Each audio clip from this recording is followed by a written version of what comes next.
The Memoirs of Sherlock Holmes, by Arthur Conan Doyle. Chapter 1. Silver Blaze. "I am afraid, Watson, that I shall have to go," said Holmes as we sat down together to our breakfast one morning. "Go? Where to?" "To Dartmoor, to King's Pyland." I was not surprised. Indeed, my only wonder was that he had not already been mixed up in this extraordinary case, which was the one topic of conversation through the length and breadth of England. For a whole day my companion had rambled about the room with his chin upon his chest, and his brows knitted, charging and recharging his pipe with the strongest black tobacco, and absolutely deaf to any of my questions or remarks. Fresh editions of every paper had been sent up by our news agent, only to be glanced over and tossed down into a corner. Yet, silent as he was, I knew perfectly well what it was over which he was brooding. There was but one problem before the public which could challenge his powers of analysis, and that was the singular disappearance of the favorite for the Wessex Cup, and the tragic murder of its trainer. When, therefore, he suddenly announced his intention of setting out for the scene of the drama, it was only what I had both expected and hoped for. "I should be most happy to go down with you if I should not be in the way," said I. "My dear Watson, you would confer a great favor upon me by coming. And I think that your time will not be misspent, for there are points about the case which promise to make it an absolutely unique one. We have, I think, just time to catch our train at Paddington, and I will go further into the matter upon our journey. You would oblige me by bringing with you your very excellent field glass." And so it happened that an hour or so later, I found myself in the corner of a first-class carriage flying along en route for Exeter, while Sherlock Holmes, with his sharp, eager face framed in his ear-flapped traveling cap, dipped rapidly into the bundle of fresh papers which he had procured at Paddington. We had left reading far behind us before he thrust the last one of them under the seat and offered me his cigar case. "We are going well," said he, looking out the window and glancing at his watch. "Our rate at present is 53.5 miles an hour. "I have not observed the quarter-mile posts," said I. "Nor have I. But the telegraph posts upon this line are 60 yards apart, and the calculation is a simple one. I presume that you have looked into this matter of the murder of John Straker and the disappearance of Silver Blaze. I have seen what the Telegraph and the Chronicle have to say. It is one of those cases where the art of the reasoner should be used rather for the sifting of details than for the acquiring of fresh evidence. The tragedy has been so uncommon, so complete, and of such personal importance to so many people, that we are suffering from a plethora of surmise, conjecture, and hypothesis. The difficulty is to detach the framework of fact, of absolute undeniable fact, from the embellishments of theorists and reporters. Then, having established ourselves upon this sound basis, it is our duty to see what inferences may be drawn and what are the special points upon which the whole mystery turns. On Tuesday evening I received telegrams from both Colonel Ross, the owner of the horse, and from Inspector Gregory, who is looking after the case, inviting my cooperation. "Tuesday evening!" I exclaimed. "And this is Thursday morning. Why didn't you go down yesterday?" "Because I made a blunder, my dear Watson, which is, I am afraid, a more common occurrence than anyone would think who only knew me through your memoirs. The fact is that I could not believe it possible that the most remarkable horse in England could long remain concealed, especially in so sparsely inhabited a place as the north of Dartmoor. From hour to hour yesterday I expected to hear that he had been found, and that his abductor was the murderer of John Straker. When, however, another morning had come, and I found that, beyond the arrest of young Fitzroy Simpson, nothing had been done, I felt that it was time for me to take action. Yet in some ways I feel that yesterday has not been wasted. You have formed a theory, then? At least I have got a grip of the essential facts of the case. I shall enumerate them to you, for nothing clears up a case so much as stating it to another person, and I can hardly expect your cooperation if I do not show you the position from which we start." I lay back against the cushions, puffing at my cigar, while Holmes, leaning forward, with his long, thin forefinger checking off the points upon the palm of his left hand, gave me a sketch of the events which had led to our journey. "Silver Blaze," said he. is from the isonomy stock and holds as brilliant a record as his famous ancestor. He is now in his 5th year and has brought in turn each of the prizes of the turf to Colonel Ross, his fortunate owner. Up to the time of the catastrophe, he was the first favorite for the Wessex Cup, the betting being 3-1 on him. He has always, however, been a prime favorite with the racing public, and has never yet disappointed them, so that even at those odds enormous sums of money have been laid upon him. It is obvious, therefore, that there were many people who had the strongest interest in preventing Silver Blaze from being there at the fall of the flag next Tuesday. The fact was, of course, appreciated at King's Pyland, where the Colonel's training stable is situated. Every precaution was taken to guard the favorite. The trainer, John Straker, is a retired jockey who rode in Colonel Ross's colors before he became too heavy for the weighing chair. He has served the Colonel for 5 years as jockey and for 7 as trainer, and has always shown himself to be a zealous and honest servant. Under him were 3 lads, for the establishment was a small one, containing only 4 horses in all. One of these lads sat up each night in the stable while the others slept in the loft. All 3 bore excellent characters. John Straker, who is a married man, lived in a small villa about 200 yards from the stables. He has no children, keeps 1 maidservant, and is comfortably off.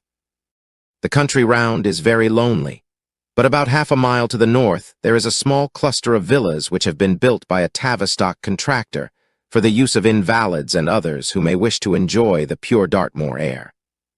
Tavistock itself lies 2 miles to the west, while across the moor, also about 2 miles distant, is the larger training establishment of Mapleton, which belongs to Lord Backwater and is managed by Silas Brown. In every other direction, the moor is a complete wilderness, inhabited only by a few roaming gypsies. Such was the general situation last Monday night when the catastrophe occurred. On that evening the horses had been exercised and watered as usual, and the stables were locked up at 9 o'clock. 2 of the lads walked up to the trainer's house, where they had supper in the kitchen, while the third, Ned Hunter, remained on guard. At a few minutes after 9, the maid, Edith Baxter, carried down to the stables his supper, which consisted of a dish of curried mutton. She took no liquid, as there was a water tap in the stables, and it was the rule that the lad on duty should drink nothing else. The maid carried a lantern with her, as it was very dark and the path ran across the open moor. Edith Baxter was within 30 yards of the stables when a man appeared out of the darkness and called to her to stop.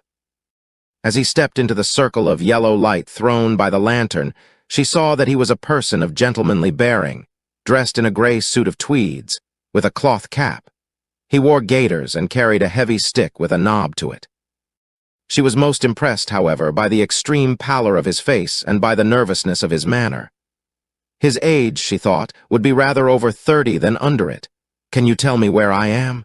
he asked. "I had almost made up my mind to sleep on the moor when I saw the light of your lantern. You are close to the King's Pyland training stables," said she. "Oh, indeed! What a stroke of luck!" he cried. "I understand that a stable boy sleeps there alone every night. Perhaps that is his supper which you are carrying to him.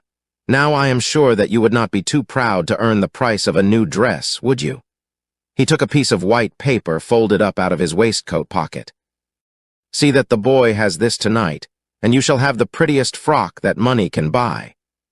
She was frightened by the earnestness of his manner, and ran past him to the window through which she was accustomed to hand the meals. It was already opened, and Hunter was seated at the small table inside. She had begun to tell him of what had happened when the stranger came up again. "Good evening," said he, looking through the window. "I wanted to have a word with you." The girl has sworn that, as he spoke, she noticed the corner of the little paper packet protruding from his closed hand. "What business have you here?" asked the lad. "It's business that may put something into your pocket," said the other. "You've 2 horses in for the Wessex Cup, Silver Blaze and Bayard. Let me have the straight tip, and you won't be a loser. Is it a fact that at the weights Bayard could give the other 100 yards in 5 furlongs, and that the stable have put their money on him?" "So you're one of those damned touts," cried the lad. "I'll show you how we serve them in King's Pyland." He sprang up and rushed across the stable to unloose the dog. The girl fled away to the house, but as she ran, she looked back and saw that the stranger was leaning through the window.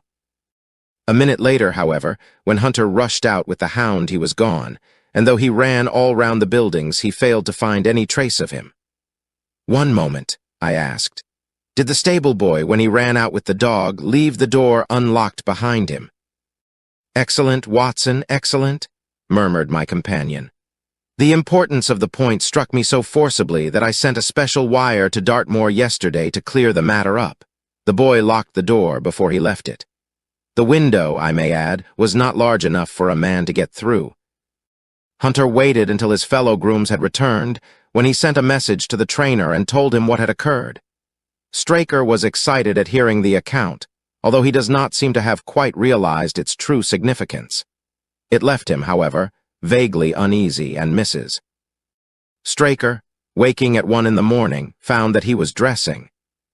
In reply to her inquiries, he said that he could not sleep on account of his anxiety about the horses, and that he intended to walk down to the stables to see that all was well.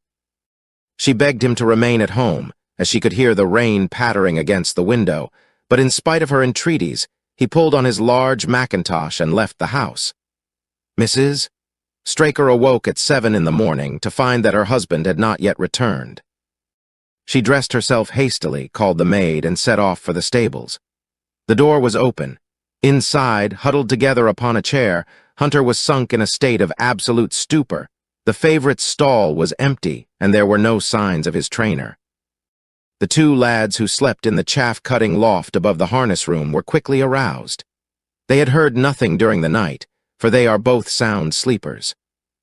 Hunter was obviously under the influence of some powerful drug, and as no sense could be got out of him, he was left to sleep it off while the two lads and the two women ran out in search of the absentees. They still had hopes that the trainer had for some reason taken out the horse for early exercise, but on ascending the knoll near the house, from which all the neighboring moors were visible, they not only could see no signs of the missing favorite, but they perceived something which warned them that they were in the presence of a tragedy. About 1/4 of a mile from the stables, John Straker's overcoat was flapping from a furze bush. Immediately beyond there was a bowl-shaped depression in the moor, and at the bottom of this was found the dead body of the unfortunate trainer. His head had been shattered by a savage blow from some heavy weapon, and he was wounded on the thigh, where there was a long, clean cut, inflicted evidently by some very sharp instrument. It was clear, however, that Straker had defended himself vigorously against his assailants, for in his right hand he held a small knife, which was clotted with blood up to the handle, while in his left he clasped a red and black silk cravat, which was recognized by the maid as having been worn on the preceding evening by the stranger who had visited the stables. Hunter, on recovering from his stupor, was also quite positive as to the ownership of the cravat.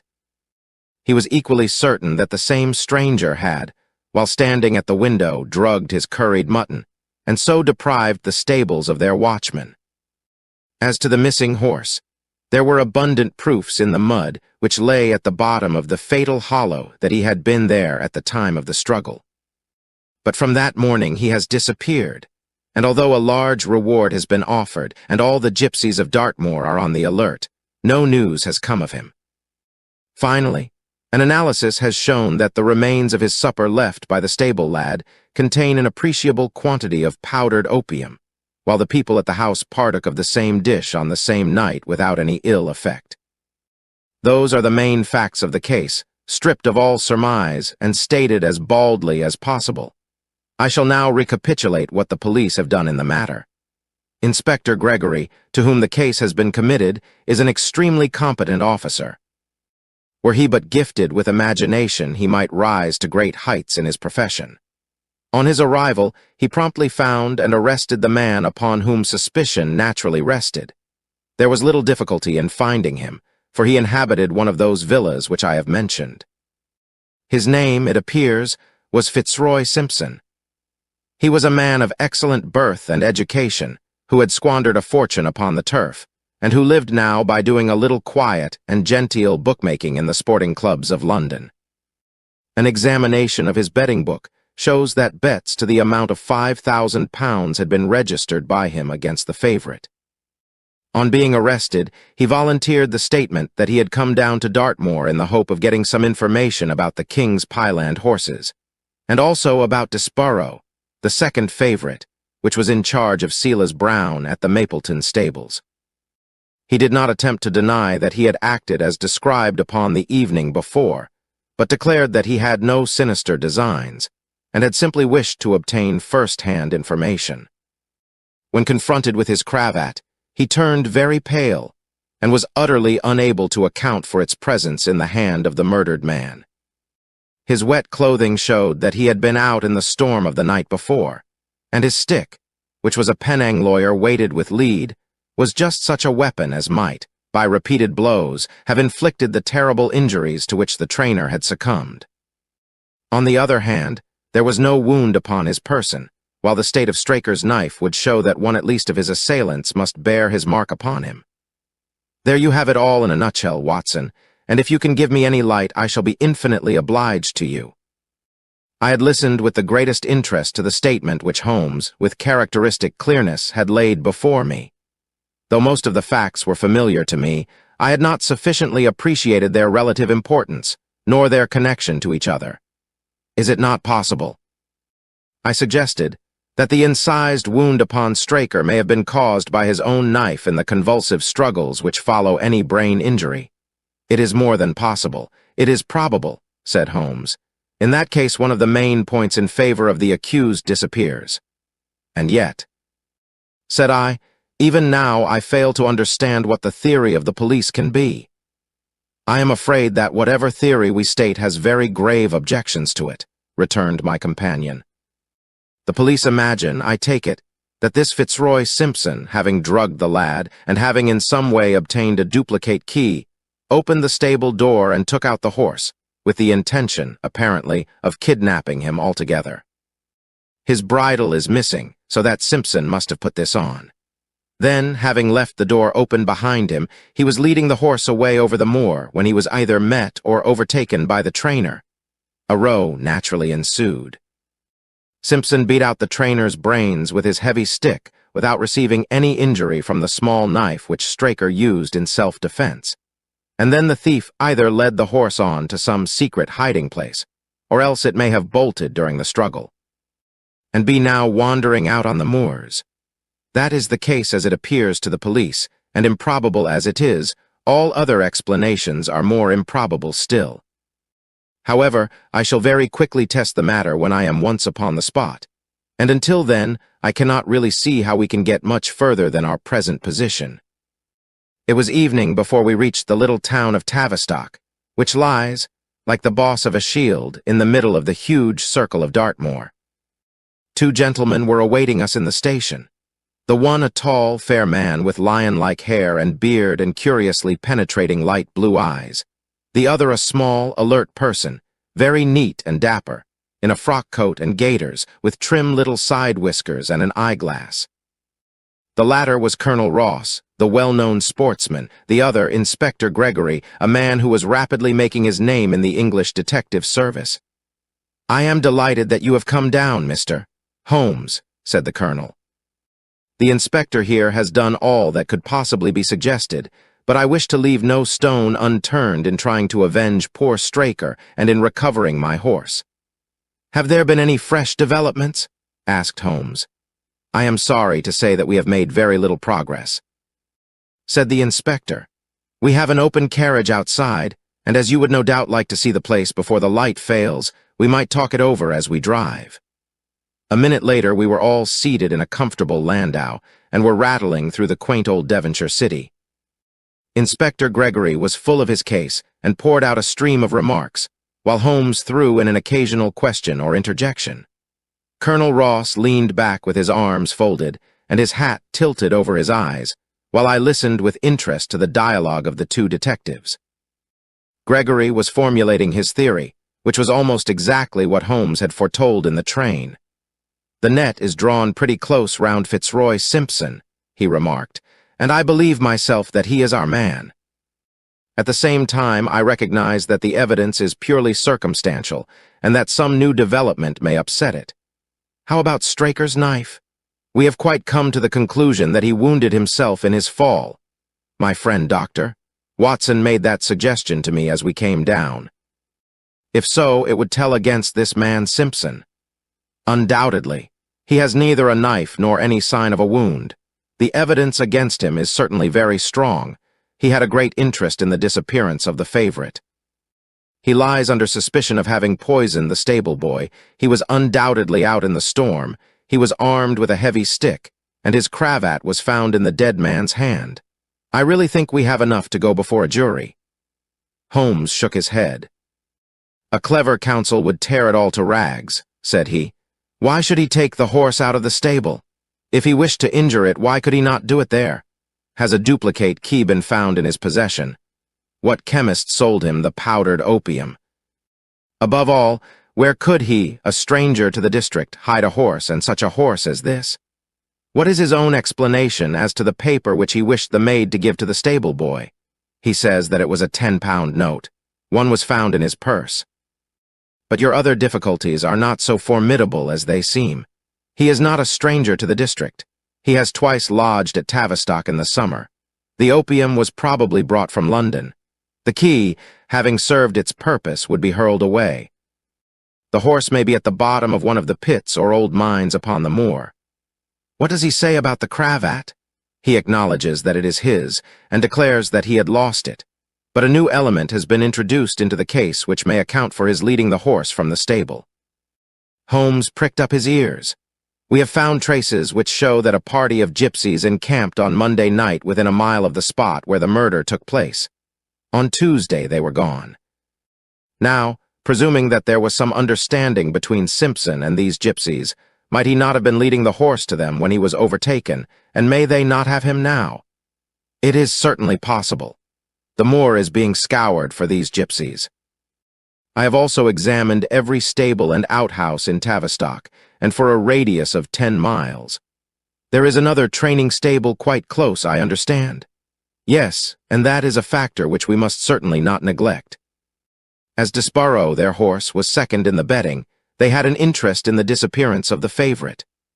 Silas Brown, the trainer, is known to have had large bets upon the event, and he was no friend to poor Straker. We have, however, examined the stables, and there is nothing to connect him with the affair.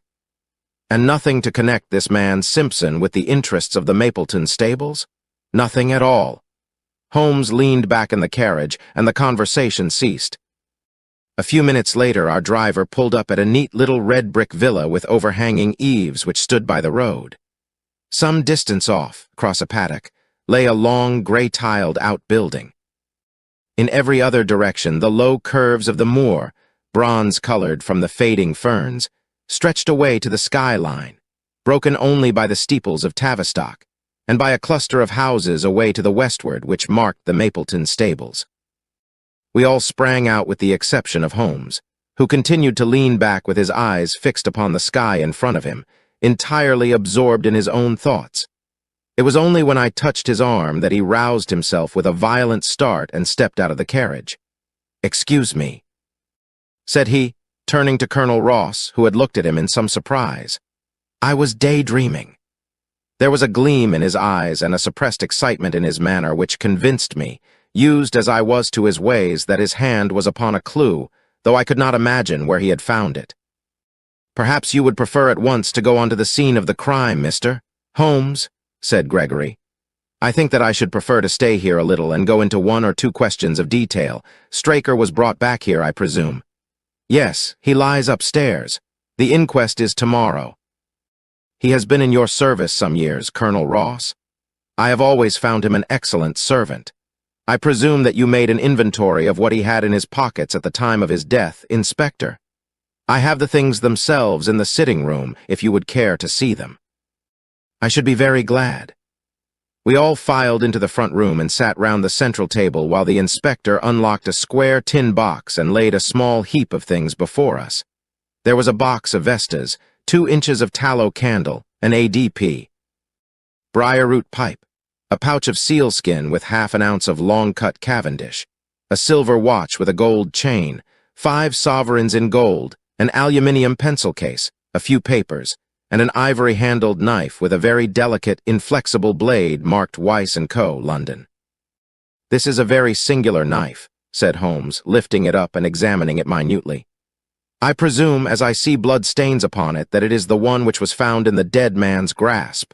Watson, this knife is surely in your line." "It is what we call a cataract knife," said I. "I thought so. A very delicate blade devised for very delicate work. A strange thing for a man to carry with him upon a rough expedition, especially as it would not shut in his pocket." "The tip was guarded by a disc of cork which we found beside his body," said the inspector. "His wife tells us that the knife had lain upon the dressing table, and that he had picked it up as he left the room. It was a poor weapon, but perhaps the best that he could lay his hands on at the moment." "Very possible. How about these papers?" 3 of them are receipted hay dealers' accounts. One of them is a letter of instructions from Colonel Ross. This other is a milliner's account for £37.15 made out by Madame Lesseurier of Bond Street to William Derbyshire. Mrs. Straker tells us that Derbyshire was a friend of her husband's, and that occasionally his letters were addressed here. "Madame Derbyshire had somewhat expensive tastes," remarked Holmes, glancing down the account. 22 guineas is rather heavy for a single costume. However, there appears to be nothing more to learn, and we may now go down to the scene of the crime. As we emerged from the sitting room, a woman, who had been waiting in the passage, took a step forward and laid her hand upon the inspector's sleeve. Her face was haggard and thin and eager, stamped with the print of a recent horror. "Have you got them? Have you found them?" she panted. "No, Mrs. Straker. But Mr. Holmes here has come from London to help us, and we shall do all that is possible." "Surely I met you in Plymouth at a garden party some little time ago, Mrs. Straker?" said Holmes. "No, sir, you are mistaken." "Dear me! Why, I could have sworn to it. You wore a costume of dove-colored silk with ostrich feather trimming." "I never had such a dress, sir," answered the lady. "Ah, that quite settles it," said Holmes, and with an apology he followed the inspector outside. A short walk across the moor took us to the hollow in which the body had been found. At the brink of it was the furze bush upon which the coat had been hung. "There was no wind that night, I understand," said Holmes. "None, but very heavy rain." "In that case the overcoat was not blown against the furze bush, but placed there." "Yes, it was laid across the bush. You fill me with interest. I perceive that the ground has been trampled up a good deal. No doubt many feet have been here since Monday night. A piece of matting has been laid here at the side, and we have all stood upon that." "Excellent. In this bag I have one of the boots which Straker wore, one of Fitzroy Simpson's shoes, and a cast horseshoe of silver blaze." "My dear inspector, you surpass yourself." Holmes took the bag and, descending into the hollow, he pushed the matting into a more central position. Then, stretching himself upon his face and leaning his chin upon his hands, he made a careful study of the trampled mud in front of him. "Hullo," said he suddenly. "What's this?" It was a wax vesta half-burned, which was so coated with mud that it looked at first like a little chip of wood. "I cannot think how I came to overlook it," said the inspector with an expression of annoyance. "It was invisible, buried in the mud. I only saw it because I was looking for it." "What? You expected to find it?" "I thought it not unlikely." He took the boots from the bag and compared the impressions of each of them with marks upon the ground. Then he clambered up to the rim of the hollow and crawled about among the ferns and bushes. "I am afraid that there are no more tracks," said the inspector. "I have examined the ground very carefully for 100 yards in each direction." "Indeed," said Holmes, rising. "I should not have the impertinence to do it again after what you say. But I should like to take a little walk over the moor before it grows dark, that I may know my ground tomorrow, and I think that I shall put this horseshoe into my pocket for luck." Colonel Ross, who had shown some signs of impatience at my companion's quiet and systematic method of work, glanced at his watch. "I wish you would come back with me, Inspector," said he. "There are several points on which I should like your advice, and especially as to whether we do not owe it to the public to remove our horse's name from the entries for the cup." "Certainly not," cried Holmes with decision. "I should let the name stand." The colonel bowed. "I am very glad to have had your opinion, sir," said he. "You will find us at poor Straker's house when you have finished your walk, and we can drive together into Tavistock." He turned back with the inspector, while Holmes and I walked slowly across the moor. The sun was beginning to sink behind the stables of Mapleton, and the long, sloping plain in front of us was tinged with gold, deepening into rich, ruddy browns where the faded ferns and brambles caught the evening light. But the glories of the landscape were all wasted upon my companion, who was sunk in the deepest thought. "It's this way, Watson," said he at last. "We may leave the question of who killed John Straker for the instant, and confine ourselves to finding out what has become of the horse. Now, supposing that he broke away during or after the tragedy, where could he have gone to? The horse is a very gregarious creature. If left to himself, his instincts would have been either to return to King's Pyland or go over to Mapleton. Why should he run wild upon the moor? He would surely have been seen by now, and why should gypsies kidnap him? These people always clear out when they hear of trouble, for they do not wish to be pestered by the police. They could not hope to sell such a horse. They would run a great risk and gain nothing by taking him. Surely that is clear. Where is he then? I have already said that he must have gone to King's Pyland or to Mapleton. He is not at King's Pyland, therefore he is at Mapleton.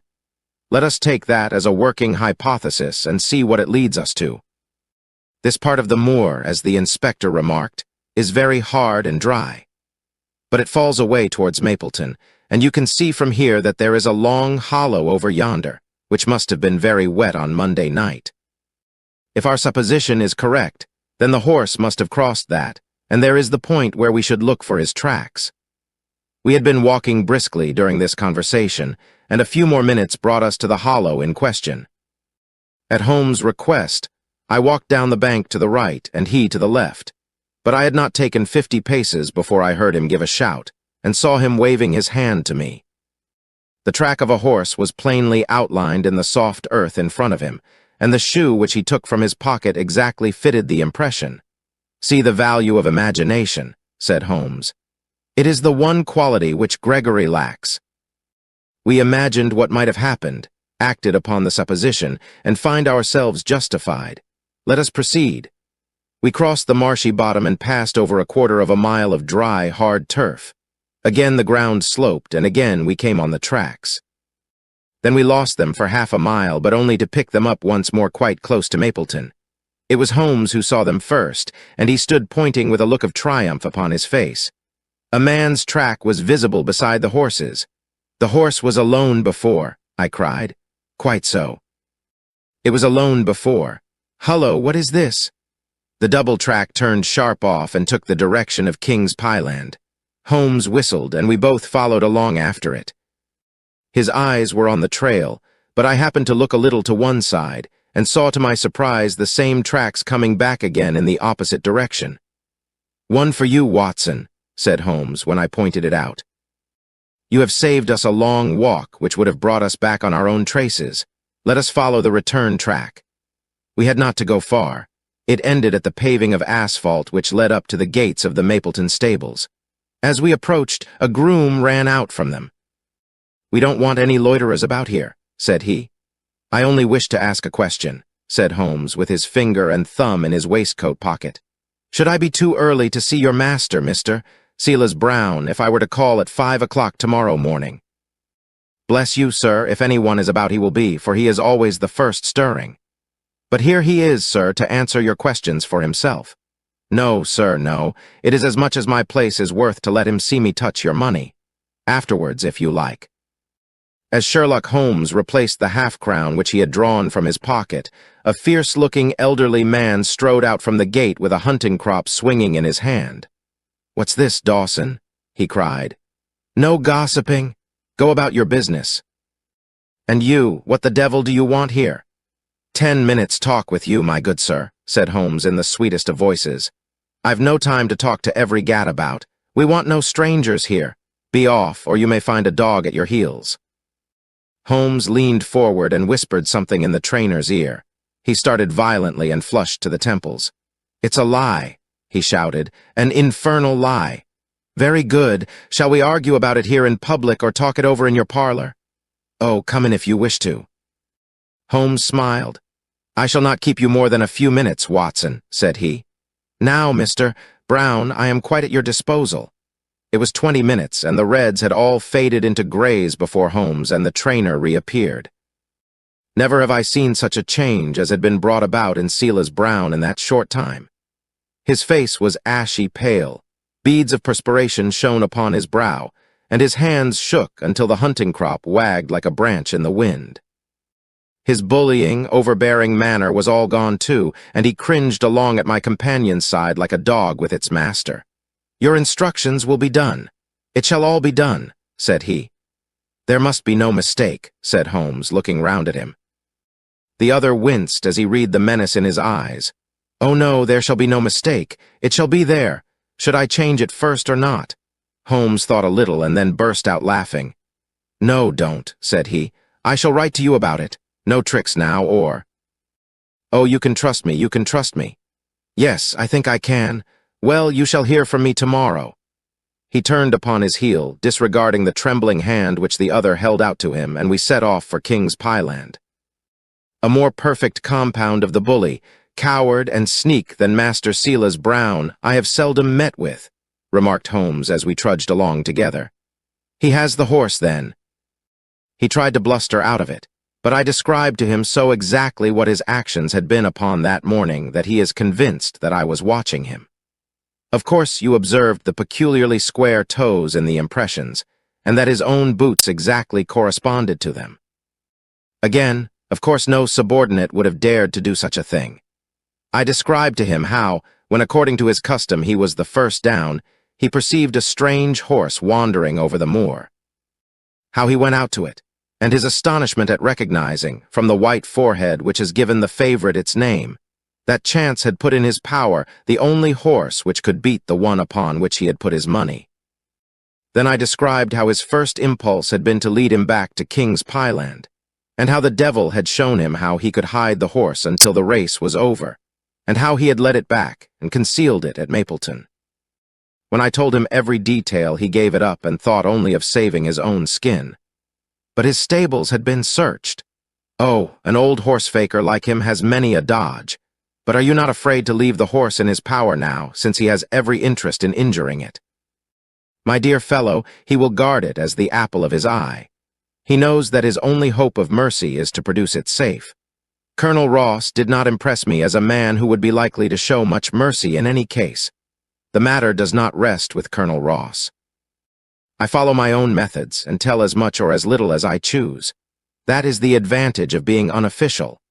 I don't know whether you observed it, Watson, but the Colonel's manner has been just a trifle cavalier to me. I am inclined now to have a little amusement at his expense. Say nothing to him about the horse. Certainly not without your permission. And of course this is all quite a minor point compared to the question of who killed John Straker, and you will devote yourself to that. On the contrary, we both go back to London by the night train. I was thunderstruck by my friend's words. We had only been a few hours in Devonshire, and that he should give up an investigation which he had begun so brilliantly was quite incomprehensible to me. Not a word more could I draw from him until we were back at the trainer's house. The Colonel and the inspector were awaiting us in the parlor. "My friend and I returned to town by the night express," said Holmes. "We have had a charming little breath of your beautiful Dartmoor air." The inspector opened his eyes, and the Colonel's lip curled in a sneer. "So you despair of arresting the murderer of poor Straker," said he. Holmes shrugged his shoulders. "There are certainly grave difficulties in the way," said he. "I have every hope, however, that your horse will start upon Tuesday, and I beg that you will have your jockey in readiness. Might I ask for a photograph of Mr. John Straker?" The inspector took one from an envelope and handed it to him. "My dear Gregory, you anticipate all my wants. If I might ask you to wait here for an instant, I have a question which I should like to put to the maid." "I must say that I am rather disappointed in our London consultant," said Colonel Ross bluntly, as my friend left the room. "I do not see that we are any further than when he came." "At least you have his assurance that your horse will run," said I. "Yes, I have his assurance," said the Colonel with a shrug of his shoulders. "I should prefer to have the horse." I was about to make some reply in defense of my friend when he entered the room again. "Now, gentlemen," said he, "I am quite ready for Tavistock." As we stepped into the carriage, one of the stable lads held the door open for us. A sudden idea seemed to occur to Holmes, for he leaned forward and touched the lad upon the sleeve. "You have a few sheep in the paddock," he said. "Who attends to them?" "I do, sir." "Have you noticed anything amiss with them of late?" "Well, sir, not of much account, but 3 of them have gone lame, sir." I could see that Holmes was extremely pleased, for he chuckled and rubbed his hands together. "A long shot, Watson, a very long shot," said he, pinching my arm. "Gregory, let me recommend to your attention this singular epidemic among the sheep. Drive on, coachman." Colonel Ross still wore an expression which showed the poor opinion which he had formed of my companion's ability, but I saw by the inspector's face that his attention had been keenly aroused. "You consider that to be important?" he asked. "Exceedingly so." "Is there any point to which you would wish to draw my attention?" "To the curious incident of the dog in the night-time." "The dog did nothing in the night-time." "That was the curious incident," remarked Sherlock Holmes. 4 days later, Holmes and I were again in the train, bound for Winchester to see the race for the Wessex Cup. Colonel Ross met us by appointment outside the station, and we drove in his drag to the course beyond the town. His face was grave, and his manner was cold in the extreme. "I have seen nothing of my horse," said he. "I suppose that you would know him when you saw him?" asked Holmes. The colonel was very angry. "I have been on the turf for 20 years and never was asked such a question as that before," said he. A child would know Silver Blaze with his white forehead and his mottled off foreleg. "How is the betting?" "Well, that is the curious part of it. You could have got 15 to 1 yesterday, but the price has become shorter and shorter until you can hardly get 3 to 1 now." "Hum," said Holmes. "Somebody knows something, that is clear." As the drag drew up in the enclosure near the grand stand, I glanced at the card to see the entries. It ran, Wessex Plate, 50 sovs each HFT with 1,000 sovs added for 4- and 5-year-olds. Second, £300. Third, £200. New course 1 mile and 5 furlongs. Chapter 1. Mr. Heath Newton's The Negro Red Cap Cinnamon Jacket. Chapter 2. Colonel Wardlaw's Pugilist Pink Cap Blue and Black Jacket. Chapter 3. Lord Backwater's Desborough Yellow Cap and Sleeves. Chapter 4. Colonel Ross's Silver Blaze Black Cap Red Jacket. Chapter 5. Duke of Balmoral's Iris Yellow and Black Stripes. Chapter 6. Lord Singleford's Rasper Purple Cap Black Sleeves. "We scratched our other one and put all hopes on your word," said the colonel. "Why, what is that? Silver Blaze favorite?" 5 to 4 against Silver Blaze," roared the ring. 5 to 4 against Silver Blaze, 5 to 15 against Desborough, 5 to 4 on the field. "There are the numbers up," I cried. "They are all 6 there." "All 6 there." "Then my horse is running," cried the colonel in great agitation. "But I don't see him. My colors have not passed." "Only 5 have passed. This must be he." As I spoke, a powerful bay horse swept out from the weighing enclosure and cantered past us, bearing on its back the well-known black and red of the colonel. "That's not my horse," cried the owner. "That beast has not a white hair upon its body. What is this that you have done, Mr. Holmes?" "Well, well, let us see how he gets on," said my friend imperturbably. For a few minutes he gazed through my field glass. "Capital! An excellent start," he cried suddenly. "There they are, coming round the curve."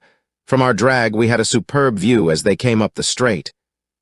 The 6 horses were so close together that a carpet could have covered them, but halfway up the yellow of the Mapleton stable showed to the front. Before they reached us, however, Desborough's bolt was shot, and the colonel's horse, coming away with a rush, passed the post a good 6 lengths before its rival, the Duke of Balmoral's Iris making a bad third. "It's my race, anyhow," gasped the colonel, passing his hand over his eyes. "I confess that I can make neither head nor tail of it. Don't you think that you have kept up your mystery long enough, Mr. Holmes?" "Certainly, Colonel, you shall know everything. Let us all go round and have a look at the horse together.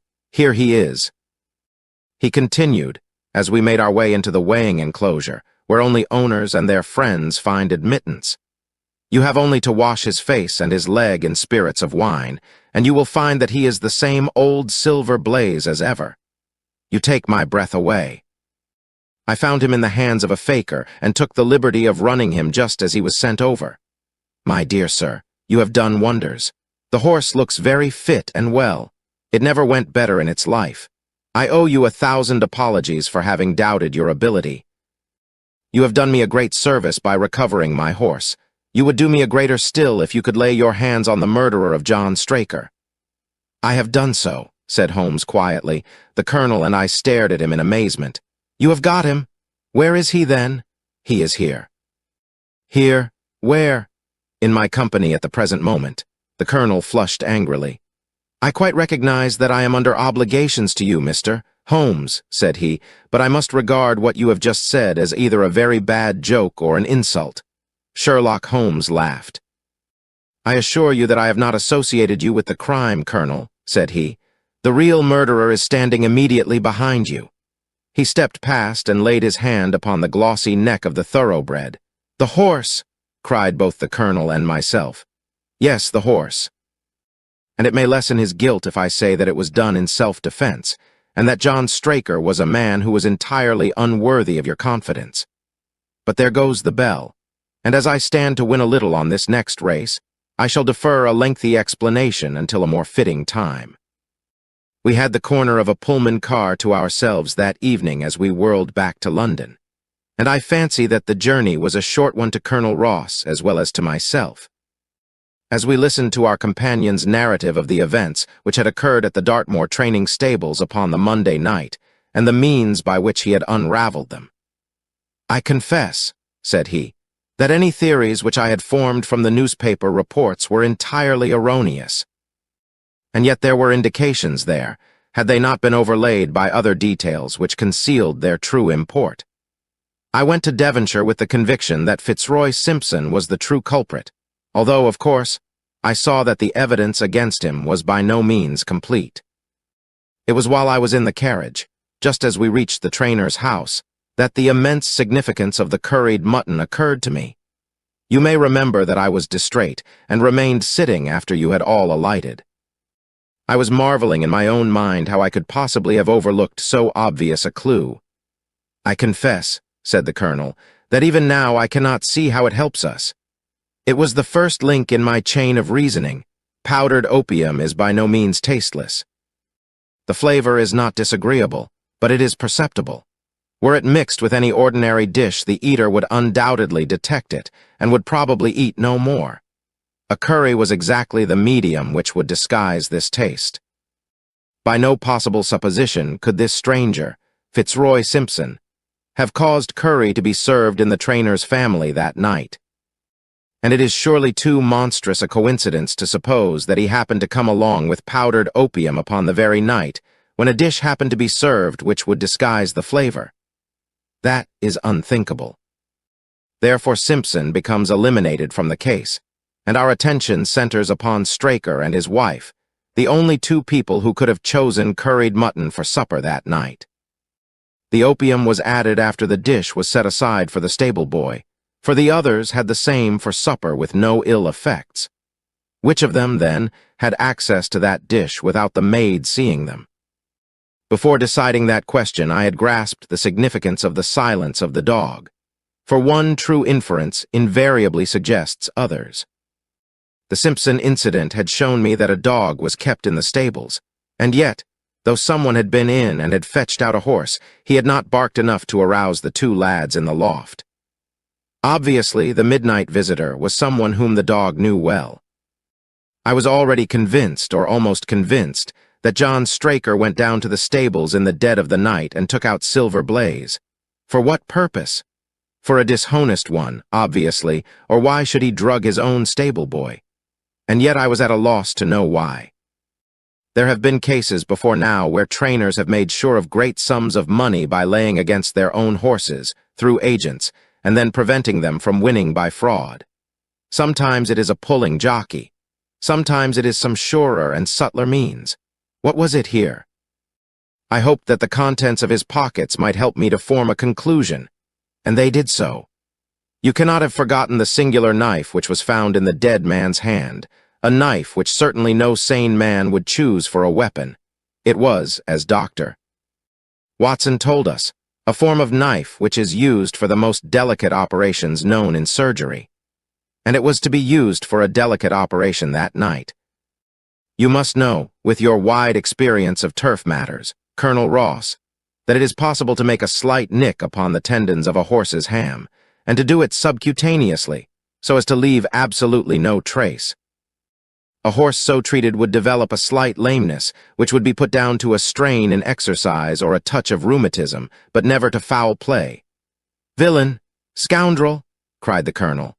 "We have here the explanation of why John Straker wished to take the horse out onto the moor." So spirited a creature would have certainly roused the soundest of sleepers when it felt the prick of the knife. It was absolutely necessary to do it in the open air. "I have been blind," cried the colonel. Of course, that was why he needed the candle and struck the match. Undoubtedly. But in examining his belongings, I was fortunate enough to discover not only the method of the crime, but even its motives. As a man of the world, Colonel, you know that men do not carry other people's bills about in their pockets. We have most of us quite enough to do to settle our own. I at once concluded that Straker was leading a double life and keeping a second establishment. The nature of the bill showed that there was a lady in the case, and one who had expensive tastes. Liberal as you are with your servants, one can hardly expect that they can buy 20-guinea walking dresses for their ladies. I questioned Mrs.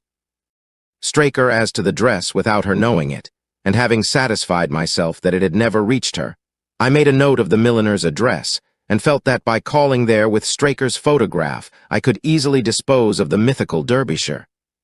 From that time on all was plain. Straker had led out the horse to a hollow where his light would be invisible. Simpson in his flight had dropped his cravat, and Straker had picked it up, with some idea, perhaps, that he might use it in securing the horse's leg. Once in the hollow, he had got behind the horse and had struck a light, but the creature, frightened at the sudden glare, and with the strange instinct of animals feeling that some mischief was intended, had lashed out, and the steel shoe had struck Straker full on the forehead. He had already, in spite of the rain, taken off his overcoat in order to do his delicate task, and so, as he fell, his knife gashed his thigh. "Do I make it clear?" "Wonderful," cried the colonel. "Wonderful! You might have been there." My final shot was, I confess, a very long one. It struck me that so astute a man as Straker would not undertake this delicate tendon-nicking without a little practice. What could he practice on? My eyes fell upon the sheep, and I asked a question which, rather to my surprise, showed that my surmise was correct. When I returned to London, I called upon the milliner, who had recognized Straker as an excellent customer of the name of Derbyshire, who had a very dashing wife, with a strong partiality for expensive dresses. I have no doubt that this woman had plunged him over head and ears in debt, and so led him into this miserable plot. "You have explained all but one thing," cried the colonel. "Where was the horse?" "Ah, it bolted, and was cared for by one of your neighbors." We must have an amnesty in that direction, I think. This is Clapham Junction, if I am not mistaken, and we shall be in Victoria in less than 10 minutes. If you care to smoke a cigar in our rooms, Colonel, I shall be happy to give you any other details which might interest you. Chapter 2. The Adventure of the Cardboard Box. In choosing a few typical cases which illustrate the remarkable mental qualities of my friend, Sherlock Holmes, I have endeavored, as far as possible, to select those which presented the minimum of sensationalism, while offering a fair field for his talents. It is, however, unfortunately impossible entirely to separate the sensational from the criminal, and a chronicler is left in the dilemma that he must either sacrifice details which are essential to his statement, and so give a false impression of the problem, or he must use matter which chance, and not choice, has provided him with. With this short preface I shall turn to my notes of what proved to be a strange, though a peculiarly terrible, chain of events. It was a blazing hot day in August. Baker Street was like an oven, and the glare of the sunlight upon the yellow brickwork of the house across the road was painful to the eye. It was hard to believe that these were the same walls which loomed so gloomily through the fogs of winter. Our blinds were half drawn, and Holmes lay curled upon the sofa, reading and rereading a letter which he had received by the morning post. For myself, my term of service in India had trained me to stand heat better than cold, and a thermometer at 90 was no hardship. But the morning paper was uninteresting. Parliament had risen. Everybody was out of town, and I yearned for the glades of the New Forest or the shingle of Southsea. A depleted bank account had caused me to postpone my holiday, and as to my companion, neither the country nor the sea presented the slightest attraction to him. He loved to lie in the very center of 5 millions of people, with his filaments stretching out and running through them, responsive to every little rumor or suspicion of unsolved crime. Appreciation of nature found no place among his many gifts, and his only change was when he turned his mind from the evildoer of the town to track down his brother of the country. Finding that Holmes was too absorbed for conversation, I had tossed aside the barren paper, and leaning back in my chair, I fell into a brown study. Suddenly, my companion's voice broke in upon my thoughts. "You are right, Watson," said he. "It does seem a most preposterous way of settling a dispute." "Most preposterous," I exclaimed, and then suddenly realizing how he had echoed the inmost thought of my soul, I sat up in my chair and stared at him in blank amazement. "What is this, Holmes?" I cried. "This is beyond anything which I could have imagined." He laughed heartily at my perplexity. "You remember," he said, "that some little time ago, when I read you the passage in one of Poe's sketches in which a close reasoner follows the unspoken thoughts of his companion, you were inclined to treat the matter as a mere tour de force of the author. On my remarking that I was constantly in the habit of doing the same thing, you expressed incredulity. Oh no, perhaps not with your tongue, my dear Watson, but certainly with your eyebrows. So when I saw you throw down your paper and enter upon a train of thought, I was very happy to have the opportunity of reading it off and eventually of breaking into it, as a proof that I had been in rapport with you. But I was still far from satisfied. In the example which you read to me, said I, the reasoner drew his conclusions from the actions of the man whom he observed. If I remember right, he stumbled over a heap of stones, looked up at the stars, and so on. But I have been seated quietly in my chair, and what clues can I have given you? You do yourself an injustice. The features are given to man as the means by which he shall express his emotions, and yours are faithful servants. You mean to say that you read my train of thoughts from my features? Your features, and especially your eyes. Perhaps you cannot yourself recall how your reverie commenced. No, I cannot. Then I will tell you. After throwing down your paper, which was the action which drew my attention to you, you sat for half a minute with a vacant expression. Then your eyes fixed themselves upon your newly framed picture of General Gordon, and I saw by the alteration in your face that a train of thought had been started. But it did not lead very far. Your eyes flashed across to the unframed portrait of Henry Ward Beecher, which stands upon the top of your books. Then you glanced up at the wall, and of course your meaning was obvious. You were thinking that if the portrait were framed, it would just cover that bare space and correspond with Gordon's picture over there. You have followed me wonderfully, I exclaimed. So far I could hardly have gone astray. But now your thoughts went back to Beecher, and you looked hard across as if you were studying the character in his features. Then your eyes ceased to pucker, but you continued to look across, and your face was thoughtful. You were recalling the incidents of Beecher's career. I was well aware that you could not do this without thinking of the mission which he undertook on behalf of the North at the time of the Civil War. For I remember your expressing your passionate indignation at the way in which he was received by the more turbulent of our people. You felt so strongly about it that I knew you could not think of Beecher without thinking of that also.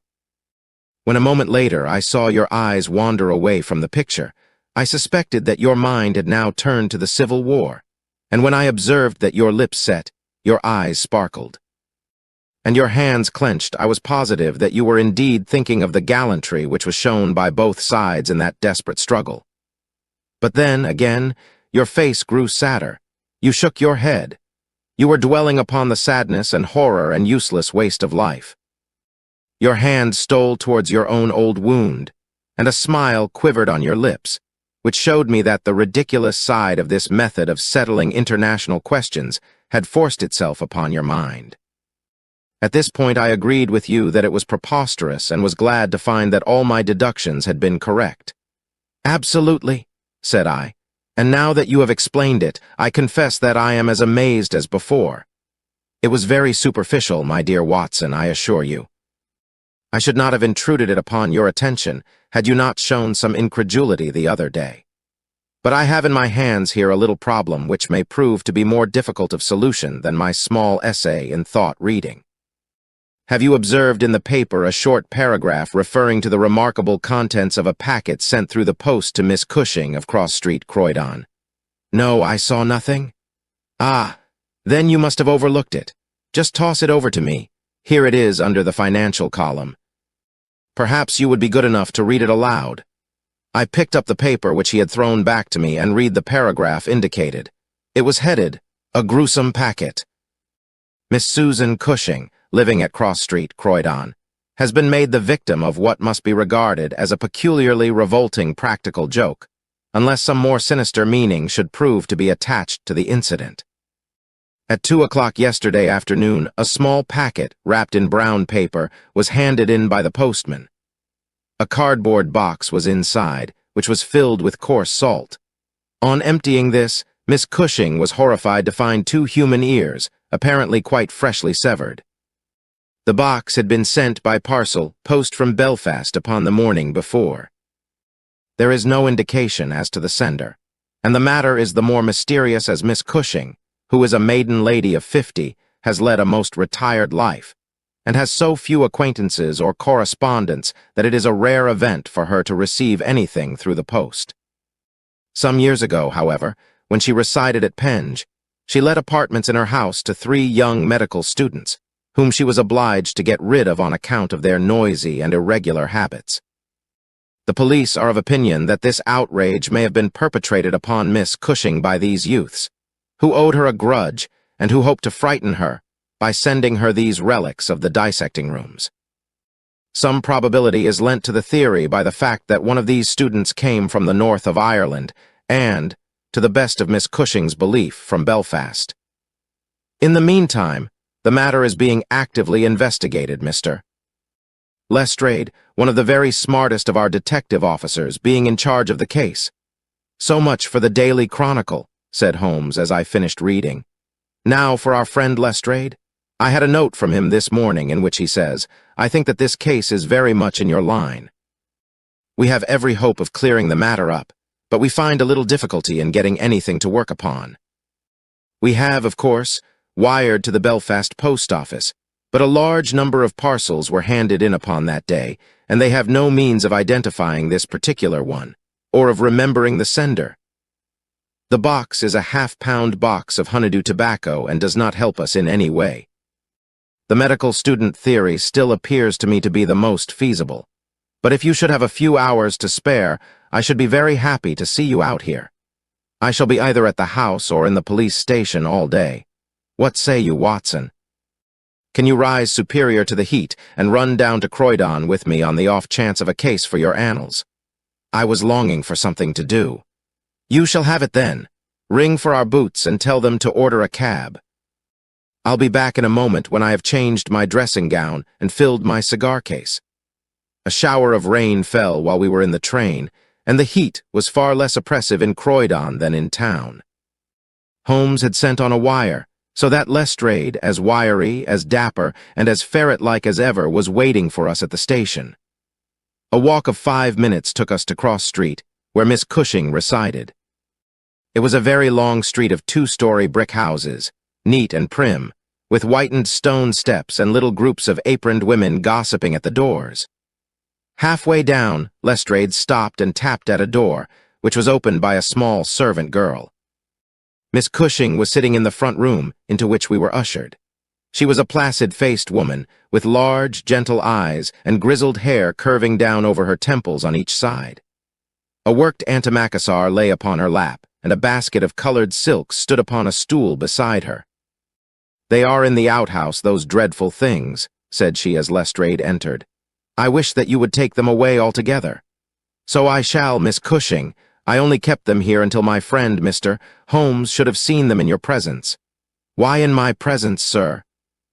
"In case he wished to ask any questions." "What is the use of asking me questions when I tell you I know nothing whatever about it?" "Quite so, madam," said Holmes in his soothing way. "I have no doubt that you have been annoyed more than enough already over this business." "Indeed, I have, sir. I am a quiet woman and live a retired life. It is something new for me to see my name in the papers and to find the police in my house. I won't have those things in here, Mr. Lestrade. If you wish to see them, you must go to the outhouse." It was a small shed in the narrow garden which ran behind the house. Lestrade went in and brought out a yellow cardboard box with a piece of brown paper and some string. There was a bench at the end of the path, and we all sat down while Holmes examined, one by one, the articles which Lestrade had handed to him. "The string is exceedingly interesting," he remarked, holding it up to the light and sniffing at it. "What do you make of this string, Lestrade?" "It has been tarred." "Precisely. It is a piece of tarred twine. You have also, no doubt, remarked that Miss Cushing has cut the cord with a scissors, as can be seen by the double fray on each side. This is of importance." "I cannot see the importance," said Lestrade. "The importance lies in the fact that the knot is left intact, and that this knot is of a peculiar character. It is very neatly tied." "I had already made a note to that effect," said Lestrade complacently. "So much for the string, then," said Holmes, smiling. "Now for the box wrapper. Brown paper with a distinct smell of coffee. What, did you not observe it? I think there can be no doubt of it. Address printed in rather straggling characters. Miss S. Cushing, Cross Street, Croydon, done with a broad-pointed pen, probably a J, and with very inferior ink. The word Croydon has been originally spelled with an I, which has been changed to Y. The parcel was directed then by a man. The printing is distinctly masculine, of limited education and unacquainted with the town of Croydon. So far, so good. The box is a yellow half-pound honeydew box, with nothing distinctive save 2 thumb marks at the left bottom corner. It is filled with rough salt of the quality used for preserving hides and other of the coarser commercial purposes, and embedded in it are these very singular enclosures. He took out the 2 ears as he spoke, and laying a board across his knee, he examined them minutely, while Lestrade and I, bending forward on each side of him, glanced alternately at these dreadful relics and at the thoughtful, eager face of our companion. Finally, he returned them to the box once more and sat for a while in deep meditation. "You have observed, of course," said he at last, "that the ears are not a pair." "Yes, I have noticed that." But if this were the practical joke of some students from the dissecting rooms, it would be as easy for them to send 2 odd ears as a pair. Precisely. But this is not a practical joke. "You are sure of it?" "The presumption is strongly against it.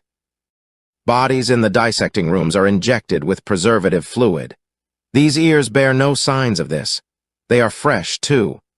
They have been cut off with a blunt instrument, which would hardly happen if a student had done it.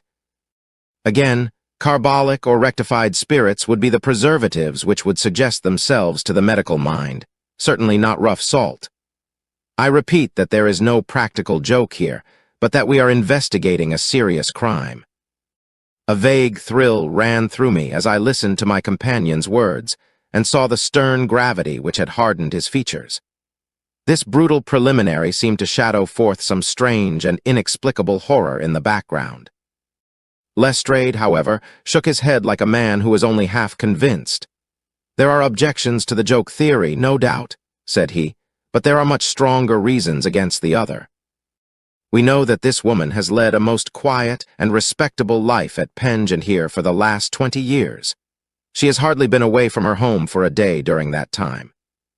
Why on earth, then, should any criminal send her the proofs of his guilt, especially as, unless she is a most consummate actress, she understands quite as little of the matter as we do?" "That is the problem which we have to solve," Holmes answered. "And for my part, I shall set about it by presuming that my reasoning is correct, and that a double murder has been committed. One of these ears is a woman's, small, finely formed, and pierced for an earring. The other is a man's, sunburned, discolored, and also pierced for an earring. These two people are presumably dead, or we should have heard their story before now. Today is Friday. The packet was posted on Thursday morning. The tragedy then occurred on Wednesday or Tuesday or earlier. If the two people were murdered, who but their murderer would have sent this sign of his work to Miss Cushing? We may take it that the sender of the packet is the man whom we want, but he must have some strong reason for sending Miss Cushing this packet. What reason, then? It must have been to tell her that the deed was done, or to pain her, perhaps, but in that case she knows who it is. Does she know? I doubt it. If she knew, why should she call the police in? She might have buried the ears, and no one would have been the wiser. That is what she would have done if she had wished to shield the criminal. But if she does not wish to shield him, she would give his name. There is a tangle here which needs straightening out. He had been talking in a high, quick voice, staring blankly up over the garden fence, but now he sprang briskly to his feet and walked towards the house. "I have a few questions to ask Miss Cushing," said he. "In that case I may leave you here," said Lestrade, "for I have another small business on hand. I think that I have nothing further to learn from Miss Cushing. You will find me at the police station." "We shall look in on our way to the train," answered Holmes. A moment later he and I were back in the front room, where the impassive lady was still quietly working away at her antimacassar. She put it down on her lap as we entered and looked at us with her frank, searching blue eyes. "I am convinced, sir," she said, "that this matter is a mistake, and that the parcel was never meant for me at all. I have said this several times to the gentleman from Scotland Yard, but he simply laughs at me. I have not an enemy in the world, as far as I know, so why should anyone play me such a trick?" "I am coming to be of the same opinion, Miss Cushing," said Holmes, taking a seat beside her. "I think that it is more than probable." He paused, and I was surprised, on glancing round, to see that he was staring with singular intentness at the lady's profile. Surprise and satisfaction were both for an instant to be read upon his eager face, though when she glanced round to find out the cause of his silence he had become as demure as ever. I stared hard myself at her flat, grizzled hair, her trim cap, her little gilt earrings, her placid features, but I could see nothing which could account for my companion's evident excitement. There were one or two questions. "Oh, I am weary of questions," cried Miss Cushing impatiently. "You have two sisters, I believe. How could you know that?" "I observed the very instant that I entered the room that you have a portrait group of 3 ladies upon the mantelpiece, one of whom is undoubtedly yourself, while the others are so exceedingly like you that there could be no doubt of the relationship." "Yes, you are quite right. Those are my sisters, Sarah and Mary. And here at my elbow is another portrait, taken at Liverpool, of your younger sister, in the company of a man who appears to be a steward by his uniform. I observe that she was unmarried at the time. You are very quick at observing. That is my trade." "Well, you are quite right. But she was married to Mr. Browner a few days afterwards. He was on the South American line when that was taken, but he was so fond of her that he couldn't abide to leave her for so long, and he got into the Liverpool and London boats." "Ah, the Conqueror, perhaps?" "No, the Mayday, when last I heard. Jim came down here to see me once. That was before he broke the pledge, but afterwards he would always take drink when he was ashore, and a little drink would send him stark, staring mad. Ah, it was a bad day that ever he took a glass in his hand again. First he dropped me, then he quarreled with Sarah, and now that Mary has stopped writing, we don't know how things are going with them." It was evident that Miss Cushing had come upon a subject on which she felt very deeply. Like most people who lead a lonely life, she was shy at first, but ended by becoming extremely communicative. She told us many details about her brother-in-law, the steward, and then, wandering off on the subject of her former lodgers, the medical students, she gave us a long account of their delinquencies, with their names and those of their hospitals. Holmes listened attentively to everything, throwing in a question from time to time. "About your second sister, Sarah," said he. "I wonder, since you are both maiden ladies, that you do not keep house together. Ah, you don't know Sarah's temper, or you would wonder no more. I tried it when I came to Croydon, and we kept on until about 2 months ago, when we had to part. I don't want to say a word against my own sister, but she was always meddlesome and hard to please, was Sarah. You say that she quarreled with your Liverpool relations." Yes, and they were the best of friends at one time. Why, she went up there to live in order to be near them. And now she has no word hard enough for Jim Browner. The last 6 months that she was here, she would speak of nothing but his drinking and his ways. He had caught her meddling, I suspect, and given her a bit of his mind, and that was the start of it. "Thank you, Miss Cushing," said Holmes, rising and bowing. "Your sister Sarah lives, I think you said, at New Street, Wallington. Goodbye, and I am very sorry that you should have been troubled over a case with which, as you say, you have nothing whatever to do." There was a cab passing as we came out, and Holmes hailed it. "How far to Wallington?" he asked. "Only about a mile, sir." "Very good. Jump in, Watson. We must strike while the iron is hot. Simple as the case is, there have been 1 or 2 very instructive details in connection with it. Just pull up at a telegraph office as you pass, cabby." Holmes sent off a short wire, and for the rest of the drive lay back in the cab, with his hat tilted over his nose to keep the sun from his face. Our driver pulled up at a house which was not unlike the one which we had just quitted. My companion ordered him to wait and had his hand upon the knocker when the door opened, and a grave young gentleman in black with a very shiny hat appeared on the step. "Is Miss Cushing at home?" asked Holmes. "Miss Sarah Cushing is extremely ill," said he. "She has been suffering since yesterday from brain symptoms of great severity. As her medical advisor, I cannot possibly take the responsibility of allowing anyone to see her. I should recommend you to call again in 10 days. He drew on his gloves, closed the door, and marched off down the street. "Well, if we can't, we can't," said Holmes cheerfully. "Perhaps she could not or would not have told you much. I did not wish her to tell me anything. I only wanted to look at her. However, I think that I have got all that I want. Drive us to some decent hotel, cabby, where we may have some lunch, and afterwards we shall drop down upon friend Lestrade at the police station." We had a pleasant little meal together, during which Holmes would talk about nothing but violins, narrating with great exultation how he had purchased his own Stradivarius, which was worth at least 500 guineas, at a Jew broker's in Tottenham Court Road for 55 shillings. This led him to Paganini, and we sat for an hour over a bottle of claret while he told me anecdote after anecdote of that extraordinary man. The afternoon was far advanced, and the hot glare had softened into a mellow glow before we found ourselves at the police station. Lestrade was waiting for us at the door. "A telegram for you, Mr. Holmes," said he. "Ha, it is the answer." He tore it open, glanced his eyes over it, and crumpled it into his pocket. "That's all right," said he. "Have you found out anything?" "I have found out everything." "What?" Lestrade stared at him in amazement. "You are joking." "I was never more serious in my life. A shocking crime has been committed, and I think I have now laid bare every detail of it. And the criminal." Holmes scribbled a few words upon the back of one of his visiting cards and threw it over to Lestrade. "That is the name," he said.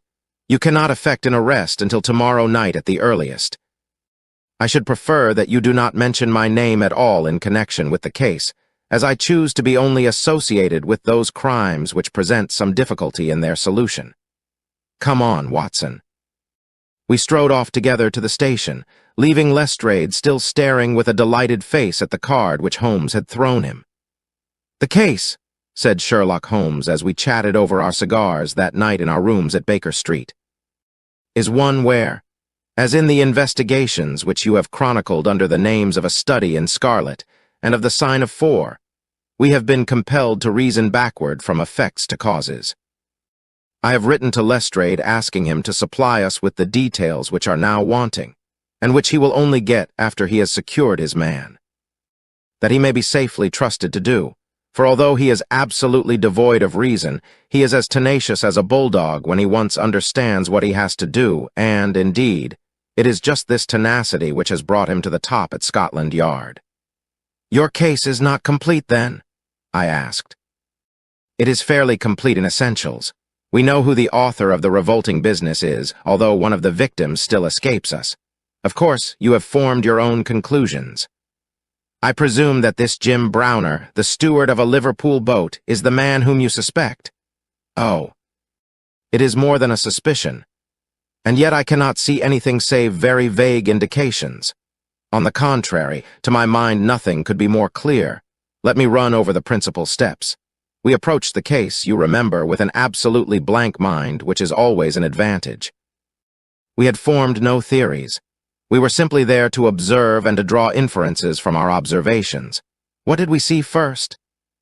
A very placid and respectable lady who seemed quite innocent of any secret, and a portrait which showed me that she had 2 younger sisters. It instantly flashed across my mind that the box might have been meant for one of these. I set the idea aside as one which could be disproved or confirmed at our leisure. Then we went to the garden, as you remember, and we saw the very singular contents of the little yellow box. The string was of the quality which is used by sailmakers aboard ship, and at once a whiff of the sea was perceptible in our investigation. When I observed that the knot was one which is popular with sailors, that the parcel had been posted at a port, and that the male ear was pierced for an earring, which is so much more common among sailors than landsmen, I was quite certain that all the actors in the tragedy were to be found among our seafaring classes. When I came to examine the address of the packet, I observed that it was to Miss S. Cushing. Now, the oldest sister would, of course, be Miss Cushing, and although her initial was S, it might belong to one of the others as well. In that case, we should have to commence our investigation from a fresh basis altogether. I therefore went into the house with the intention of clearing up this point. I was about to assure Miss Cushing that I was convinced that a mistake had been made when you may remember that I came suddenly to a stop. The fact was that I had just seen something which filled me with surprise, and at the same time narrowed the field of our inquiry immensely. As a medical man, you are aware, Watson, that there is no part of the body which varies so much as the human ear. Each ear is as a rule quite distinctive and differs from all other ones. In last year's anthropological journal, you will find 2 short monographs from my pen upon the subject. I had, therefore, examined the ears in the box with the eyes of an expert, and had carefully noted their anatomical peculiarities. Imagine my surprise, then, when on looking at Miss Cushing I perceived that her ear corresponded exactly with the female ear which I had just inspected. The matter was entirely beyond coincidence. There was the same shortening of the pinna, the same broad curve of the upper lobe, the same convolution of the inner cartilage. In all essentials, it was the same ear. Of course, I at once saw the enormous importance of the observation. It was evident that the victim was a blood relation, and probably a very close one. I began to talk to her about her family, and you remember that she at once gave us some exceedingly valuable details. In the first place, her sister's name was Sarah, and her address had until recently been the same, so that it was quite obvious how the mistake had occurred and for whom the packet was meant. Then we heard of this steward, married to the 3rd sister, and learned that he had at one time been so intimate with Miss Sarah that she had actually gone up to Liverpool to be near the Browners, but a quarrel had afterwards divided them. This quarrel had put a stop to all communications for some months, so that if Browner had occasion to address a packet to Miss Sarah, he would undoubtedly have done so to her old address. And now the matter had begun to straighten itself out wonderfully.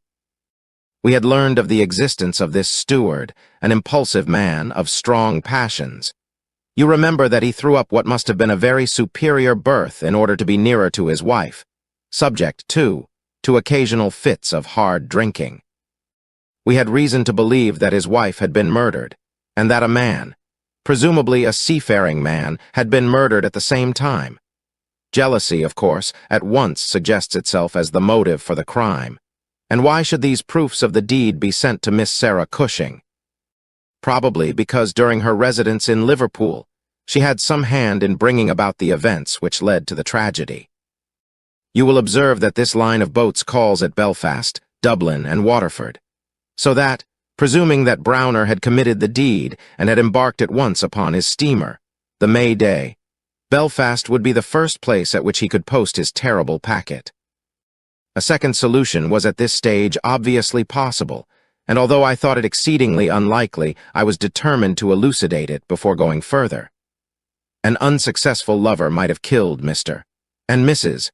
Browner, and the male ear might have belonged to the husband. There were many grave objections to this theory, but it was conceivable. I therefore sent off a telegram to my friend Alger of the Liverpool force and asked him to find out if Mrs. Browner were at home and if Browner had departed in the May day. Then we went on to Wallington to visit Miss Sarah. I was curious, in the first place, to see how far the family ear had been reproduced in her. Then, of course, she might give us very important information, but I was not sanguine that she would.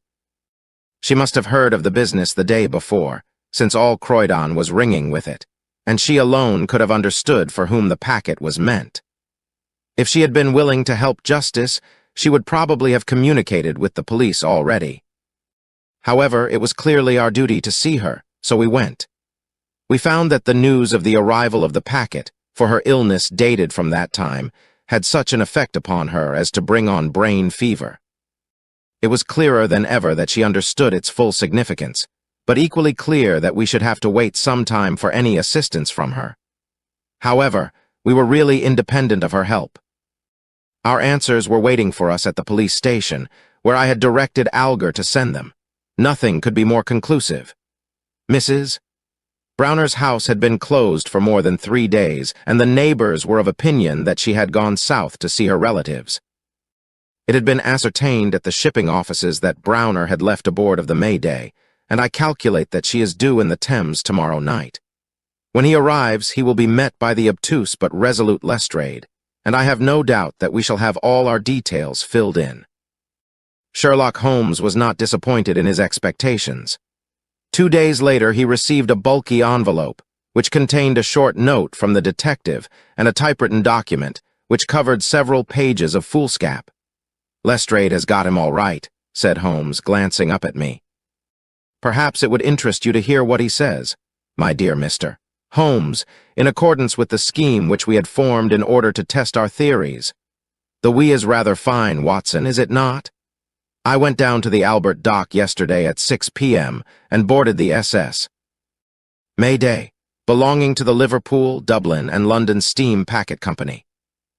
On inquiry, I found that there was a steward on board of the name of James Browner, and that he had acted during the voyage in such an extraordinary manner that the captain had been compelled to relieve him of his duties.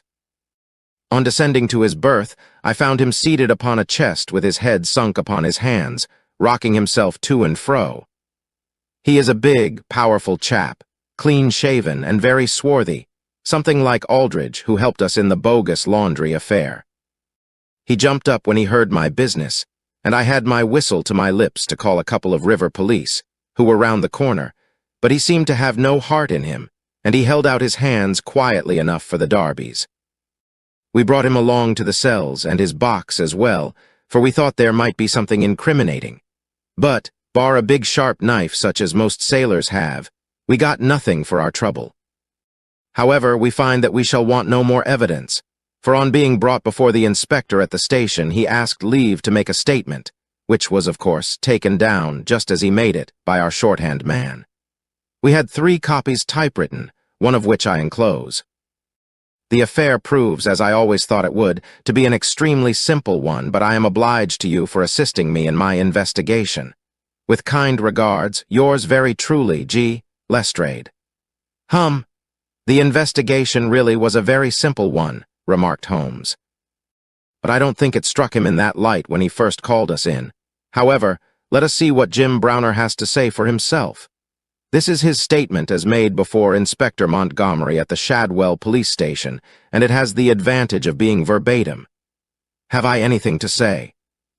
Yes, I have a deal to say. I have to make a clean breast of it all. You can hang me, or you can leave me alone. I don't care a plug which you do. I tell you I've not shut an eye in sleep since I did it, and I don't believe I ever will again until I get past all waking. Sometimes it's his face, but most generally it's hers. I'm never without one or the other before me.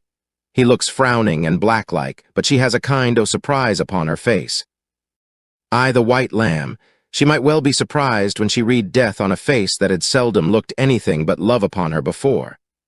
But it was Sarah's fault, and may the curse of a broken man put a blight on her and set the blood rotting in her veins.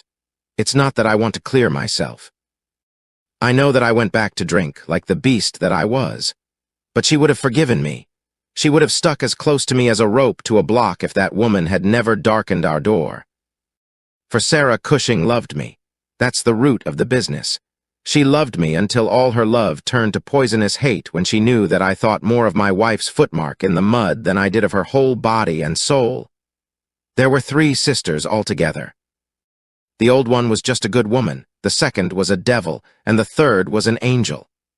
Sarah was 33, and Mary was 29 when I married.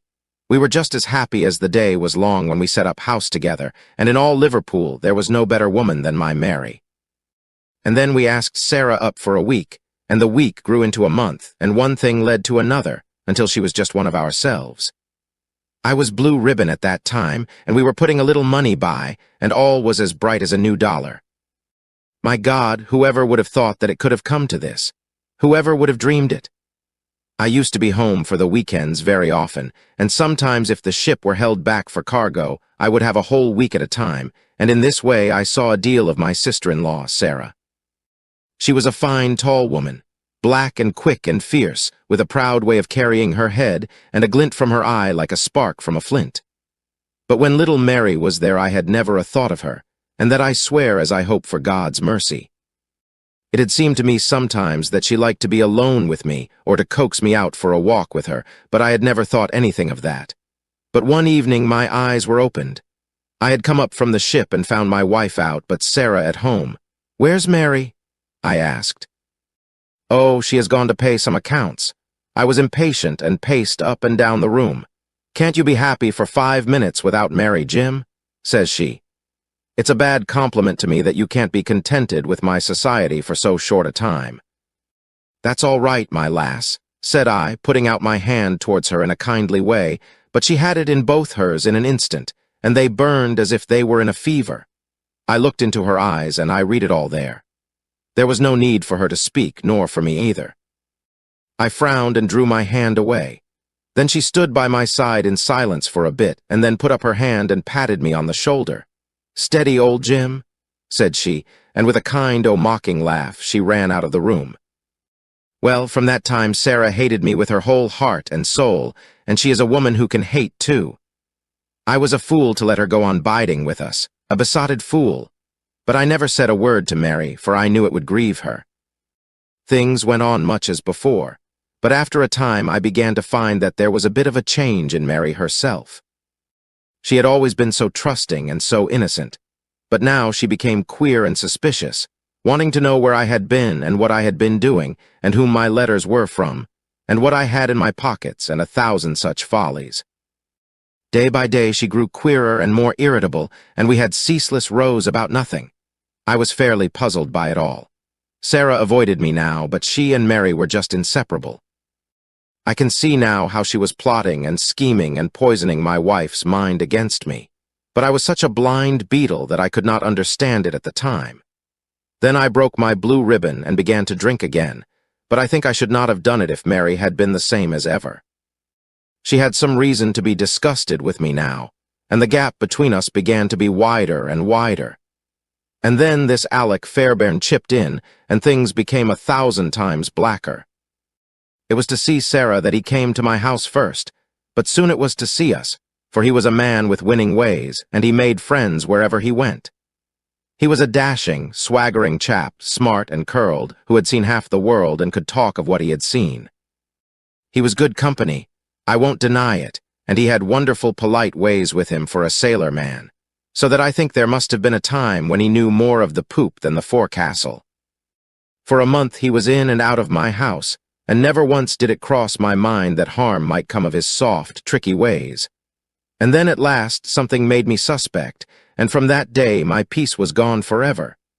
It was only a little thing, too. I had come into the parlor unexpected, and as I walked in at the door I saw a light of welcome on my wife's face. But as she saw who it was, it faded again, and she turned away with a look of disappointment. That was enough for me. There was no one but Alec Fairbairn, whose step she could have mistaken for mine. If I could have seen him then, I should have killed him, for I have always been like a madman when my temper gets loose. Mary saw the devil's light in my eyes, and she ran forward with her hands on my sleeve. "Don't, Jim, don't," says she. "Where's Sarah?" I asked. In the kitchen, says she. Sarah, says I as I went in, this man Fairbairn is never to darken my door again. Why not? Says she. Because I order it. Oh. Says she, if my friends are not good enough for this house, then I am not good enough for it either. You can do what you like. Says I, but if Fairbairn shows his face here again, I'll send you one of his ears for a keepsake. She was frightened by my face, I think, for she never answered a word, and the same evening she left my house. Well, I don't know now whether it was pure devilry on the part of this woman, or whether she thought that she could turn me against my wife by encouraging her to misbehave. Anyway, she took a house just 2 streets off and let lodgings to sailors. Fairbairn used to stay there, and Mary would go round to have tea with her sister and him. How often she went, I don't know, but I followed her one day, and as I broke in at the door, Fairbairn got away over the back garden wall like the cowardly skunk that he was. I swore to my wife that I would kill her if I found her in his company again, and I led her back with me, sobbing and trembling, and as white as a piece of paper. There was no trace of love between us any longer. I could see that she hated me and feared me, and when the thought of it drove me to drink, then she despised me as well. Well, Sarah found that she could not make a living in Liverpool, so she went back, as I understand, to live with her sister in Croydon, and things jogged on much the same as ever at home. And then came this last week and all the misery and ruin. It was in this way.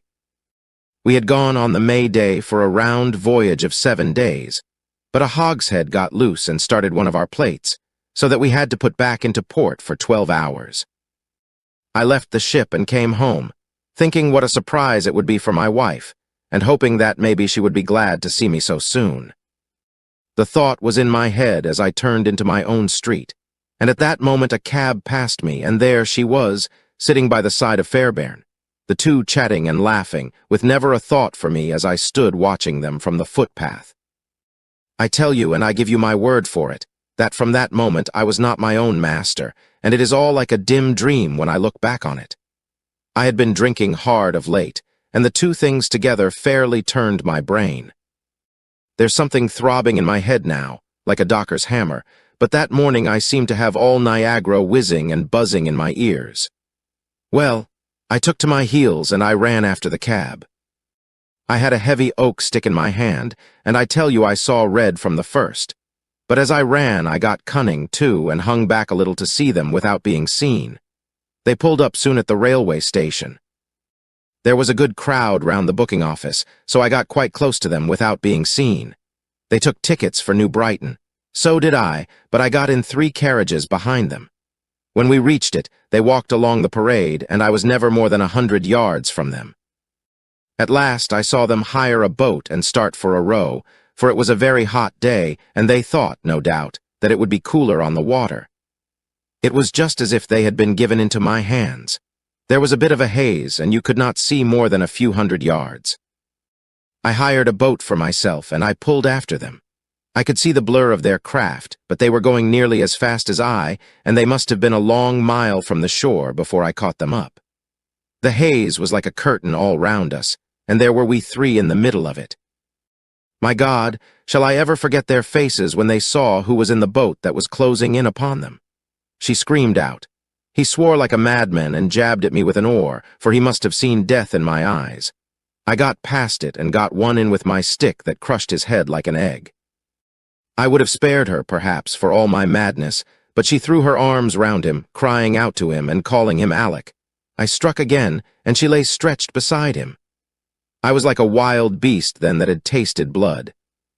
If Sarah had been there, by the Lord, she should have joined them. I pulled out my knife and, well, there, I've said enough. It gave me a kind of savage joy when I thought how Sarah would feel when she had such signs as these of what her meddling had brought about. Then I tied the bodies into the boat, stove a plank, and stood by until they had sunk. I knew very well that the owner would think that they had lost their bearings in the haze and had drifted off out to sea. I cleaned myself up, got back to land, and joined my ship without a soul having a suspicion of what had passed.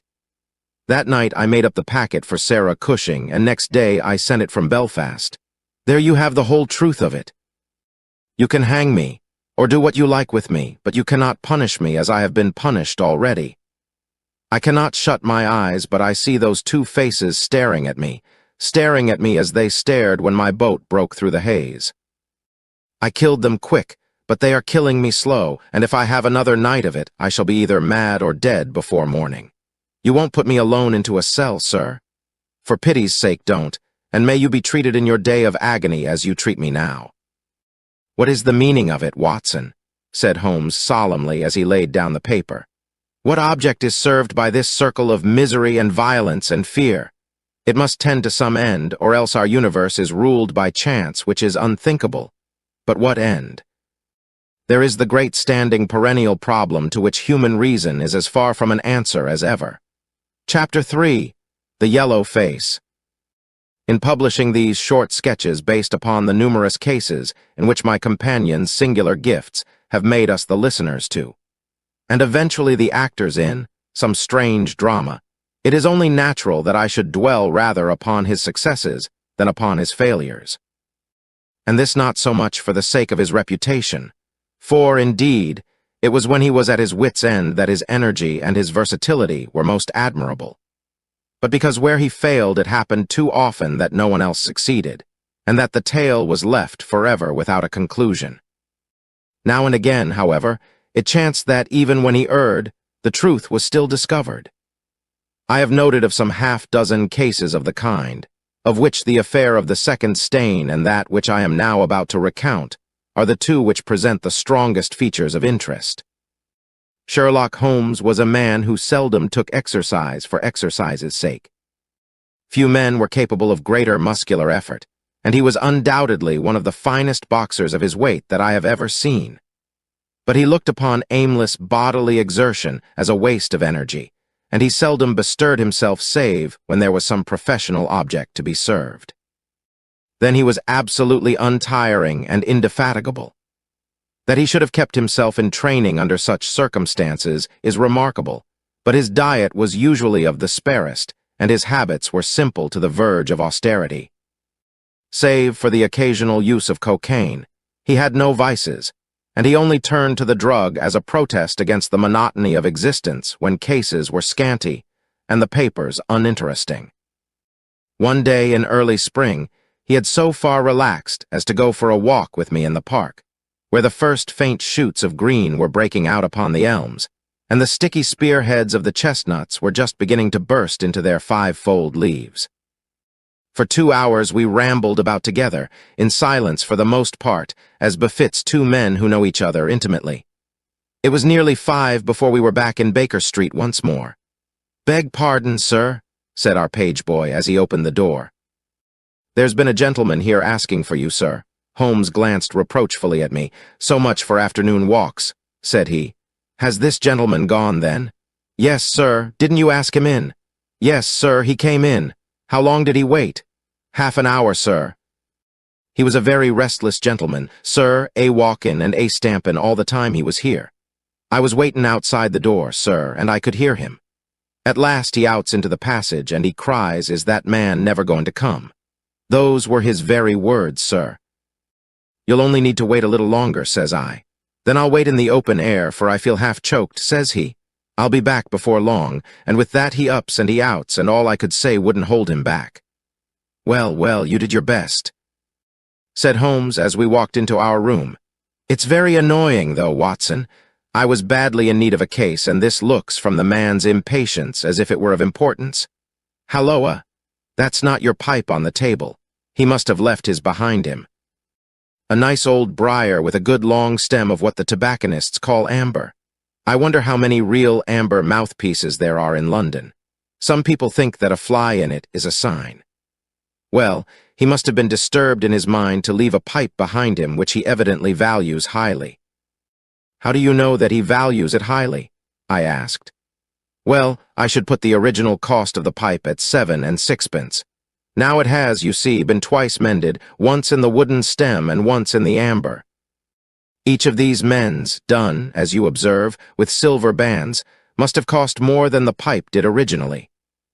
The man must value the pipe highly when he prefers to patch it up rather than buy a new one with the same money. Anything else?" I asked, for Holmes was turning the pipe about in his hand and staring at it in his peculiar pensive way. He held it up and tapped on it with his long, thin forefinger, as a professor might who was lecturing on a bone. "Pipes are occasionally of extraordinary interest," said he. "Nothing has more individuality, save perhaps watches and bootlaces. The indications here, however, are neither very marked nor very important. The owner is obviously a muscular man, left-handed, with an excellent set of teeth, careless in his habits, and with no need to practice economy." My friend threw out the information in a very offhand way, but I saw that he cocked his eye at me to see if I had followed his reasoning. "You think a man must be well-to-do if he smokes a 7-shilling pipe," said I. "This is Grosvenor mixture at 8d. an ounce." Holmes answered, knocking a little out on his palm. "As he might get an excellent smoke for half the price, he has no need to practice economy. And the other points? He has been in the habit of lighting his pipe at lamps and gas jets. You can see that it is quite charred all down one side. Of course a match could not have done that. Why should a man hold a match to the side of his pipe? But you cannot light it at a lamp without getting the bowl charred, and it is all on the right side of the pipe. From that I gather that he is a left-handed man. You hold your own pipe to the lamp and see how naturally you, being right-handed, hold the left side to the flame. You might do it once the other way, but not as a constancy. This has always been held so. Then he has bitten through his amber. It takes a muscular, energetic fellow, and one with a good set of teeth to do that. But if I am not mistaken, I hear him upon the stair, so we shall have something more interesting than his pipe to study." An instant later our door opened, and a tall young man entered the room. He was well but quietly dressed in a dark gray suit and carried a brown wide-awake in his hand. I should have put him at about 30, though he was really some years older. "I beg your pardon," said he with some embarrassment. "I suppose I should have knocked." "Yes, of course I should have knocked. The fact is that I am a little upset, and you must put it all down to that." He passed his hand over his forehead like a man who is half-dazed, and then fell rather than sat down upon a chair. "I can see that you have not slept for a night or two," said Holmes in his easy, genial way. "That tries a man's nerves more than work, and more even than pleasure. May I ask how I can help you?" "I wanted your advice, sir. I don't know what to do, and my whole life seems to have gone to pieces. You wish to employ me as a consulting detective." "Not that only. I want your opinion as a judicious man, as a man of the world. I want to know what I ought to do next. I hope to God you'll be able to tell me." He spoke in little, sharp, jerky outbursts, and it seemed to me that to speak at all was very painful to him, and that his will all through was overriding his inclinations. "It's a very delicate thing," said he. "One does not like to speak of one's domestic affairs to strangers. It seems dreadful to discuss the conduct of one's wife with two men whom I have never seen before. It's horrible to have to do it. But I've got to the end of my tether, and I must have advice." "My dear Mr. Grant Munro," began Holmes. Our visitor sprang from his chair. "What?" he cried. "You know my name." "If you wish to preserve your incognito," said Holmes, smiling, "I would suggest that you cease to write your name upon the lining of your hat, or else that you turn the crown towards the person whom you are addressing. I was about to say that my friend and I have listened to a good many strange secrets in this room, and that we have had the good fortune to bring peace to many troubled souls. I trust that we may do as much for you. Might I beg you, as time may prove to be of importance, to furnish me with the facts of your case without further delay?" Our visitor again passed his hand over his forehead, as if he found it bitterly hard. From every gesture and expression, I could see that he was a reserved, self-contained man, with a dash of pride in his nature, more likely to hide his wounds than to expose them. Then, suddenly, with a fierce gesture of his closed hand, like one who throws reserve to the winds, he began. "The facts are these, Mr. Holmes," said he.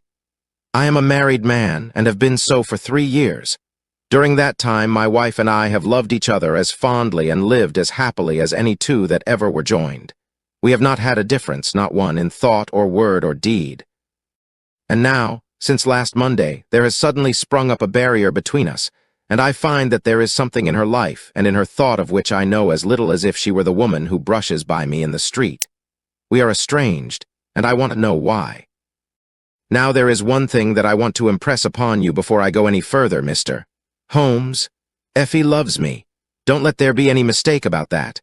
She loves me with her whole heart and soul, and never more than now. I know it. I feel it.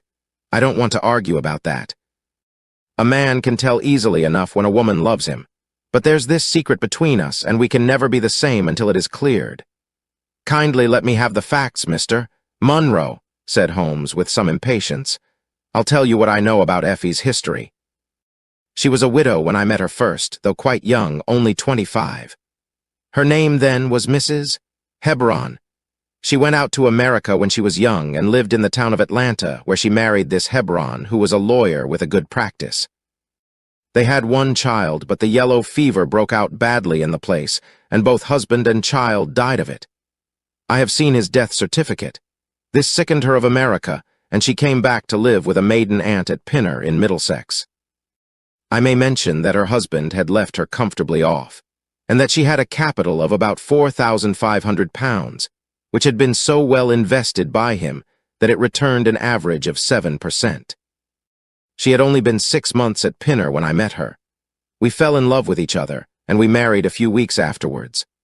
I am a hop merchant myself, and as I have an income of 700 or 800, we found ourselves comfortably off and took a nice £80-a-year villa at Norbury. Our little place was very countrified, considering that it is so close to town. We had an inn and 2 houses a little above us, and a single cottage at the other side of the field which faces us, and except those there were no houses until you got halfway to the station. My business took me into town at certain seasons, but in summer I had less to do, and then in our country home my wife and I were just as happy as could be wished.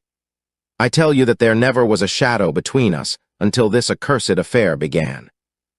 There's one thing I ought to tell you before I go further. When we married, my wife made over all her property to me, rather against my will, for I saw how awkward it would be if my business affairs went wrong. However, she would have it so, and it was done. Well, about 6 weeks ago she came to me.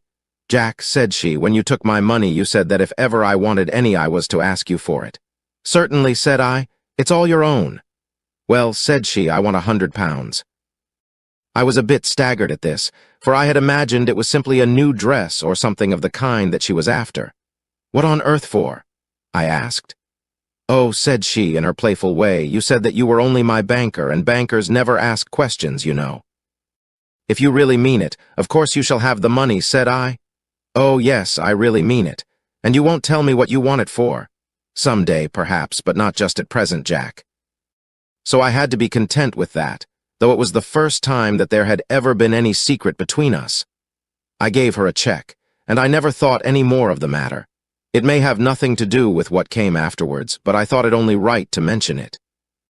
Well, I told you just now that there is a cottage not far from our house. There is just a field between us, but to reach it you have to go along the road and then turn down a lane.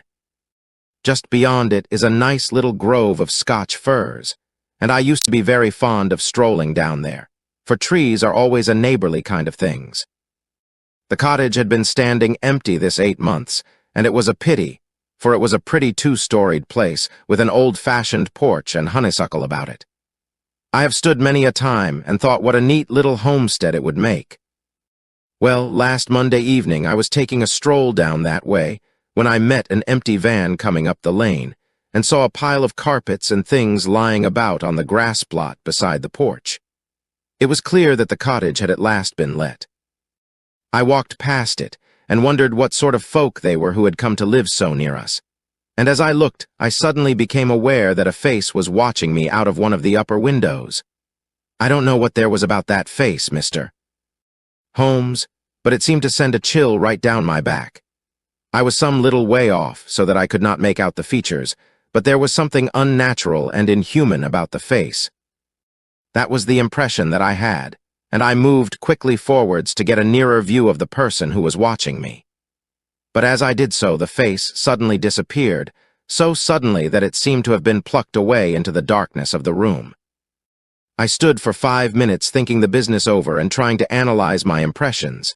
I could not tell if the face were that of a man or a woman. It had been too far from me for that, but its color was what had impressed me most. It was of a livid, chalky white, and with something set and rigid about it which was shockingly unnatural. So disturbed was I that I determined to see a little more of the new inmates of the cottage. I approached and knocked at the door, which was instantly opened by a tall, gaunt woman with a harsh, forbidding face. "What may you be wantin'?" she asked in a northern accent. "I am your neighbor over yonder," said I, nodding towards my house. "I see that you have only just moved in, so I thought that if I could be of any help to you in any." "I will just ask ye when we want ye," said she, and shut the door in my face. Annoyed at the churlish rebuff, I turned my back and walked home. All evening, though I tried to think of other things, my mind would still turn to the apparition at the window and the rudeness of the woman. I determined to say nothing about the former to my wife, for she is a nervous, highly strung woman, and I had no wish that she would share the unpleasant impression which had been produced upon myself. I remarked to her, however, before I fell asleep, that the cottage was now occupied, to which she returned no reply. I am usually an extremely sound sleeper. It has been a standing jest in the family that nothing could ever wake me during the night. And yet somehow on that particular night, whether it may have been the slight excitement produced by my little adventure or not I know not, but I slept much more lightly than usual. Half in my dreams I was dimly conscious that something was going on in the room, and gradually became aware that my wife had dressed herself and was slipping on her mantle and her bonnet. My lips were parted to murmur out some sleepy words of surprise or remonstrance at this untimely preparation, when suddenly my half-opened eyes fell upon her face, illuminated by the candlelight, and astonishment held me dumb. She wore an expression such as I had never seen before, such as I should have thought her incapable of assuming. She was deadly pale and breathing fast, glancing furtively towards the bed as she fastened her mantle to see if she had disturbed me. Then, thinking that I was still asleep, she slipped noiselessly from the room, and an instant later I heard a sharp creaking which could only come from the hinges of the front door. I sat up in bed and rapped my knuckles against the rail to make certain that I was truly awake. Then I took my watch from under the pillow. It was 3 in the morning. What on this earth could my wife be doing out on the country road at 3 in the morning? I had sat for about 20 minutes turning the thing over in my mind and trying to find some possible explanation. The more I thought, the more extraordinary and inexplicable did it appear. I was still puzzling over it when I heard the door gently close again and her footsteps coming up the stairs. "Where in the world have you been, Effie?" I asked as she entered. She gave a violent start and a kind of gasping cry when I spoke, and that cry and start troubled me more than all the rest, for there was something indescribably guilty about them. My wife had always been a woman of a frank, open nature, and it gave me a chill to see her slinking into her own room and crying out and wincing when her own husband spoke to her. "You awake, Jack?" she cried with a nervous laugh. "Why, I thought that nothing could awake you." "Where have you been?" I asked more sternly. "I don't wonder that you are surprised," said she, and I could see that her fingers were trembling as she undid the fastenings of her mantle. "Why, I never remember having done such a thing in my life before. The fact is that I felt as though I were choking and had a perfect longing for a breath of fresh air. I really think that I should have fainted if I had not gone out. I stood at the door for a few minutes, and now I am quite myself again." All the time that she was telling me this story, she never once looked in my direction, and her voice was quite unlike her usual tones. It was evident to me that she was saying what was false. I said nothing in reply, but turned my face to the wall, sick at heart, with my mind filled with 1,000 venomous doubts and suspicions. What was it that my wife was concealing from me? Where had she been during that strange expedition? I felt that I should have no peace until I knew, and yet I shrank from asking her again after once she had told me what was false. All the rest of the night I tossed and tumbled, framing theory after theory, each more unlikely than the last. I should have gone to the city that day, but I was too disturbed in my mind to be able to pay attention to business matters. My wife seemed to be as upset as myself, and I could see from the little questioning glances which she kept shooting at me that she understood that I disbelieved her statement, and that she was at her wits' end what to do. We hardly exchanged a word during breakfast, and immediately afterwards I went out for a walk, that I might think the matter out in the fresh morning air. I went as far as the Crystal Palace, spent an hour in the grounds, and was back in Norbury by 1 o'clock. It happened that my way took me past the cottage, and I stopped for an instant to look at the windows and to see if I could catch a glimpse of the strange face which had looked out at me on the day before. As I stood there, imagine my surprise, Mr. Holmes, when the door suddenly opened and my wife walked out. I was struck dumb with astonishment at the sight of her, but my emotions were nothing to those which showed themselves upon her face when our eyes met. She seemed for an instant to wish to shrink back inside the house again. And then, seeing how useless all concealment must be, she came forward, with a very white face and frightened eyes which belied the smile upon her lips. "Ah, Jack," she said, "I have just been in to see if I can be of any assistance to our new neighbors. Why do you look at me like that, Jack? You are not angry with me." "So," said I, "this is where you went during the night." "What do you mean?" she cried. "You came here." "I am sure of it. Who are these people that you should visit them at such an hour?" "I have not been here before." "How can you tell me what you know is false?" I cried. "Your very voice changes as you speak. When have I ever had a secret from you?" "I shall enter that cottage, and I shall probe the matter to the bottom." "No, no, Jack, for God's sake," she gasped, in uncontrollable emotion. Then, as I approached the door, she seized my sleeve and pulled me back with convulsive strength. "I implore you not to do this, Jack," she cried. "I swear that I will tell you everything some day, but nothing but misery can come of it if you enter that cottage." Then, as I tried to shake her off, she clung to me in a frenzy of entreaty. "Trust me, Jack," she cried. "Trust me only this once. You will never have cause to regret it. You know that I would not have a secret from you if it were not for your own sake. Our whole lives are at stake in this. If you come home with me, all will be well. If you force your way into that cottage, all is over between us." There was such earnestness, such despair in her manner that her words arrested me, and I stood irresolute before the door. "I will trust you on one condition, and on one condition only," said I at last. "It is that this mystery comes to an end from now. You are at liberty to preserve your secret, but you must promise me that there shall be no more nightly visits, no more doings which are kept from my knowledge. I am willing to forget those which are past if you will promise that there shall be no more in the future." "I was sure that you would trust me," she cried with a great sigh of relief. "It shall be just as you wish. Come away, oh, come away up to the house." Still pulling at my sleeve, she led me away from the cottage. As we went, I glanced back, and there was that yellow, livid face watching us out of the upper window. What link could there be between that creature and my wife? Or how could the coarse, rough woman whom I had seen the day before be connected with her? It was a strange puzzle, and yet I knew that my mind could never know ease again until I had solved it. For 2 days after this, I stayed at home, and my wife appeared to abide loyally by our engagement, for, as far as I know, she never stirred out of the house. On the 3rd day, however, I had ample evidence that her solemn promise was not enough to hold her back from this secret influence which drew her away from her husband and her duty. I had gone into town on that day, but I returned by the 2.40 instead of the 3.36, which is my usual train. As I entered the house, the maid ran into the hall with a startled face. "Where is your mistress?" I asked. "I think that she has gone out for a walk," she answered. My mind was instantly filled with suspicion. I rushed upstairs to make sure that she was not in the house. As I did so, I happened to glance out of one of the upper windows, and saw the maid with whom I had just been speaking running across the field in the direction of the cottage.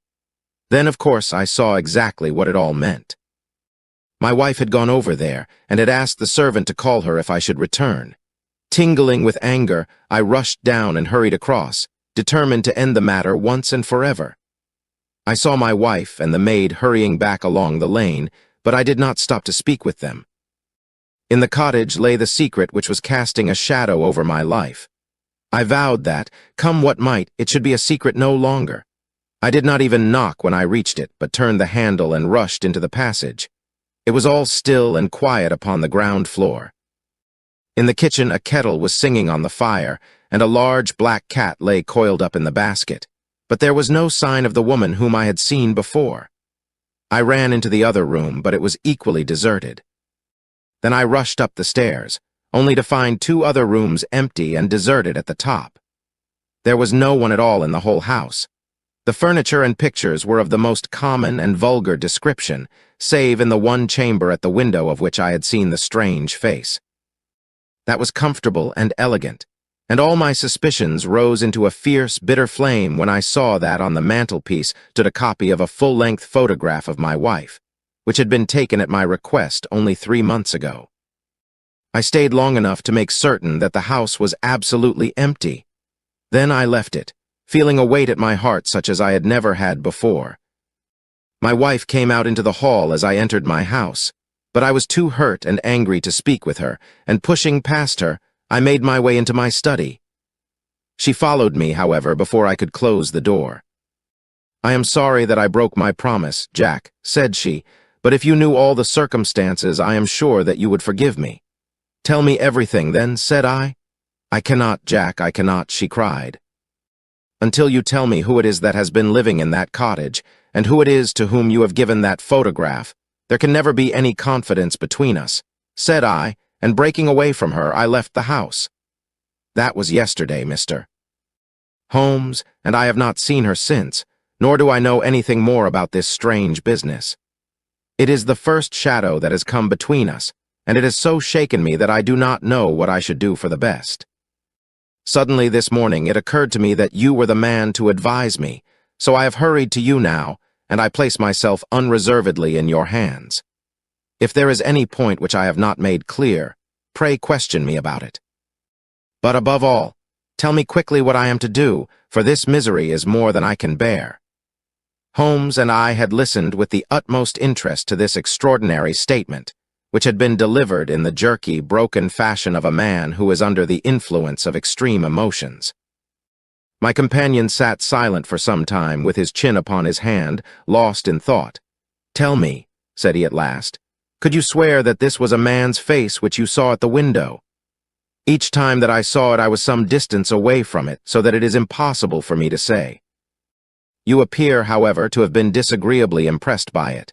It seemed to be of an unnatural color, and to have a strange rigidity about the features. When I approached, it vanished with a jerk. How long is it since your wife asked you for £100? "Nearly 2 months." "Have you ever seen a photograph of her first husband?" "No, there was a great fire at Atlanta very shortly after his death, and all her papers were destroyed." "And yet she had a certificate of death. You say that you saw it?" "Yes, she got a duplicate after the fire." "Did you ever meet anyone who knew her in America?" "No." "Did she ever talk of revisiting the place?" "No."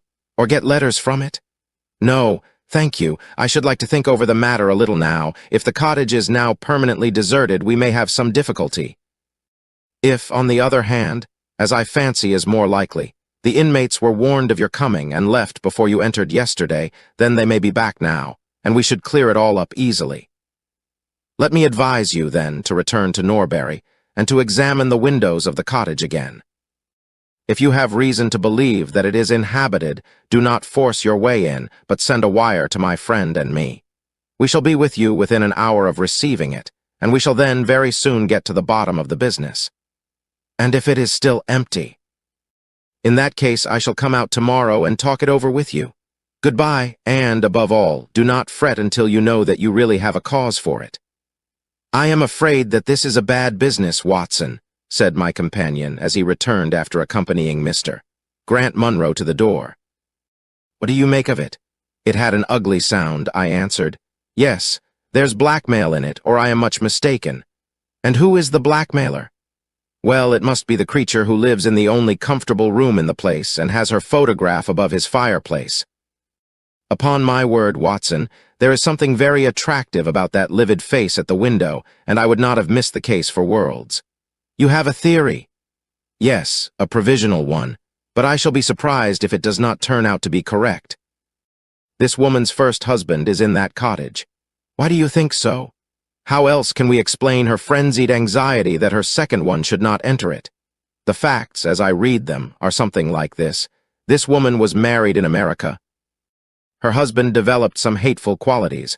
Or shall we say that he contracted some loathsome disease and became a leper or an imbecile? She flies from him at last, returns to England, changes her name and starts her life, as she thinks, afresh. She has been married 3 years and believes that her position is quite secure, having shown her husband the death certificate of some man whose name she has assumed, when suddenly her whereabouts is discovered by her first husband, or, we may suppose, by some unscrupulous woman who has attached herself to the invalid. They write to the wife and threaten to come and expose her. She asks for £100 and endeavors to buy them off. They come in spite of it, and when the husband mentions casually to the wife that there are newcomers in the cottage, she knows in some way that they are her pursuers. She waits until her husband is asleep, and then she rushes down to endeavor to persuade them to leave her in peace. Having no success, she goes again next morning, and her husband meets her, as he has told us, as she comes out. She promises him then not to go there again, but 2 days afterwards the hope of getting rid of those dreadful neighbors was too strong for her, and she made another attempt, taking down with her the photograph which had probably been demanded from her. In the midst of this interview, the maid rushed in to say that the master had come home, on which the wife, knowing that he would come straight down to the cottage, hurried the inmates out at the back door, into the grove of fir trees, probably, which was mentioned as standing near. In this way he found the place deserted.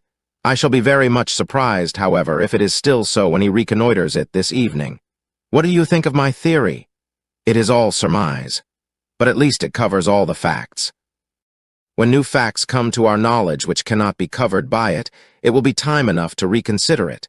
We can do nothing more until we have a message from our friend at Norbury. But we had not a very long time to wait for that. It came just as we had finished our tea. The cottage is still tenanted, it said. Have seen the face again at the window. We'll meet the 7 o'clock train and will take no steps until you arrive. He was waiting on the platform when we stepped out, and we could see in the light of the station lamps that he was very pale and quivering with agitation. They are still there, Mr. Holmes, said he, laying his hand hard upon my friend's sleeve. I saw lights in the cottage as I came down. We shall settle it now once and for all. What is your plan, then? Asked Holmes, as he walked down the dark, tree-lined road. I am going to force my way in and see for myself who is in the house. I wish you both to be there as witnesses. You are quite determined to do this, in spite of your wife's warning that it is better that you should not solve the mystery. Yes, I am determined. Well, I think that you are in the right. Any truth is better than indefinite doubt. We had better go up at once. Of course, legally, we are putting ourselves hopelessly in the wrong, but I think that it is worth it. It was a very dark night, and a thin rain began to fall as we turned from the high road into a narrow lane, deeply rutted with hedges on either side. Mr. Grant Munro pushed impatiently forward, however, and we stumbled after him as best we could. There are the lights of my house, he murmured, pointing to a glimmer among the trees. And here is the cottage which I am going to enter. We turned a corner in the lane as he spoke, and there was the building close beside us. A yellow bar falling across the black foreground showed that the door was not quite closed, and one window in the upper story was brightly illuminated. As we looked, we saw a dark blur moving across the blind. There is that creature, cried Grant Munro. You can see for yourselves that someone is there. Now follow me, and we shall soon know all. We approached the door, but suddenly a woman appeared out of the shadow and stood in the golden track of the lamplight. I could not see her face in the darkness, but her arms were thrown out in an attitude of entreaty. For God's sake, don't Jack, she cried. I had a presentiment that you would come this evening. Think better of it, dear. Trust me again, and you will never have cause to regret it. I have trusted you too long, Effie, he cried sternly. Leave go of me. I must pass you. My friends and I are going to settle this matter once and forever. He pushed her to one side, and we followed closely after him. As he threw the door open, an old woman ran out in front of him and tried to bar his passage, but he thrust her back, and an instant afterwards we were all upon the stairs. Grant Munro rushed into the lighted room at the top, and we entered at his heels. It was a cosy, well-furnished apartment, with 2 candles burning upon the table and 2 upon the mantelpiece. In the corner, stooping over a desk, there sat what appeared to be a little girl. Her face was turned away as we entered, but we could see that she was dressed in a red frock and that she had long white gloves on. As she whisked round to us, I gave a cry of surprise and horror. The face which she turned towards us was of the strangest livid tint, and the features were absolutely devoid of any expression. An instant later, the mystery was explained. Holmes, with a laugh, passed his hand behind the child's ear. A mask peeled off from her countenance, and there was a little coal-black negress, with all her white teeth flashing in amusement at our amazed faces. I burst out laughing, out of sympathy with her merriment, but Grant Munro stood staring with his hand clutching his throat. "My God," he cried, "what can be the meaning of this?" "I will tell you the meaning of it," cried the lady, sweeping into the room with a proud, set face. "You have forced me against my own judgment to tell you, and now we must both make the best of it. My husband died at Atlanta. My child survived. Your child—" She drew a large silver locket from her bosom. "You have never seen this open." I understood that it did not open. She touched a spring, and the front hinged back. There was a portrait within of a man strikingly handsome and intelligent-looking, but bearing unmistakable signs upon his features of his African descent. "That is John Hebron of Atlanta," said the lady, "and a nobler man never walked the earth. I cut myself off from my race in order to wed him, but never once while he lived did I for an instant regret it. It was our misfortune that our only child took after his people rather than mine. It is often so in such matches, and little Lucy is darker far than ever her father was. But dark or fair, she is my own dear little girlie and her mother's pet." The little creature ran across at the words and nestled up against the lady's dress. "When I left her in America," she continued, "it was only because her health was weak and the change might have done her harm. She was given to the care of a faithful Scotch woman who had once been our servant. Never for an instant did I dream of disowning her as my child. But when chance threw you in my way, Jack, and I learned to love you, I feared to tell you about my child. God forgive me, I feared that I should lose you, and I had not the courage to tell you.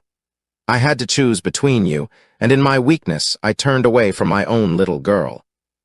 For 3 years I have kept her existence a secret from you, but I heard from the nurse, and I knew that all was well with her. At last, however, there came an overwhelming desire to see the child once more.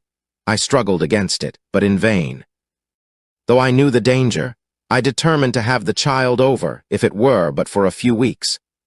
I sent £100 to the nurse, and I gave her instructions about this cottage, so that she might come as a neighbor, without my appearing to be in any way connected with her. I pushed my precautions so far as to order her to keep the child in the house during the daytime, and to cover up her little face and hands, so that even those who might see her at the window should not gossip about there being a black child in the neighborhood. If I had been less cautious, I might have been more wise, but I was half crazy with fear that you should learn the truth. It was you who told me first that the cottage was occupied. I should have waited for the morning, but I could not sleep for excitement, and so at last I slipped out, knowing how difficult it is to awake you. But you saw me go, and that was the beginning of my troubles. Next day you had my secret at your mercy, but you nobly refrained from pursuing your advantage. 3 days later, however, the nurse and child only just escaped from the back door as you rushed in at the front one. And now tonight you at last know all, and I ask you what is to become of us, my child and me." She clasped her hands and waited for an answer. It was a long 10 minutes before Grant Munro broke the silence, and when his answer came it was one of which I loved to think. He lifted the little child, kissed her, and then, still carrying her, he held his other hand out to his wife and turned towards the door. "We can talk it over more comfortably at home," said he. "I am not a very good man, Effie, but I think that I am a better one than you have given me credit for being." Holmes and I followed them down the lane, and my friend plucked at my sleeve as we came out. "I think," said he, "that we shall be of more use in London than in Norbury." Not another word did he say of the case until late that night, when he was turning away with his lighted candle for his bedroom. "Watson," said he, If it should ever strike you that I am getting a little overconfident in my powers, or giving less pains to a case than it deserves, kindly whisper Norbury in my ear, and I shall be infinitely obliged to you. Chapter 4. The Stockbroker's Clerk. Shortly after my marriage, I had bought a connection in the Paddington district. Old Mr. Farquhar, from whom I purchased it, had at one time an excellent general practice, but his age and an affliction of the nature of St. Vitus's dance from which he suffered had very much thinned it.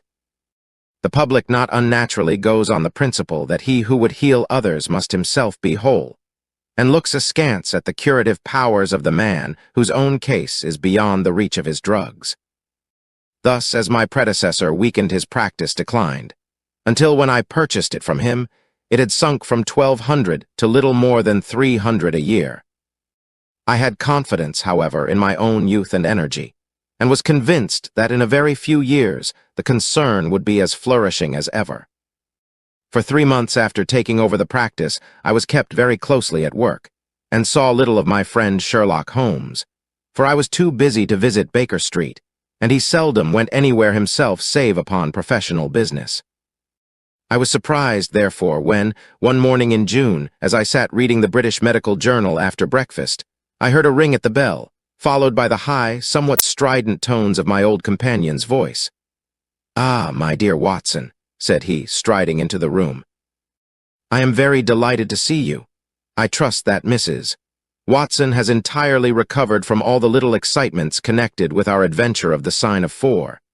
"Thank you, we are both very well," said I, shaking him warmly by the hand, "and I hope also," he continued, sitting down in the rocking chair, "that the cares of medical practice have not entirely obliterated the interest which you used to take in our little deductive problems." "On the contrary," I answered. "It was only last night that I was looking over my old notes and classifying some of our past results. I trust that you don't consider your collection closed." "Not at all. I should wish nothing better than to have some more of such experiences. Today, for example." "Yes, today, if you like. And as far off as Birmingham?" "Certainly, if you wish it. And the practice?" "I do my neighbor's when he goes. He is always ready to work off the debt." "Ha, nothing could be better," said Holmes, leaning back in his chair and looking keenly at me from under his half-closed lids. "I perceive that you have been unwell lately. Summer colds are always a little trying. I was confined to the house by a severe chill for 3 days last week. I thought, however, that I had cast off every trace of it. So you have. You look remarkably robust. How, then, did you know of it? My dear fellow, you know my methods. You deduced it, then?" "Certainly." "And from what?" "From your slippers." I glanced down at the new patent leathers which I was wearing. "How on earth—" I began, but Holmes answered my question before it was asked. "Your slippers are new," he said. "You could not have had them more than a few weeks. The soles which you are at this moment presenting to me are slightly scorched. For a moment, I thought they might have got wet and been burned in the drying. But near the instep, there is a small circular wafer of paper with the shopman's hieroglyphics upon it. Damp would of course have removed this. You had, then, been sitting with your feet outstretched to the fire, which a man would hardly do even in so wet a June as this if he were in his full health." Like all Holmes's reasoning, the thing seemed simplicity itself when it was once explained. He read the thought upon my features, and his smile had a tinge of bitterness. "I am afraid that I rather give myself away when I explain," said he. "Results without causes are much more impressive. You are ready to come to Birmingham, then?" "Certainly. What is the case?" "You shall hear it all in the train. My client is outside in a four-wheeler. Can you come at once?" "In an instant." I scribbled a note to my neighbor, rushed upstairs to explain the matter to my wife, and joined Holmes upon the doorstep. "Your neighbor is a doctor," said he, nodding at the brass plate. "Yes, he bought a practice as I did. An old established one, just the same as mine. Both have been ever since the houses were built." "Ah, then you got hold of the best of the two." "I think I did. But how do you know?" "By the steps, my boy. Yours are worn 3 inches deeper than his. But this gentleman in the cab is my client, Mr. Hall Pycroft. Allow me to introduce you to him. Whip your horse up, cabby, for we have only just time to catch our train." The man whom I found myself facing was a well-built, fresh-complexioned young fellow, with a frank, honest face and a slight, crisp yellow mustache. He wore a very shiny top hat and a neat suit of sober black, which made him look what he was, a smart young city man of the class who have been labeled cockneys, but who give us our crack volunteer regiments, and who turn out more fine athletes and sportsmen than any body of men in these islands. His round, ruddy face was naturally full of cheeriness, but the corners of his mouth seemed to me to be pulled down in a half-comical distress. It was not, however, until we were all in a first-class carriage and well started upon our journey to Birmingham that I was able to learn what the trouble was which had driven him to Sherlock Holmes. "We have a clear run here of 70 minutes, Holmes remarked. "I want you, Mr. Hall Pycroft, to tell my friend your very interesting experience exactly as you have told it to me, or with more detail if possible. It will be of use to me to hear the succession of events again. It is a case, Watson, which may prove to have something in it, or may prove to have nothing, but which, at least, presents those unusual and outre features which are as dear to you as they are to me. Now, Mr. Pycroft, I shall not interrupt you again." Our young companion looked at me with a twinkle in his eye. "The worst of the story is," said he, "that I show myself up as such a confounded fool. Of course, it may work out all right, and I don't see that I could have done otherwise. But if I have lost my crib and get nothing in exchange, I shall feel what a soft Johnny I have been. I'm not very good at telling a story, Dr.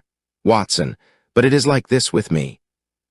I used to have a billet at Coxon and Woodhouse, of Draper's Gardens, but they were let in early in the spring through the Venezuelan loan, as no doubt you remember, and came a nasty cropper.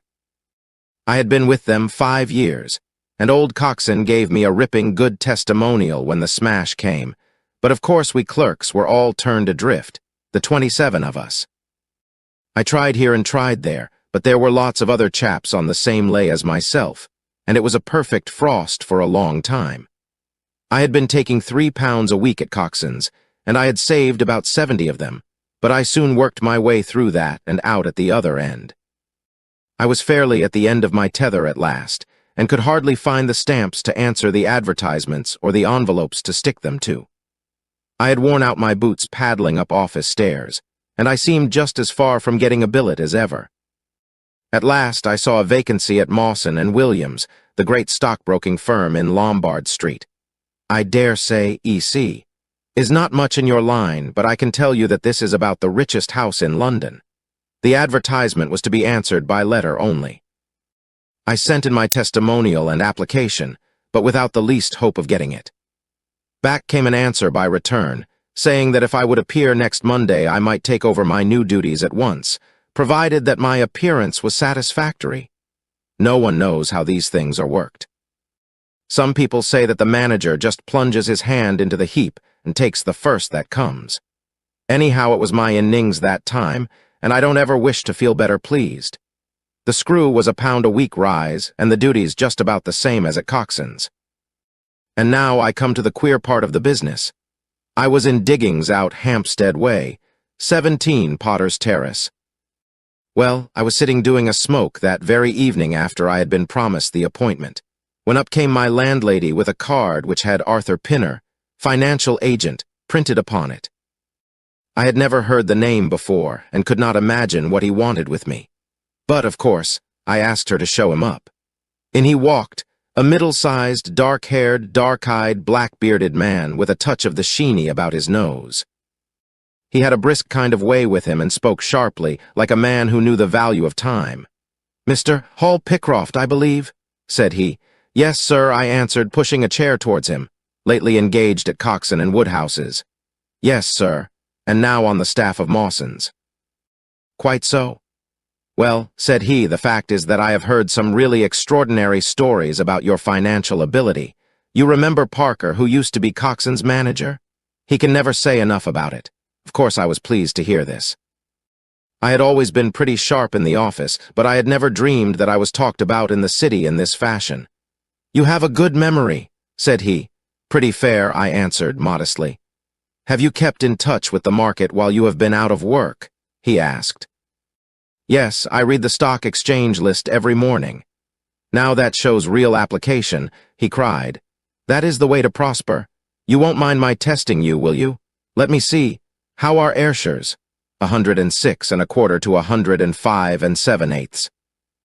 And New Zealand Consolidated, 104. And British Broken Hills, 7 to 7 and 6. Wonderful, he cried with his hands up. This quite fits in with all that I had heard. My boy, you are very much too good to be a clerk at Mawson's. This outburst rather astonished me, as you can think. Well, said I, other people don't think quite so much of me as you seem to do, Mr. Pinner. I had a hard enough fight to get this berth, and I am very glad to have it. Pooh, man, you should soar above it. You are not in your true sphere. Now, I'll tell you how it stands with me. What I have to offer is little enough when measured by your ability, but when compared with Mawson's, it's light to dark. Let me see. When do you go to Mawson's? On Monday. Ha ha. I think I would risk a little sporting flutter that you don't go there at all. Not go to Mawson's. No, sir. By that day, you will be the business manager of the Franco-Midland Hardware Company, Limited, with 134 branches in the towns and villages of France, not counting one in Brussels and one in San Remo. This took my breath away. I never heard of it, said I. Very likely not. It has been kept very quiet, for the capital was all privately subscribed, and it's too good a thing to let the public into. My brother, Harry Pinner, is promoter, and joins the board after allotment as managing director. He knew I was in the swim down here and asked me to pick up a good man cheap. A young, pushing man with plenty of snap about him. Parker spoke of you, and that brought me here tonight. We can only offer you a beggarly 500 to start with. 500 a year, I shouted. Only that at the beginning, but you are to have an overriding commission of 1% on all business done by your agents, and you may take my word for it that this will come to more than your salary. But I know nothing about hardware. Tut, my boy, you know about figures. My head buzzed, and I could hardly sit still in my chair. But suddenly a little chill of doubt came upon me. I must be frank with you, said I. Mawson only gives me 200, but Mawson is safe. Now, really, I know so little about your company that— Ah, smart, smart. He cried in a kind of ecstasy of delight. You are the very man for us. You are not to be talked over, and quite right, too. Now, here's a note for £100, and if you think that we can do business, you may just slip it into your pocket as an advance upon your salary. That is very handsome, said I. When should I take over my new duties? Be in Birmingham tomorrow at 1, said he. I have a note in my pocket here which you will take to my brother. You will find him at 126B Corporation Street, where the temporary offices of the company are situated. Of course, he must confirm your engagement, but between ourselves it will be all right. Really, I hardly know how to express my gratitude, Mr. Pinner, said I. Not at all, my boy. You have only got your deserts. There are one or two small things, mere formalities, which I must arrange with you. You have a bit of paper beside you there. Kindly write upon it, I am perfectly willing to act as business manager to the Franco-Midland Hardware Company, Limited, at a minimum salary of £500. I did as he asked, and he put the paper in his pocket. There is one other detail, said he. What do you intend to do about Mawson's? I had forgotten all about Mawson's in my joy. I'll write and resign, said I. Precisely what I don't want you to do. I had a row over you with Mawson's manager. I had gone up to ask him about you, and he was very offensive, accused me of coaxing you away from the service of the firm and that sort of thing. At last, I fairly lost my temper. If you want good men, you should pay them a good price, said I. He would rather have our small price than your big one, said he. I'll lay you a £5, said I, that when he has my offer, you'll never so much as hear from him again. Done, said he. We picked him out of the gutter, and he won't leave us so easily. Those were his very words. The impudent scoundrel, I cried. I've never so much as seen him in my life. Why should I consider him in any way? I shall certainly not write if you would rather I didn't. Good. That's a promise, said he, rising from his chair. Well, I'm delighted to have got so good a man for my brother. Here's your advance of £100, and here is the letter. Make a note of the address, 126B Corporation Street, and remember that 1 o'clock tomorrow is your appointment. Good night, and may you have all the fortune that you deserve. That's just about all that passed between us, as near as I can remember. You can imagine, Doctor Watson, how pleased I was at such an extraordinary bit of good fortune. I sat up half the night hugging myself over it, and next day I was off to Birmingham in a train that would take me in plenty time for my appointment. I took my things to a hotel in New Street, and then I made my way to the address which had been given me. It was a quarter of an hour before my time, but I thought that would make no difference. 126B was a passage between two large shops which led to a winding stone stair from which there were many flats, let as offices to companies or professional men. The names of the occupants were painted at the bottom on the wall, but there was no such name as the Franco-Midland Hardware Company, Limited. I stood for a few minutes with my heart in my boots, wondering whether the whole thing was an elaborate hoax or not, when up came a man and addressed me. He was very like the chap I had seen the night before, the same figure and voice, but he was clean-shaven and his hair was lighter. "Are you Mr. Hall Pycroft?" he asked. "Yes," said I. "Oh, I was expecting you, but you are a trifle before your time. I had a note from my brother this morning in which he sang your praises very loudly. I was just looking for the offices when you came. We have not got our name up yet, for we only secured these temporary premises last week. Come up with me, and we will talk the matter over." I followed him to the top of a very lofty stair, and there, right under the slates, were a couple of empty, dusty little rooms, uncarpeted and uncurtained, into which he led me. I had thought of a great office with shining tables and rows of clerks, such as I was used to, and I dare say I stared rather straight at the two deal chairs and one little table, which, with a ledger and a waste paper basket, made up the whole furniture. "Don't be disheartened, Mr. Pycroft," said my new acquaintance, seeing the length of my face. "Rome was not built in a day, and we have lots of money at our backs, though we don't cut much dash yet in offices. Pray sit down and let me have your letter." I gave it to him, and he read it over very carefully. "You seem to have made a vast impression upon my brother Arthur," said he, "and I know that he is a pretty shrewd judge. He swears by London, you know, and I by Birmingham, but this time I shall follow his advice. Pray consider yourself definitely engaged." "What are my duties?" I asked. "You will eventually manage the great depot in Paris, which will pour a flood of English crockery into the shops of 134 agents in France. The purchase will be completed in a week, and meanwhile you will remain in Birmingham and make yourself useful." "How?" For answer, he took a big red book out of a drawer. "This is a directory of Paris," said he, "with the trades after the names of the people. I want you to take it home with you, and to mark off all the hardware sellers with their addresses. It would be of the greatest use to me to have them." "Surely there are classified lists," I suggested. "Not reliable ones. Their system is different from ours. Stick at it and let me have the lists by Monday at 12. Good day, Mr. Pycroft. If you continue to show zeal and intelligence, you will find the company a good master." I went back to the hotel with the big book under my arm, and with very conflicting feelings in my breast. On the one hand, I was definitely engaged and had £100 in my pocket. On the other, the look of the offices, the absence of name on the wall, and other of the points which would strike a business man had left a bad impression as to the position of my employers.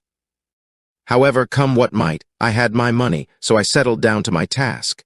All Sunday I was kept hard at work, and yet by Monday I had only got as far as H. I went round to my employer, found him in the same dismantled kind of room, and was told to keep at it until Wednesday, and then come again. On Wednesday it was still unfinished, so I hammered away until Friday, that is, yesterday. Then I brought it round to Mr. Harry Pinner. "Thank you very much," said he. "I fear that I underrated the difficulty of the task. This list will be of very material assistance to me." "It took some time," said I. "And now," said he, "I want you to make a list of the furniture shops, for they all sell crockery." "Very good. And you can come up tomorrow evening at 7 and let me know how you are getting on. Don't overwork yourself. A couple of hours at Day's Music Hall in the evening would do you no harm after your labors." He laughed as he spoke, and I saw with a thrill that his second tooth upon the left-hand side had been very badly stuffed with gold. Sherlock Holmes rubbed his hands with delight, and I stared with astonishment at our client. "You may well look surprised, Doctor Watson, but it is this way," said he.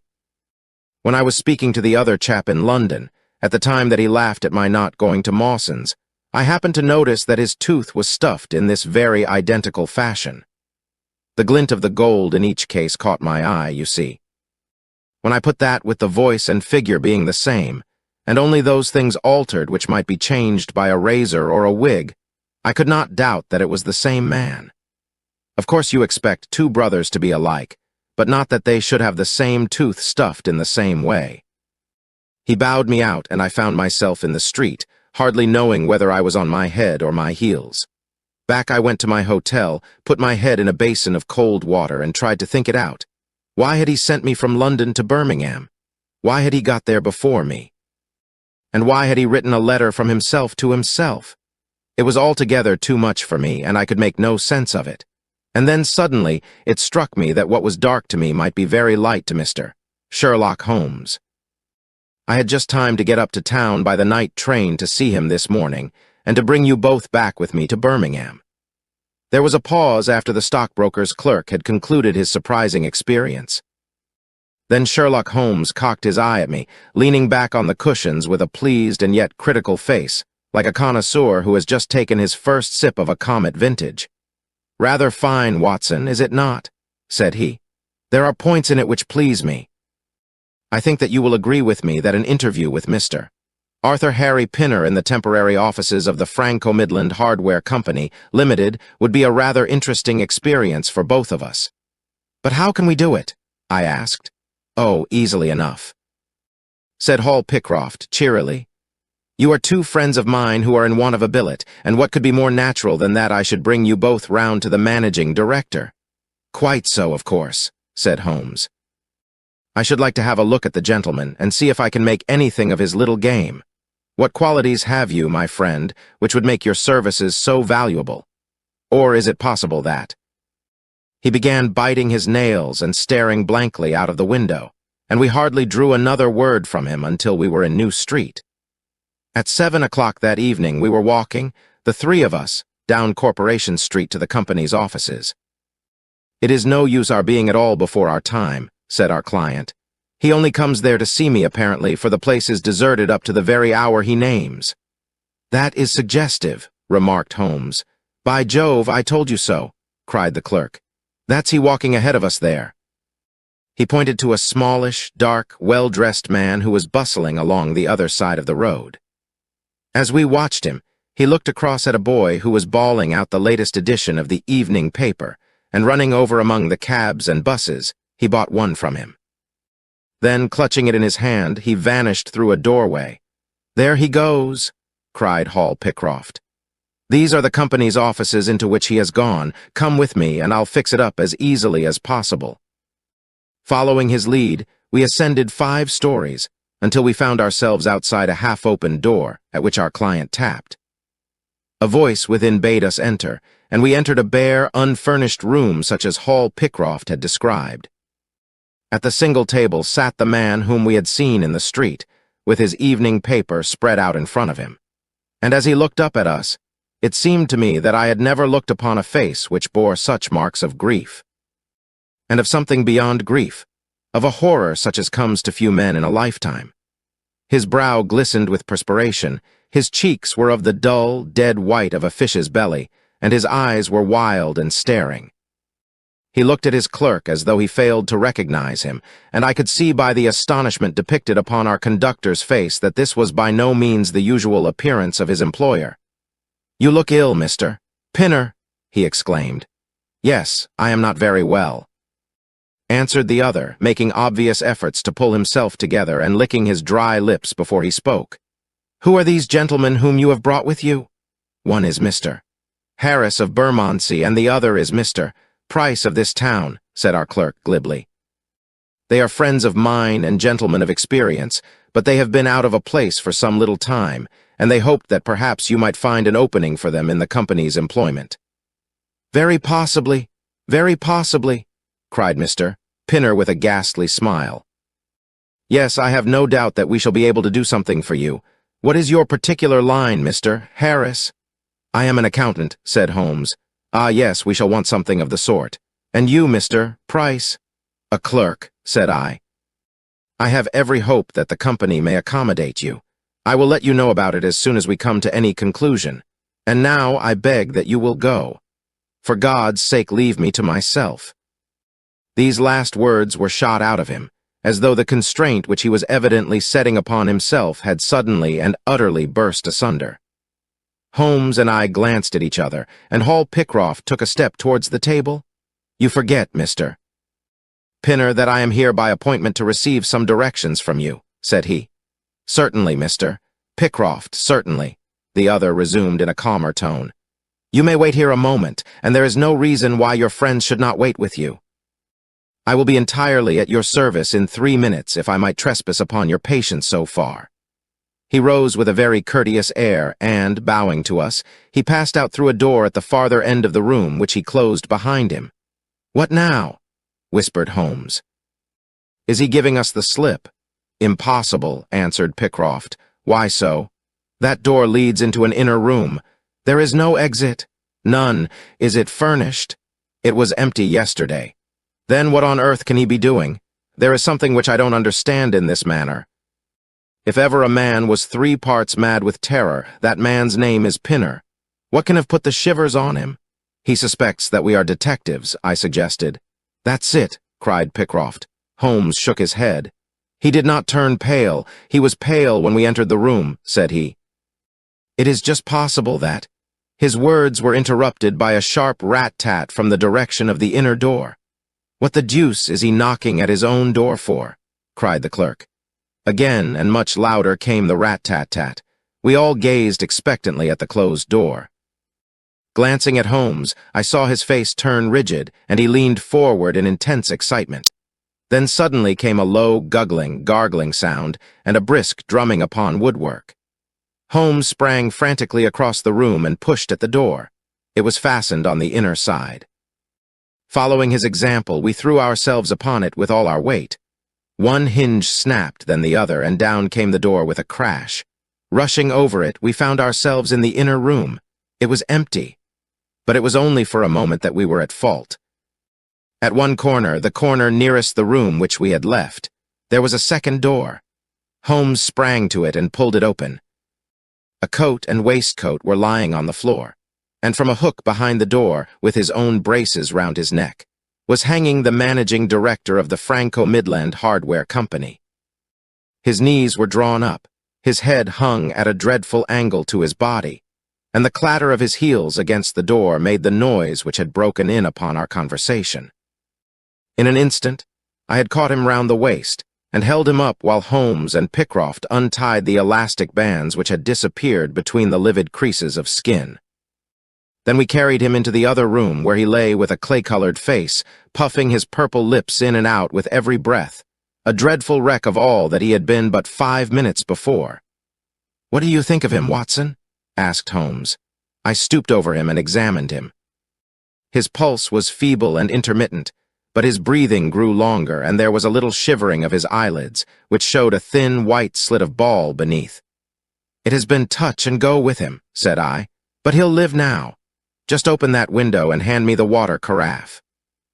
I undid his collar, poured the cold water over his face, and raised and sank his arms until he drew a long, natural breath. "It's only a question of time now," said I, as I turned away from him.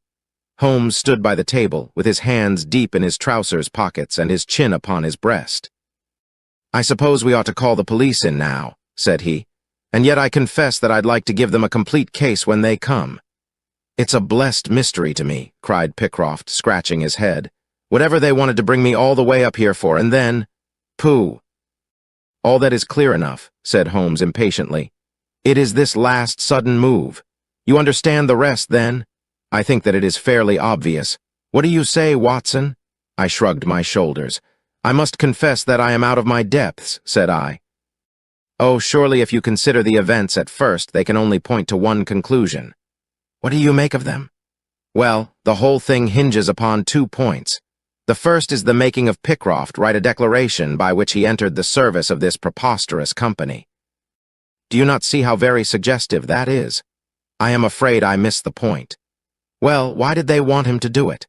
Not as a business matter, for these arrangements are usually verbal, and there was no earthly business reason why this should be an exception. Don't you see, my young friend, that they were very anxious to obtain a specimen of your handwriting and had no other way of doing it? And why? Quite so. Why? When we answer that we have made some progress with our little problem, why? There can be only one adequate reason. Someone wanted to learn to imitate your writing and had to procure a specimen of it first.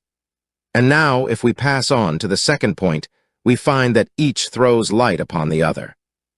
That point is the request made by Pinner that you should not resign your place, but should leave the manager of this important business in the full expectation that a Mr. Hall Pycroft, whom he had never seen, was about to enter the office upon the Monday morning. "My God," cried our client, "what a blind beetle I have been! Now you see the point about the handwriting.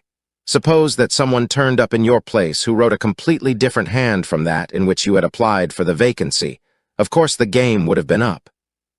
But in the interval the rogue had learned to imitate you, and his position was therefore secure, as I presume that nobody in the office had ever set eyes upon you." "Not a soul," groaned Hall Pycroft. "Very good. Of course it was of the utmost importance to prevent you from thinking better of it, and also to keep you from coming into contact with anyone who might tell you that your double was at work in Mawson's office. Therefore they gave you a handsome advance on your salary and ran you off to the Midlands, where they gave you enough work to do to prevent your going to London, where you might have burst their little game up. That is all plain enough. But why should this man pretend to be his own brother? Well, that is pretty clear also. There are evidently only two of them in it. The other is impersonating you at the office. This one acted as your engager, and then found that he could not find you an employer without admitting a third person into his plot, that he was most unwilling to do. He changed his appearance as far as he could, and trusted that the likeness, which you could not fail to observe, would be put down to a family resemblance. But for the happy chance of the gold stuffing, your suspicions would probably never have been aroused." Hall Pycroft shook his clenched hands in the air. "Good Lord," he cried, "while I have been fooled in this way, what has this other Hall Pycroft been doing at Mawson's?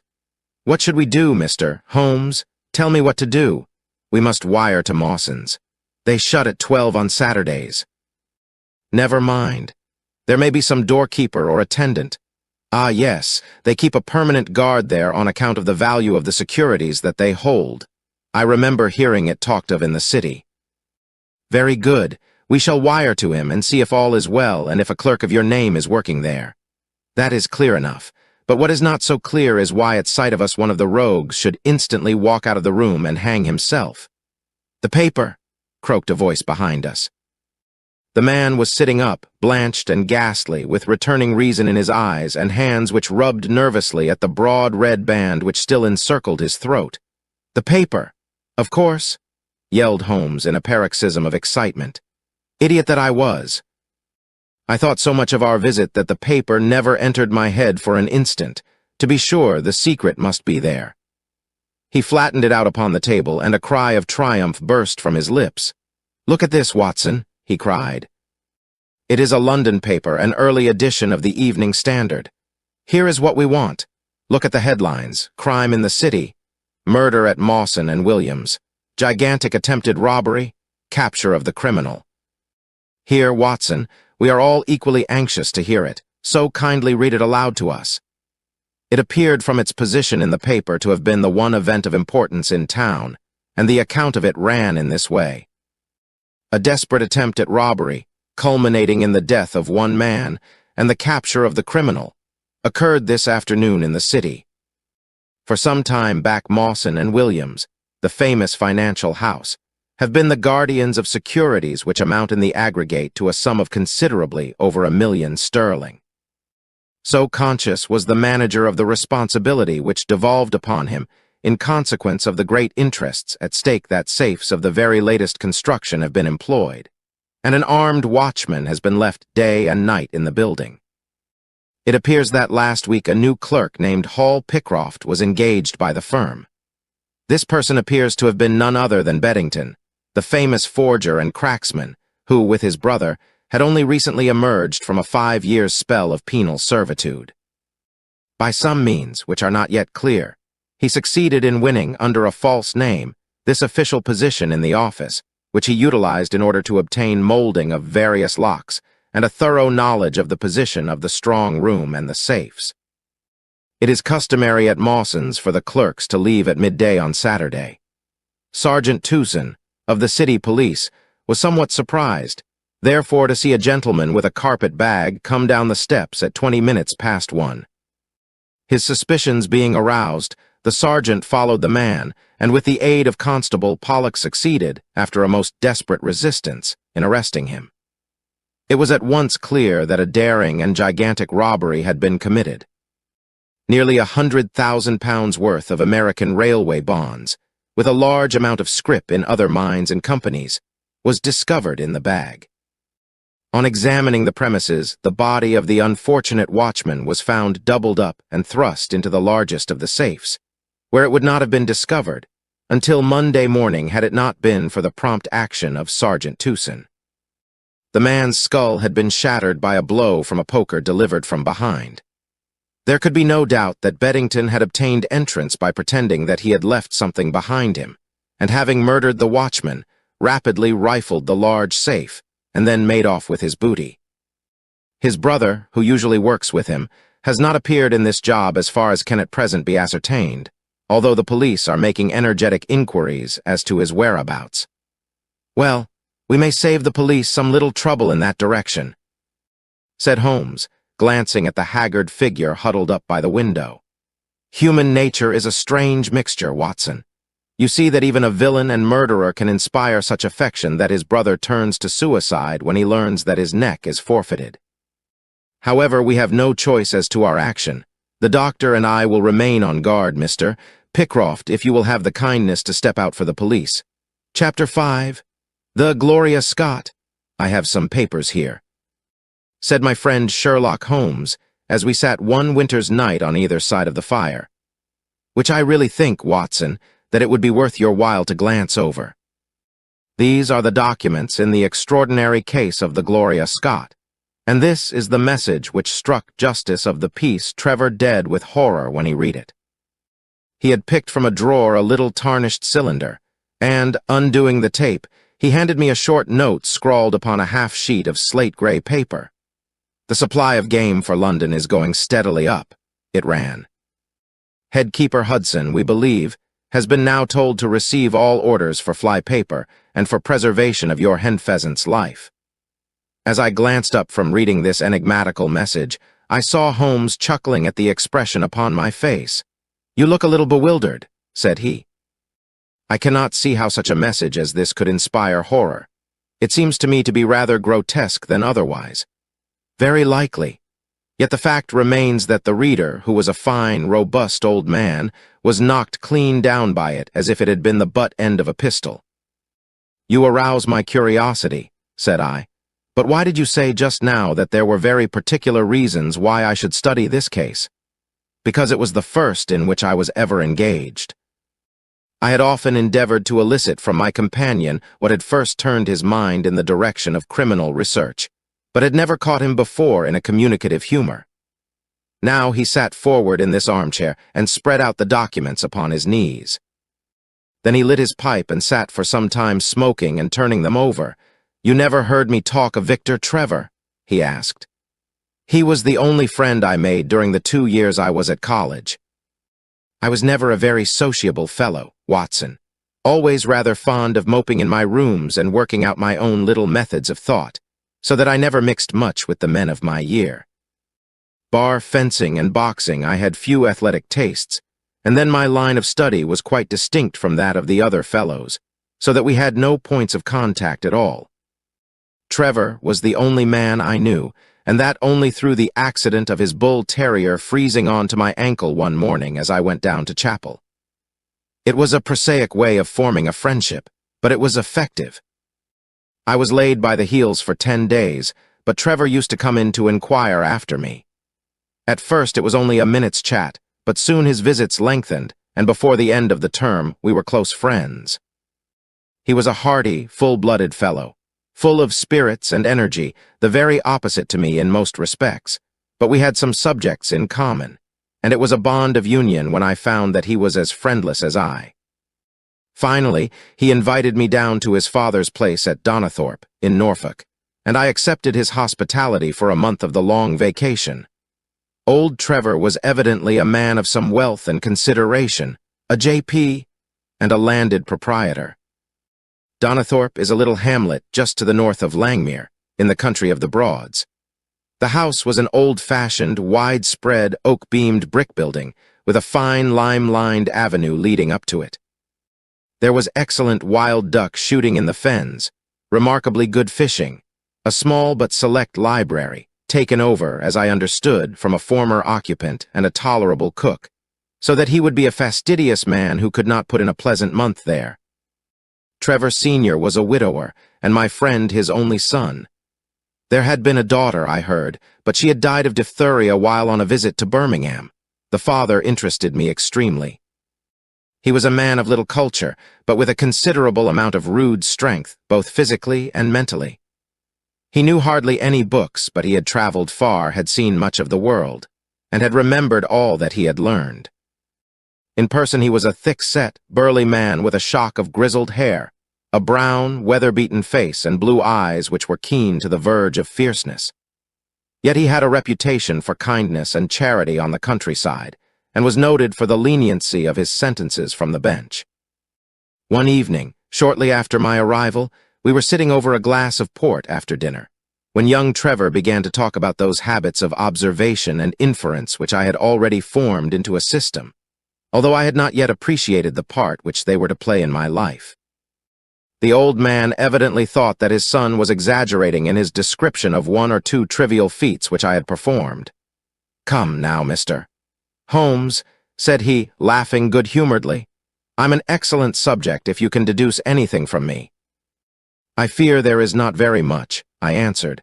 "I might suggest that you have gone about in fear of some personal attack within the last 12 months. The laugh faded from his lips, and he stared at me in great surprise. "Well, that's true enough," said he.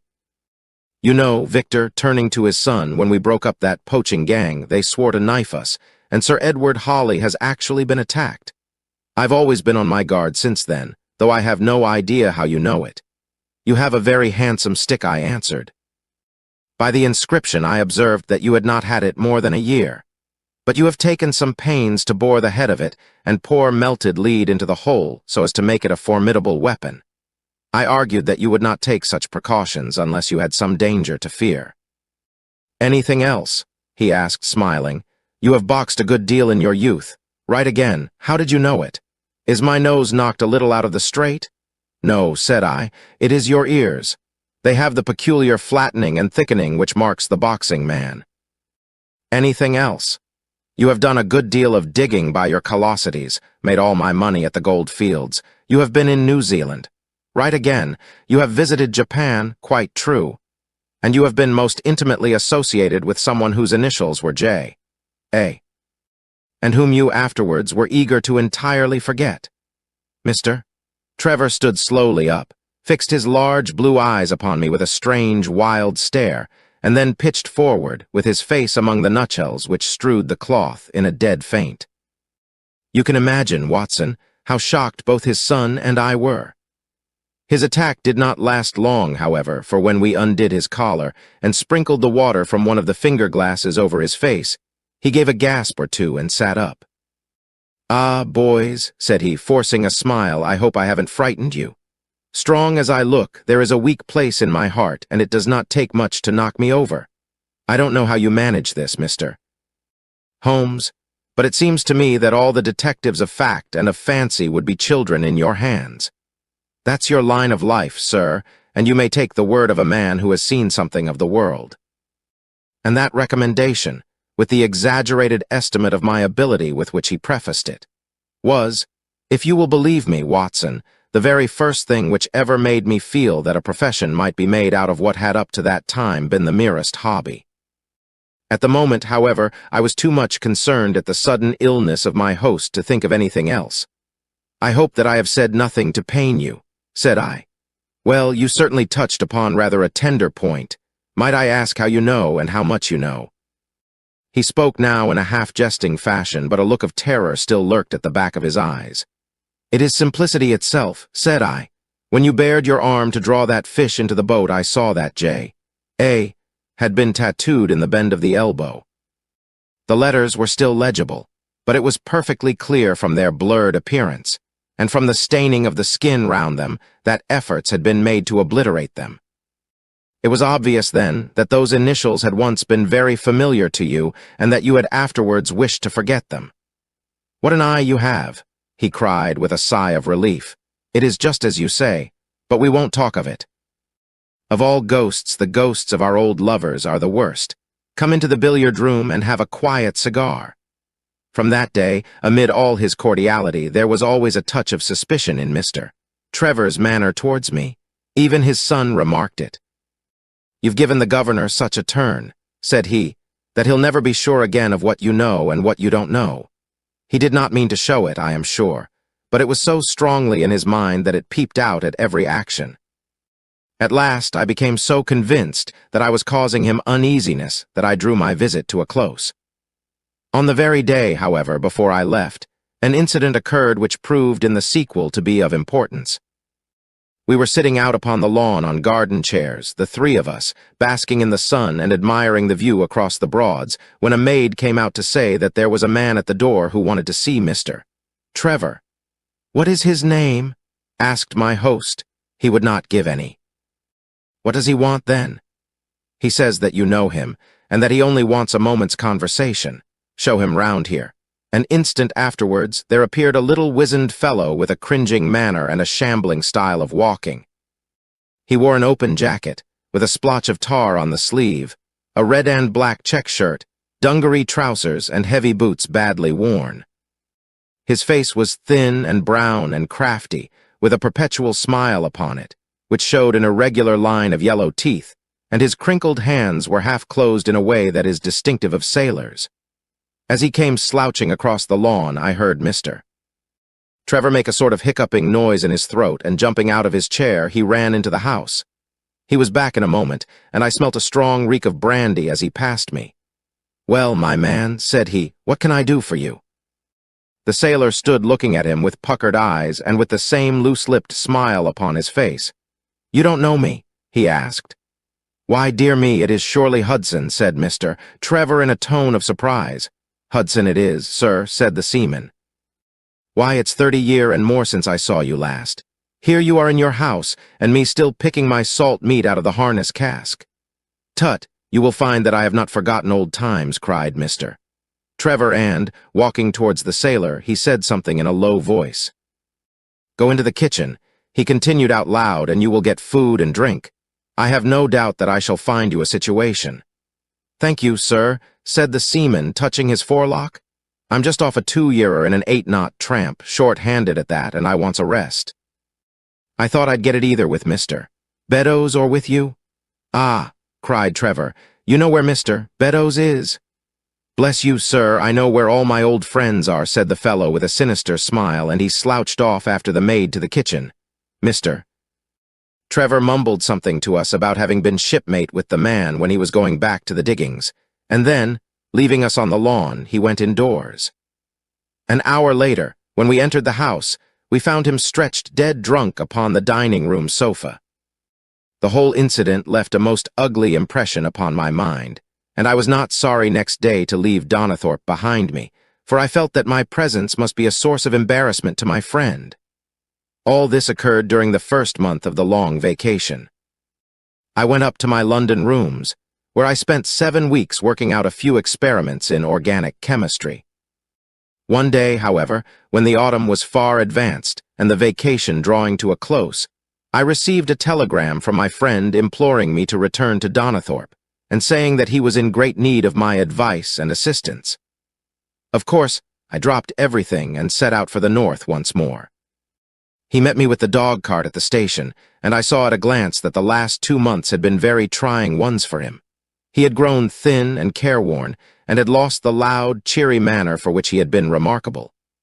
"The governor is dying," were the first words he said. "Impossible," I cried. What is the matter? Apoplexy, nervous shock, he's been on the verge all day. I doubt if we shall find him alive. I was, as you may think, Watson, horrified at this unexpected news. What has caused it? I asked. Ah, that is the point. Jump in and we can talk it over while we drive. You remember that fellow who came upon the evening before you left us? Perfectly. Do you know who it was that we let into the house that day?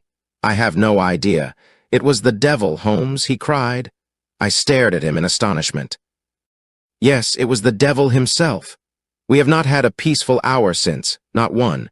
The governor has never held up his head from that evening, and now the life has been crushed out of him and his heart broken, all through this accursed Hudson.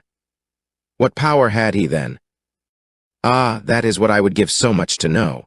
The kindly, charitable, good old governor, how could he have fallen into the clutches of such a ruffian? But I am so glad that you have come, Holmes. I trust very much to your judgment and discretion, and I know that you will advise me for the best. We were dashing along the smooth, white country road, with the long stretch of the Broads in front of us glimmering in the red light of the setting sun. From a grove upon our left, I could already see the high chimneys and the flagstaff which marked the squire's dwelling. My father made the fellow gardener, said my companion, and then, as that did not satisfy him, he was promoted to be butler. The house seemed to be at his mercy, and he wandered about and did what he chose in it. The maids complained of his drunken habits and his vile language. The dad raised their wages all round to recompense them for the annoyance. The fellow would take the boat and my father's best gun and treat himself to little shooting trips. And all this with such a sneering, leering, insolent face that I would have knocked him down 20 times over if he had been a man of my own age. I tell you, Holmes, I have had to keep a tight hold upon myself all this time, and now I am asking myself whether, if I had let myself go a little more, I might not have been a wiser man. Well, matters went from bad to worse with us, and this animal Hudson became more and more intrusive, until at last, on making some insolent reply to my father in my presence one day, I took him by the shoulders and turned him out of the room. He slunk away with a livid face and 2 venomous eyes which uttered more threats than his tongue could do. I don't know what passed between the poor dad and him after that, but the dad came to me next day and asked me whether I would mind apologizing to Hudson. I refused, as you can imagine, and asked my father how he could allow such a wretch to take such liberties with himself and his household. "Ah, my boy," said he, "it is all very well to talk, but you don't know how I am placed. But you shall know, Victor. I'll see that you shall know, come what may. You wouldn't believe harm of your poor old father, would you, lad?" He was very much moved and shut himself up in the study all day, where I could see through the window that he was writing busily. That evening there came what seemed to me to be a grand release, for Hudson told us that he was going to leave us.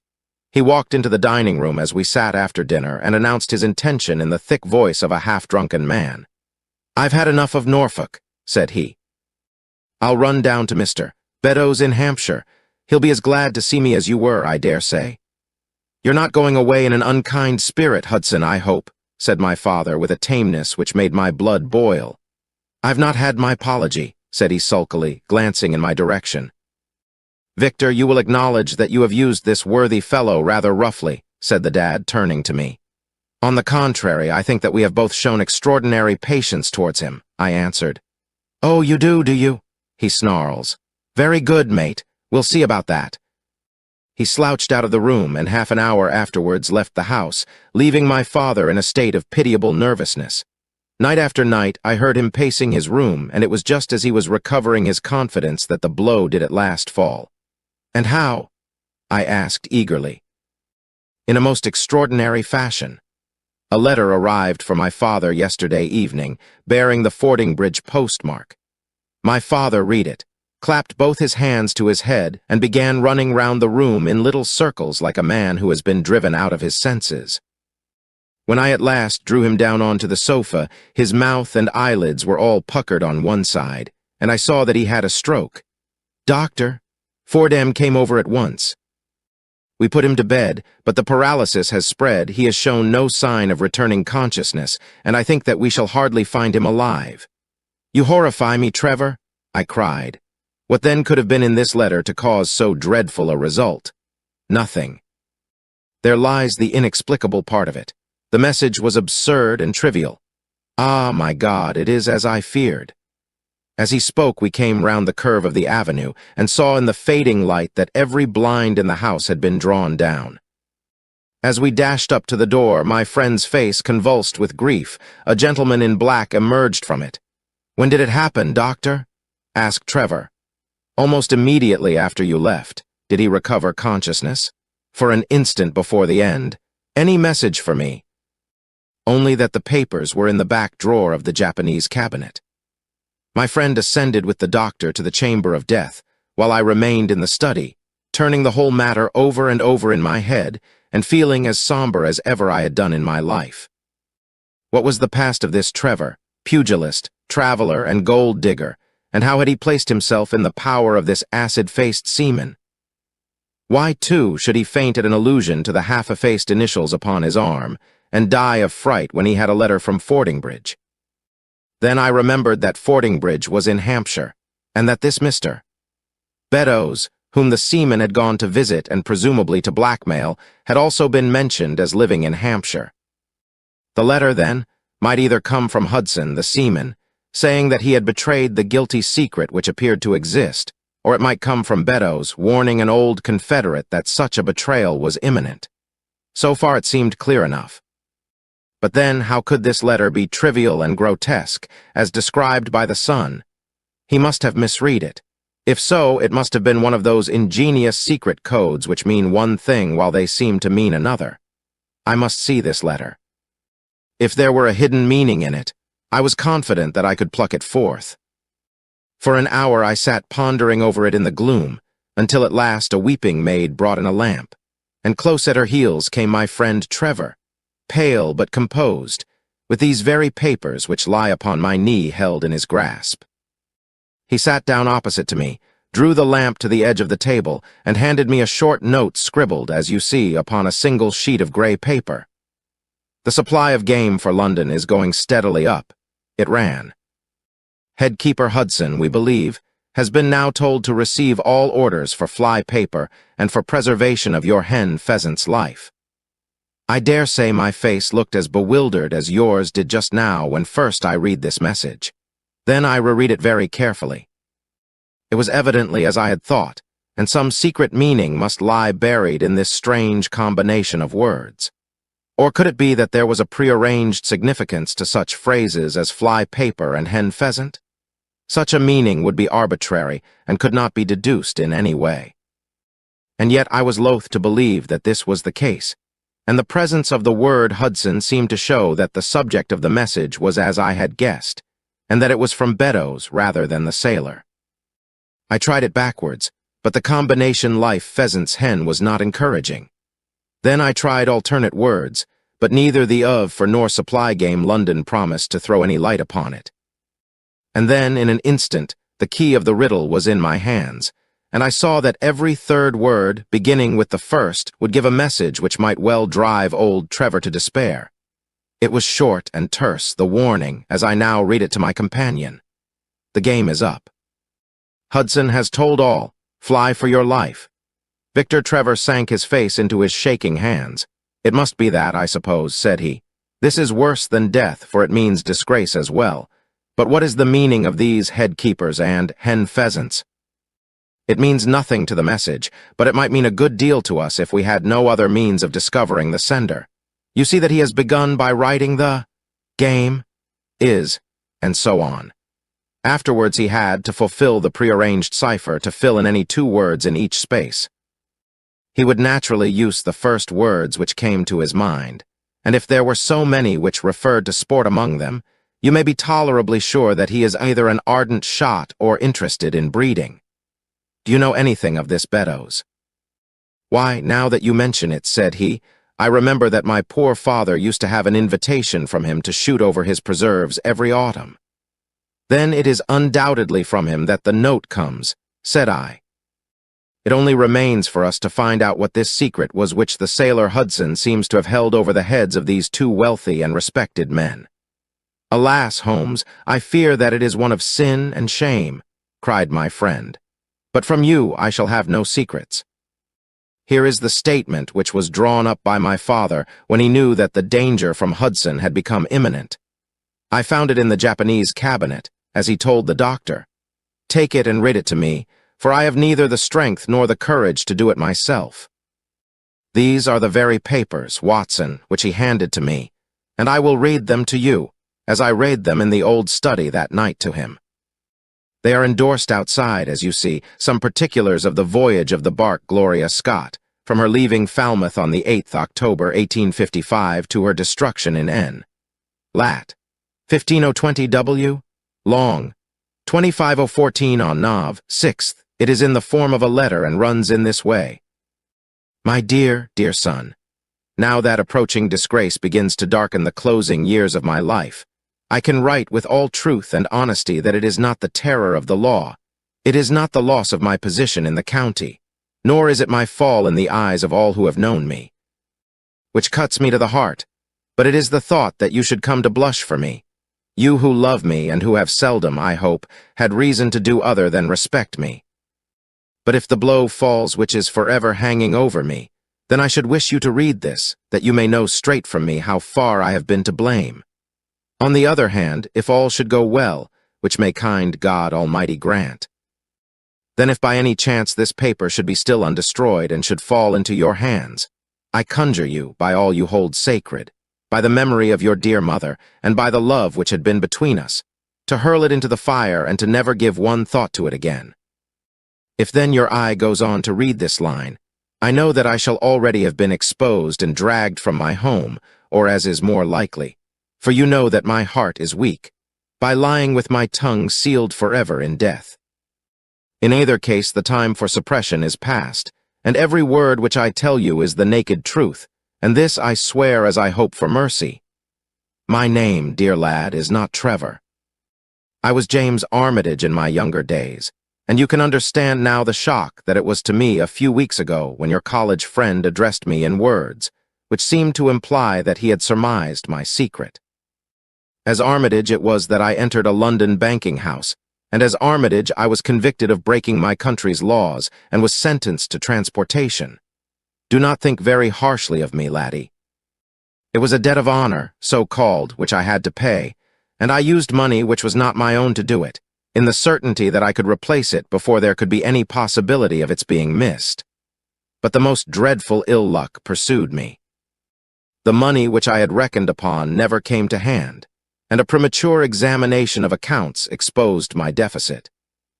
The case might have been dealt leniently with, but the laws were more harshly administered 30 years ago than now, and on my 23rd birthday I found myself chained as a felon with 37 other convicts in 'tween decks of the bark Gloria Scott, bound for Australia. It was the year '55 when the Crimean War was at its height, and the old convict ships had been largely used as transports in the Black Sea.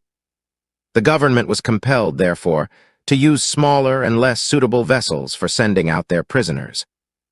The Gloria Scott had been in the Chinese tea trade, but she was an old-fashioned, heavy-bowed, broad-beamed craft, and the new clippers had cut her out. She was a 500-ton boat, and besides her 38 jailbirds, she carried 26 of a crew, 18 soldiers, a captain, 3 mates, a doctor, a chaplain, and 4 warders. Nearly 100 souls were in her, all told, when we set sail from Falmouth. The partitions between the cells of the convicts, instead of being of thick oak, as is usual in convict ships, were quite thin and frail. The man next to me, upon the aft side, was one whom I had particularly noticed when we were led down the quay. He was a young man with a clear, hairless face, a long, thin nose, and rather nutcracker jaws. He carried his head very jauntily in the air, had a swaggering style of walking, and was, above all else, remarkable for his extraordinary height. I don't think any of our heads would have come up to his shoulder, and I am sure that he could not have measured less than 6.5 feet. It was strange among so many sad and weary faces to see one which was full of energy and resolution. The sight of it was to me like a fire in a snowstorm. I was glad, then, to find that he was my neighbor, and gladder still when, in the dead of the night, I heard a whisper close to my ear and found that he had managed to cut an opening in the board which separated us. "Hallow, chummy," said he. "What's your name and what are you here for?" I answered him and asked in turn who I was talking with.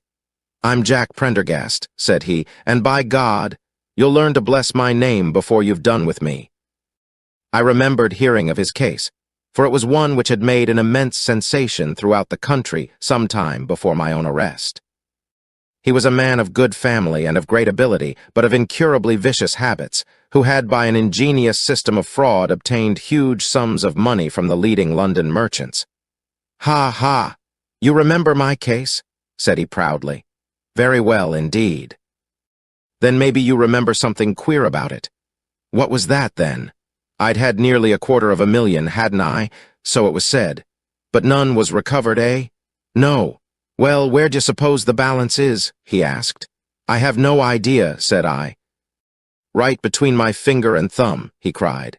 "By God!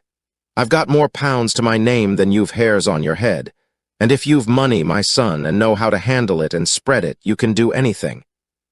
Now, you don't think it likely that a man who could do anything is going to wear his breeches out sitting in the stinking hold of a rat-gutted, beetle-ridden, moldy old coffin of a China coaster?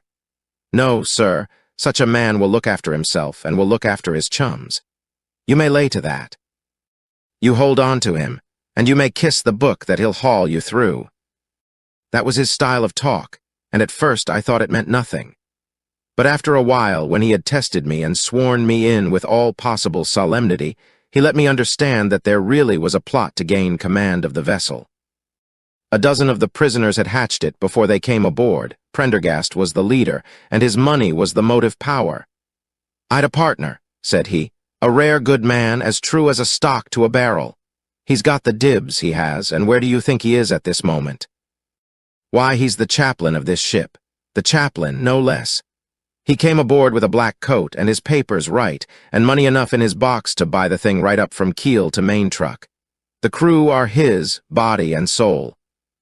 He could buy 'em at so much a gross with a cash discount, and he did it before ever they signed on.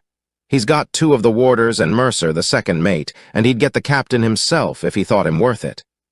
"What are we to do, then?" I asked. "What do you think?" said he.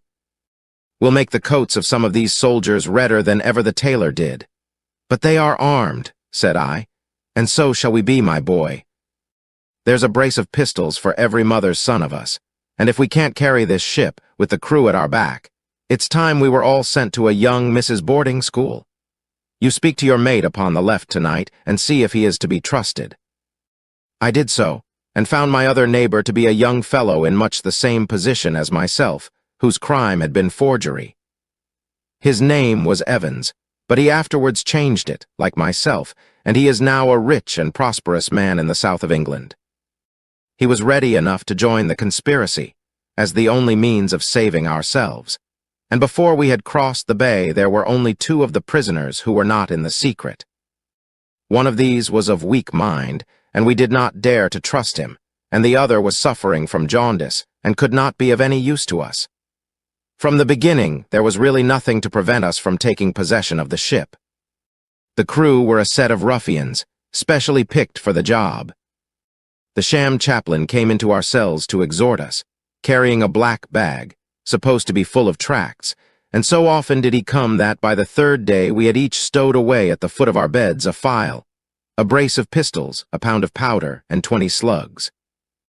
2 of the warders were agents of Prendergast, and the second mate was his right-hand man. The captain, the 2 mates, 2 warders, Lieutenant Martin, his 18 soldiers, and the doctor were all that we had against us. Yet, safe as it was, we determined to neglect no precaution, and to make our attack suddenly by night. It came, however, more quickly than we expected, and in this way.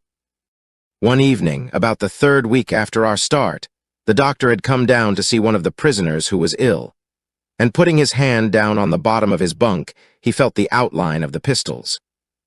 If he had been silent, he might have blown the whole thing, but he was a nervous little chap, so he gave a cry of surprise and turned so pale that the man knew what was up in an instant and seized him. He was gagged before he could give the alarm and tied down upon the bed. He had unlocked the door that led to the deck, and we were through it in a rush. The 2 sentries were shot down, and so was a corporal who came running to see what was the matter. There were 2 more soldiers at the door of the stateroom, and their muskets seemed not to be loaded, for they never fired upon us, and they were shot while trying to fix their bayonets. Then we rushed on into the captain's cabin, but as we pushed open the door there was an explosion from within, and there he lay with his brains smeared over the chart of the Atlantic which was pinned upon the table, while the chaplain stood with a smoking pistol in his hand at his elbow. The 2 mates had both been seized by the crew, and the whole business seemed to be settled. The stateroom was next the cabin, and we flocked in there and flopped down on the settees, all speaking together, for we were just mad with the feeling that we were free once more. There were lockers all round, and Wilson, the sham chaplain, knocked one of them in and pulled out a dozen of brown sherry. We cracked off the necks of the bottles, poured the stuff out into tumblers, and were just tossing them off, when in an instant, without warning, there came the roar of muskets in our ears, and the saloon was so full of smoke that we could not see across the table. When it cleared again, the place was a shambles. Wilson and 8 others were wriggling on the top of each other on the floor, and the blood and the brown sherry on that table turn me sick now when I think of it. We were so cowed by the sight that I think we should have given the job up if it had not been for Prendergast. He bellowed like a bull and rushed for the door with all that were left alive at his heels. Out we ran, and there on the poop were the lieutenant and 10 of his men. The swing skylights above the saloon table had been a bit open, and they had fired on us through the slit. We got on them before they could load, and they stood to it like men, but we had the upper hand of them, and in 5 minutes it was all over. My God! Was there ever a slaughterhouse like that ship? Prendergast was like a raging devil, and he picked the soldiers up as if they had been children and threw them overboard alive or dead. There was one sergeant that was horribly wounded and yet kept on swimming for a surprising time, until someone in mercy blew out his brains. When the fighting was over, there was no one left of our enemies except just the warders, the mates, and the doctor. It was over them that the great quarrel arose. There were many of us who were glad enough to win back our freedom, and yet who had no wish to have murder on our souls. It was one thing to knock the soldiers over with their muskets in their hands, and it was another to stand by while men were being killed in cold blood.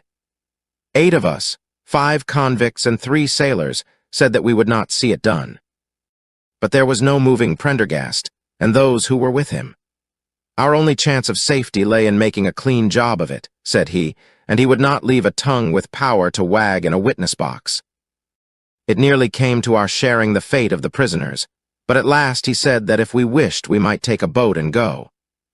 We jumped at the offer, for we were already sick of these bloodthirsty doings, and we saw that there would be worse before it was done. We were given a suit of sailors' togs each, a barrel of water, 2 casks, one of junk and one of biscuits, and a compass.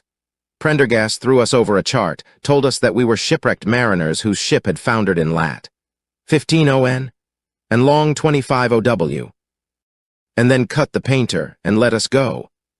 And now I come to the most surprising part of my story, my dear son. The seamen had hauled the 4-yard aback during the rising, but now as we left them, they brought it square again, and as there was a light wind from the north and east, the bark began to draw slowly away from us.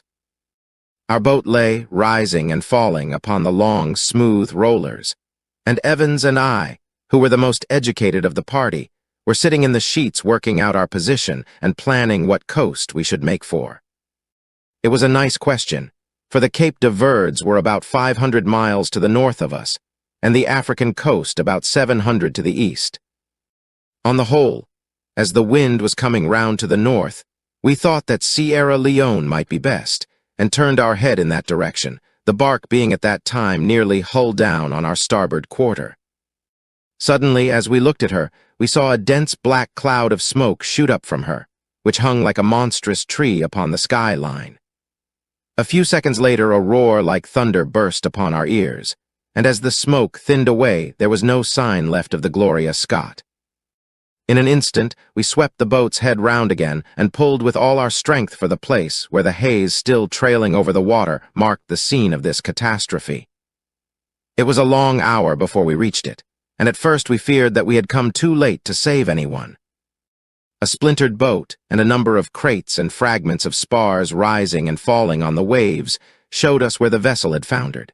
But there was no sign of life, and we had turned away in despair when we heard a cry for help, and saw at some distance a piece of wreckage with a man lying stretched across it. When we pulled him aboard the boat, he proved to be a young seaman of the name of Hudson, who was so burned and exhausted that he could give us no account of what had happened until the following morning. It seemed that after we had left, Prendergast and his gang had proceeded to put to death the 5 remaining prisoners. The 2 warders had been shot and thrown overboard, and so also had the 3rd mate.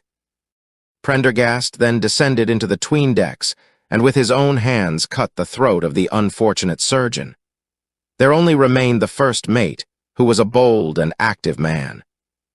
When he saw the convict approaching him with the bloody knife in his hand, he kicked off his bonds, which he had somehow contrived to loosen, and rushing down the deck, he plunged into the after hold. A dozen convicts, who descended with their pistols in search of him, found him with a matchbox in his hand, seated beside an open powder barrel, which was one of 100 carried on board, and swearing that he would blow all hands up if he were in any way molested. An instant later the explosion occurred, though Hudson thought it was caused by the misdirected bullet of one of the convicts rather than the mate's match. Be the cause what it may, it was the end of the Gloria Scott, and of the rabble who held command of her. Such, in a few words, my dear boy, is the history of this terrible business in which I was involved. Next day we were picked up by the brig Hotspur, bound for Australia, whose captain found no difficulty in believing that we were the survivors of a passenger ship which had foundered. The transport ship Gloria Scott was set down by the Admiralty as being lost at sea, and no word has ever leaked out as to her true fate. After an excellent voyage, the Hotspur landed us at Sydney, where Evans and I changed our names and made our way to the diggings, where, among the crowds who were gathered from all nations, we had no difficulty in losing our former identities. The rest I need not relate. We prospered, we traveled, we came back as rich colonials to England, and we bought country estates. For more than 20 years we have led peaceful and useful lives, and we hoped that our past was forever buried. Imagine, then, my feelings when in the seaman who came to us, I recognized instantly the man who had been picked off the wreck. He had tracked us down somehow, and had set himself to live upon our fears. You will understand now how it was that I strove to keep the peace with him, and you will in some measure sympathize with me in the fears which fill me, now that he has gone from me to his other victim with threats upon his tongue. Underneath is written in a hand so shaky as to be hardly legible. Beddoes writes in cipher to say H. Has told all. Sweet Lord, have mercy on our souls. That was the narrative which I read that night to young Trevor, and I think, Watson, that under the circumstances it was a dramatic one. The good fellow was heartbroken at it, and went out to the Terre tea planting, where I hear that he is doing well. As to the sailor and Beddoes, neither of them was ever heard of again after that day on which the letter of warning was written. They both disappeared utterly and completely. No complaint had been lodged with the police, so that Beddoes had mistaken a threat for a deed. Hudson had been seen lurking about, and it was believed by the police that he had done away with Beddoes and had fled. For myself, I believe that the truth was exactly the opposite. I think that it is most probable that Beddoes, pushed to desperation and believing himself to have been already betrayed, had revenged himself upon Hudson, and had fled from the country with as much money as he could lay his hands on. Those are the facts of the case, Doctor, and if they are of any use to your collection, I am sure that they are very heartily at your service. Chapter 6. The Musgrave Ritual. An anomaly which often struck me in the character of my friend Sherlock Holmes was that, although in his methods of thought, he was the neatest and most methodical of mankind, and although also he affected a certain quiet primness of dress, he was none the less in his personal habits one of the most untidy men that ever drove a fellow-lodger to distraction. Not that I am in the least conventional in that respect myself. The rough-and-tumble work in Afghanistan, coming on the top of a natural bohemianism of disposition, has made me rather more lax than befits a medical man. But with me, there is a limit, And when I find a man who keeps his cigars in the coal scuttle, his tobacco in the toe end of a Persian slipper, and his unanswered correspondence transfixed by a jackknife into the very center of his wooden mantelpiece, then I begin to give myself virtuous airs. I have always held, too, that pistol practice should be distinctly an open-air pastime. And when Holmes, in one of his queer humors, would sit in an armchair with his hair trigger and 100 boxer cartridges, and proceed to adorn the opposite wall with a patriotic V. R. Done in bullet pocks, I felt strongly that neither the atmosphere nor the appearance of our room was improved by it. Our chambers were always full of chemicals and of criminal relics, which had a way of wandering into unlikely positions, and of turning up in the butter dish or in even less desirable places. But his papers were my great crux. He had a horror of destroying documents, especially those which were connected with his past cases, and yet it was only once in every year or two that he would muster energy to docket and arrange them. For, as I have mentioned somewhere in these incoherent memoirs, the outbursts of passionate energy when he performed the remarkable feats with which his name is associated were followed by reactions of lethargy during which he would lie about with his violin and his books, hardly moving save from the sofa to the table. Thus month after month his papers accumulated, until every corner of the room was stacked with bundles of manuscript which were on no account to be burned, and which could not be put away save by their owner. One winter's night, as we sat together by the fire, I ventured to suggest to him that, as he had finished pasting extracts into his commonplace book, he might employ the next 2 hours in making our room a little more habitable. He could not deny the justice of my request, so with a rather rueful face he went off to his bedroom, from which he returned presently pulling a large tin box behind him. This he placed in the middle of the floor, and squatting down upon a stool in front of it, he threw back the lid. I could see that it was already a third full of bundles of paper tied up with red tape into separate packages. "There are cases enough here, Watson," said he, looking at me with mischievous eyes. "I think that if you knew all that I had in this box, you would ask me to pull some out instead of putting others in." "These are the records of your early work, then?" I asked. "I have often wished that I had notes of those cases." "Yes, my boy, these were all done prematurely before my biographer had come to glorify me." He lifted bundle after bundle in a tender, caressing sort of way. "They are not all successes, Watson," said he, "but there are some pretty little problems among them.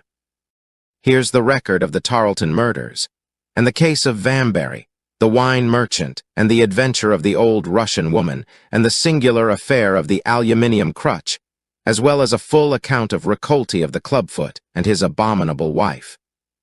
And here, now, this really is something a little recherché." He dived his arm down to the bottom of the chest and brought up a small wooden box with a sliding lid, such as children's toys are kept in. From within he produced a crumpled piece of paper, an old-fashioned brass key, a peg of wood with a ball of string attached to it, and 3 rusty old discs of metal. "Well, my boy, what do you make of this lot?" he asked, smiling at my expression.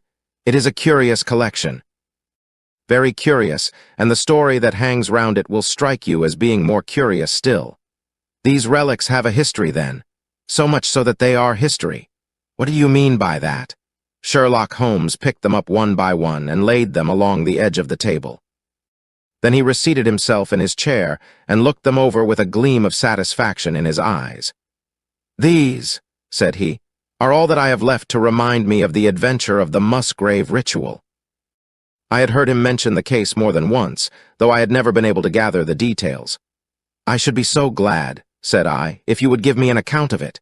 "And leave the litter as it is?" he cried mischievously. "Your tidiness won't bear much strain after all, Watson. But I should be glad that you should add this case to your annals, for there are points in it which make it quite unique in the criminal records of this, or, I believe, of any other country. A collection of my trifling achievements would certainly be incomplete, which contained no account of this very singular business. You may remember how the affair of the Gloria Scott, and my conversation with the unhappy man whose fate I told you of, first turned my attention in the direction of the profession which has become my life's work. You see me now when my name has become known far and wide, and when I am generally recognized both by the public and by the official force as being a final court of appeal in doubtful cases. Even when you knew me first, at the time of the affair which you have commemorated in a study in scarlet, I had already established a considerable, though not a very lucrative, connection. You can hardly realize, then, how difficult I found it at first, and how long I had to wait before I succeeded in making any headway.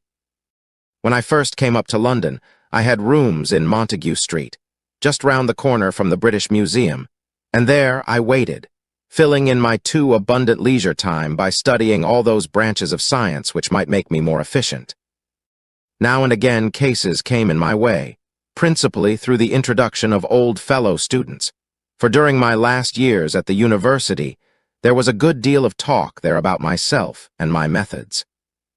The third of these cases was that of the Musgrave ritual, and it is to the interest which was aroused by that singular chain of events, and the large issues which proved to be at stake, that I trace my first stride towards the position which I now hold. Reginald Musgrave had been in the same college as myself, and I had some slight acquaintance with him. He was not generally popular among the undergraduates, though it always seemed to me that what was set down as pride was really an attempt to cover extreme natural diffidence. In appearance, he was a man of exceedingly aristocratic type, thin, high-nosed, and large-eyed, with languid and yet courtly manners. He was indeed a scion of one of the very oldest families in the kingdom, though his branch was a cadet one which had separated from the northern Musgraves some time in the 16th century, and had established itself in western Sussex, where the manor house of Hurlstone is perhaps the oldest inhabited building in the county.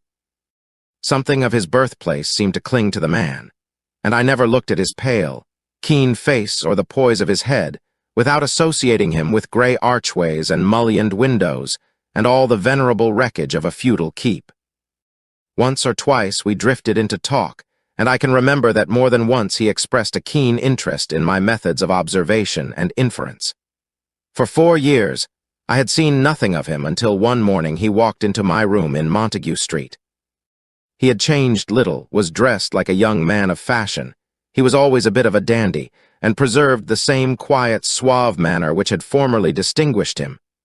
"How has all gone with you, Musgrave?" I asked, after we had cordially shaken hands. "You probably heard of my poor father's death," said he. "He was carried off about 2 years ago. Since then, I have of course had the Hurlstone estates to manage, and as I am member for my district as well, my life has been a busy one. But I understand, Holmes, that you are turning to practical ends those powers with which you used to amaze us." "Yes," said I have taken to living by my wits." "I am delighted to hear it, for your advice at present would be exceedingly valuable to me.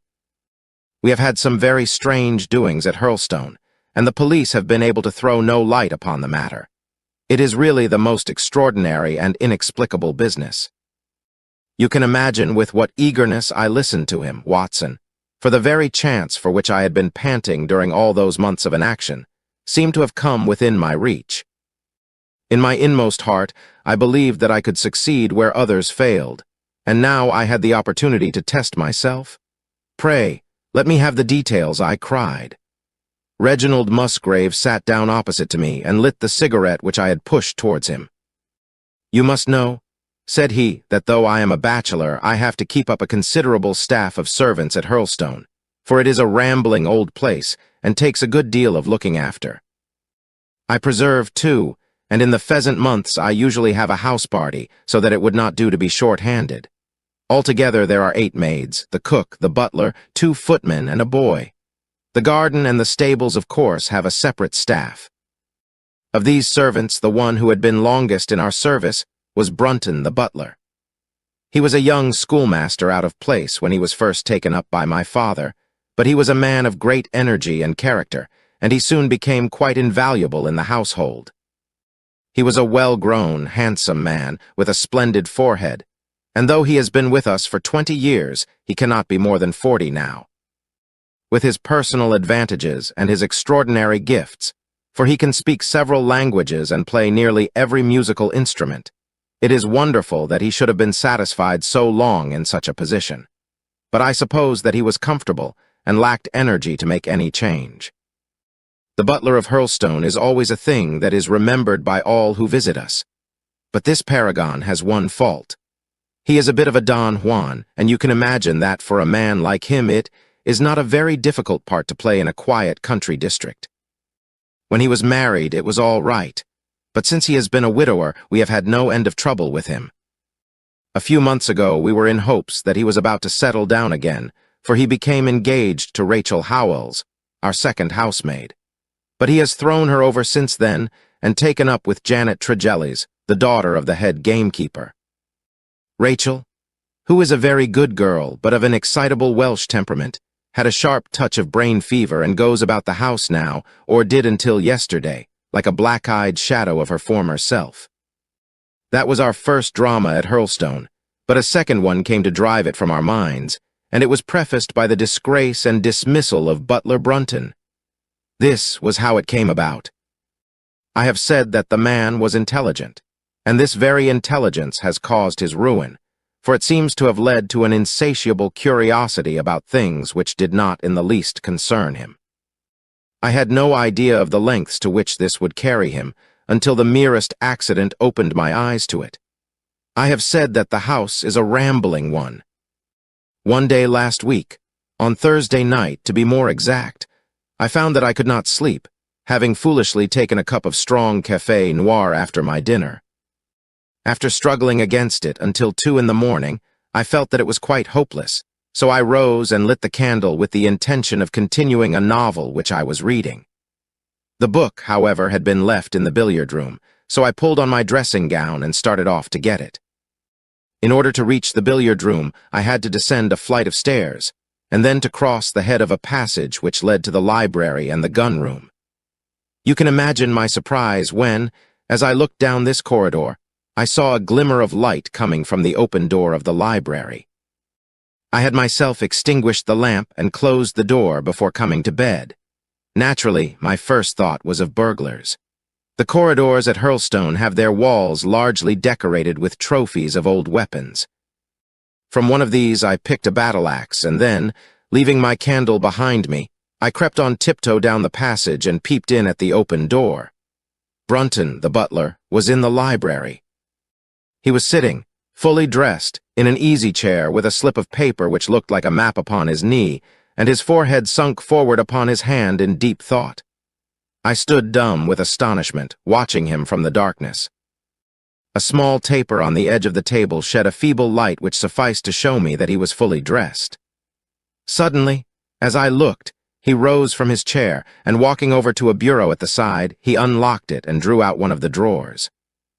From this, he took a paper, and returning to his seat, he flattened it out beside the taper on the edge of the table, and began to study it with minute attention. My indignation at this calm examination of our family documents overcame me so far that I took a step forward, and Brunton, looking up, saw me standing in the doorway. He sprang to his feet, his face turned livid with fear, and he thrust into his breast the chart-like paper which he had been originally studying. "So," said I, "this is how you repay the trust which we have reposed in you. You will leave my service tomorrow." He bowed with the look of a man who is utterly crushed, and slunk past me without a word. The taper was still on the table, and by its light I glanced to see what the paper was which Brunton had taken from the bureau. To my surprise, it was nothing of any importance at all, but simply a copy of the questions and answers in the singular old observance called the Musgrave ritual. It is a sort of ceremony peculiar to our family, which each Musgrave for centuries past has gone through on his coming of age, a thing of private interest, and perhaps of some little importance to the archaeologist, like our own blazonings and charges, but of no practical use whatever. "We had better come back to the paper afterwards," said I. "If you think it really necessary," he answered with some hesitation. To continue my statement, however, I relocked the bureau, using the key which Brunton had left, and I had turned to go when I was surprised to find that the butler had returned and was standing before me. "Mr. Musgrave, sir," he cried, in a voice which was hoarse with emotion. I can't bear disgrace, sir. I've always been proud above my station in life, and disgrace would kill me. My blood will be on your head, sir. It will, indeed, if you drive me to despair. If you cannot keep me after what has passed, then for God's sake let me give you notice and leave in a month, as if of my own free will. I could stand that, Mr. Musgrave, but not to be cast out before all the folk that I know so well. You don't deserve much consideration, Brunton. I answered, Your conduct has been most infamous. However, as you have been a long time in the family, I have no wish to bring public disgrace upon you. A month, however, is too long. Take yourself away in a week and give what reason you like for going. Only a week, sir. He cried in a despairing voice. A fortnight, say at least a fortnight?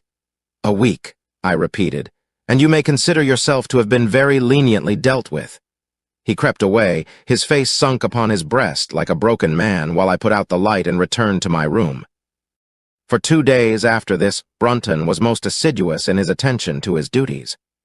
I made no allusion to what had passed, and waited with some curiosity to see how he would cover his disgrace. On the 3rd morning, however, he did not appear, as was his custom, after breakfast to receive my instructions for the day. As I left the dining room, I happened to meet Rachel Howells, the maid. I have told you that she had only recently recovered from an illness, and was looking so wretchedly pale and wan that I remonstrated with her for being at work. You should be in bed, I said. Come back to your duties when you are stronger. She looked at me with so strange an expression that I began to suspect that her brain was affected. I am strong enough, Mr. Musgrave, said she. We will see what the doctor says, I answered. You must stop work now, and when you go downstairs, just say that I wish to see Brunton. The butler is gone, said she. Gone? Gone where? He is gone. No one has seen him. He is not in his room. Oh, yes, he is gone, he is gone. She fell back against the wall with shriek after shriek of laughter, while I, horrified at this sudden hysterical attack, rushed to the bell to summon help. The girl was taken to her room, still screaming and sobbing, while I made inquiries about Brunton. There was no doubt about it that he had disappeared. His bed had not been slept in, he had been seen by no one since he had retired to his room the night before, and yet it was difficult to see how he could have left the house, as both windows and doors were found to be fastened in the morning. His clothes, his watch, and even his money were in his room, but the black suit which he usually wore was missing. His slippers, too, were gone, but his boots were left behind. Where then could butler Brunton have gone in the night, and what could have become of him now? Of course, we searched the house from cellar to garret, but there was no trace of him. It is, as I have said, a labyrinth of an old house, especially the original wing, which is now practically uninhabited. But we ransacked every room and cellar without discovering the least sign of the missing man. It was incredible to me that he could have gone away leaving all his property behind him, and yet where could he be? I called in the local police, but without success. Rain had fallen on the night before, and we examined the lawn and the paths all round the house, but in vain. Matters were in this state, when a new development quite drew our attention away from the original mystery. For 2 days, Rachel Howells had been so ill, sometimes delirious, sometimes hysterical, that a nurse had been employed to sit up with her at night. On the 3rd night after Brunton's disappearance, the nurse, finding her patient sleeping nicely, had dropped into a nap in the armchair when she woke in the early morning to find the bed empty, the window open, and no signs of the invalid.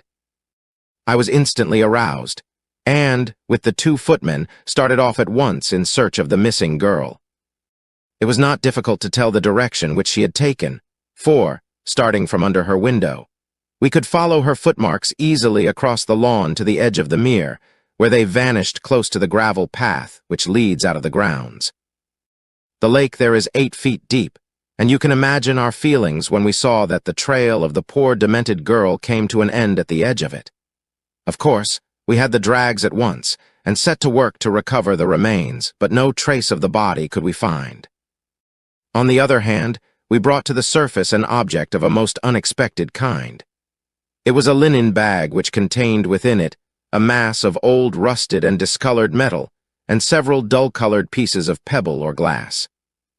This strange find was all that we could get from the mere, and, although we made every possible search and inquiry yesterday, we know nothing of the fate either of Rachel Howells or of Richard Brunton. The county police are at their wits' end, and I have come up to you as a last resource. You can imagine, Watson, with what eagerness I listened to this extraordinary sequence of events, and endeavored to piece them together and to devise some common thread upon which they might all hang. The butler was gone. The maid was gone. The maid had loved the butler, but had afterwards had cause to hate him.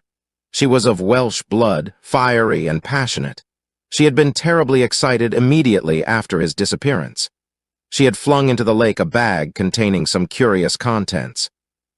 These were all factors which had to be taken into consideration, and yet none of them got quite to the heart of the matter. What was the starting point of this chain of events? There lay the end of this tangled line. "I must see that paper, Musgrave," said I, "which this butler of yours thought it worth his while to consult, even at the risk of the loss of his place." "It is rather an absurd business, this ritual of ours," he answered, "but it has at least the saving grace of antiquity to excuse it. I have a copy of the questions and answers here if you care to run your eye over them." He handed me the very paper which I have here, Watson, and this is the strange catechism to which each Musgrave had to submit when he came to man's estate. I will read you the questions and answers as they stand. Whose was it? His who is gone. Who shall have it? He who will come. Where was the sun? Over the oak. Where was the shadow? Under the elm. How was it stepped? North by 10 and by 10, east by 5 and by 5, south by 2 and by 2, west by 1 and by 1, and so under. What shall we give for it? All that is ours. Why should we give it? For the sake of the trust. The original has no date, but is in the spelling of the middle of the 17th century, remarked Musgrave. I am afraid, however, that it can be of little help to you in solving this mystery. At least, said I, it gives us another mystery, and one which is even more interesting than the first. It may be that the solution of the one may prove to be the solution of the other. You will excuse me, Musgrave, if I say that your butler appears to me to have been a very clever man, and to have had a clearer insight than 10 generations of his masters. I hardly follow you, said Musgrave. The paper seems to me to be of no practical importance. But to me it seems immensely practical, and I fancy that Brunton took the same view. He had probably seen it before that night on which you caught him. It is very possible. We took no pains to hide it. He simply wished, I should imagine, to refresh his memory upon that last occasion. He had, as I understand, some sort of map or chart which he was comparing with the manuscript, and which he thrust into his pocket when you appeared. That is true. But what could he have to do with this old family custom of ours, and what does this rigmarole mean? I don't think that we should have much difficulty in determining that, said I. With your permission, we will take the first train down to Sussex, and go a little more deeply into the matter upon the spot. The same afternoon saw us both at Hurlstone. Possibly you have seen pictures and read descriptions of the famous old building, so I will confine my account of it to saying that it is built in the shape of an L, the long arm being the more modern portion, and the shorter the ancient nucleus, from which the other had developed. Over the low, heavily linteled door, in the center of this old part, is chiseled the date, 1607, but experts are agreed that the beams and stonework are really much older than this. The enormously thick walls and tiny windows of this part had in the last century driven the family into building the new wing, and the old one was used now as a storehouse and a cellar, when it was used at all. A splendid park with fine old timber surrounds the house, and the lake, to which my client had referred, lay close to the avenue, about 200 yards from the building. I was already firmly convinced, Watson, that there were not 3 separate mysteries here, but one only, and that if I could read the Musgrave ritual aright, I should hold in my hand the clue which would lead me to the truth concerning both the butler Brunton and the maid Howells. To that, then, I turned all my energies. Why should this servant be so anxious to master this old formula? Evidently because he saw something in it which had escaped all those generations of country squires, and from which he expected some personal advantage. What was it then, and how had it affected his fate? It was perfectly obvious to me, on reading the ritual, that the measurements must refer to some spot to which the rest of the document alluded, and that if we could find that spot, we should be in a fair way towards finding what the secret was which the old Musgraves had thought it necessary to embalm in so curious a fashion. There were two guides given us to start with, an oak and an elm. As to the oak, there could be no question at all. Right in front of the house, upon the left-hand side of the drive, there stood a patriarch among oaks, one of the most magnificent trees that I have ever seen. "That was there when your ritual was drawn up," said I, as we drove past it. "It was there at the Norman Conquest, in all probability," he answered. "It has a girth of 23 feet. Have you any old elms?" I asked. "There used to be a very old one over yonder, but it was struck by lightning 10 years ago, and we cut down the stump." "You can see where it used to be?" "Oh, yes. There are no other elms, no old ones, but plenty of beeches. I should like to see where it grew." We had driven up in a dog cart, and my client led me away at once, without our entering the house, to the scar on the lawn where the elm had stood. It was nearly midway between the oak and the house. My investigation seemed to be progressing. "I suppose it is impossible to find out how high the elm was?" I asked. "I can give you it at once. It was 64 feet. How do you come to know it?" I asked in surprise. When my old tutor used to give me an exercise in trigonometry, it always took the shape of measuring heights. When I was a lad, I worked out every tree and building in the estate. This was an unexpected piece of luck. My data were coming more quickly than I could have reasonably hoped. "Tell me," I asked, "did your butler ever ask you such a question?" Reginald Musgrave looked at me in astonishment. "Now that you call it to my mind," he answered, "Brunton did ask me about the height of the tree some months ago in connection with some little argument with the groom." This was excellent news, Watson, for it showed me that I was on the right road. I looked up at the sun. It was low in the heavens, and I calculated that in less than an hour it would lie just above the topmost branches of the old oak. One condition mentioned in the ritual would then be fulfilled, and the shadow of the elm must mean the farther end of the shadow, otherwise the trunk would have been chosen as the guide. I had, then, to find where the far end of the shadow would fall when the sun was just clear of the oak. That must have been difficult, Holmes, when the elm was no longer there. Well, at least I knew that if Brunton could do it, I could also. Besides, there was no real difficulty. I went with Musgrave to his study and whittled myself this peg, to which I tied this long string with a knot at each yard. Then I took 2 lengths of a fishing rod, which came to just 6 feet, and I went back with my client to where the elm had been. The sun was just grazing the top of the oak. I fastened the rod on end, marked out the direction of the shadow, and measured it. It was 9 feet in length. Of course, the calculation now was a simple one. If a rod of 6 feet threw a shadow of 9, a tree of 64 feet would throw one of 96, and the line of the one would, of course, be the line of the other.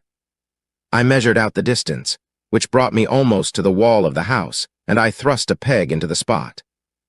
You can imagine my exultation, Watson, when within 2 inches of my peg, I saw a conical depression in the ground. I knew that it was the mark made by Brunton in his measurements, and that I was still upon his trail. From this starting point, I proceeded to step, having first taken the cardinal points by my pocket compass. 10 steps with each foot took me along parallel with the wall of the house, and again I marked my spot with a peg. Then I carefully paced off 5 to the east and 2 to the south. It brought me to the very threshold of the old door. 2 steps to the west meant now that I was to go 2 paces down the stone-flagged passage, and this was the place indicated by the ritual. Never have I felt such a cold chill of disappointment, Watson. For a moment, it seemed to me that there must be some radical mistake in my calculations. The setting sun shone full upon the passage floor, and I could see that the old, foot-worn gray stones with which it was paved were firmly cemented together, and had certainly not been moved for many a long year. Brunton had not been at work here. I tapped upon the floor, but it sounded the same all over, and there was no sign of any crack or crevice. But, fortunately, Musgrave, who had begun to appreciate the meaning of my proceedings, and who was now as excited as myself, took out his manuscript to check my calculation. "And under," he cried. "You have omitted the and under." I had thought that it meant that we were to dig, but now, of course, I saw at once that I was wrong. "There is a cellar under this, then?" I cried. "Yes, and as old as the house, down here through this door." We went down a winding stone stair, and my companion, striking a match, lit a large lantern which stood on a barrel in the corner. In an instant, it was obvious that we had at last come upon the true place, and that we had not been the only people to visit the spot recently. It had been used for the storage of wood, but the billets, which had evidently been littered over the floor, were now piled at the sides, so as to leave a clear space in the middle. In this space lay a large and heavy flagstone with a rusted iron ring in the center to which a thick shepherd's check muffler was attached. "By Jove!" cried my client. "That's Brunton's muffler. I have seen it on him and could swear to it. What has the villain been doing here?" At my suggestion, a couple of the county police were summoned to be present, and I then endeavored to raise the stone by pulling on the cravat. I could only move it slightly, and it was with the aid of one of the constables that I succeeded at last in carrying it to one side. A black hole yawned beneath into which we all peered, while Musgrave, kneeling at the side, pushed down the lantern. A small chamber about 7 feet deep and 4 feet square lay open to us. At one side of this was a squat, brass-bound wooden box, the lid of which was hinged upwards, with this curious old-fashioned key projecting from the lock. It was furred outside by a thick layer of dust, and damp and worms had eaten through the wood, so that a crop of livid fungi was growing on the inside of it. Several discs of metal, old coins apparently, such as I hold here, were scattered over the bottom of the box, but it contained nothing else. At the moment, however, we had no thought for the old chest, for our eyes were riveted upon that which crouched beside it. It was the figure of a man, clad in a suit of black, who squatted down upon his hams with his forehead sunk upon the edge of the box, and his 2 arms thrown out on each side of it.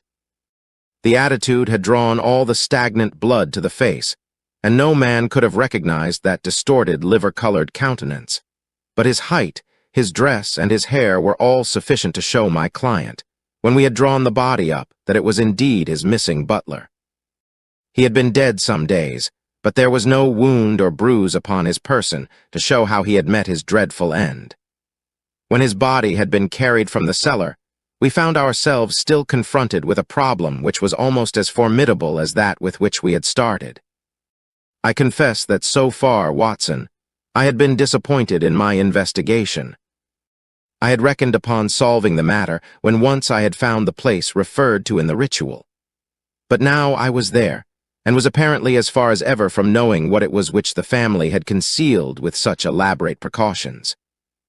It is true that I had thrown a light upon the fate of Brunton, but now I had to ascertain how that fate had come upon him, and what part had been played in the matter by the woman who had disappeared. I sat down upon a keg in the corner and thought the whole matter carefully over. You know my methods in such cases, Watson. I put myself in the man's place, and having first gauged his intelligence, I try to imagine how I should myself have proceeded under the same circumstances. In this case, the matter was simplified by Brunton's intelligence being quite first-rate, so that it was unnecessary to make any allowance for the personal equation, as the astronomers have dubbed it. He knew that something valuable was concealed. He had spotted the place. He found that the stone which covered it was just too heavy for a man to move unaided. What would he do next? He could not get help from outside, even if he had someone whom he could trust, without the unbarring of doors and considerable risk of detection. It was better, if he could, to have his helpmate inside the house. But whom could he ask? This girl had been devoted to him. A man always finds it hard to realize that he may have finally lost a woman's love, however badly he may have treated her. He would try by a few attentions to make his peace with the girl Howells, and then would engage her as his accomplice. Together they would come at night to the cellar, and their united force would suffice to raise the stone. So far I could follow their actions as if I had actually seen them. But for 2 of them, and one a woman, it must have been heavy work, the raising of that stone. A burly Sussex policeman, and I had found it no light job. What would they do to assist them? probably what I should have done myself.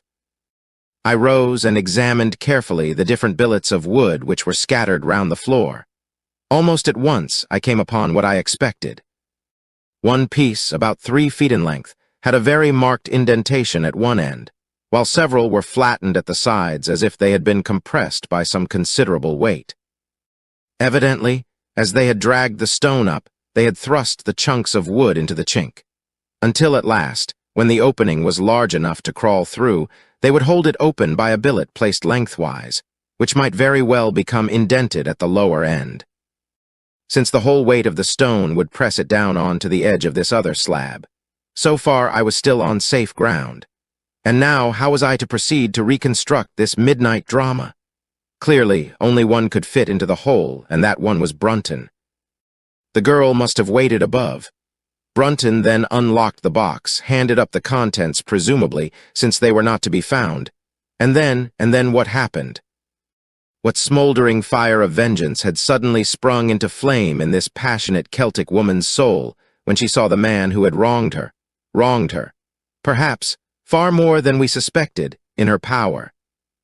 Was it a chance that the wood had slipped, and that the stone had shut Brunton into what had become his sepulchre? Had she only been guilty of silence as to his fate? Or had some sudden blow from her hand dashed the support away and sent the slab crashing down into its place? Be that as it might, I seemed to see that woman's figure still clutching at her treasure trove and flying wildly up the winding stair, with her ears ringing perhaps with the muffled screams from behind her, and with the drumming of frenzied hands against the slab of stone, which was choking her faithless lover's life out. Here was the secret of her blanched face, her shaken nerves, her peals of hysterical laughter on the next morning. But what had been in the box? What had she done with that? Of course, it must have been the old metal and pebbles which my client had dragged from the mere. She had thrown them in there at the first opportunity to remove the last trace of her crime. For 20 minutes I had sat motionless, thinking the matter out. Musgrave still stood with a very pale face, swinging his lantern and peering down into the hole. "These are coins of Charles I," said he, holding out the few which had been in the box. "You see we were right in fixing our date for the ritual." "We may find something else of Charles I," I cried, as the probable meaning of the first 2 questions of the ritual broke suddenly upon me. "Let me see the contents of the bag which you fished from the mere." We ascended to his study, and he laid the debris before me. I could understand his regarding it as of small importance when I looked at it, for the metal was almost black and the stones lusterless and dull.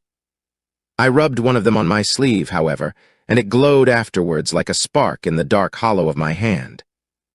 The metal work was in the form of a double ring, but it had been bent and twisted out of its original shape. "You must bear in mind," said I, "that the royal party made head in England even after the death of the king, and that when they at last fled they probably left many of their most precious possessions buried behind them, with the intention of returning for them in more peaceful times.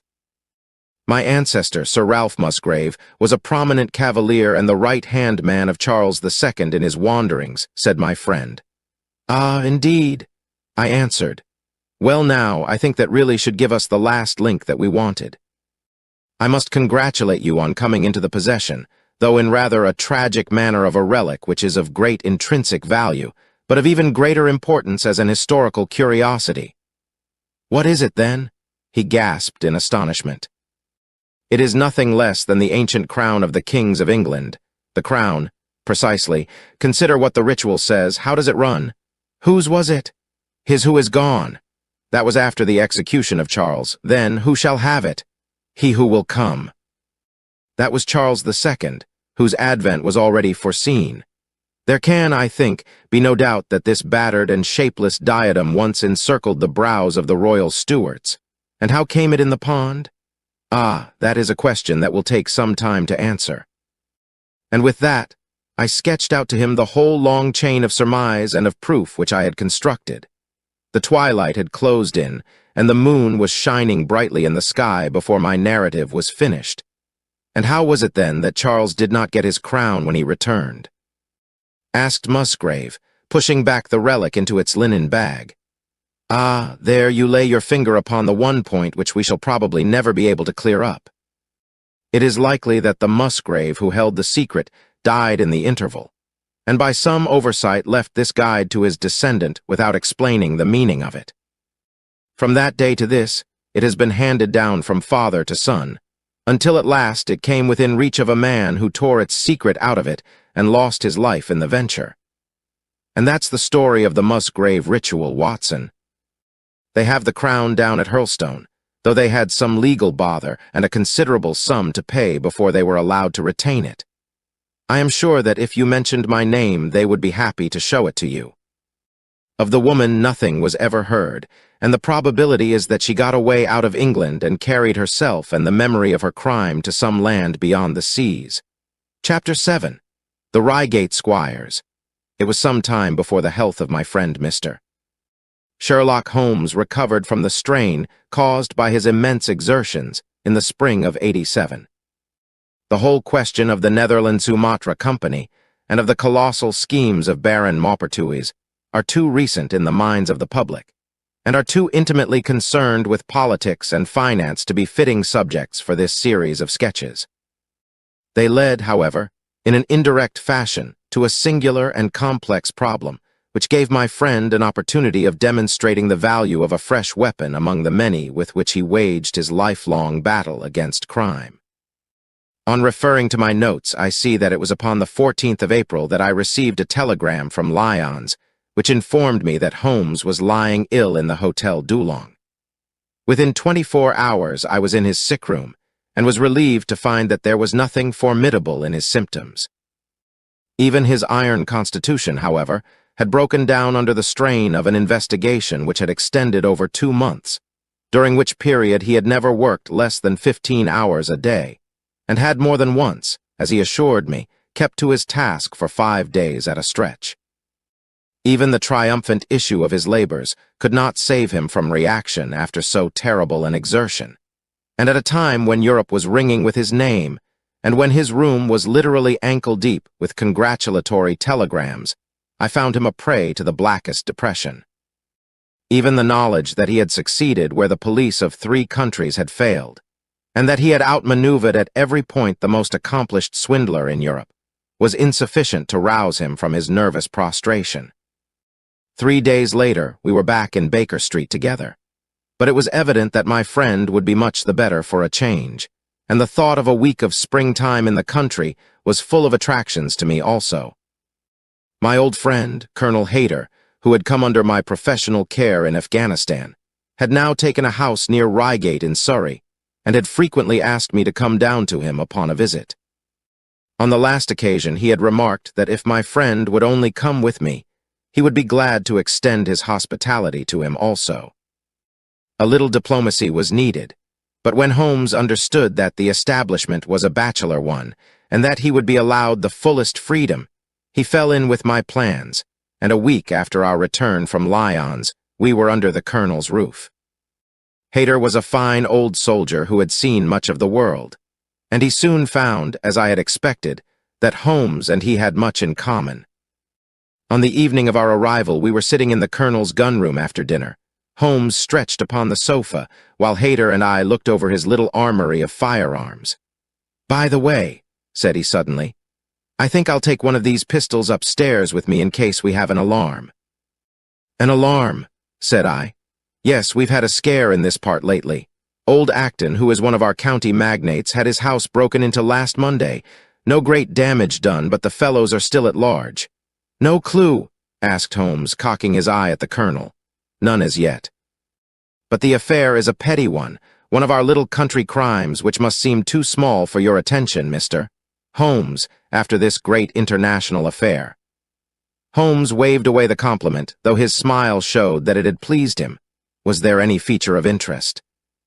"I fancy not. The thieves ransacked the library and got very little for their pains.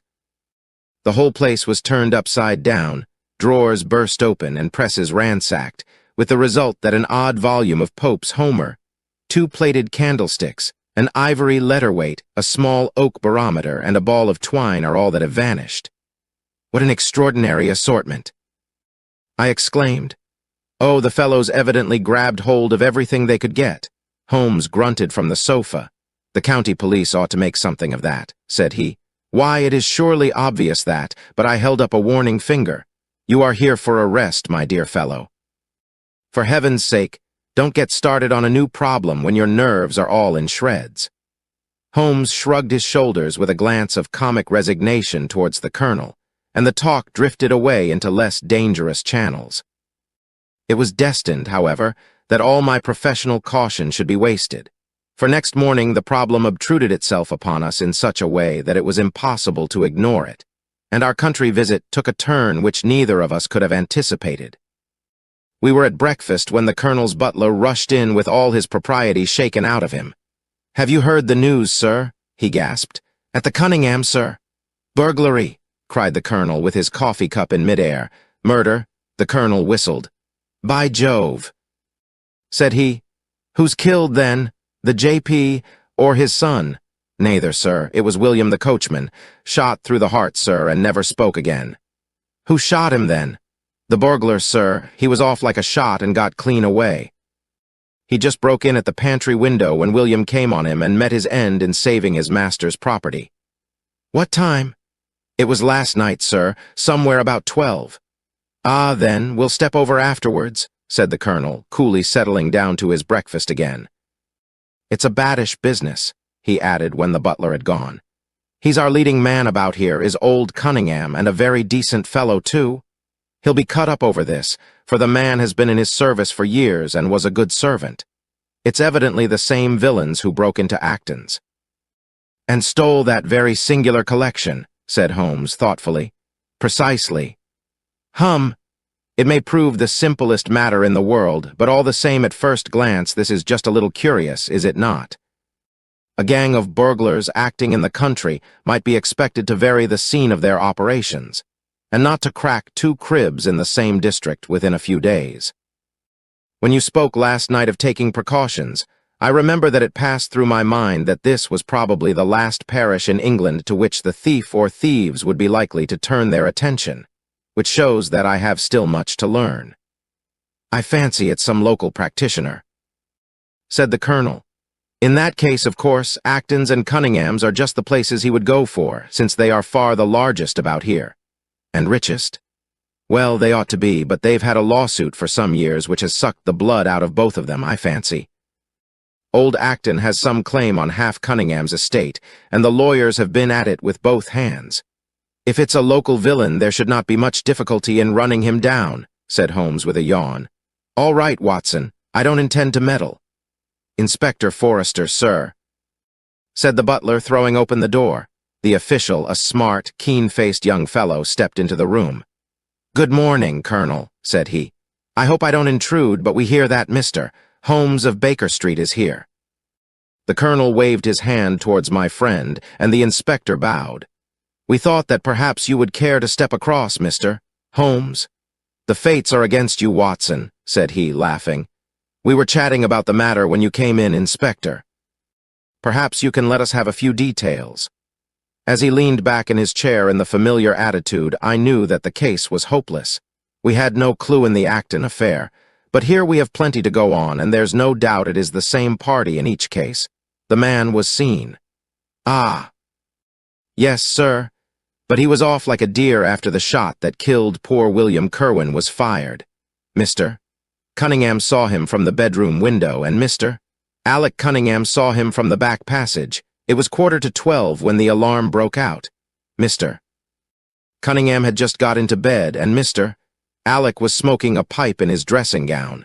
They both heard William the coachman calling for help, and Mr. Alec ran down to see what was the matter. The back door was open, and as he came to the foot of the stairs, he saw 2 men wrestling together outside. One of them fired a shot, the other dropped, and the murderer rushed across the garden and over the hedge. Mr. Cunningham, looking out of his bedroom, saw the fellow as he gained the road, but lost sight of him at once. Mr. Alec stopped to see if he could help the dying man, and so the villain got clean away. Beyond the fact that he was a middle-sized man and dressed in some dark stuff, we have no personal clue, but we are making energetic inquiries, and if he is a stranger, we shall soon find him out. What was this William doing there? Did he say anything before he died? Not a word. He lives at the lodge with his mother, and as he was a very faithful fellow, we imagined that he walked up to the house with the intention of seeing that all was right there. Of course, this act in business has put everyone on their guard. The robber must have just burst open the door. The lock has been forced when William came upon him. Did William say anything to his mother before going out? She is very old and deaf, and we can get no information from her. The shock has made her half-witted, but I understand that she was never very bright. There is one very important circumstance, however. Look at this. He took a small piece of torn paper from a notebook and spread it out upon his knee. This was found between the finger and thumb of the dead man. It appears to be a fragment torn from a larger sheet. You will observe that the hour mentioned upon it is the very time at which the poor fellow met his fate. You see that his murderer might have torn the rest of the sheet from him, or he might have taken this fragment from the murderer. It reads almost as though it were an appointment. Holmes took up the scrap of paper, a facsimile of which is here reproduced. Scrap of paper. Presuming that it is an appointment, continued the inspector. It is of course a conceivable theory that this William Kerwin, though he had the reputation of being an honest man, may have been in league with the thief. He may have met him there, may even have helped him to break in the door, and then they may have fallen out between themselves. This writing is of extraordinary interest, said Holmes, who had been examining it with intense concentration. These are much deeper waters than I had thought. He sank his head upon his hands, while the inspector smiled at the effect which his case had had upon the famous London specialist. Your last remark, said Holmes presently, as to the possibility of there being an understanding between the burglar and the servant, and this being a note of appointment from one to the other, is an ingenious and not entirely impossible supposition. But this writing opens up. He sank his head into his hands again and remained for some minutes in the deepest thought. When he raised his face again, I was surprised to see that his cheek was tinged with color, and his eyes as bright as before his illness. He sprang to his feet with all his old energy. "I'll tell you what," said he. "I should like to have a quiet little glance into the details of this case. There is something in it which fascinates me extremely. If you will permit me, Colonel, I will leave my friend Watson and you, and I will step round with the inspector to test the truth of one or two little fancies of mine. I will be with you again in half an hour." An hour and a half had elapsed before the inspector returned alone. "Mr.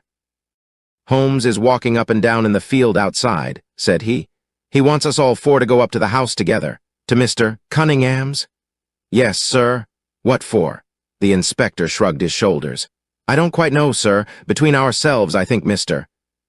Holmes had not quite got over his illness yet. He's been behaving very queerly, and he is very much excited. "I don't think you need alarm yourself," said I. "I have usually found that there was method in his madness. Some folks might say there was madness in his method," muttered the inspector. "But he's all on fire to start, Colonel, so we had best go out if you are ready."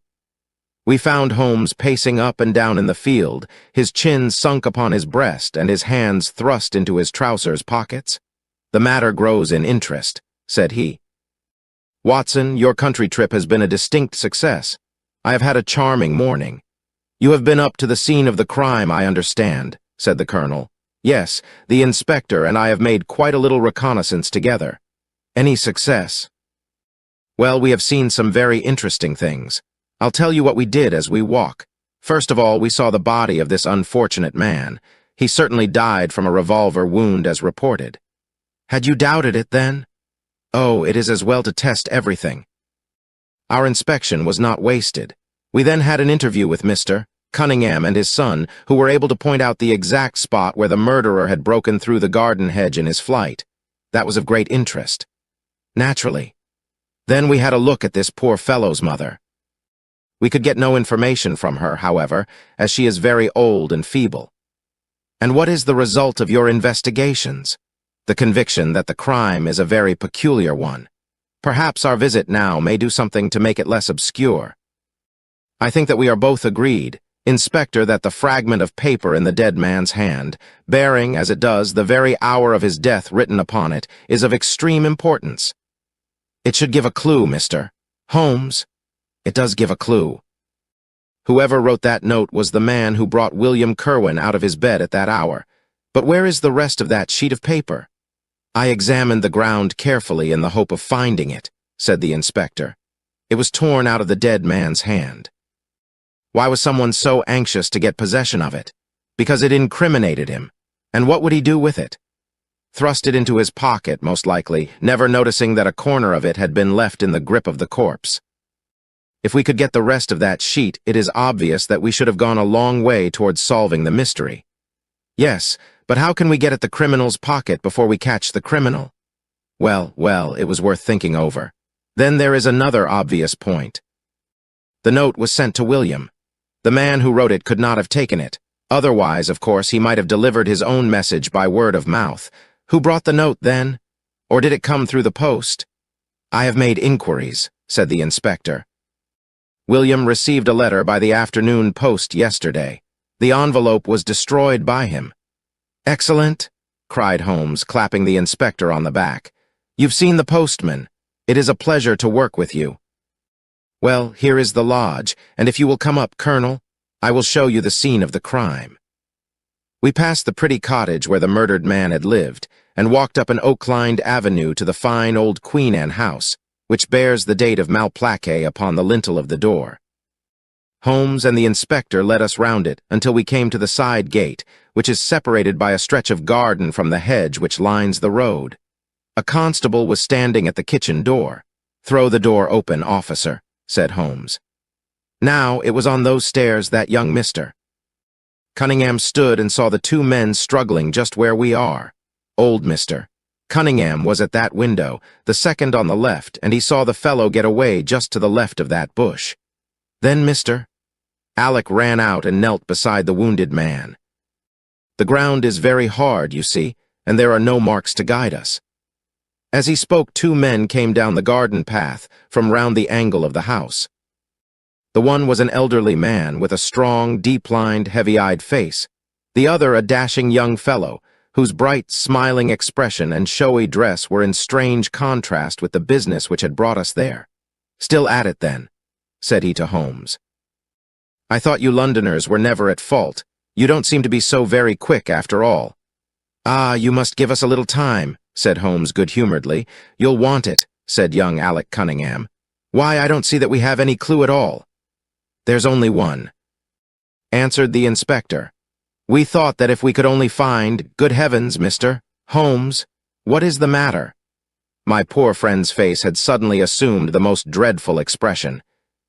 His eyes rolled upwards, his features writhed in agony, and with a suppressed groan he dropped on his face upon the ground.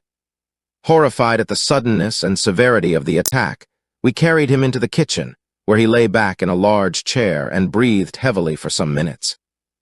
Finally, with a shamefaced apology for his weakness, he rose once more. "Watson would tell you that I have only just recovered from a severe illness," he explained. "I am liable to these sudden nervous attacks. Shall I send you home in my trap?" asked old Cunningham. "Well, since I am here, there is one point on which I should like to feel sure. We can very easily verify it." "What was it?" "Well, it seems to me that it is just possible that the arrival of this poor fellow William was not before, but after, the entrance of the burglar into the house. You appear to take it for granted that, although the door was forced, the robber never got in." "I fancy that is quite obvious," said Mr. Cunningham gravely. "Why, my son Alec had not yet gone to bed, and he would certainly have heard anyone moving about. Where was he sitting?" "I was smoking in my dressing room." "Which window is that?" "The last on the left next my father's. Both of your lamps were lit, of course?" "Undoubtedly." "There are some very singular points here," said Holmes, smiling.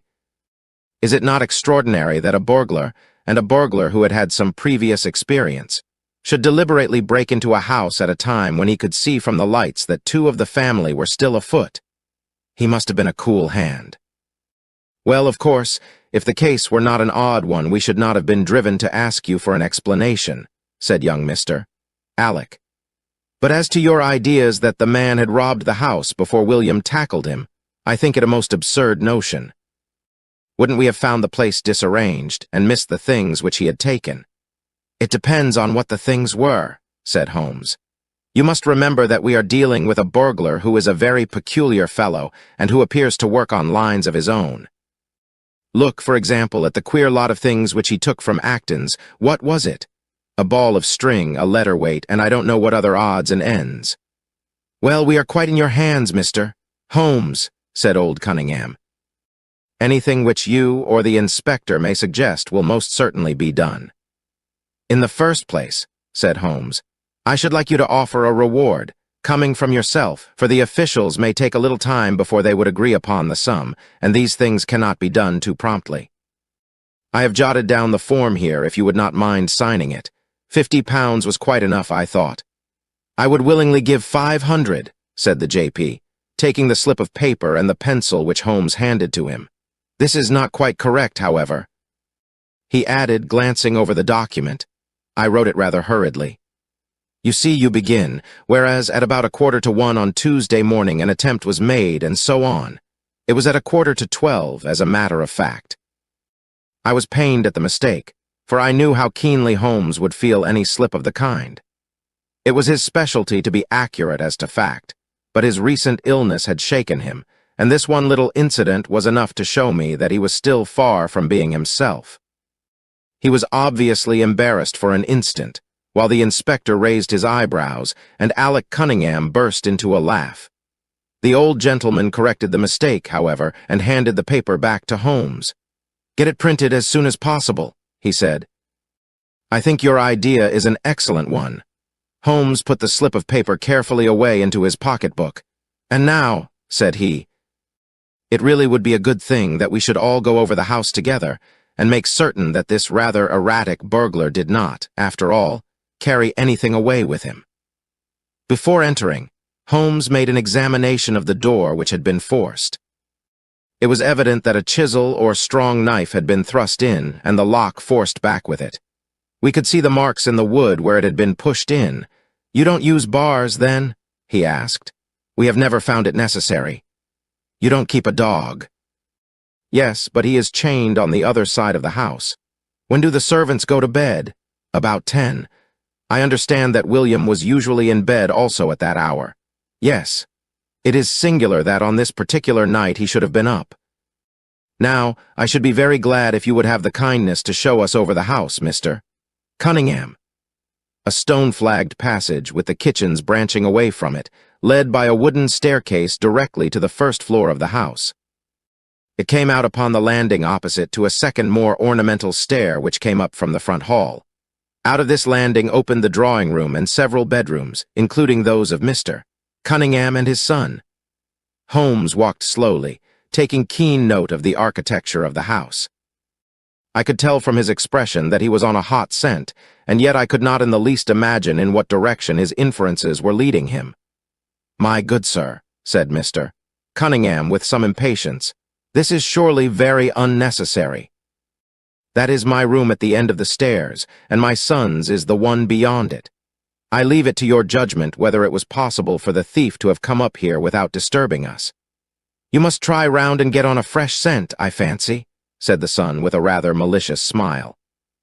"Still, I must ask you to humor me a little further. I should like, for example, to see how far the windows of the bedrooms command the front. This, I understand, is your son's room." He pushed open the door. "And that, I presume, is the dressing room in which he sat smoking when the alarm was given. Where does the window of that look out to?" He stepped across the bedroom, pushed open the door, and glanced round the other chamber. "I hope that you are satisfied now," said Mr. Cunningham tartly. "Thank you, I think I have seen all that I wished. Then, if it is really necessary, we can go into my room. If it is not too much trouble," the J.P. shrugged his shoulders and led the way into his own chamber, which was a plainly furnished and commonplace room. As we moved across it in the direction of the window, Holmes fell back until he and I were the last of the group. Near the foot of the bed stood a dish of oranges and a carafe of water. As we passed it, Holmes, to my unutterable astonishment, leaned over in front of me and deliberately knocked the whole thing over. The glass smashed into 1,000 pieces, and the fruit rolled about into every corner of the room. "You've done it now, Watson," said he coolly. "A pretty mess you've made of the carpet. I stooped in some confusion and began to pick up the fruit, understanding for some reason my companion desired me to take the blame upon myself. The others did the same and set the table on its legs again. "Halloa!" cried the inspector. "Where's he got to?" Holmes had disappeared. "Wait here an instant," said young Alec Cunningham. "The fellow is off his head, in my opinion. Come with me, father, and see where he has got to." They rushed out of the room, leaving the inspector, the colonel, and me staring at each other. "'Pon my word, I am inclined to agree with Master Alec," said the official.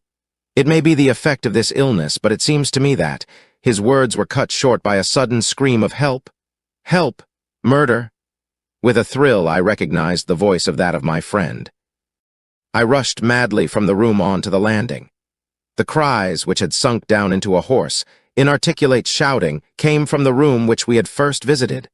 I dashed in and on into the dressing room beyond. The two Cunninghams were bending over the prostrate figure of Sherlock Holmes, the younger clutching his throat with both hands, while the elder seemed to be twisting one of his wrists. In an instant, the three of us had torn them away from him, and Holmes staggered to his feet, very pale and evidently greatly exhausted. "Arrest these men, Inspector?" he gasped. "On what charge?" "That of murdering their coachman, William Kerwin." The inspector stared about him in bewilderment. "Oh, come now, Mr. Holmes," said he at last. "I'm sure you don't really mean to—" "Tut, man, look at their faces," cried Holmes curtly. "Never, certainly, have I seen a plainer confession of guilt upon human countenances." The older man seemed numbed and dazed with a heavy, sullen expression upon his strongly marked face. The son, on the other hand, had dropped all that jaunty, dashing style which had characterized him, and the ferocity of a dangerous wild beast gleamed in his dark eyes and distorted his handsome features. The inspector said nothing, but stepping to the door, he blew his whistle. Two of his constables came at the call. "I have no alternative, Mr. Cunningham," said he. "I trust that this may all prove to be an absurd mistake, but you can see that. Ah, would you? Drop it." He struck out with his hand, and a revolver which the younger man was in the act of cocking clattered down upon the floor. "Keep that," said Holmes, quietly putting his foot upon it. "You will find it useful at the trial. But this is what we really wanted." He held up a little crumpled piece of paper. "The remainder of the sheet," cried the inspector. "Precisely. And where was it?" "Where I was sure it must be. I'll make the whole matter clear to you presently. I think, Colonel, that you and Watson might return now, and I will be with you again in an hour at the furthest. The inspector and I must have a word with the prisoners, but you will certainly see me back at luncheon time." Sherlock Holmes was as good as his word. For about 1 o'clock he rejoined us in the colonel's smoking room. He was accompanied by a little elderly gentleman who was introduced to me as the Mr. Acton whose house had been the scene of the original burglary. "I wished, Mr. Acton, to be present while I demonstrated this small matter to you," said Holmes, "for it is natural that he should take a keen interest in the details. I am afraid, my dear Colonel, that you must regret the hour that you took in such a stormy petrel as I am." "On the contrary," answered the colonel warmly, "I consider it the greatest privilege to have been permitted to study your methods of working. I confess that they quite surpass my expectations, and that I am utterly unable to account for your result. I have not yet seen the vestige of a clue. I am afraid that my explanation may disillusionize you, but it has always been my habit to hide none of my methods, either from my friend Watson, or from anyone who might take an intelligent interest in them. But first, as I am rather shaken by the knocking about which I had in the dressing room, I think that I shall help myself to a dash of your brandy, Colonel. My strength has been rather tried of late. I trust that you had no more of those nervous attacks."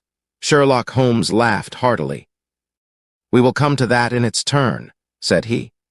"I will lay an account of the case before you in its due order, showing you the various points which guided me in my decision. Pray interrupt me if there is any inference which is not perfectly clear to you. It is of the highest importance in the art of detection to be able to recognize, out of a number of facts, which are incidental and which vital. Otherwise, your energy and attention must be dissipated instead of being concentrated. Now, In this case, there was not the slightest doubt in my mind from the first that the key of the whole matter must be looked for in the scrap of paper in the dead man's hand. Before going into this, I would draw your attention to the fact that, if Alec Cunningham's narrative was correct, and if the assailant, after shooting William Kerwin, had instantly fled, then it obviously could not be he who tore the paper from the dead man's hand. But if it was not he, it must have been Alec Cunningham himself, for by the time that the old man had descended, several servants were upon the scene. The point is a simple one, but the inspector had overlooked it because he had started with the supposition that these county magnates had had nothing to do with the matter. Now, I make a point of never having any prejudices and of following docilely wherever fact may lead me. And so, in the very first stage of the investigation, I found myself looking a little askance at the part which had been played by Mr. Alec Cunningham. And now I made a very careful examination of the corner of paper which the inspector had submitted to us. It was at once clear to me that it formed part of a very remarkable document. Here it is. Do you not now observe something very suggestive about it? It has a very irregular look. Said the colonel. My dear sir, cried Holmes, there cannot be the least doubt in the world that it has been written by two persons doing alternate words. When I draw your attention to the strong T's of at and to, and ask you to compare them with the weak ones of quarter and 12, you will instantly recognize the fact. A very brief analysis of these four words would enable you to say with the utmost confidence that the learn and the maybe are written in the stronger hand, and the what in the weaker. By Jove, it's as clear as day, cried the colonel. Why on earth should two men write a letter in such a fashion? Obviously, the business was a bad one, and one of the men who distrusted the other was determined that, whatever was done, each should have an equal hand in it. Now, of the two men, it is clear that the one who wrote that and to was the ringleader. How do you get at that? We might deduce it from the mere character of the one hand as compared with the other, but we have more assured reasons than that for supposing it. If you examine this scrap with attention, you will come to the conclusion that the man with the stronger hand wrote all his words first, leaving blanks for the other to fill up. These blanks were not always sufficient, and you can see that the second man had a squeeze to fit his quarter in between the at and the to, showing that the latter were already written. The man who wrote all his words first is undoubtedly the man who planned the affair. Excellent, cried Mr. Acton, but very superficial, said Holmes.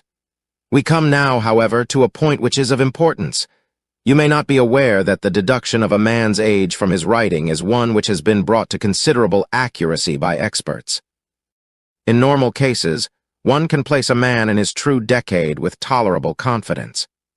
I say normal cases, because ill health and physical weakness reproduce the signs of old age, even when the invalid is a youth. In this case, looking at the bold, strong hand of the one, and the rather broken-backed appearance of the other, which still retains its legibility, although the T's have begun to lose their crossing. We can say that the one was a young man and the other was advanced in years without being positively decrepit. Excellent, cried Mr. Acton again. There is a further point, however, which is subtler and of greater interest. There is something in common between these hands. They belong to men who are blood relatives. It may be most obvious to you in the Greek ease, but to me there are many small points which indicate the same thing. I have no doubt at all that a family mannerism can be traced in these two specimens of writing. I am only, of course, giving you the leading results now of my examination of the paper. There were 23 other deductions which would be of more interest to experts than to you. They all tend to deepen the impression upon my mind that the Cunninghams, father and son, had written this letter. Having got so far, my next step was, of course, to examine into the details of the crime, and to see how far they would help us. I went up to the house with the inspector, and saw all that was to be seen. The wound upon the dead man was, as I was able to determine with absolute confidence, fired from a revolver at the distance of something over 4 yards. There was no powder blackening on the clothes. Evidently, therefore, Alec Cunningham had lied when he said that the two men were struggling when the shot was fired. Again, Both father and son agreed as to the place where the man escaped into the road. At that point, however, as it happens, there is a broadish ditch moist at the bottom.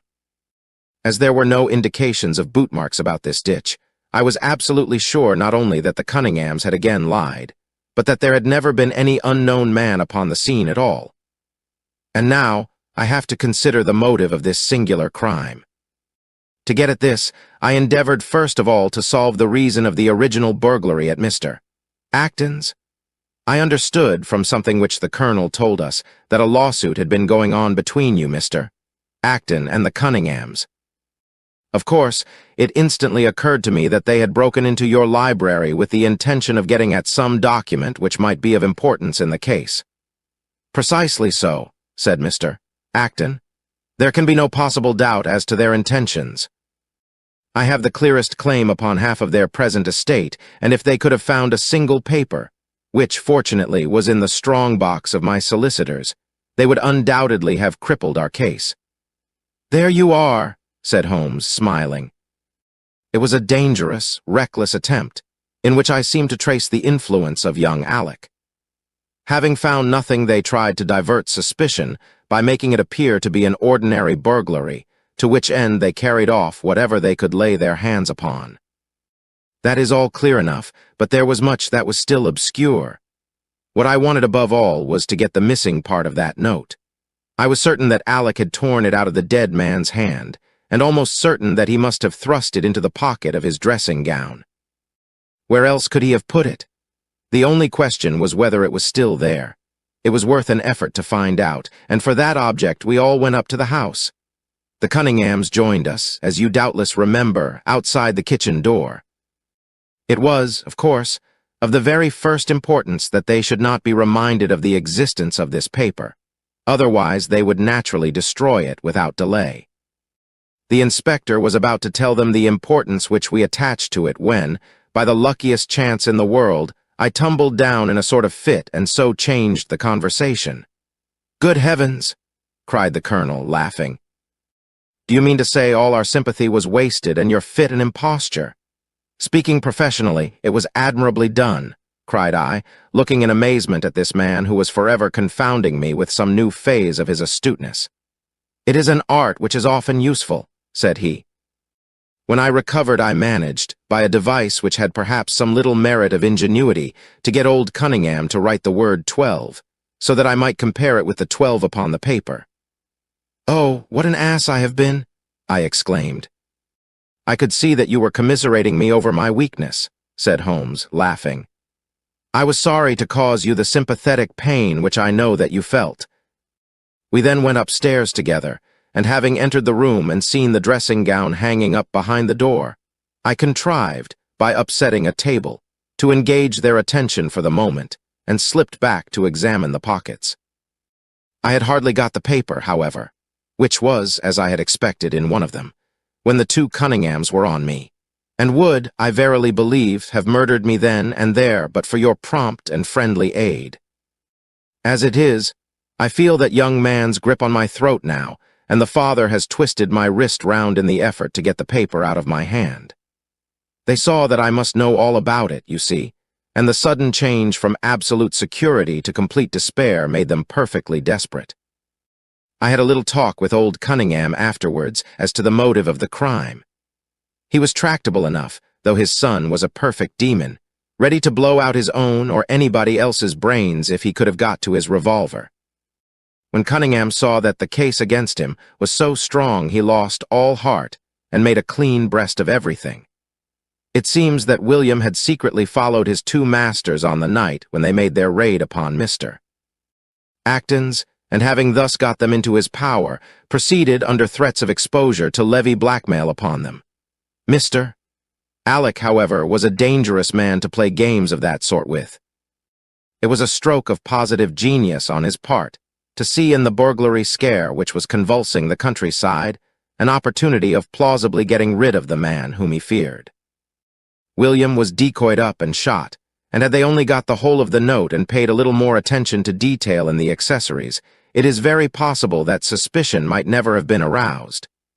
"And the note?" I asked. Sherlock Holmes placed the subjoined paper before us. Piece of paper, if you will only come round at 11:45 to the east gate, you will learn what will very much surprise you and maybe be of the greatest service to you, and also to Annie Morrison. But say nothing to anyone upon the matter. It is very much the sort of thing that I expected," said he. "Of course, we do not yet know what the relations may have been between Alec Cunningham, William Kerwin, and Annie Morrison. The results shows that the trap was skillfully baited. I am sure that you cannot fail to be delighted with the traces of heredity shown in the P's and in the tails of the G's. The absence of the I-dots in the old man's writing is also most characteristic.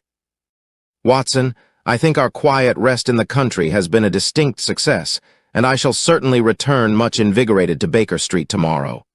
Chapter 8. The Crooked Man.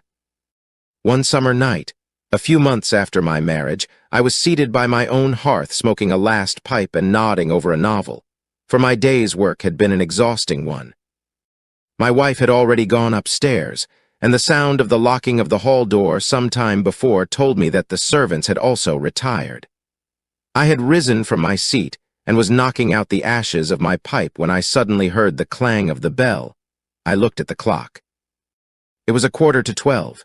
This could not be a visitor at so late an hour. A patient, evidently and possibly an all-night sitting. With a wry face, I went out into the hall and opened the door. To my astonishment, it was Sherlock Holmes who stood upon my step. "Ah, Watson," said he. "I hoped that I might not be too late to catch you. My dear fellow, pray come in. You look surprised, and no wonder. Relieved, too, I fancy. Hum. You still smoke the Arcadia mixture of your bachelor days, then. There's no mistaking that fluffy ash upon your coat. It's easy to tell that you have been accustomed to wear a uniform, Watson. You'll never pass as a purebred civilian as long as you keep that habit of carrying your handkerchief in your sleeve. Could you put me up tonight?" "With pleasure." "You told me that you had bachelor quarters for one, and I see that you have no gentleman visitor at present. Your hat stand proclaims as much. I shall be delighted if you will stay." "Thank you. I'll fill the vacant peg, then. Sorry to see that you've had the British workman in the house." "He's a token of evil. Not the drains, I hope?" "No, the gas." "Ah, he has left 2 nail marks from his boot upon your linoleum just where the light strikes it.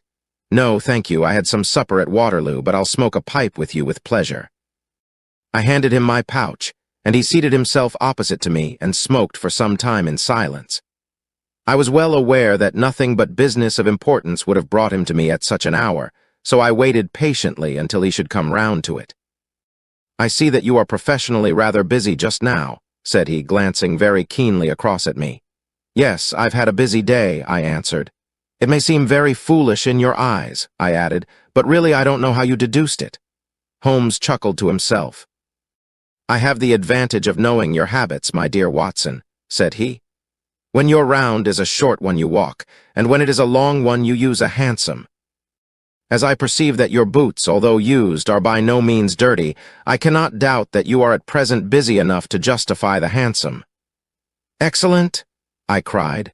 "Elementary," said he. "It is one of those instances where the reasoner can produce an effect which seems remarkable to his neighbor, because the latter has missed the one little point which is the basis of the deduction. The same may be said, my dear fellow, for the effect of some of these little sketches of yours, which is entirely meretricious, depending as it does upon your retaining in your own hands some factors in the problem which are never imparted to the reader. Now, at present I am in the position of these same readers, for I hold in this hand several threads of one of the strangest cases which ever perplexed a man's brain, and yet I lack the one or two which are needful to complete my theory. But I'll have them, Watson, I'll have them." His eyes kindled, and a slight flush sprang into his thin cheeks. For an instant only. When I glanced again, his face had resumed that Red Indian composure which had made so many regard him as a machine rather than a man. "The problem presents features of interest," said he. "I may even say exceptional features of interest. I have already looked into the matter, and have come, as I think, within sight of my solution. If you could accompany me in that last step, you might be of considerable service to me." "I should be delighted." "Could you go as far as Aldershot tomorrow?" "I have no doubt Jackson would take my practice." "Very good. I want to start by the 11.10 from Waterloo. That would give me time. Then, if you are not too sleepy, I will give you a sketch of what has happened and of what remains to be done. I was sleepy before you came. I am quite wakeful now. I will compress the story as far as may be done without omitting anything vital to the case. It is conceivable that you may even have read some account of the matter. It is the supposed murder of Colonel Barclay of the Royal Mallows at Aldershot, which I am investigating. I have heard nothing of it. It has not excited much attention yet, except locally. The facts are only 2 days old. Briefly, they are these. The Royal Mallows is, as you know, one of the most famous Irish regiments in the British Army. It did wonders both in the Crimea and the Mutiny, and has since that time distinguished itself upon every possible occasion. It was commanded up to Monday night by James Barclay, a gallant veteran who started as a full private, was raised to commissioned rank for his bravery at the time of the Mutiny, and so lived to command the regiment in which he had once carried a musket. Colonel Barclay had married at the time when he was a sergeant, and his wife, whose maiden name was Miss Nancy Devoy, was the daughter of a former color sergeant in the same corps. There was, therefore, as can be imagined, some little social friction when the young couple, for they were still young, found themselves in their new surroundings. They appear, however, to have quickly adapted themselves, and Mrs. Barclay has always, I understand, been as popular with the ladies of the regiment as her husband was with his brother officers. I may add that she was a woman of great beauty, and that even now, when she has been married for upwards of 30 years, she is still of a striking and queenly appearance. Colonel Barclay's family life appears to have been a uniformly happy one. Major Murphy, to whom I owe most of my facts, assures me that he has never heard of any misunderstanding between the pair. On the whole, he thinks that Barclay's devotion to his wife was greater than his wife's to Barclay. He was acutely uneasy if he were absent from her for a day. She, on the other hand, though devoted and faithful, was less obtrusively affectionate. But they were regarded in the regiment as the very model of a middle-aged couple. There was absolutely nothing in their mutual relations to prepare people for the tragedy which was to follow. Colonel Barclay himself seems to have had some singular traits in his character. He was a dashing, jovial old soldier in his usual mood, but there were occasions on which he seemed to show himself capable of considerable violence and vindictiveness. This side of his nature, however, appears never to have been turned towards his wife. Another fact, which had struck Major Murphy and 3 out of 5 of the other officers with whom I conversed, was the singular sort of depression which came upon him at times. As the Major expressed it, the smile had often been struck from his mouth, as if by some invisible hand, when he has been joining the gaieties and chaff of the mess table. For days on end, when the mood was on him, he has been sunk in the deepest gloom. This and a certain tinge of superstition were the only unusual traits in his character which his brother officers had observed. The latter peculiarity took the form of a dislike to being left alone, especially after dark. This puerile feature in a nature which was conspicuously manly had often given rise to comment and conjecture. The 1st Battalion of the Royal Mallows, which is the old 117th, has been stationed at Aldershot for some years. The married officers live out of barracks, and the colonel has during all this time occupied a villa called Lachine, about half a mile from the North Camp. The house stands in its own grounds, but the west side of it is not more than 30 yards from the high road. A coachman and 2 maids form the staff of servants. These, with their master and mistress, were the sole occupants of Lachine, for the Barclays had no children, nor was it usual for them to have resident visitors. Now for the events at Lachine between 9 and 10 on the evening of last Monday. Mrs. Barclay was, it appears, a member of the Roman Catholic Church, and had interested herself very much in the establishment of the Guild of St. George, which was formed in connection with the Watt Street Chapel for the purpose of supplying the poor with cast-off clothing. A meeting of the Guild had been held that evening at 8, and Mrs. Barclay had hurried over her dinner in order to be present at it. When leaving the house, she was heard by the coachman to make some commonplace remark to her husband, and to assure him that she would be back before very long. She then called for Miss Morrison, a young lady who lives in the next villa, and the two went off together to their meeting. It lasted 40 minutes, and at 9:15, Mrs. Barclay returned home, having left Miss Morrison at her door as she passed. There is a room which is used as a morning room at Latchine. This faces the road and opens by a large glass folding door onto the lawn. The lawn is 30 yards across and is only divided from the highway by a low wall with an iron rail above it. It was into this room that Mrs. Barclay went upon her return. The blinds were not down, for the room was seldom used in the evening, but Mrs. Barclay herself lit the lamp and then rang the bell, asking Jane Stewart, the housemaid, to bring her a cup of tea, which was quite contrary to her usual habits. The colonel had been sitting in the dining room, but hearing that his wife had returned, he joined her in the morning room. The coachman saw him cross the hall and enter it. He was never seen again alive. The tea which had been ordered was brought up at the end of 10 minutes. But the maid, as she approached the door, was surprised to hear the voices of her master and mistress in furious altercation. She knocked without receiving any answer, and even turned the handle, but only to find that the door was locked upon the inside. Naturally enough, she ran down to tell the cook, and the two women with the coachman came up into the hall and listened to the dispute which was still raging. They all agreed that only two voices were to be heard, those of Barclay and of his wife. Barclay's remarks were subdued and abrupt, so that none of them were audible to the listeners. The ladies, on the other hand, were most bitter, and when she raised her voice could be plainly heard. "You coward," she repeated over and over again. "What can be done now? What can be done now? Give me back my life. I will never so much as breathe the same air with you again. You coward. You coward." Those were scraps of her conversation, ending in a sudden dreadful cry in the man's voice, with a crash and a piercing scream from the woman. Convinced that some tragedy had occurred, the coachman rushed to the door and strove to force it, while scream after scream issued from within. He was unable, however, to make his way in, and the maids were too distracted with fear to be of any assistance to him. A sudden thought struck him, however, and he ran through the hall door and round to the lawn upon which the long French windows open.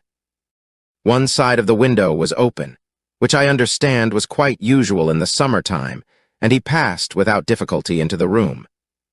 His mistress had ceased to scream and was stretched insensible upon a couch, while with his feet tilted over the side of an armchair and his head upon the ground near the corner of the fender, was lying the unfortunate soldier stone dead in a pool of his own blood. Naturally, the coachman's first thought, on finding that he could do nothing for his master, was to open the door. But here an unexpected and singular difficulty presented itself. The key was not in the inner side of the door, nor could he find it anywhere in the room. He went out again, therefore, through the window, and having obtained the help of a policeman and of a medical man, he returned. The lady, against whom naturally the strongest suspicion rested, was removed to her room, still in a state of insensibility. The colonel's body was then placed upon the sofa, and a careful examination made of the scene of the tragedy. The injury from which the unfortunate veteran was suffering was found to be a jagged cut some 2 inches long at the back part of his head, which had evidently been caused by a violent blow from a blunt weapon. Nor was it difficult to guess what that weapon may have been. Upon the floor, close to the body, was lying a singular club of hard, carved wood with a bone handle. The colonel possessed a varied collection of weapons brought from the different countries in which he had fought, and it is conjectured by the police that his club was among his trophies. The servants deny having seen it before, but among the numerous curiosities in the house, it is possible that it may have been overlooked. Nothing else of importance was discovered in the room by the police, save the inexplicable fact that neither upon Mrs. Barclay's person nor upon that of the victim nor in any part of the room was the missing key to be found. The door had eventually to be opened by a locksmith from Aldershot. That was the state of things, Watson, when upon the Tuesday morning I, at the request of Major Murphy, went down to Aldershot to supplement the efforts of the police. I think that you will acknowledge that the problem was already one of interest, but my observations soon made me realize that it was in truth much more extraordinary than would at first sight appear. Before examining the room, I cross-questioned the servants, but only succeeded in eliciting the facts which I have already stated. One other detail of interest was remembered by Jane Stewart, the housemaid. You will remember that on hearing the sound of the quarrel, she descended and returned with the other servants.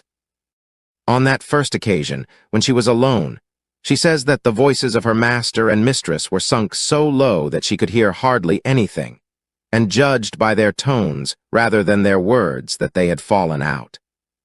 On my pressing her, however, she remembered that she heard the word David uttered twice by the lady. The point is of the utmost importance as guiding us towards the reason of the sudden quarrel. The colonel's name, you remember, was James. There was one thing in the case which had made the deepest impression both upon the servants and the police. This was the contortion of the colonel's face.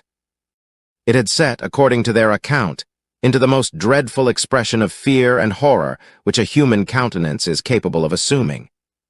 More than one person fainted at the mere sight of him, so terrible was the effect. It was quite certain that he had foreseen his fate, and that it had caused him the utmost horror.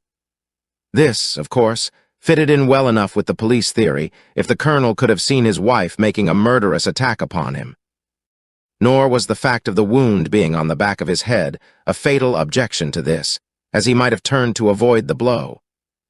No information could be got from the lady herself, who was temporarily insane from an acute attack of brain fever. From the police, I learned that Miss Morrison, who you remember went out that evening with Mrs. Barclay, denied having any knowledge of what it was which had caused the ill humor in which her companion had returned. Having gathered these facts, Watson, I smoked several pipes over them, trying to separate those which were crucial from others which were merely incidental. There could be no question that the most distinctive and suggestive point in the case was the singular disappearance of the door key. A most careful search had failed to discover it in the room, therefore it must have been taken from it, but neither the colonel nor the colonel's wife could have taken it. That was perfectly clear. Therefore a third person must have entered the room.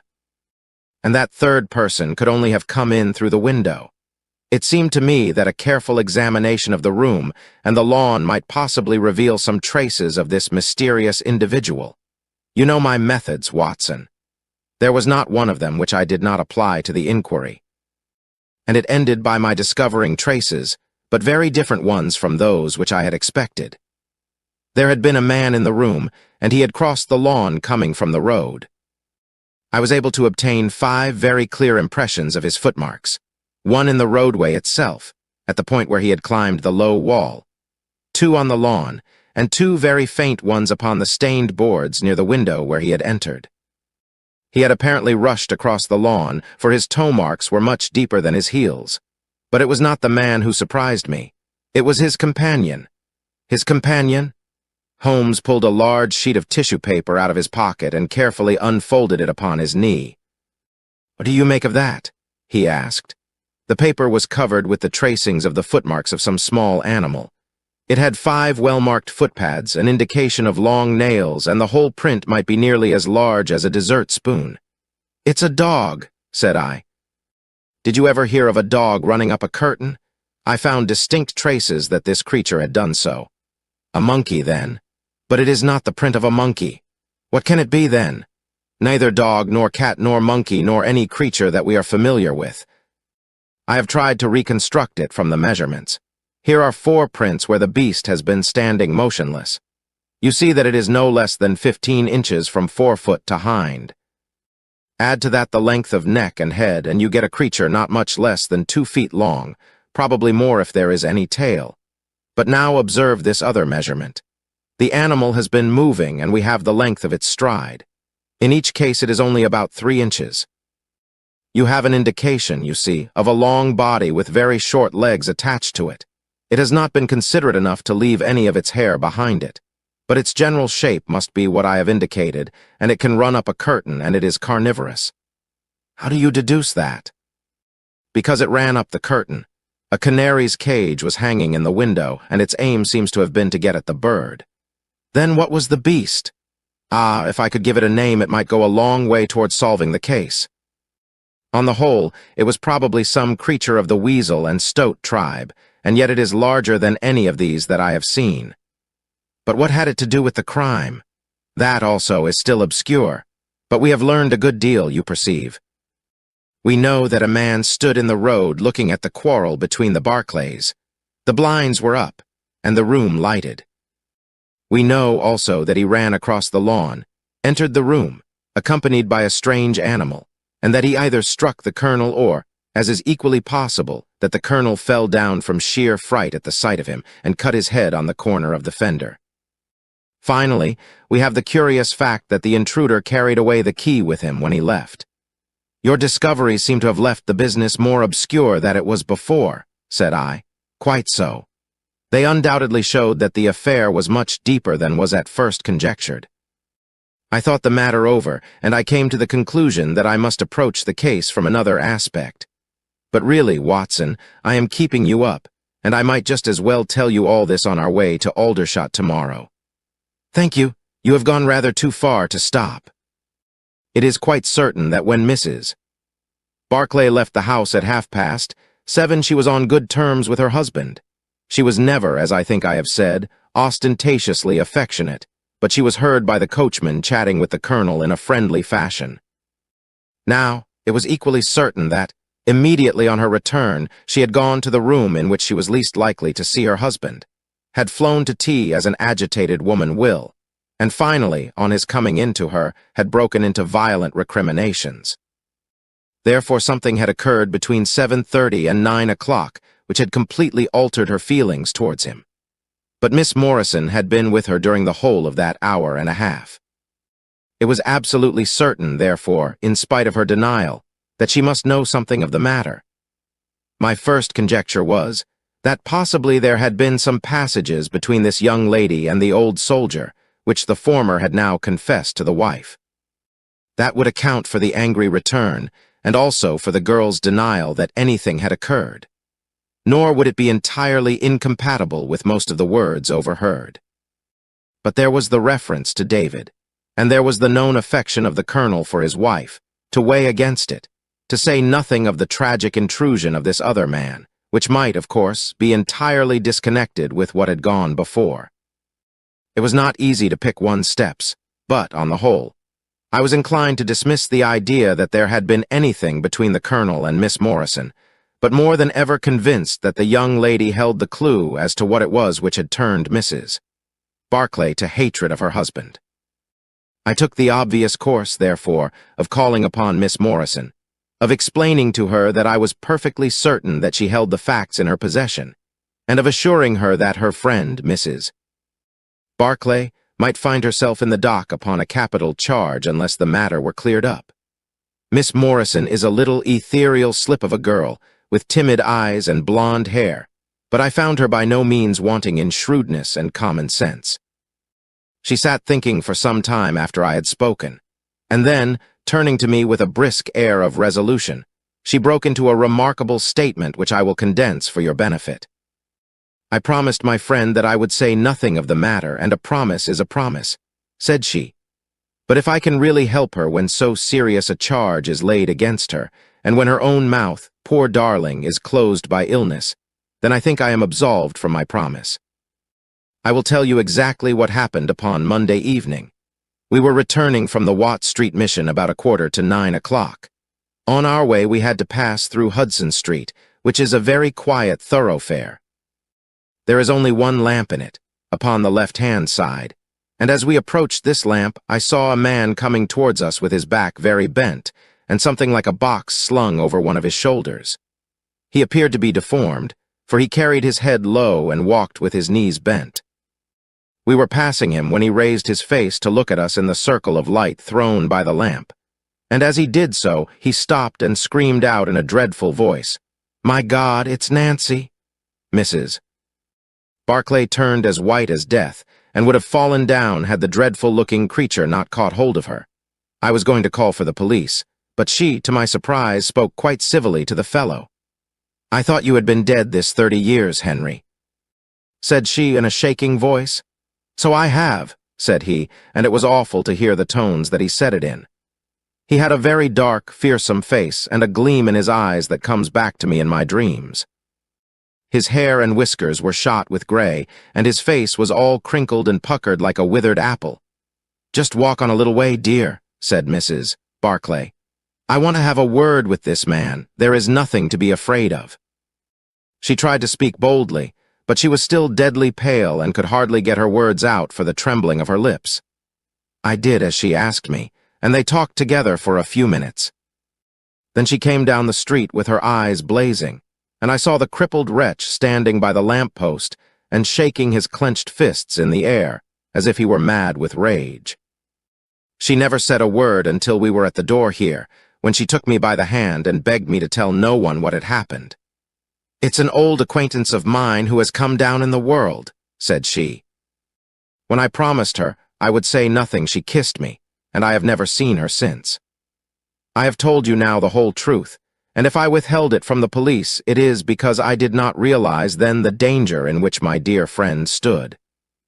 I know that it can only be to her advantage that everything should be known.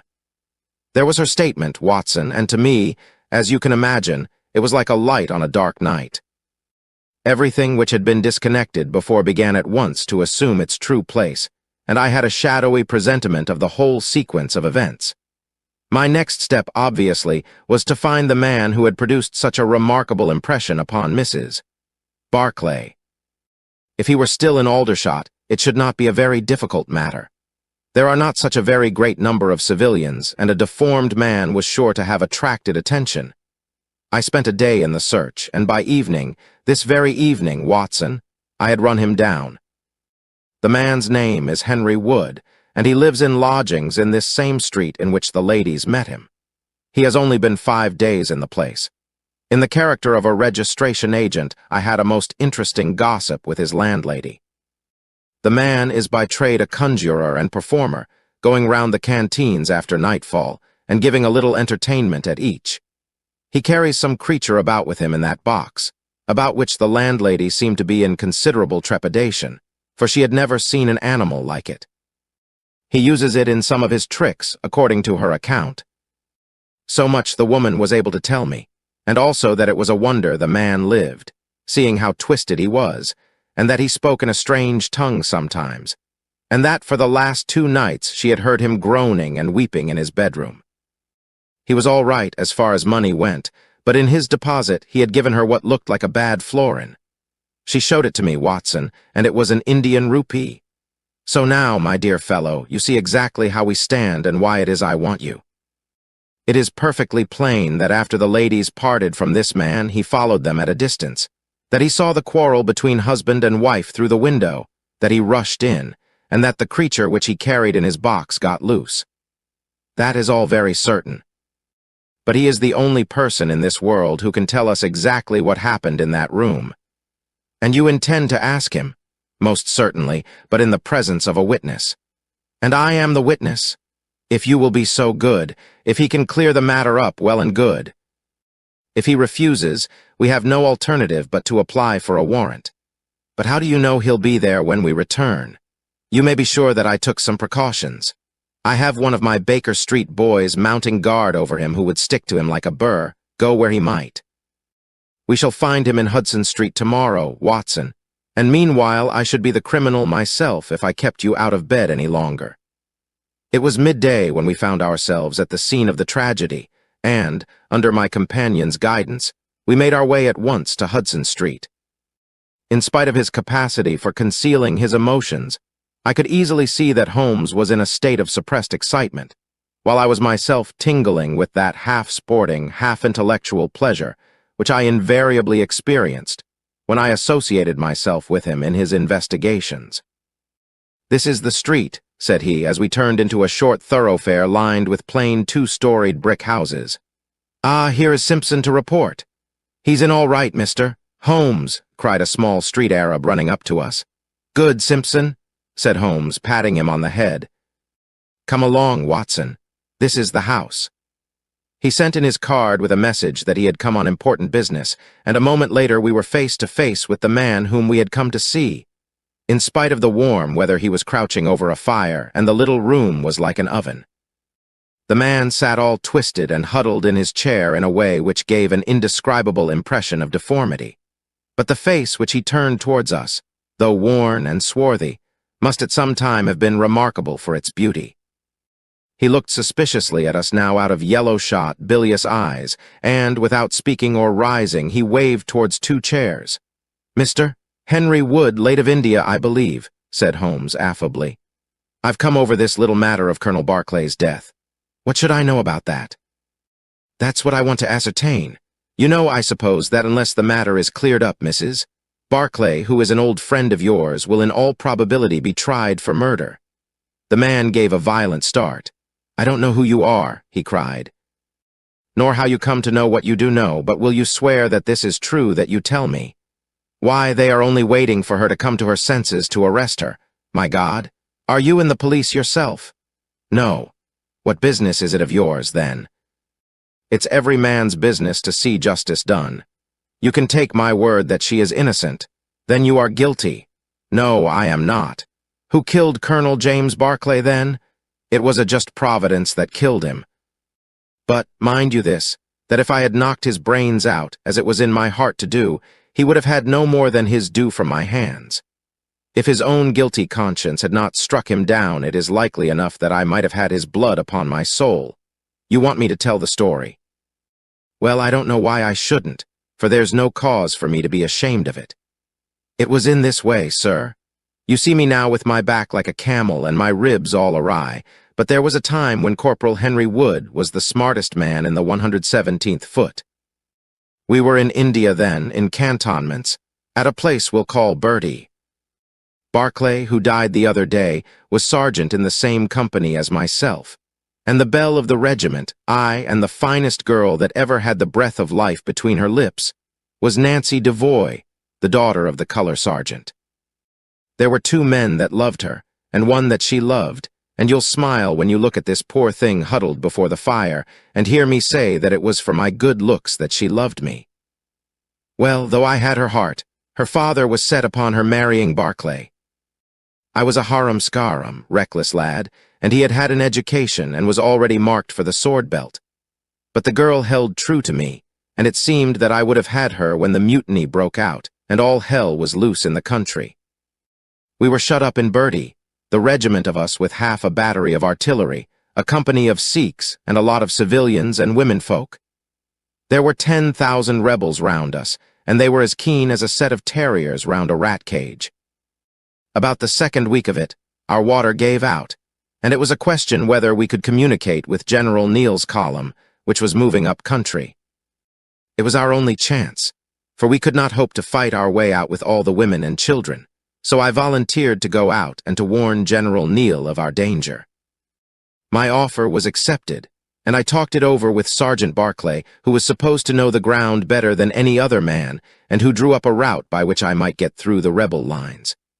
At 10 o'clock the same night, I started off upon my journey. There were 1,000 lives to save, but it was of only one that I was thinking when I dropped over the wall that night. My way ran down a dried-up watercourse, which we hoped would screen me from the enemy's sentries. But as I crept round the corner of it, I walked right into 6 of them, who were crouching down in the dark waiting for me. In an instant, I was stunned with a blow and bound hand and foot. But the real blow was to my heart, and not to my head, for as I came to and listened to as much as I could understand of their talk, I heard enough to tell me that my comrade, the very man who had arranged the way that I was to take, had betrayed me by means of a native servant into the hands of the enemy. Well, there's no need for me to dwell on that part of it. You know now what James Barclay was capable of. Bertie was relieved by Neal next day, but the rebels took me away with them in their retreat, and it was many a long year before ever I saw a white face again. I was tortured, and tried to get away, and was captured and tortured again. You can see for yourselves the state in which I was left. Some of them that fled into Nepal took me with them, and then afterwards I was up past Darjeeling. The hill folk up there murdered the rebels who had me, and I became their slave for a time until I escaped. But instead of going south, I had to go north, until I found myself among the Afghans. There I wandered about for many a year, and at last came back to the Punjab, where I lived mostly among the natives and picked up a living by the conjuring tricks that I had learned. What use was it for me, a wretched cripple, to go back to England or to make myself known to my old comrades? Even my wish for revenge would not make me do that. I had rather that Nancy and my old pals should think of Harry Wood as having died with a straight back than see him living and crawling with a stick like a chimpanzee. They never doubted that I was dead, and I meant that they never should. I heard that Barclay had married Nancy, and that he was rising rapidly in the regiment, but even that did not make me speak. But when one gets old, one has a longing for home. For years, I've been dreaming of the bright green fields and the hedges of England. At last, I determined to see them before I died. I saved enough to bring me across, and then I came here where the soldiers are, for I know their ways and how to amuse them and so earn enough to keep me. Your narrative is most interesting, said Sherlock Holmes. I have already heard of your meeting with Mrs. Barclay and your mutual recognition. You then, as I understand, followed her home and saw through the window an altercation between her husband and her, in which she doubtless cast his conduct to you in his teeth. Your own feelings overcame you, and you ran across the lawn and broke in upon them. I did, sir, and at the sight of me he looked as I have never seen a man look before, and over he went with his head on the fender, but he was dead before he fell. I read death on his face as plain as I can read that text over the fire. The bare sight of me was like a bullet through his guilty heart. And then Nancy fainted, and I caught up the key of the door from her hand, intending to unlock it and get help. But as I was doing it, it seemed to me better to leave it alone and get away, for the thing might look black against me, and anyway my secret would be out if I were taken. In my haste, I thrust the key into my pocket and dropped my stick while I was chasing Teddy, who had run up the curtain. When I got him into his box, from which he had slipped, I was off as fast as I could run. "Who's Teddy?" asked Holmes. The man leaned over and pulled up the front of a kind of hutch in the corner. In an instant out there slipped a beautiful reddish-brown creature, thin and lithe, with the legs of a stoat, a long, thin nose, and a pair of the finest red eyes that ever I saw in an animal's head. "It's a mongoose," I cried. "Well, some call them that, and some call them ichneumon," said the man. "Snake catcher is what I call them, and Teddy is amazing quick on cobras. I have one here without the fangs, and Teddy catches it every night to please the folk in the canteen. Any other point, sir? Well, we may have to apply to you again if Mrs. Barclay should prove to be in serious trouble. In that case, of course, I'd come forward. But if not, there is no object in raking up this scandal against a dead man, foully as he has acted. You have at least the satisfaction of knowing that for 30 years of his life his conscience bitterly reproached him for this wicked deed. Ah, there goes Major Murphy on the other side of the street. Goodbye, Wood. I want to learn if anything has happened since yesterday." We were in time to overtake the Major before he reached the corner. "Ah, Holmes," he said, "I suppose you have heard that all this fuss has come to nothing? What then? The inquest is just over. The medical evidence showed conclusively that death was due to apoplexy. You see, it was quite a simple case after all." "Oh, remarkably superficial," said Holmes, smiling. "Come, Watson, I don't think we shall be wanted in Aldershot any more." "There's one thing," said I as we walked down to the station. If the husband's name was James and the other was Henry, what was this talk about David? That one word, my dear Watson, should have told me the whole story had I been the ideal reasoner which you are so fond of depicting. It was evidently a term of reproach. Of reproach.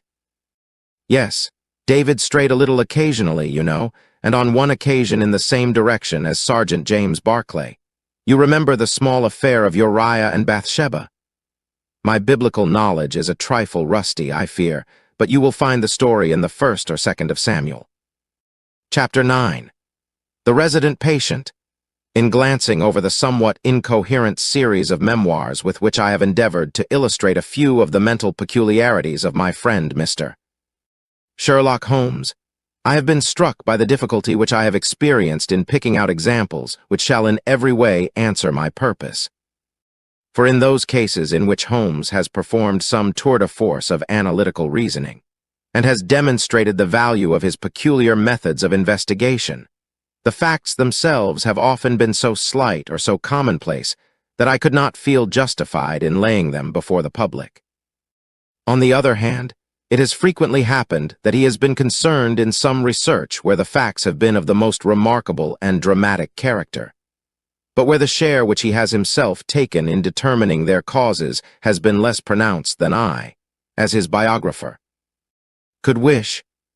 The small matter which I have chronicled under the heading of A Study in Scarlet, and that other later one connected with the loss of the Gloria Scott, may serve as examples of this Scylla and Charybdis which are forever threatening the historian. It may be that in the business of which I am now about to write the part which my friend played is not sufficiently accentuated, and yet the whole train of circumstances is so remarkable that I cannot bring myself to omit it entirely from this series. I cannot be sure of the exact date, for some of my memoranda upon the matter have been mislaid, but it must have been towards the end of the first year during which Holmes and I shared chambers in Baker Street.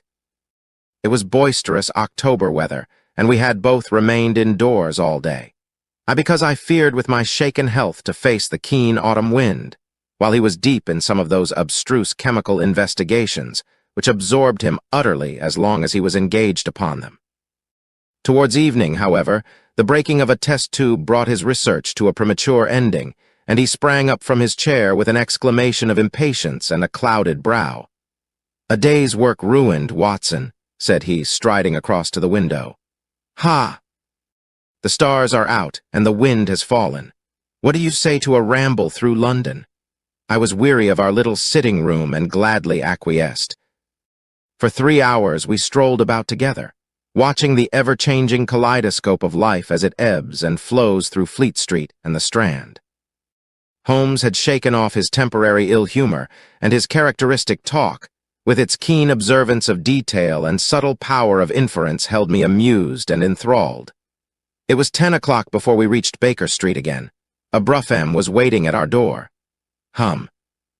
"A doctor's, general practitioner, I perceive," said Holmes. "Not been long in practice, but has had a good deal to do. Come to consult us, I fancy. Lucky we came back." I was sufficiently conversant with Holmes's methods to be able to follow his reasoning, and to see that the nature and state of the various medical instruments in the wicker basket, which hung in the lamplight inside the brougham, had given him the data for his swift deduction. The light in our window above showed that this late visit was indeed intended for us. With some curiosity as to what could have sent a brother medico to us at such an hour, I followed Holmes into our sanctum. A pale, taper-faced man with sandy whiskers rose up from a chair by the fire as we entered. His age may not have been more than 3 or 4 and 30, but his haggard expression and unhealthy hue told of a life which has sapped his strength and robbed him of his youth. His manner was nervous and shy, like that of a sensitive gentleman, and the thin white hand which he laid on the mantelpiece as he rose was that of an artist rather than of a surgeon. His dress was quiet and somber, a black frock coat, dark trousers, and a touch of color about his necktie. "Good evening, Doctor," said Holmes cheerily. "I am glad to see that you have only been waiting a very few minutes. You spoke to my coachman, then?" "No, it was the candle on the side table that told me. Pray resume your seat and let me know how I can serve you." "My name is Dr. Percy Trevelyan," said our visitor, "and I live at 403 Brook Street. Are you not the author of a monograph upon obscure nervous lesions?" I asked. His pale cheeks flushed with pleasure at hearing that his work was known to me. "I so seldom hear of the work that I thought it was quite dead," said he. "My publishers gave me a most discouraging account of its sale. You are yourself, I presume, a medical man?" "A retired army surgeon. My own hobby has always been nervous disease. I should wish to make it an absolute specialty, but, of course, a man must take what he can get at first. This, however, is beside the question, Mr. Sherlock Holmes, and I quite appreciate how valuable your time is. The fact is that a very singular train of events has occurred recently at my house in Brook Street, and tonight they came to such a head that I felt it was quite impossible for me to wait another hour before asking for your advice and assistance." Sherlock Holmes sat down and lit his pipe. "You are very welcome to both," said he. Pray let me have a detailed account of what the circumstances are which have disturbed you." "One or two of them are so trivial," said Dr. Trevelyan, "that really I am almost ashamed to mention them. But the matter is so inexplicable, and the recent turn which it has taken is so elaborate, that I shall lay it all before you, and you shall judge what is essential and what is not. I am compelled, to begin with, to say something of my own college career. I am a London University man, you know, and I am sure that you will not think that I am unduly singing my own praises if I say that my student career was considered by my professors to be a very promising one. After I had graduated, I continued to devote myself to research, occupying a minor position in King's College Hospital, and I was fortunate enough to excite considerable interest by my research into the pathology of catalepsy, and finally to win the Bruce Pinkerton Prize and medal by the monograph on nervous lesions to which your friend has just alluded. I should not go too far if I were to say that there was a general impression at that time that a distinguished career lay before me. But the one great stumbling block lay in my want of capital. As you will readily understand, a specialist who aims high is compelled to start in one of a dozen streets in the Cavendish Square quarter, all of which entail enormous rents and furnishing expenses. Besides this preliminary outlay, he must be prepared to keep himself for some years, and to hire a presentable carriage and horse. To do this was quite beyond my power, and I could only hope that, by economy, I might in 10 years' time save enough to enable me to put up my plate. Suddenly, however, an unexpected incident opened up quite a new prospect to me.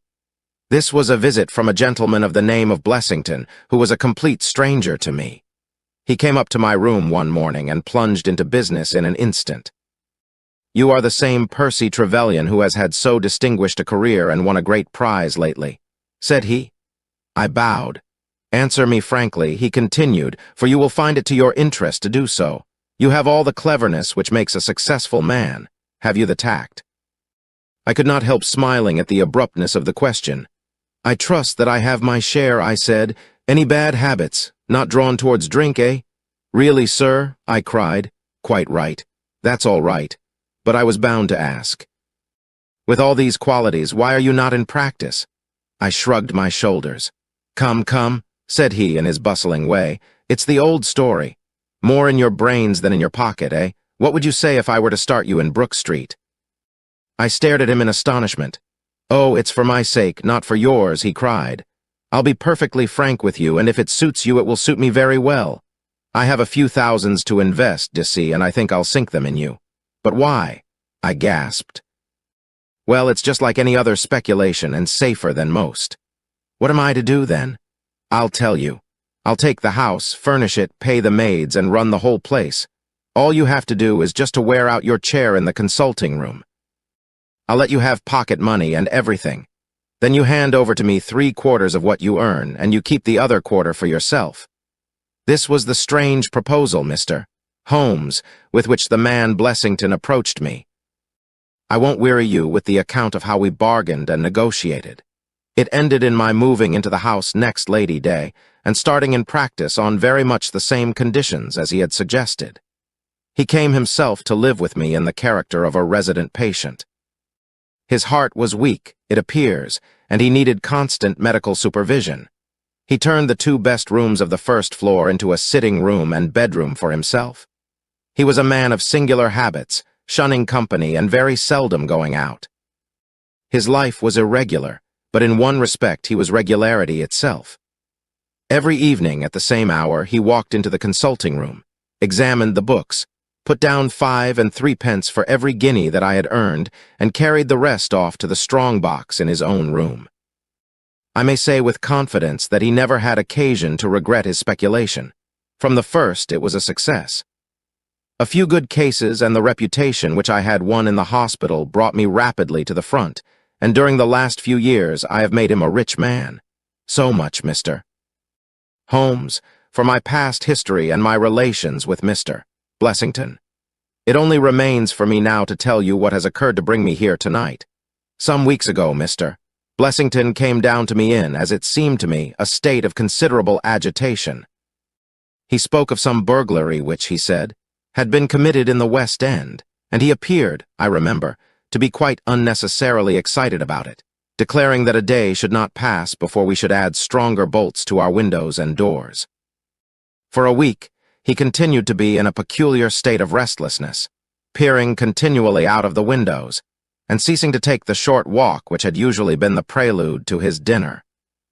From his manner, it struck me that he was in mortal dread of something or somebody, but when I questioned him upon the point, he became so offensive that I was compelled to drop the subject.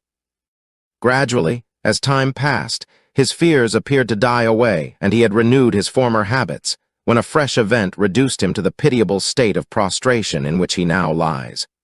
What happened was this. 2 days ago I received the letter which I now read to you. Neither address nor date is attached to it. A Russian nobleman who is now resident in England, it runs, would be glad to avail himself of the professional assistance of Dr. Percy Trevelyan. He has been for some years a victim to cataleptic attacks on which, as is well known, Dr. Trevelyan is an authority. He proposes to call at about 6:15 tomorrow evening if Dr. Trevelyan will make it convenient to be at home. This letter interested me deeply, because the chief difficulty in the study of catalepsy is the rareness of the disease. You may believe, then, that I was in my consulting room when, at the appointed hour, the page showed in the patient. He was an elderly man, thin, demure, and commonplace, by no means the conception one forms of a Russian nobleman. I was much more struck by the appearance of his companion. This was a tall young man, surprisingly handsome, with a dark, fierce face, and the limbs and chest of a Hercules. He had his hand under the other's arm as they entered, and helped him to a chair with a tenderness which one would hardly have expected from his appearance. "You will excuse my coming in, doctor," said he to me, speaking English with a slight lisp. "This is my father, and his health is a matter of the most overwhelming importance to me." I was touched by this filial anxiety. "You would perhaps care to remain during the consultation," said I. "Not for the world," he cried with a gesture of horror. "It is more painful to me than I can express. If I were to see my father in one of these dreadful seizures, I am convinced that I should never survive it. My own nervous system is an exceptionally sensitive one. With your permission, I will remain in the waiting room while you go into my father's case." To this, of course, I assented, and the young man withdrew. The patient and I then plunged into a discussion of his case, of which I took exhaustive notes. He was not remarkable for intelligence, and his answers were frequently obscure, which I attributed to his limited acquaintance with our language. Suddenly, however, as I sat writing, he ceased to give any answer at all to my inquiries, and on my turning towards him, I was shocked to see that he was sitting bolt upright in his chair, staring at me with a perfectly blank and rigid face. He was again in the grip of his mysterious malady. My first feeling, as I have just said, was one of pity and horror. My second, I fear, was rather one of professional satisfaction. I made notes of my patient's pulse and temperature, tested the rigidity of his muscles, and examined his reflexes.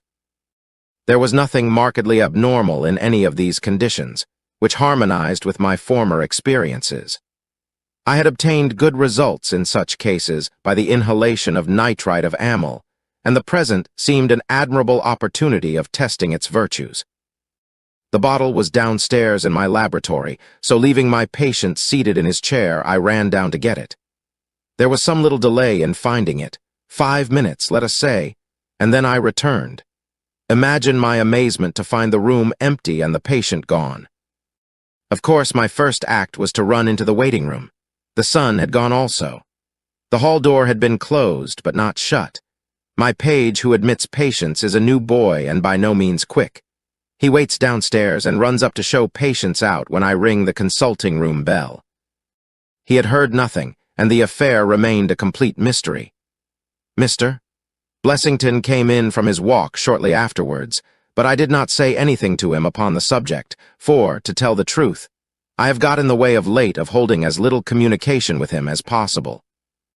Well, I never thought that I should see anything more of the Russian and his son, so you can imagine my amazement when, at the very same hour this evening, they both came marching into my consulting room, just as they had done before.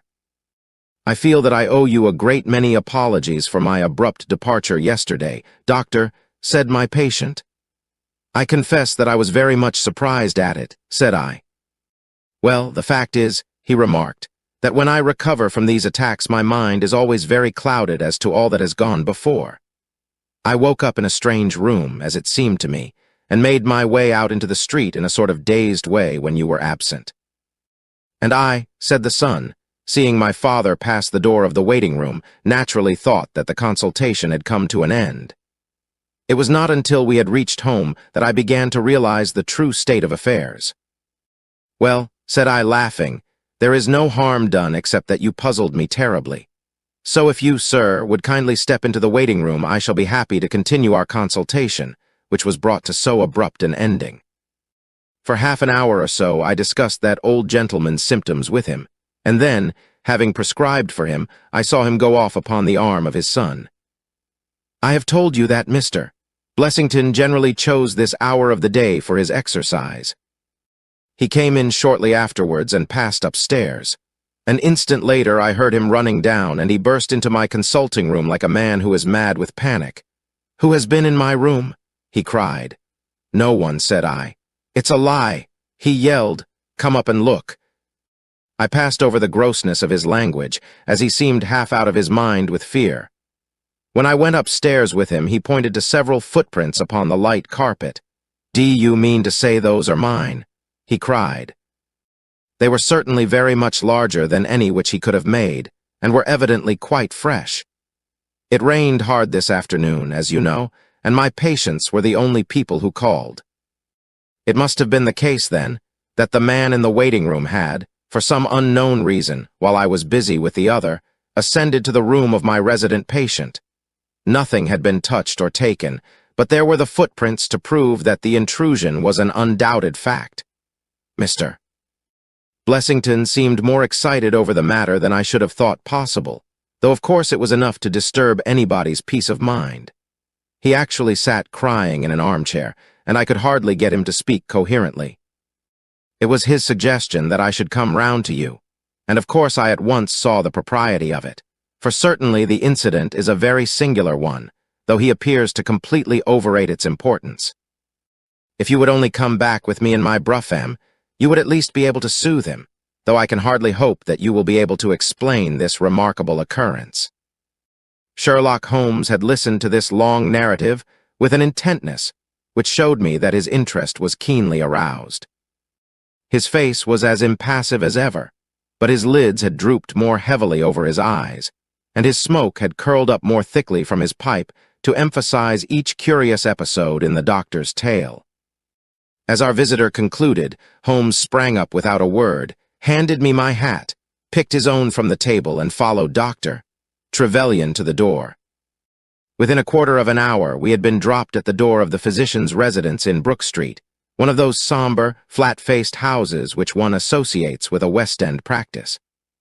A small page admitted us, and we began at once to ascend the broad, well-carpeted stair. But a singular interruption brought us to a standstill. The light at the top was suddenly whisked out, and from the darkness came a reedy, quivering voice. "I have a pistol," it cried. "I give you my word that I'll fire if you come any nearer. This really grows outrageous, Mr. Blessington," cried Dr. Trevelyan. "Oh, then it is you, doctor," said the voice with a great heave of relief. "But those other gentlemen, are they what they pretend to be? We were conscious of a long scrutiny out of the darkness." Yes, it's all right," said the voice at last. "You can come up, and I am sorry if my precautions have annoyed you." He relit the stair-gas as he spoke, and we saw before us a singular-looking man whose appearance, as well as his voice, testified to his jangled nerves. He was very fat, but had apparently at some time been much fatter, so that the skin hung about his face in loose pouches, like the cheeks of a bloodhound. He was of a sickly color, and his thin, sandy hair seemed to bristle up with the intensity of his emotion. In his hand he held a pistol, but he thrust it into his pocket as we advanced. "Good evening, Mr. Holmes," said he. "I am sure I am very much obliged to you for coming round. No one ever needed your advice more than I do. I suppose that, doctor."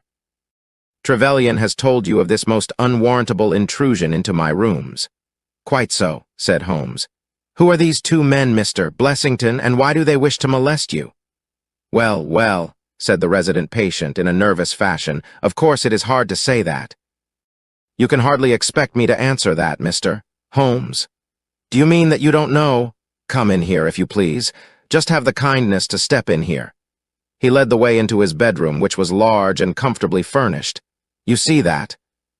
said he, pointing to a big black box at the end of his bed. "I have never been a very rich man, Mr. Holmes, never made but one investment in my life, as Dr. Trevelyan would tell you. But I don't believe in bankers. I would never trust a banker, Mr. Holmes. Between ourselves, what little I have is in that box, so you can understand what it means to me when unknown people force themselves into my rooms." Holmes looked at Blessington in his questioning way and shook his head. "I cannot possibly advise you if you try to deceive me," said he. "But I have told you everything." Holmes turned on his heel with a gesture of disgust. "Good night, Dr. Trevelyan," said he.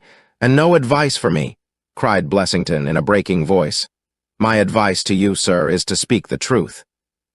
A minute later we were in the street and walking for home. We had crossed Oxford Street and were halfway down Harley Street before I could get a word from my companion. "Sorry to bring you out on such a fool's errand, Watson," he said at last. "It is an interesting case, too, at the bottom of it."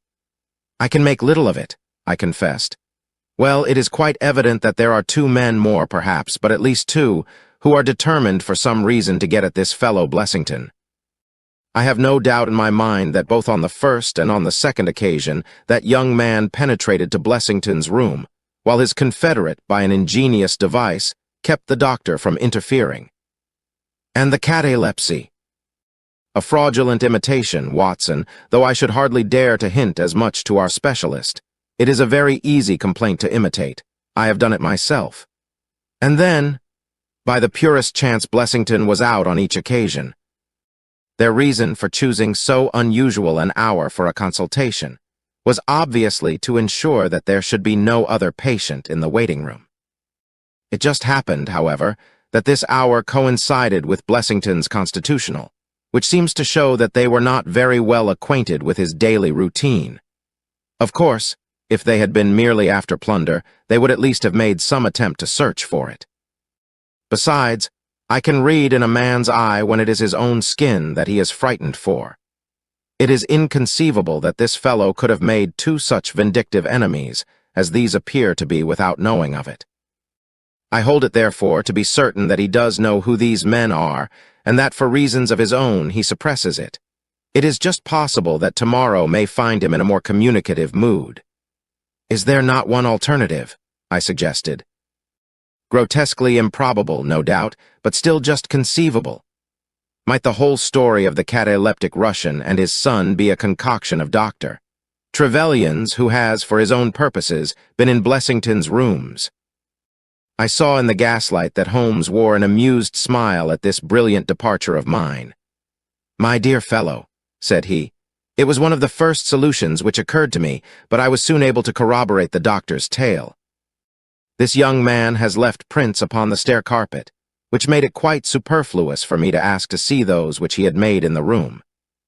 When I tell you that his shoes were square-toed instead of being pointed like Blessington's, and were quite an inch and a third longer than the doctor's, you will acknowledge that there can be no doubt as to his individuality. But we may sleep on it now, for I shall be surprised if we do not hear something further from Brook Street in the morning."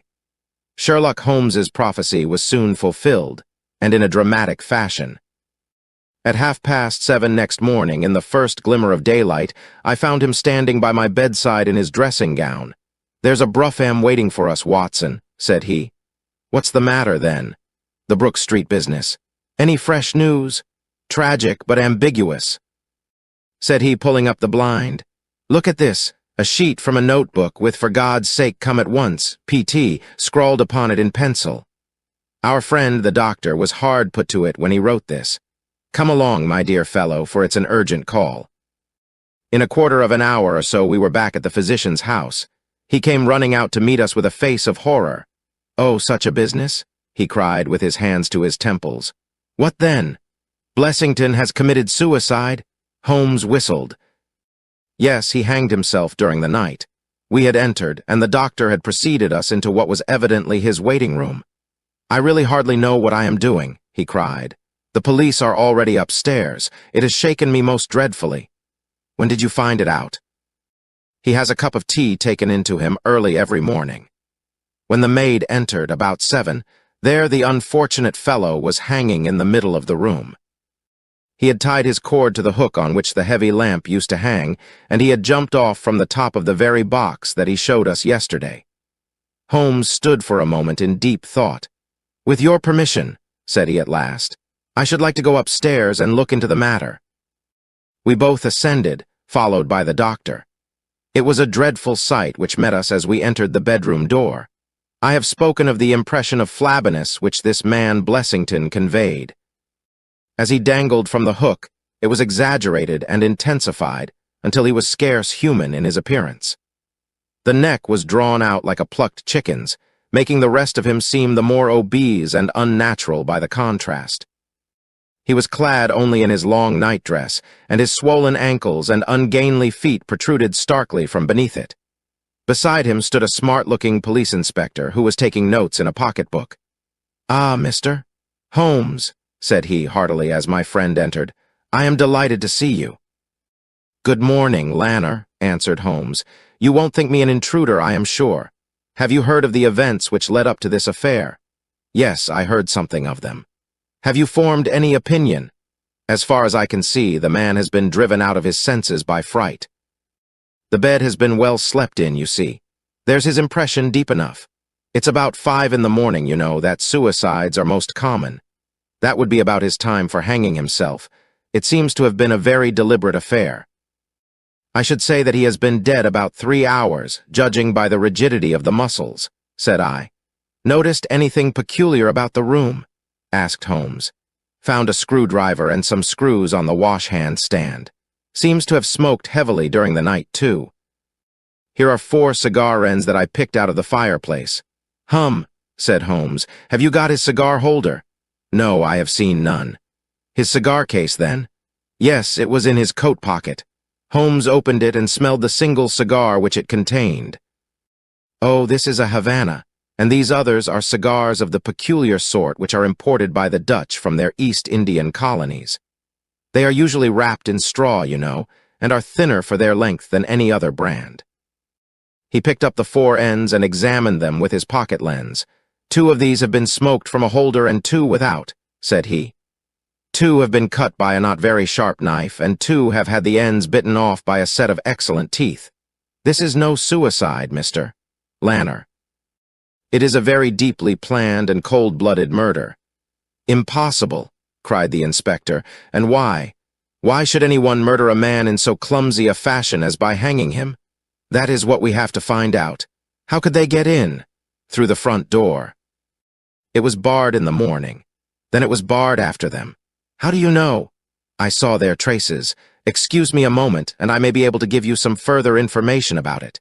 He went over to the door, and turning the lock, he examined it in his methodical way. Then he took out the key, which was on the inside, and inspected that also. The bed, the carpet, the chairs, the mantelpiece, the dead body, and the rope were each in turn examined, until at last he professed himself satisfied, and with my aid and that of the inspector cut down the wretched object and laid it reverently under a sheet. "How about this rope?" he asked. "It is cut off this," said Dr. Trevelyan, drawing a large coil from under the bed. He was morbidly nervous of fire and always kept this beside him so that he might escape by the window in case the stairs were burning. "That must have saved them trouble," said Holmes thoughtfully. "Yes, the actual facts are very plain, and I shall be surprised if by the afternoon I cannot give you the reasons for them as well. I will take this photograph of Blessington, which I see upon the mantelpiece, as it may help me in my inquiries." "But you have told us nothing," cried the doctor.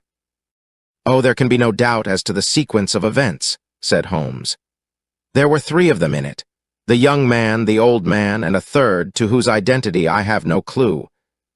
The first 2, I need hardly remark, are the same who masqueraded as the Russian count and his son, so we can give a very full description of them. They were admitted by a confederate inside the house. If I might offer you a word of advice, Inspector, it would be to arrest the page, who, as I understand, has only recently come into your service, Doctor. The young imp cannot be found, said Dr. Trevelyan. The maid and the cook have just been searching for him. Holmes shrugged his shoulders. He has played a not unimportant part in this drama, said he. The three men having ascended the stairs, which they did on tiptoe, the elder man first, the younger man second, and the unknown man in the rear. My dear Holmes, I ejaculated. Oh, there could be no question as to the superimposing of the footmarks. I had the advantage of learning which was which last night. They ascended then to Mr.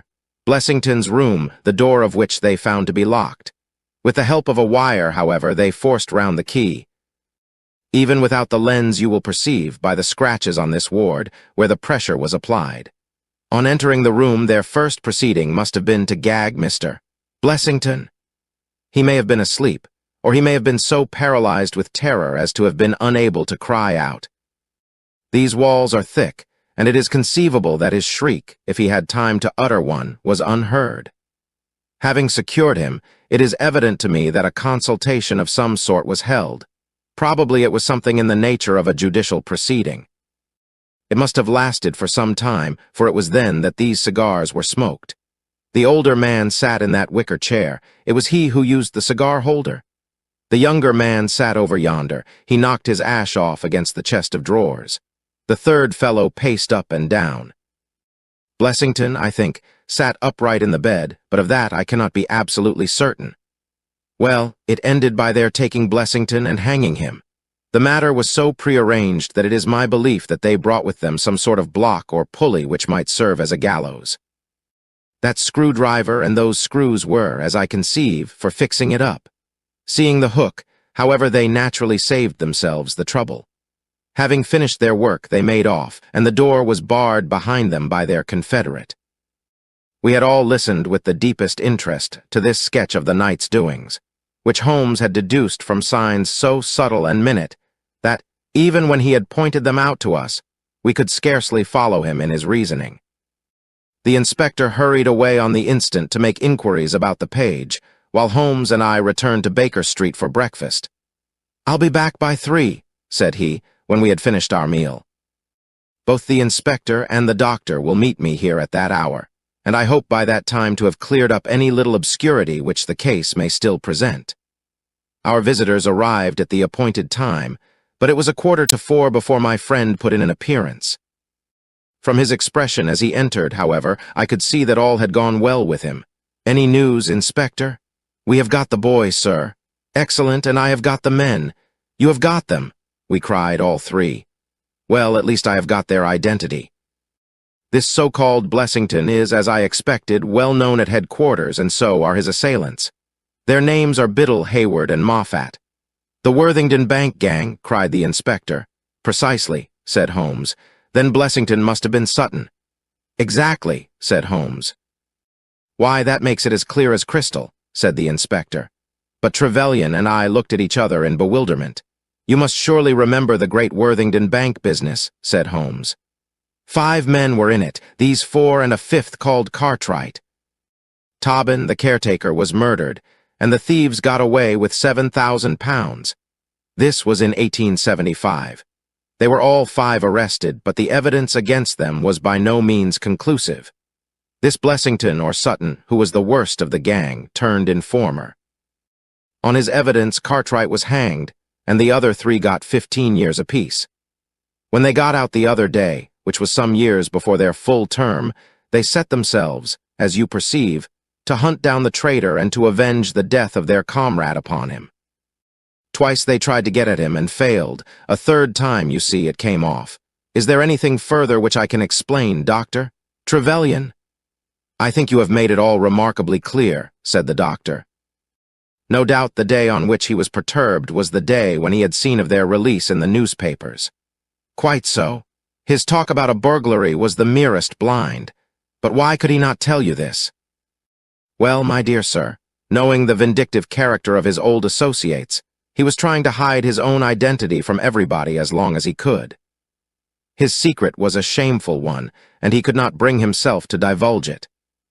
However, wretch as he was still living under the shield of British law, and I have no doubt, Inspector, that you will see that, though that shield may fail to guard, the sword of justice is still there to avenge. Such were the singular circumstances in connection with the resident patient and the Brook Street doctor. From that night, nothing has been seen of the 3 murderers by the police, and it is surmised at Scotland Yard that they were among the passengers of the ill-fated steamer Nora Crana, which was lost some years ago with all hands upon the Portuguese coast, some leagues to the north of Oporto.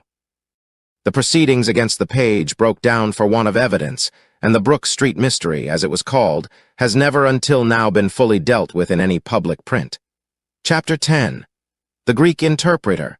During my long and intimate acquaintance with Mr. Sherlock Holmes, I had never heard him refer to his relations, and hardly ever to his own early life. This reticence upon his part had increased the somewhat inhuman effect which he produced upon me, until sometimes I found myself regarding him as an isolated phenomenon, a brain without a heart, as deficient in human sympathy as he was preeminent in intelligence. His aversion to women and his disinclination to form new friendships were both typical of his unemotional character, but not more so than his complete suppression of every reference to his own people. I had come to believe that he was an orphan with no relatives living, but one day, to my very great surprise, he began to talk to me about his brother. It was after tea on a summer evening, and the conversation, which had roamed in a desultory, spasmodic fashion from golf clubs to the causes of the change in the obliquity of the ecliptic, came round at last to the question of atavism and hereditary aptitudes. The point under discussion was how far any singular gift in an individual was due to his ancestry and how far to his own early training. "In your own case," said I, "from all that you have told me, it seems obvious that your faculty of observation and your peculiar facility for deduction are due to your own systematic training." "To some extent," he answered thoughtfully. "My ancestors were country squires, who appear to have led much the same life as is natural to their class. But, none the less, my turn that way is in my veins and may have come with my grandmother, who was the sister of Vernet, the French artist. Art in the blood is liable to take the strangest forms. But how do you know that it is hereditary? Because my brother Mycroft possesses it in a larger degree than I do. This was news to me indeed. If there were another man with such singular powers in England, how was it that neither police nor public had heard of him? I put the question, with a hint that it was my companion's modesty which made him acknowledge his brother as his superior. Holmes laughed at my suggestion. "My dear Watson," said he, "I cannot agree with those who rank modesty among the virtues. To the logician, all things should be seen exactly as they are, and to underestimate oneself is as much a departure from truth as to exaggerate one's own powers. When I say, therefore, that Mycroft has better powers of observation than I, you may take it that I am speaking the exact and literal truth. Is he your junior? 7 years my senior? How comes it that he is unknown? Oh, he is very well known in his own circle. Where, then? Well, in the Diogenes Club, for example. I had never heard of the institution, and my face must have proclaimed as much, for Sherlock Holmes pulled out his watch. The Diogenes Club is the queerest club in London, and Mycroft one of the queerest men. He's always there from 5:15 to 7:20. It's 6 now, so if you care for a stroll this beautiful evening, I shall be very happy to introduce you to 2 curiosities. 5 minutes later we were in the street, walking towards Regent's Circus. You wonder, said my companion, why it is that Mycroft does not use his powers for detective work. He is incapable of it. But I thought you said? I said that he was my superior in observation and deduction. If the art of the detective began and ended in reasoning from an armchair, my brother would be the greatest criminal agent that ever lived. But he has no ambition and no energy. He will not even go out of his way to verify his own solutions, and would rather be considered wrong than take the trouble to prove himself right. Again and again, I have taken a problem to him, and have received an explanation which has afterwards proved to be the correct one. And yet he was absolutely incapable of working out the practical points which must be gone into before a case could be laid before a judge or jury. It is not his profession, then? By no means. What is to me a means of livelihood is to him the merest hobby of a dilettante. He has an extraordinary faculty for figures, and audits the books in some of the government departments. Mycroft lodges in Pall Mall, and he walks round the corner into Whitehall every morning and back every evening. From year's end to year's end he takes no other exercise, and is seen nowhere else, except only in the Diogenes Club, which is just opposite his rooms. I cannot recall the name. Very likely not. There are many men in London, you know, who, some from shyness, some from misanthropy, have no wish for the company of their fellows. Yet they are not averse to comfortable chairs and the latest periodicals. It is for the convenience of these that the Diogenes Club was started, and it now contains the most unsociable and unclubable men in town. No member is permitted to take the least notice of any other one. Save in the strangers' room, no talking is, under any circumstances, allowed, and 3 offenses, if brought to the notice of the committee, render the talker liable to expulsion. My brother was one of the founders, and I have myself found it a very soothing atmosphere. We had reached Pall Mall as we talked, and were walking down it from the St. James's End. Sherlock Holmes stopped at a door some little distance from the Carlton, and, cautioning me not to speak, he led the way into the hall. Through the glass paneling, I caught a glimpse of a large and luxurious room, in which a considerable number of men were sitting about and reading papers, each in his own little nook. Holmes showed me into a small chamber which looked out into Pall Mall, and then, leaving me for a minute, he came back with a companion whom I knew could only be his brother. Mycroft Holmes was a much larger and stouter man than Sherlock. His body was absolutely corpulent, but his face, though massive, had preserved something of the sharpness of expression which was so remarkable in that of his brother. His eyes, which were of a peculiarly light, watery gray, seemed to always retain that far-away, introspective look which I had only observed in Sherlock's when he was exerting his full powers. "I am glad to meet you, sir," said he, putting out a broad, fat hand like the flipper of a seal. "I hear of Sherlock everywhere since you became his chronicler.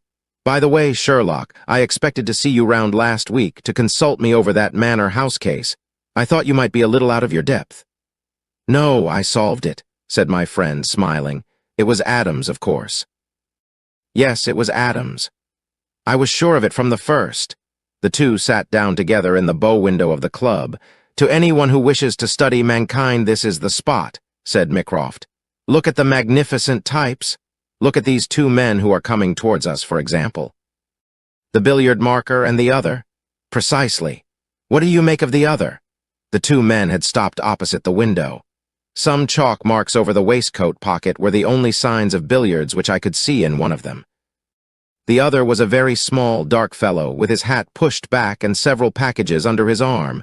"An old soldier, I perceive," said Sherlock. "And very recently discharged," remarked the brother. "Served in India, I see. And a non-commissioned officer. Royal Artillery, I fancy," said Sherlock. "And a widower, but with a child. Children, my dear boy, children."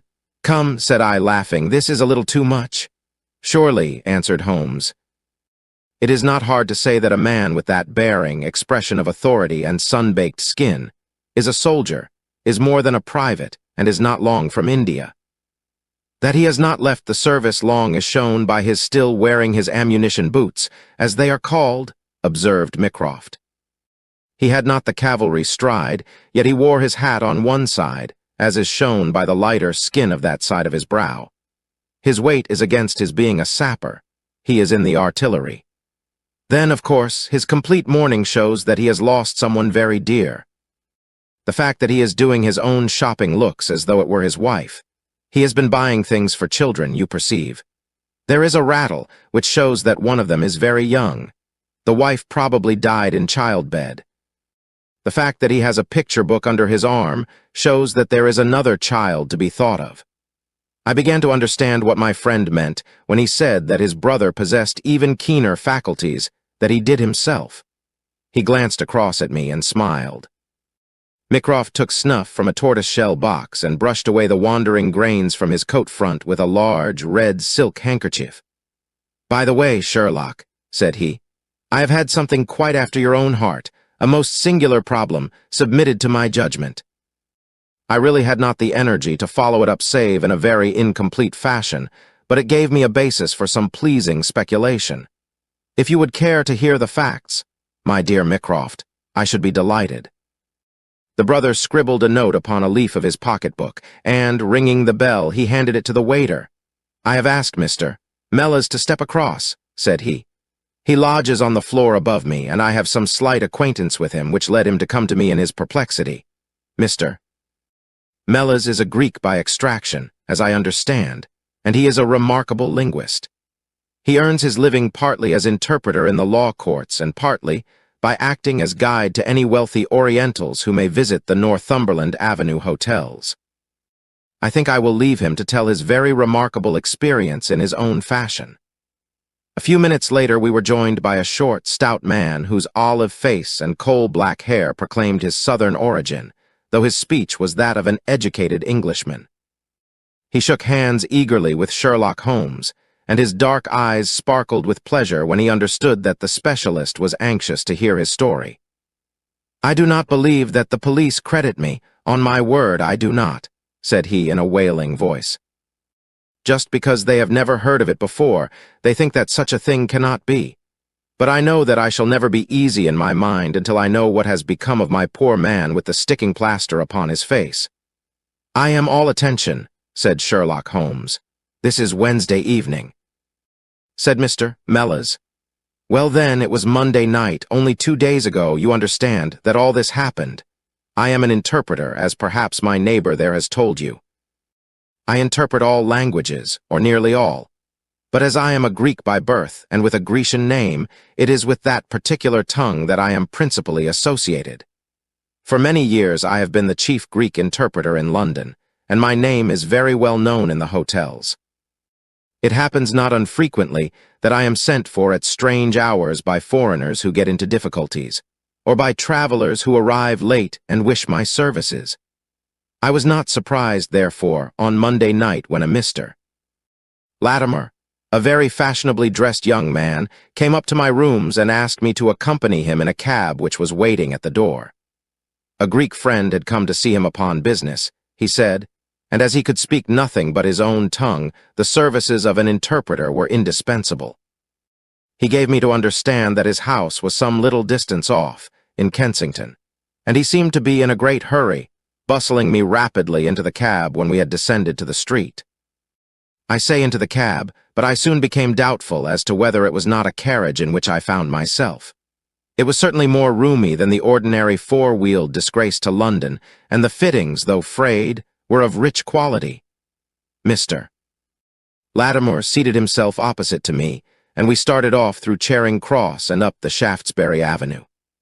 We had come out upon Oxford Street, and I had ventured some remark as to this being a roundabout way to Kensington, when my words were arrested by the extraordinary conduct of my companion. He began by drawing a most formidable-looking bludgeon loaded with lead from his pocket, and switching it backward and forward several times, as if to test its weight and strength. Then he placed it without a word upon the seat beside him.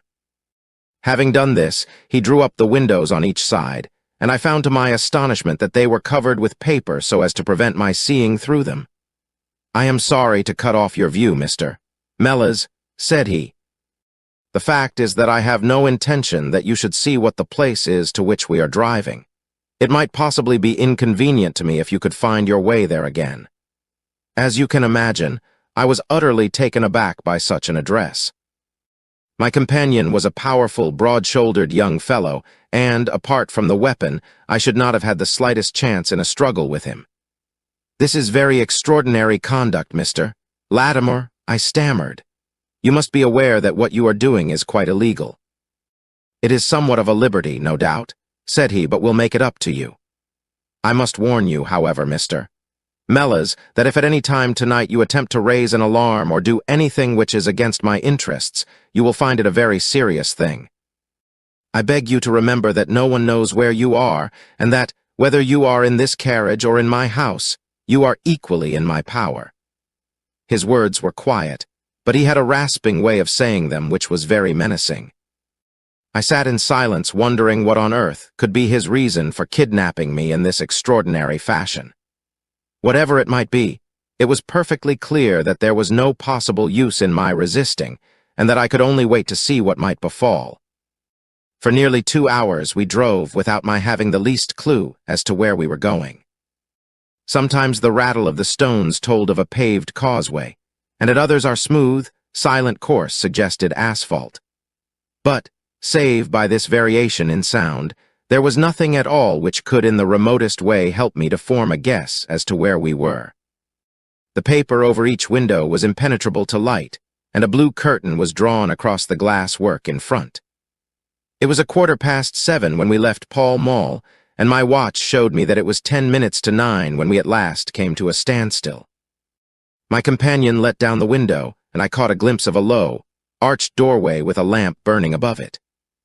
As I was hurried from the carriage, it swung open, and I found myself inside the house, with a vague impression of a lawn and trees on each side of me as I entered. Whether these were private grounds, however, or bona fide country, was more than I could possibly venture to say. There was a colored gas lamp inside which was turned so low that I could see little save that the hall was of some size and hung with pictures. In the dim light, I could make out that the person who had opened the door was a small, mean-looking, middle-aged man with rounded shoulders. As he turned towards us, the glint of the light showed me that he was wearing glasses. "Is this Mr. Mellors Harold?" said he. "Yes." Well done, well done. No ill will, Mr. Mellors, I hope, but we could not get on without you. If you deal fair with us, you'll not regret it, but if you try any tricks, God help you." He spoke in a nervous, jerky fashion, and with little giggling laughs in between, but somehow he impressed me with fear more than the other. "What do you want with me?" I asked. "Only to ask a few questions of a Greek gentleman who is visiting us, and to let us have the answers. But say no more than you are told to say, or," here came the nervous giggle again, "you had better never have been born." As he spoke, he opened a door and showed the way into a room which appeared to be very richly furnished, but again the only light was afforded by a single lamp half turned down. The chamber was certainly large, and the way in which my feet sank into the carpet as I stepped across it told me of its richness. I caught glimpses of velvet chairs, a high white marble mantelpiece, and what seemed to be a suit of Japanese armor at one side of it. There was a chair just under the lamp, and the elderly man motioned that I should sit in it. The younger had left us, but he suddenly returned through another door, leading with him a gentleman clad in some sort of loose dressing gown who moved slowly towards us. As he came into the circle of dim light, which enables me to see him more clearly, I was thrilled with horror at his appearance. He was deadly pale and terribly emaciated, with the protruding, brilliant eyes of a man whose spirit was greater than his strength. But what shocked me more than any signs of physical weakness was that his face was grotesquely crisscrossed with sticking plaster, and that one large pad of it was fastened over his mouth. "Have you the slate, Harold?" cried the older man as this strange being fell rather than sat down into a chair. "Are his hands loose? Now then, give him the pencil. You are to ask the questions, Mr. Mellors, and he will write the answers. Ask him first of all whether he is prepared to sign the papers." The man's eyes flashed fire. "Never," he wrote in Greek upon the slate. "On no condition," I asked at the bidding of our tyrant. "Only if I see her married in my presence by a Greek priest whom I know." The man giggled in his venomous way. "You know what awaits you, then." "I care nothing for myself."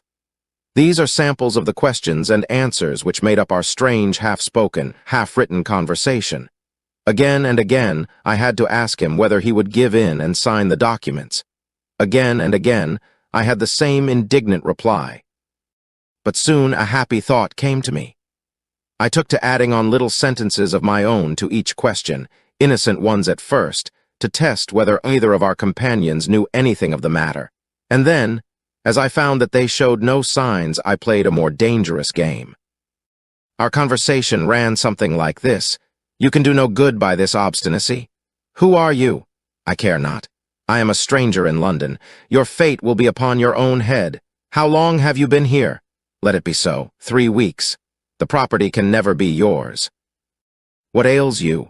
It shall not go to villains. They are starving me. You shall go free if you sign. What house is this? I will never sign. I do not know. You are not doing her any service. What is your name? Let me hear her say so. Cratides. You shall see her if you sign. Where are you from? Then I shall never see her. Athens. Another 5 minutes, Mr. Holmes, and I should have wormed out the whole story under their very noses. My very next question might have cleared the matter up, but at that instant, the door opened and a woman stepped into the room. I could not see her clearly enough to know more than that she was tall and graceful, with black hair, and clad in some sort of loose white gown. Harold, said she, speaking English with a broken accent. I could not stay away longer. It is so lonely up there with only, oh my God, it is Paul. These last words were in Greek, and at the same instant, the man with a convulsive effort tore the plaster from his lips and screaming out, Sophie, Sophie, rushed into the woman's arms. Their embrace was but for an instant, however, for the younger man seized the woman and pushed her out of the room, while the elder easily overpowered his emaciated victim and dragged him away through the other door. For a moment, I was left alone in the room, and I sprang to my feet with some vague idea that I might in some way get a clue to what this house was in which I found myself. Fortunately, however, I took no steps, for looking up I saw that the older man was standing in the doorway with his eyes fixed upon me. That will do, Mr. Mellors, said he. You perceive that we have taken you into our confidence over some very private business. We should not have troubled you, only that our friend who speaks Greek and who began these negotiations has been forced to return to the East. It was quite necessary for us to find someone to take his place, and we were fortunate in hearing of your powers. I bowed. There are 5 sovereigns here, said he, walking up to me, which will, I hope, be a sufficient fee. But remember, he added, tapping me lightly on the chest and giggling, if you speak to a human soul about this. One human soul, mind. Well, may God have mercy upon your soul. I cannot tell you the loathing and horror with which this insignificant-looking man inspired me. I could see him better now as the lamplight shone upon him. His features were peaky and sallow, and his little pointed beard was thready and ill-nourished. He pushed his face forward as he spoke, and his lips and eyelids were continually twitching like a man with scent. Vitus's dance. I could not help thinking that his strange, catchy little laugh was also a symptom of some nervous malady. The terror of his face lay in his eyes, however, steel gray and glistening coldly with a malignant, inexorable cruelty in their depths. We shall know if you speak of this, said he.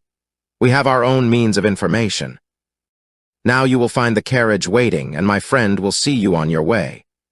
I was hurried through the hall and into the vehicle, again obtaining that momentary glimpse of trees and a garden. Mr. Latimer followed closely at my heels and took his place opposite to me without a word. In silence, we again drove for an interminable distance with the windows raised, until at last, just after midnight, the carriage pulled up. You will get down here, Mr. Mellors, said my companion. I am sorry to leave you so far from your house, but there is no alternative. Any attempt upon your part to follow the carriage can only end in injury to yourself.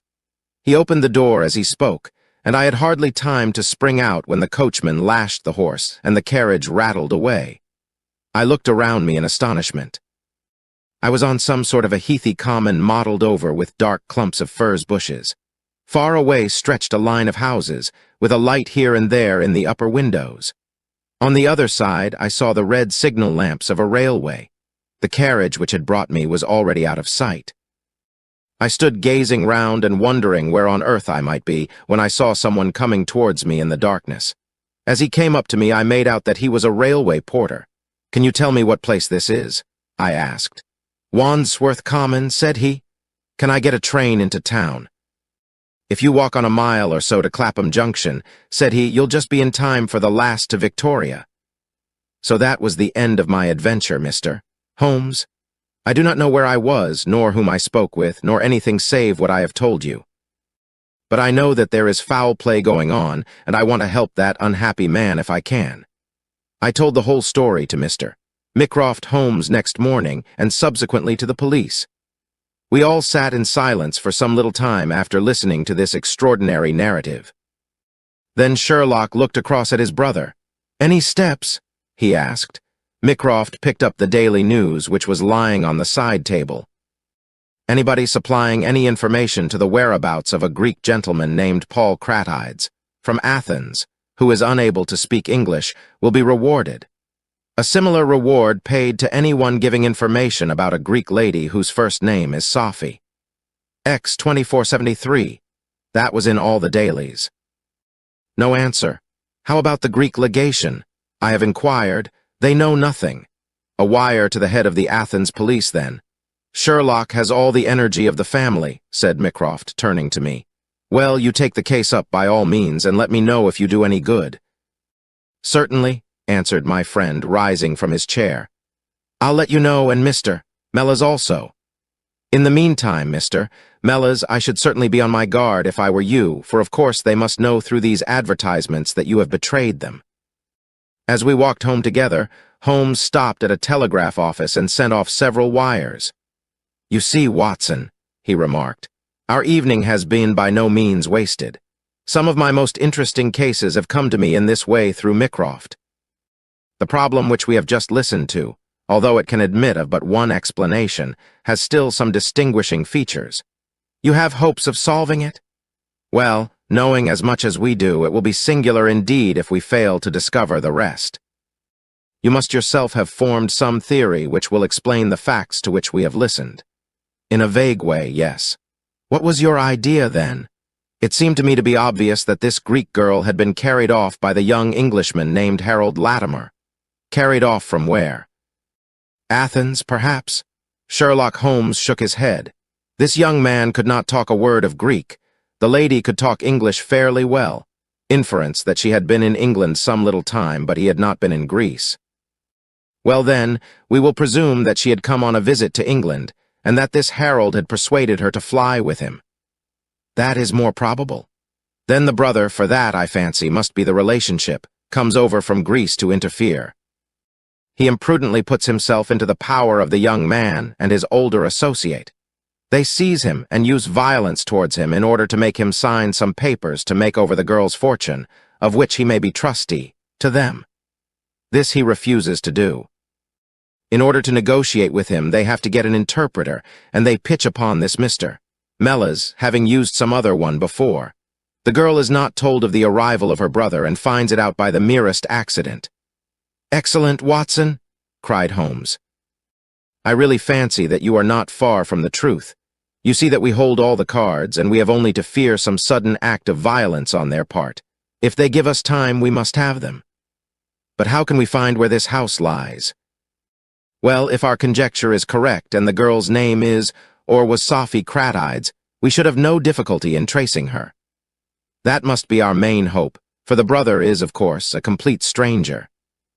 It is clear that some time has elapsed since this Harold established these relations with the girl. Some weeks, at any rate, since the brother in Greece has had time to hear of it and come across. If they have been living in the same place during this time, it is probable that we shall have some answer to Mycroft's advertisement. We had reached our house in Baker Street while we had been talking. Holmes ascended the stair first, and as he opened the door of our room, he gave a start of surprise. Looking over his shoulder, I was equally astonished. His brother Mycroft was sitting smoking in the armchair. "Come in, Sherlock."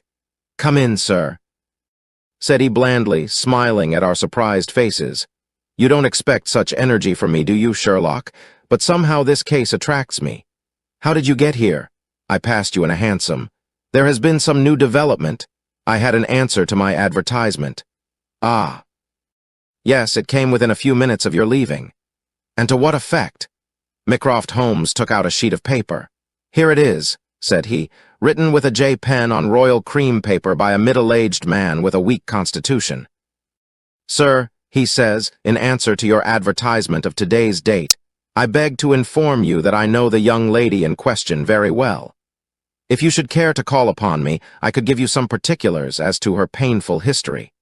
She is living at present at the Myrtles, Beckenham. Yours faithfully, J. Davenport. He writes from Lower Brixton, said Mycroft Holmes. Do you not think that we might drive to him now, Sherlock, and learn these particulars?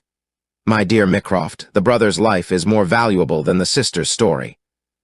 I think we should call at Scotland Yard for Inspector Gregson and go straight out to Beckenham. We know that a man is being done to death, and every hour may be vital. Better pick up, mister. Mella's on our way, I suggested.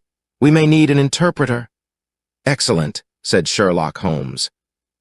Send the boy for a four-wheeler, and we shall be off at once.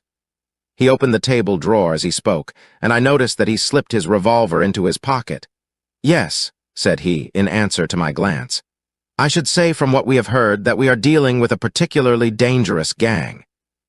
It was almost dark before we found ourselves in Pall Mall at the rooms of Mr. Mella's. A gentleman had just called for him, and he was gone. Can you tell me where? Asked Mycroft Holmes. I don't know, sir, answered the woman who had opened the door. I only know that he drove away with the gentleman in a carriage. Did the gentleman give a name? No, sir. He wasn't a tall, handsome, dark young man. Oh, no, sir. He was a little gentleman with glasses, thin in the face but very pleasant in his ways, for he was laughing all the time that he was talking. Come along, cried Sherlock Holmes abruptly. This grows serious, he observed as we drove to Scotland Yard. These men have got hold of Mella's again. He is a man of no physical courage, as they are well aware from their experience the other night. This villain was able to terrorize him the instant that he got into his presence. No doubt they want his professional services, but having used him, they may be inclined to punish him for what they will regard as his treachery. Our hope was that, by taking train, we might get to Beckenham as soon or sooner than the carriage. On reaching Scotland Yard, however, it was more than an hour before we could get Inspector Gregson and comply with the legal formalities which would enable us to enter the house.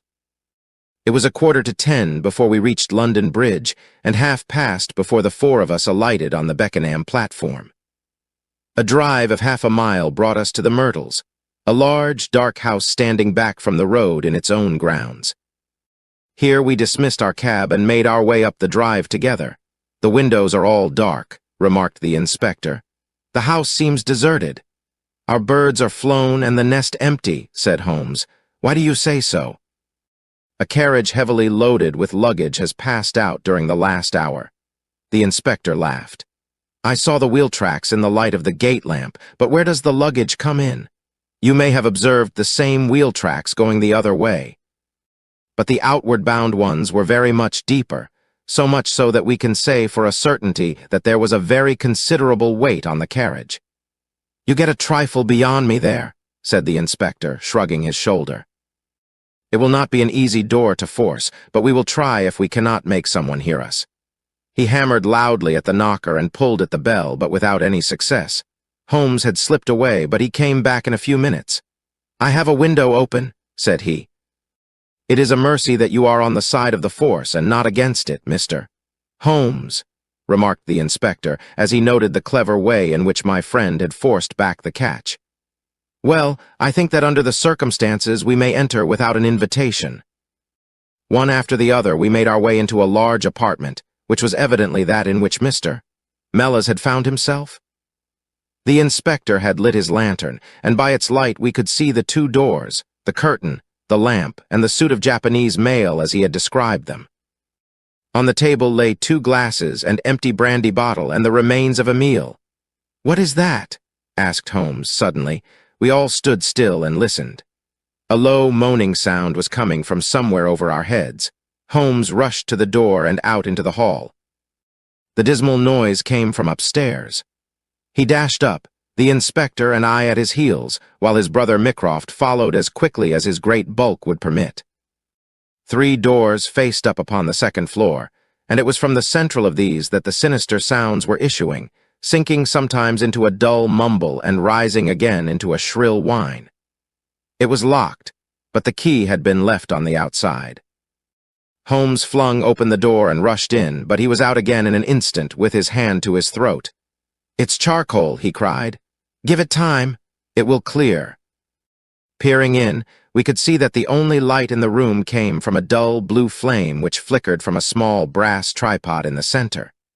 It threw a livid, unnatural circle upon the floor, while in the shadows beyond we saw the vague loom of two figures which crouched against the wall. From the open door there reeked a horrible poisonous exhalation which set us gasping and coughing. Holmes rushed to the top of the stairs to draw in the fresh air, and then, dashing into the room, he threw up the window and hurled the brazen tripod out into the garden. "We can enter in a minute," he gasped, darting out again. "Where is a candle? I doubt if we could strike a match in that atmosphere. Hold the light at the door and we shall get them out, Mycroft, now." With a rush we got to the poisoned men and dragged them out into the well-lit hall. Both of them were blue-lipped and insensible, with swollen, congested faces and protruding eyes. Indeed, so distorted were their features that, save for his black beard and stout figure, we might have failed to recognize in one of them the Greek interpreter who had parted from us only a few hours before at the Diogenes Club. His hands and feet were securely strapped together, and he bore over one eye the marks of a violent blow. The other, who was secured in a similar fashion, was a tall man in the last stage of emaciation, with several strips of sticking plaster arranged in a grotesque pattern over his face. He had ceased to moan as we laid him down, and a glance showed me that for him at least our aid had come too late. Mr.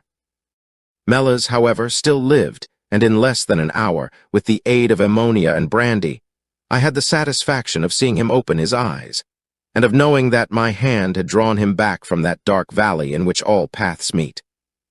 It was a simple story which he had to tell, and one which did but confirm our own deductions. His visitor, on entering his rooms, had drawn a life-preserver from his sleeve, and had so impressed him with the fear of instant and inevitable death that he had kidnapped him for the second time.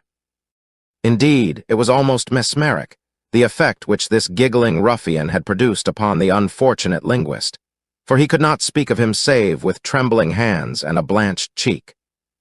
He had been taken swiftly to Beckenham, and had acted as interpreter in a second interview, even more dramatic than the first, in which the two Englishmen had menaced their prisoner with instant death if he did not comply with their demands. Finally, finding him proof against every threat, they had hurled him back into his prison, and after reproaching Mellors with his treachery, which appeared from the newspaper advertisement, they had stunned him with a blow from a stick. And he remembered nothing more until he found us bending over him. And this was the singular case of the Grecian interpreter, the explanation of which is still involved in some mystery. We were able to find out, by communicating with the gentleman who had answered the advertisement, that the unfortunate young lady came of a wealthy Grecian family, and that she had been on a visit to some friends in England. While there, she had met a young man named Harold Latimer, who had acquired an ascendancy over her and had eventually persuaded her to fly with him. Her friends, shocked at the event, had contented themselves with informing her brother at Athens, and had then washed their hands of the matter.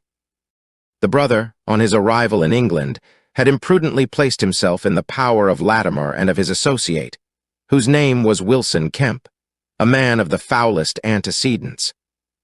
These two, finding that through his ignorance of the language he was helpless in their hands, had kept him a prisoner, and had endeavored by cruelty and starvation to make him sign away his own and his sister's property. They had kept him in the house without the girl's knowledge, and the plaster over the face had been for the purpose of making recognition difficult in case she should ever catch a glimpse of him. Her feminine perception, however, had instantly seen through the disguise when, on the occasion of the interpreter's visit, she had seen him for the first time. The poor girl, however, was herself a prisoner, for there was no one about the house except the man who acted as coachman and his wife, both of whom were tools of the conspirators. Finding that their secret was out, and that their prisoner was not to be coerced, the two villains with the girl had fled away at a few hours' notice from the furnished house which they had hired, having first, as they thought, taken vengeance both upon the man who had defied and the one who had betrayed them. Months afterwards, a curious newspaper cutting reached us from Budapest. It told how two Englishmen who had been traveling with a woman had met with a tragic end. They had each been stabbed, it seems, and the Hungarian police were of opinion that they had quarreled and had inflicted mortal injuries upon each other. Holmes, however, is, I fancy, of a different way of thinking, and holds to this day that if one could find the Grecian girl, one might learn how the wrongs of herself and her brother came to be avenged. Chapter 11. The Naval Treaty. The July which immediately succeeded my marriage was made memorable by 3 cases of interest, in which I had the privilege of being associated with Sherlock Holmes and of studying his methods. I find them recorded in my notes under the headings of The Adventure of the Second Stain, The Adventure of the Naval Treaty, and The Adventure of the Tired Captain. The first of these, however, deals with interest of such importance and implicates so many of the first families in the kingdom that for many years it will be impossible to make it public. No case, however, in which Holmes was engaged has ever illustrated the value of his analytical methods so clearly, or has impressed those who were associated with him so deeply.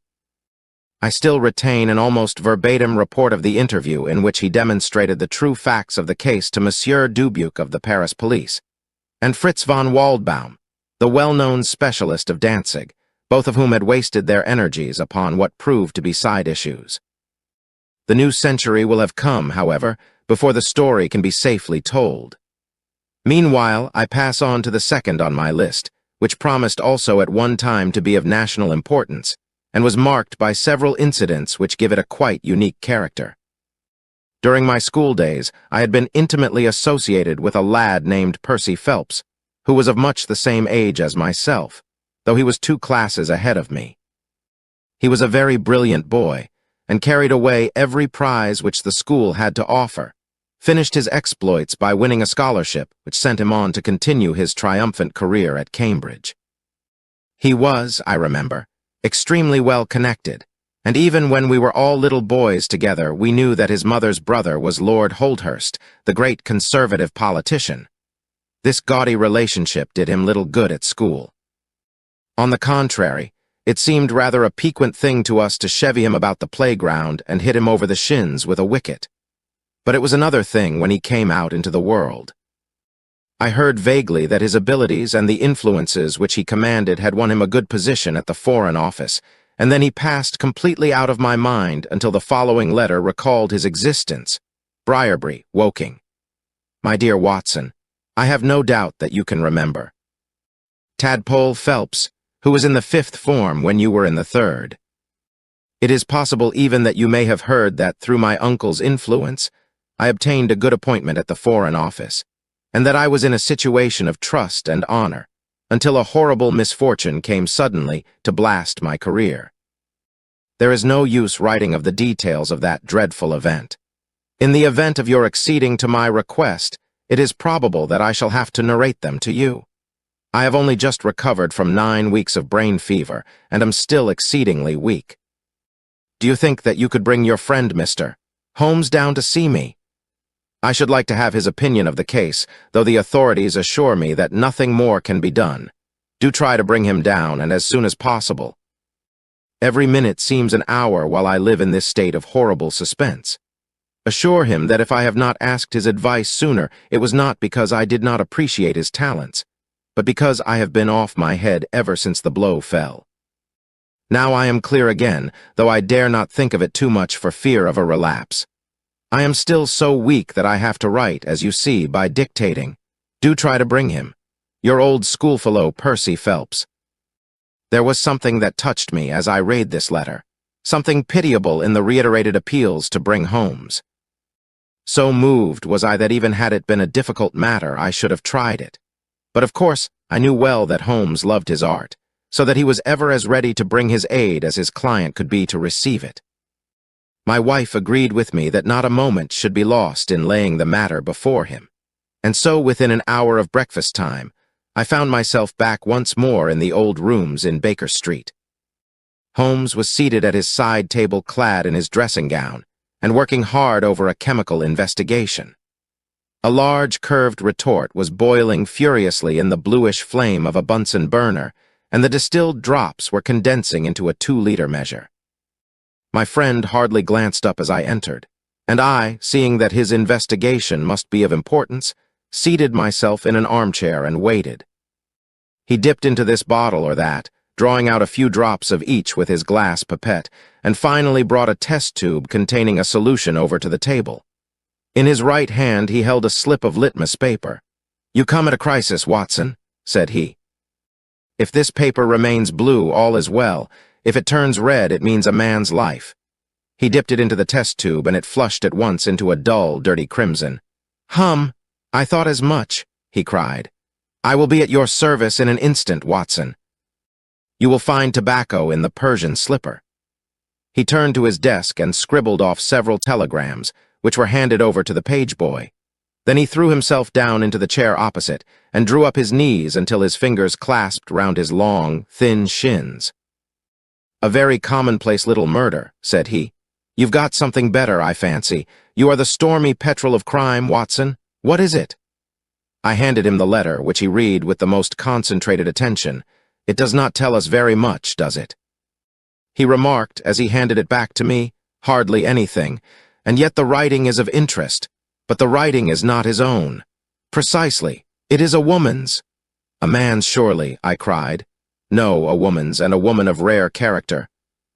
You see, at the commencement of an investigation, it is something to know that your client is in close contact with someone who, for good or evil, has an exceptional nature. My interest is already awakened in the case.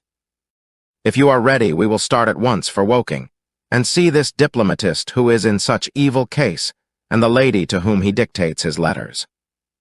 We were fortunate enough to catch an early train at Waterloo, and in a little under an hour we found ourselves among the fir woods and the heather of Woking.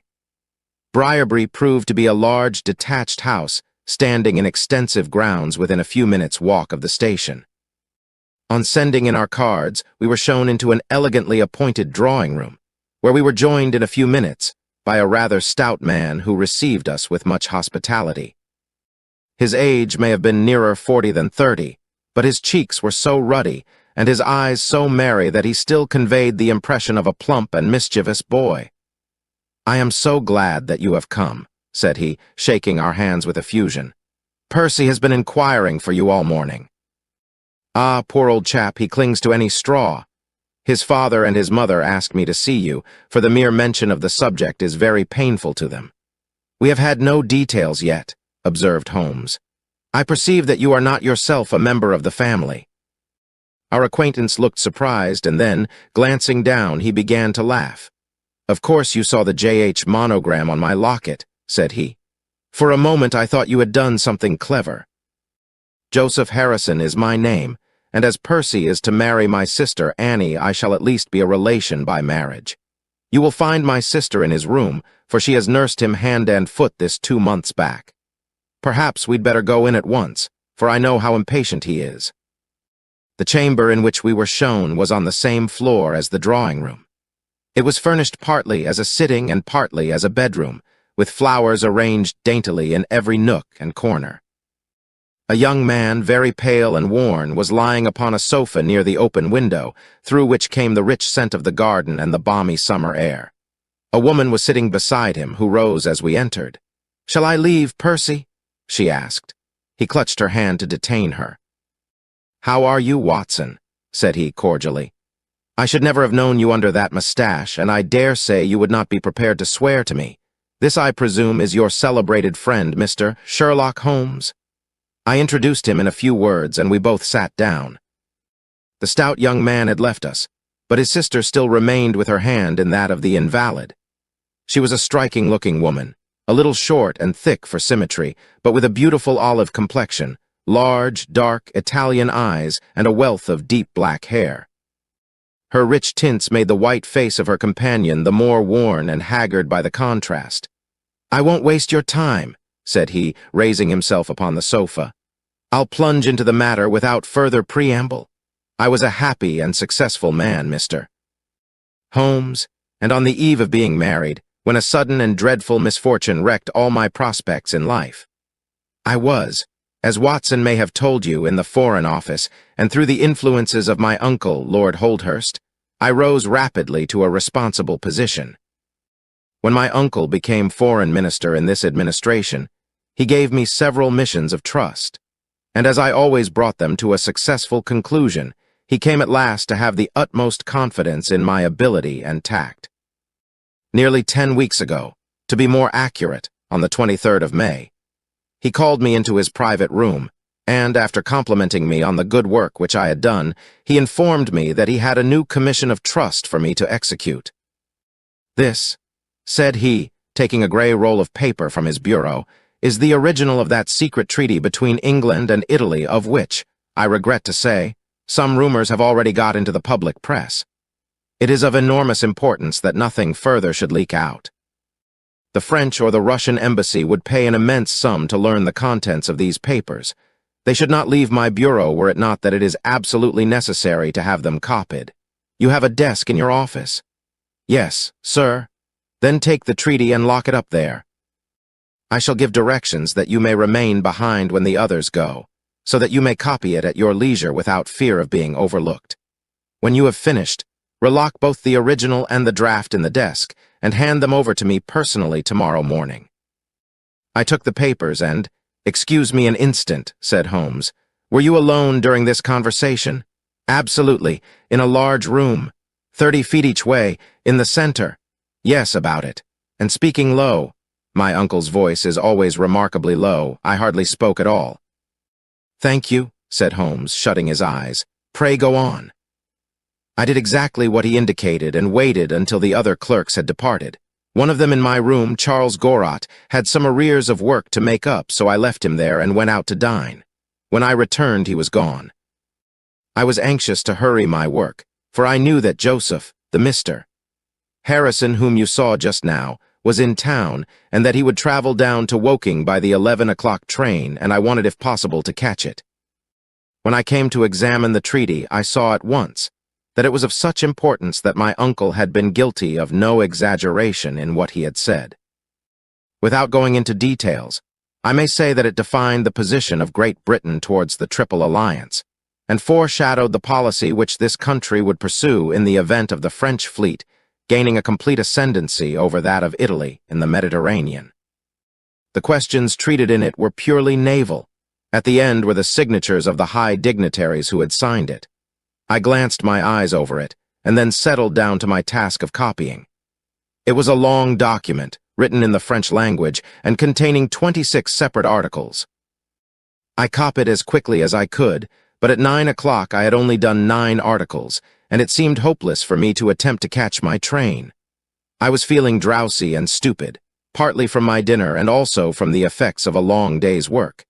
A cup of coffee would clear my brain.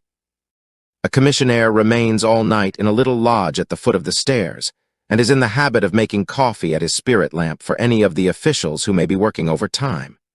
I rang the bell, therefore, to summon him. To my surprise, it was a woman who answered the summons, a large, coarse-faced, elderly woman in an apron.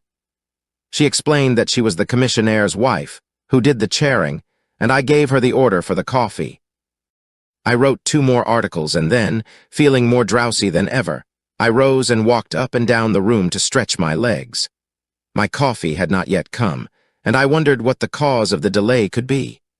Opening the door, I started down the corridor to find out.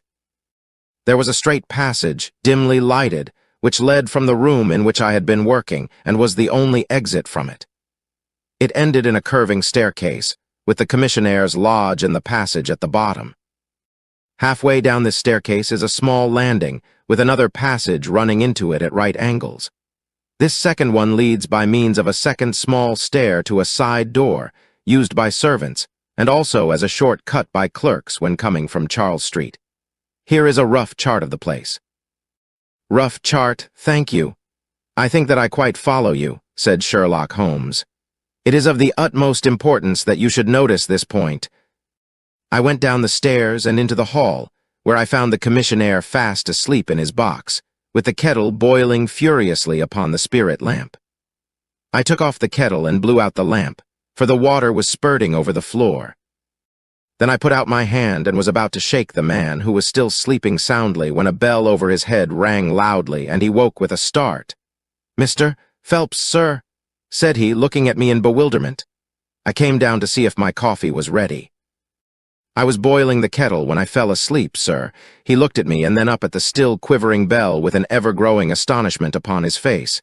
If you was here, sir, then who rang the bell? He asked. The bell, I cried. What bell is it? It's the bell of the room you were working in. A cold hand seemed to close round my heart. Someone, then, was in that room where my precious treaty lay upon the table. I ran frantically up the stairs and along the passage.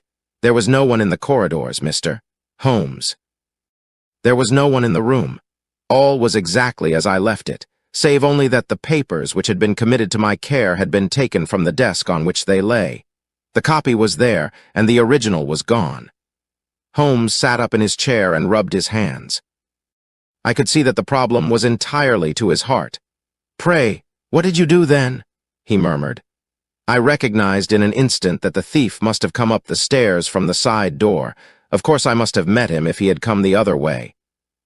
You were satisfied that he could not have been concealed in the room all the time, or in the corridor which you have just described as dimly lighted. It is absolutely impossible. A rat could not conceal himself either in the room or the corridor. There is no cover at all. Thank you. Pray proceed. The commissionaire, seeing by my pale face that something was to be feared, had followed me upstairs. Now we both rushed along the corridor and down the steep steps which led to Charles Street. The door at the bottom was closed but unlocked. We flung it open and rushed out. I can distinctly remember that as we did so, there came 3 chimes from a neighboring clock. It was 10:15. "That is of enormous importance," said Holmes, making a note upon his shirt cuff. The night was very dark, and a thin, warm rain was falling. There was no one in Charles Street, but a great traffic was going on, as usual, in Whitehall at the extremity. We rushed along the pavement, bareheaded as we were, and at the far corner we found a policeman standing.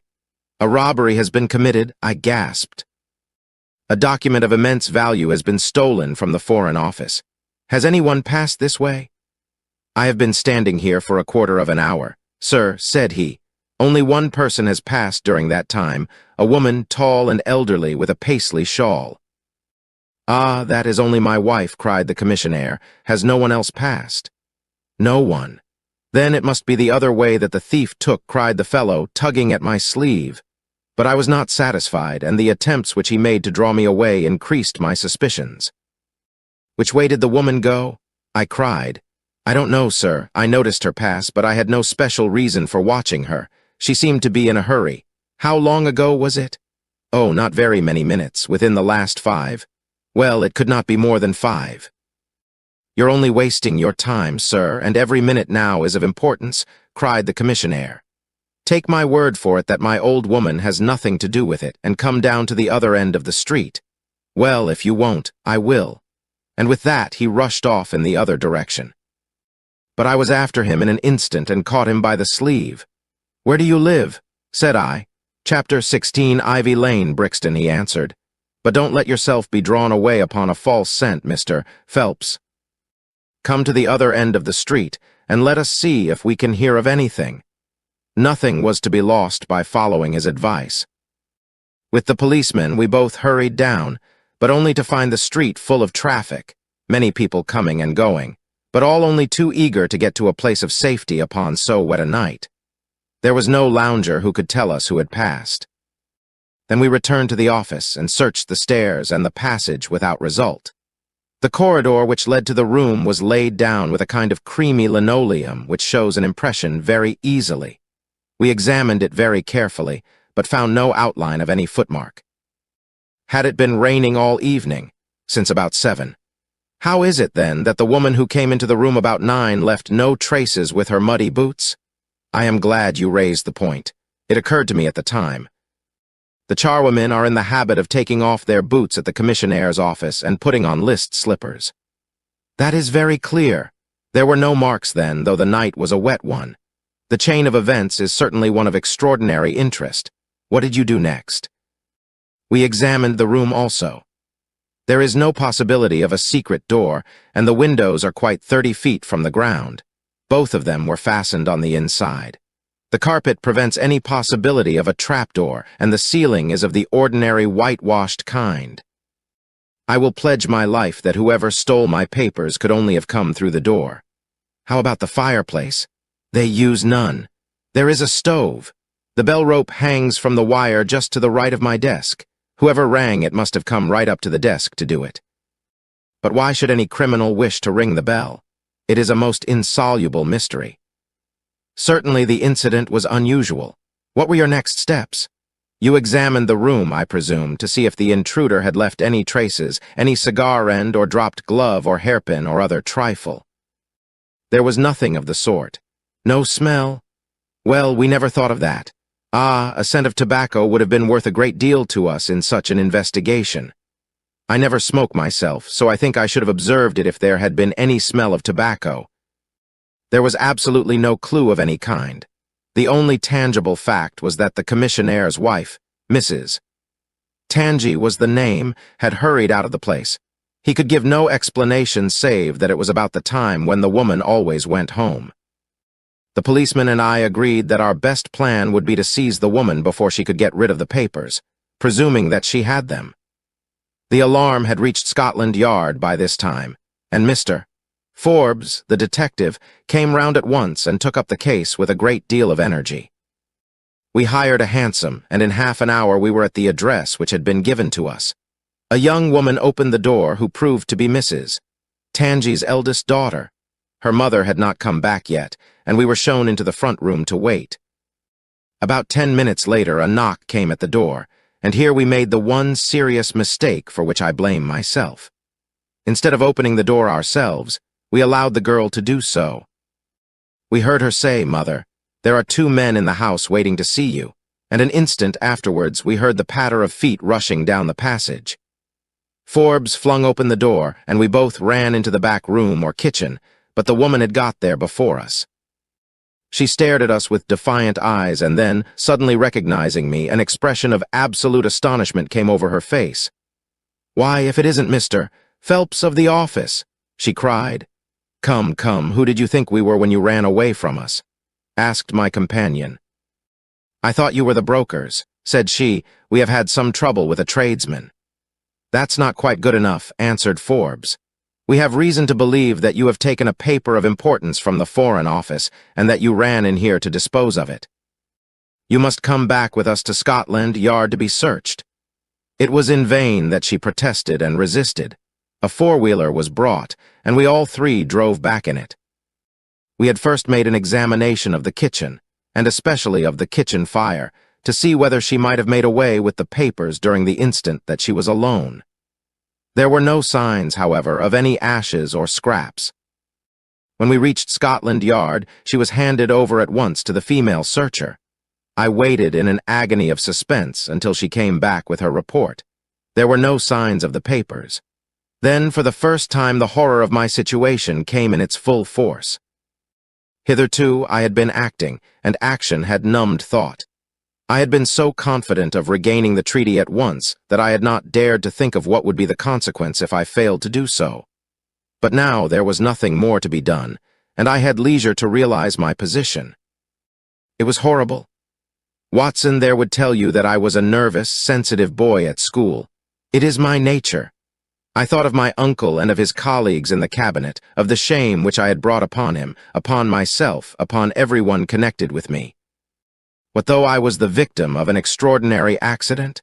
No allowance is made for accidents where diplomatic interests are at stake. I was ruined, shamefully, hopelessly ruined. I don't know what I did. I fancy I must have made a scene. I have a dim recollection of a group of officials who crowded round me, endeavoring to soothe me. One of them drove down with me to Waterloo and saw me into the Woking train.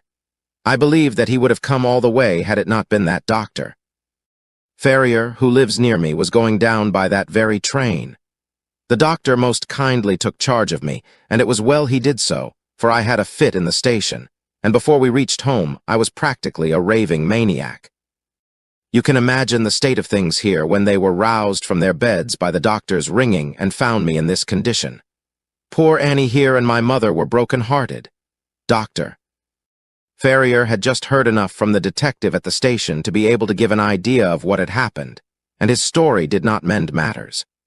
It was evident to all that I was in for a long illness, so Joseph was bundled out of this cheery bedroom, and it was turned into a sick room for me.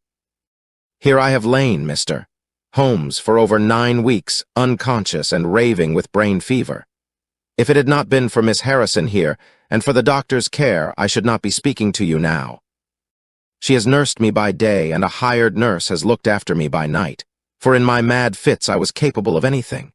Slowly my reason has cleared, but it is only during the last 3 days that my memory has quite returned. Sometimes I wish that it never had. The first thing that I did was to wire to Mr. Forbes, who had the case in hand. He came out and assures me that, though everything has been done, no trace of a clue has been discovered.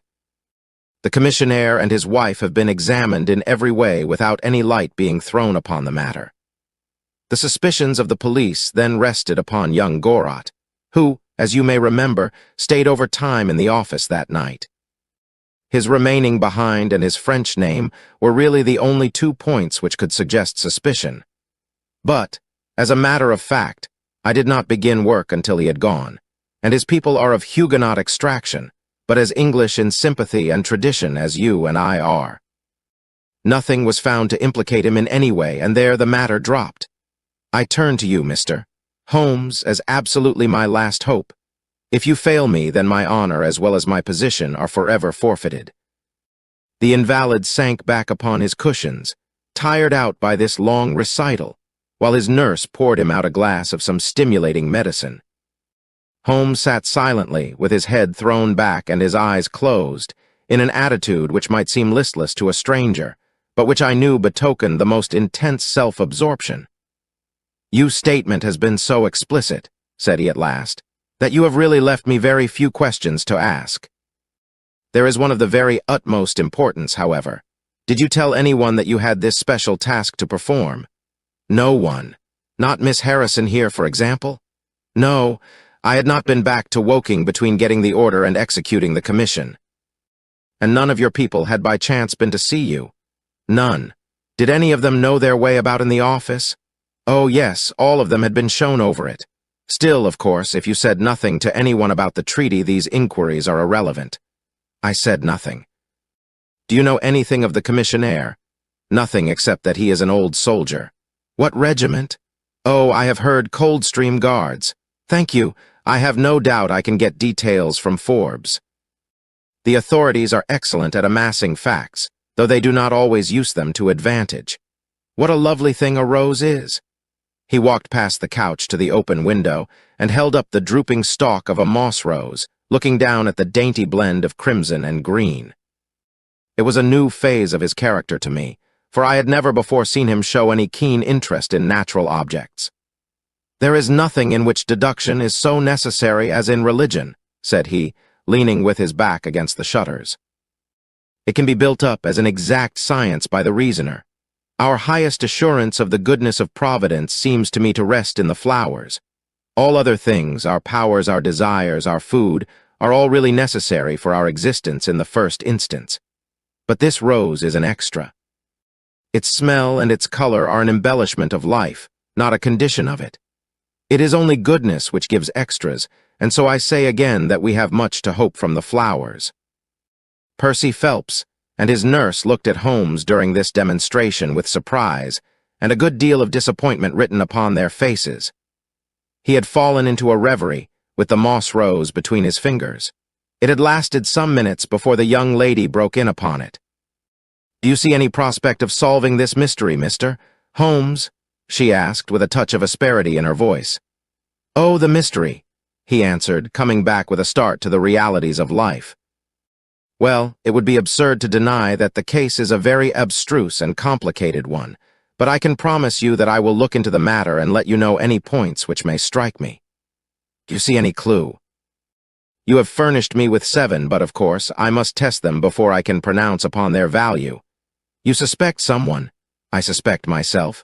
What? Of coming to conclusions too rapidly. Then go to London and test your conclusions. Your advice is very excellent, Miss Harrison," said Holmes, rising. "I think, Watson, we cannot do better. Do not allow yourself to indulge in false hopes, Mr. Phelps. The affair is a very tangled one. "I shall be in a fever until I see you again," cried the diplomatist. "Well, I'll come out by the same train tomorrow, though it's more than likely that my report will be a negative one." "God bless you for promising to come," cried our client. "It gives me fresh life to know that something is being done. By the way, I have had a letter from Lord Holdhurst." "Ha! What did he say?" "He was cold, but not harsh. I dare say my severe illness prevented him from being that. He repeated that the matter was of the utmost importance, and added that no steps would be taken about my future, by which he means, of course, my dismissal, until my health was restored, and I had an opportunity of repairing my misfortune." "Well, that was reasonable and considerate," said Holmes. "Come, Watson, for we have a good day's work before us in town. Mr. Joseph Harrison drove us down to the station, and we were soon whirling up in a Portsmouth train." Holmes was sunk in profound thought, and hardly opened his mouth until we had passed Clapham Junction.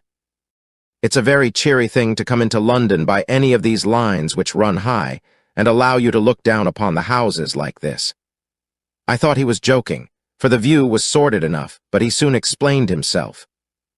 "Look at those big, isolated clumps of building rising up above the slates, like brick islands in a lead-colored sea. The board schools. Lighthouses, my boy. Beacons of the future. Capsules with hundreds of bright little seeds in each, out of which will spring the wise, better England of the future.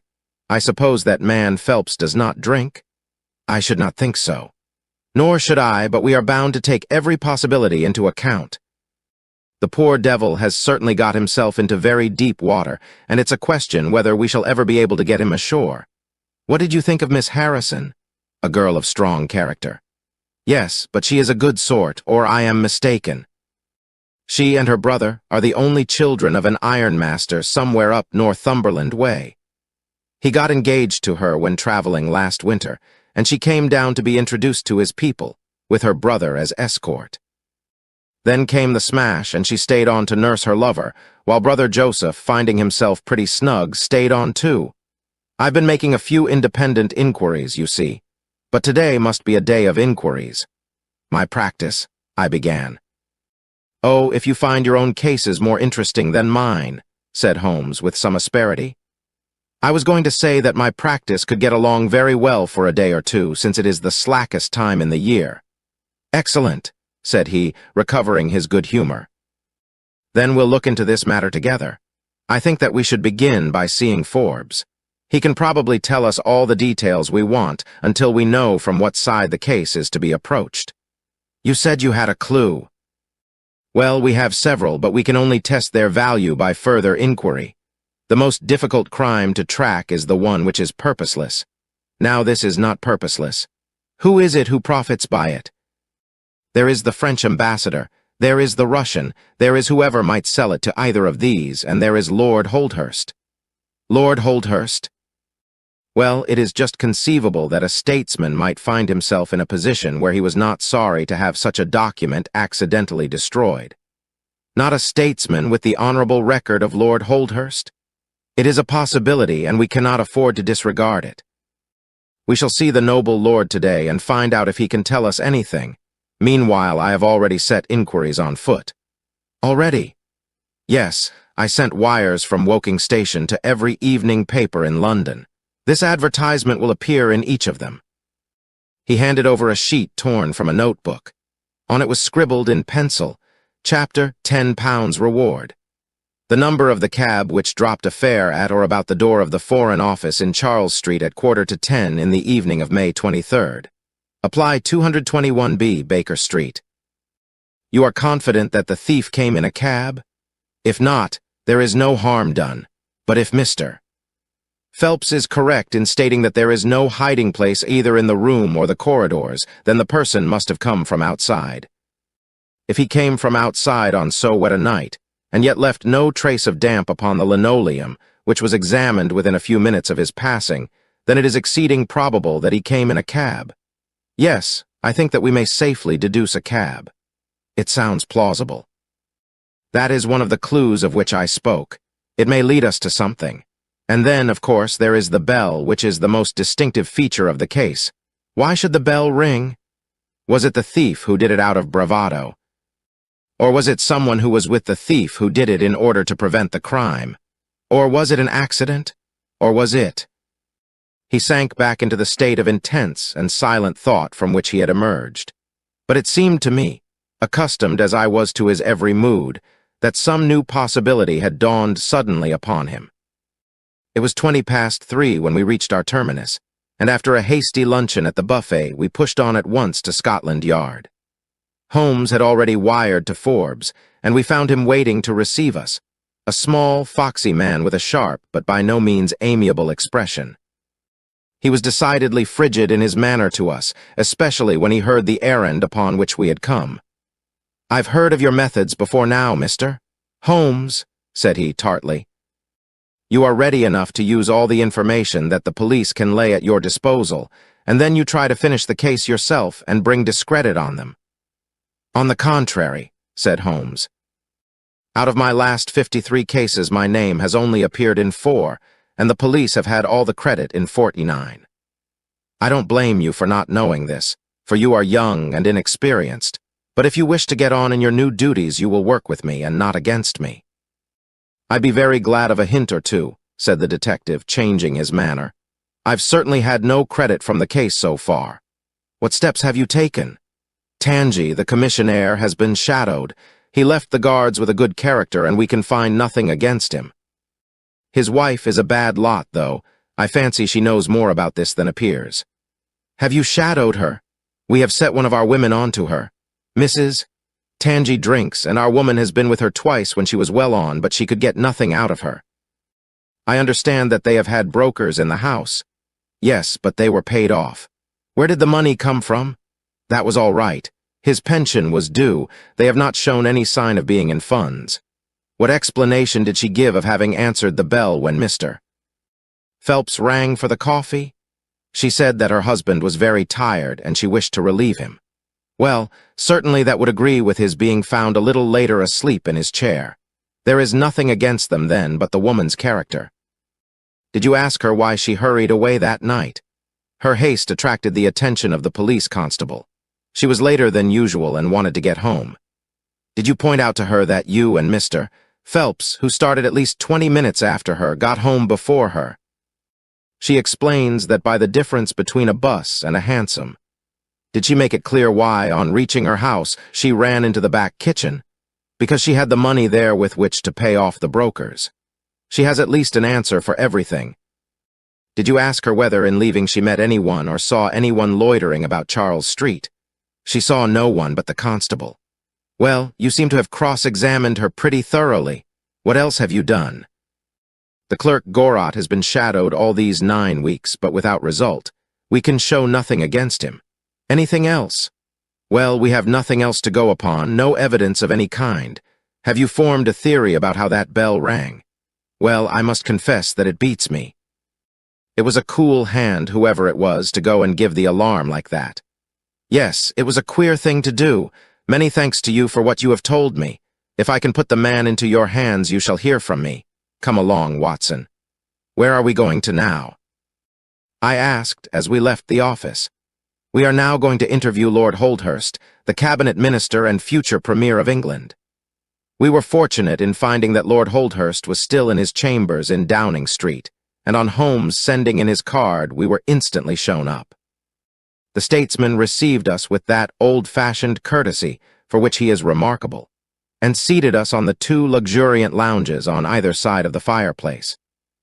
Standing on the rug between us with his slight, tall figure, his sharp features, thoughtful face, and curling hair prematurely tinged with gray, he seemed to represent that not too common type, a nobleman who is in truth noble. "Your name is very familiar to me, Mr. Holmes," said he, smiling. "And, of course, I cannot pretend to be ignorant of the object of your visit. There has only been one occurrence in these offices which could call for your attention.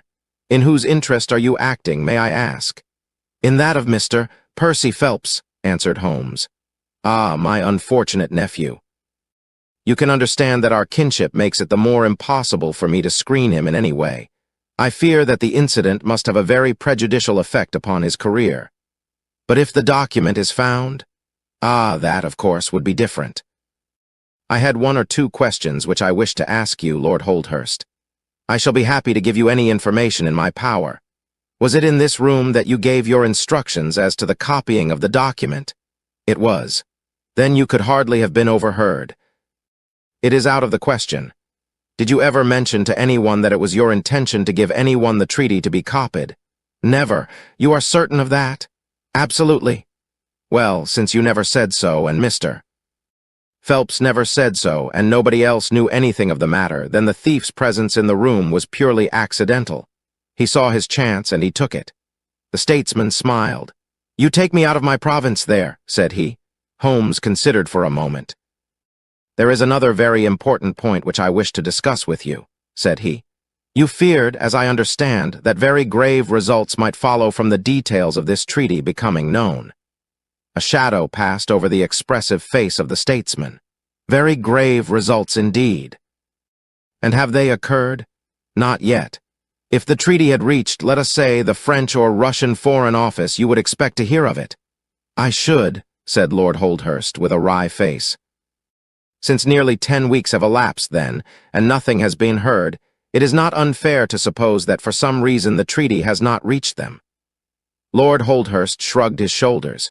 "We can hardly suppose, Mr. Holmes, that the thief took the treaty in order to frame it and hang it up. Perhaps he is waiting for a better price.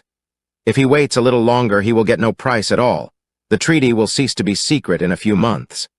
"That is most important," said Holmes. "Of course, it is a possible supposition that the thief has had a sudden illness."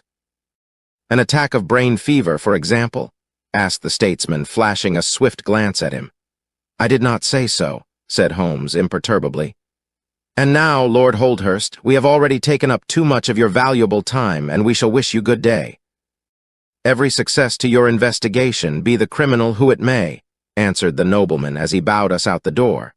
"He's a fine fellow," said Holmes as we came out into Whitehall. "But he has a struggle to keep up his position. He is far from rich and has many calls. You noticed, of course, that his boots had been resoled. Now, Watson, I won't detain you from your legitimate work any longer. I shall do nothing more today unless I have an answer to my cab advertisement. But I should be extremely obliged to you if you would come down with me to Woking tomorrow, by the same train which we took yesterday." I met him accordingly next morning, and we traveled down to Woking together. He had had no answer to his advertisement, he said, and no fresh light had been thrown upon the case. He had, when he so willed it, the utter immobility of countenance of a Red Indian, and I could not gather from his appearance whether he was satisfied or not with the position of the case. His conversation, I remember, was about the Bertillon system of measurements, and he expressed his enthusiastic admiration of the French savant. We found our client still under the charge of his devoted nurse, but looking considerably better than before. He rose from the sofa and greeted us without difficulty when we entered. "Any news?" he asked eagerly. "My report, as I expected, is a negative one," said Holmes. "I have seen Forbes, and I have seen your uncle, and I have set 1 or 2 trains of inquiry upon foot which may lead to something." "You have not lost heart, then?" "By no means." "God bless you for saying that," cried Miss Harrison. "If we keep our courage and our patience, the truth must come out." "We have more to tell you than you have for us," said Phelps, reseating himself upon the couch. "I hoped you might have something." "Yes, we have had an adventure during the night, and one which might have proved to be a serious one." His expression grew very grave as he spoke, and a look of something akin to fear sprang up in his eyes. "Do you know," said he, "that I begin to believe that I am the unconscious center of some monstrous conspiracy, and that my life is aimed at as well as my honor." "Ah!" cried Holmes. "It sounds incredible, for I have not, as far as I know, an enemy in the world. Yet from last night's experience I can come to no other conclusion. Pray let me hear it. You must know that last night was the very first night that I have ever slept without a nurse in the room. I was so much better that I thought I could dispense with one. I had a night light burning, however. Well, about 2 in the morning I had sunk into a light sleep when I was suddenly aroused by a slight noise. It was like the sound which a mouse makes when it is gnawing a plank, and I lay listening to it for some time under the impression that it must come from that cause. Then it grew louder, and suddenly there came from the window a sharp metallic snick. I sat up in amazement. There could be no doubt what the sounds were now. The first ones had been caused by someone forcing an instrument through the slit between the sashes, and the second by the catch being pressed back. There was a pause then for about 10 minutes, as if the person were waiting to see whether the noise had awakened me. Then I heard a gentle creaking as the window was very slowly opened. I could stand it no longer, for my nerves are not what they used to be. I sprang out of bed and flung open the shutters. A man was crouching at the window. I could see little of him, for he was gone like a flash. He was wrapped in some sort of cloak which came across the lower part of his face. One thing only I am sure of, and that is that he had some weapon in his hand. It looked to me like a long knife. I distinctly saw the gleam of it as he turned to run. "This is most interesting," said Holmes. "Pray, what did you do then?" I should have followed him through the open window if I had been stronger. As it was, I rang the bell and roused the house. It took me some little time, for the bell rings in the kitchen and the servants all sleep upstairs. I shouted, however, and that brought Joseph down, and he roused the others. Joseph and the groom found marks on the bed outside the window, but the weather has been so dry lately that they found it hopeless to follow the trail across the grass.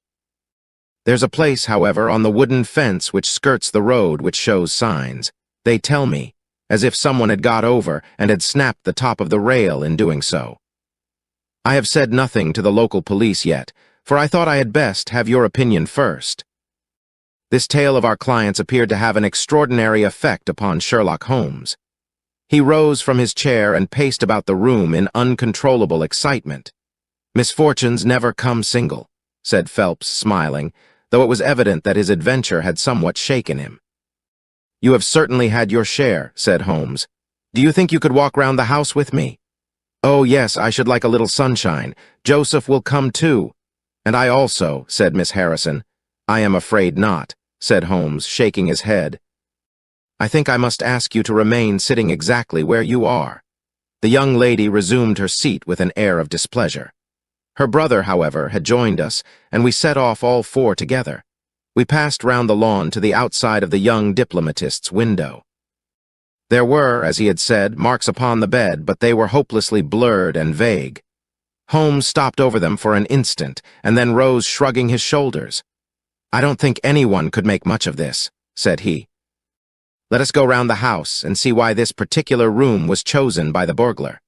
I should have thought those larger windows of the drawing room and dining room would have had more attractions for him." "They are more visible from the road," suggested Mr. Joseph Harrison. "Ah, yes, of course. There is a door here which he might have attempted. What is it for?" "It is the side entrance for tradespeople. Of course it is locked at night. Have you ever had an alarm like this before?" "Never," said our client. "Do you keep plate in the house or anything to attract burglars?" "Nothing of value." Holmes strolled round the house with his hands in his pockets and a negligent air which was unusual with him. "By the way," said he to Joseph Harrison, "you found some place, I understand, where the fellow scaled the fence. Let us have a look at that." The plump young man led us to a spot where the top of one of the wooden rails had been cracked. A small fragment of the wood was hanging down. Holmes pulled it off and examined it critically. "You think that was done last night? It looks rather old, does it not?" "Well, possibly so. There are no marks of anyone jumping down upon the other side. No, I fancy we shall get no help here. Let us go back to the bedroom and talk the matter over."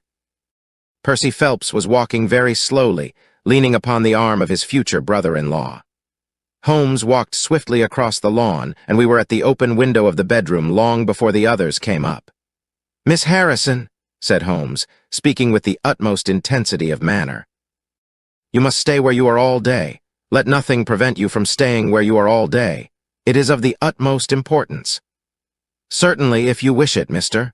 Holmes," said the girl in astonishment. "When you go to bed, lock the door of this room on the outside and keep the key." "Promise to do this." "But Percy, he will come to London with us. And am I to remain here? It is for his sake. You can serve him. Quick, promise." She gave a quick nod of assent just as the other two came up.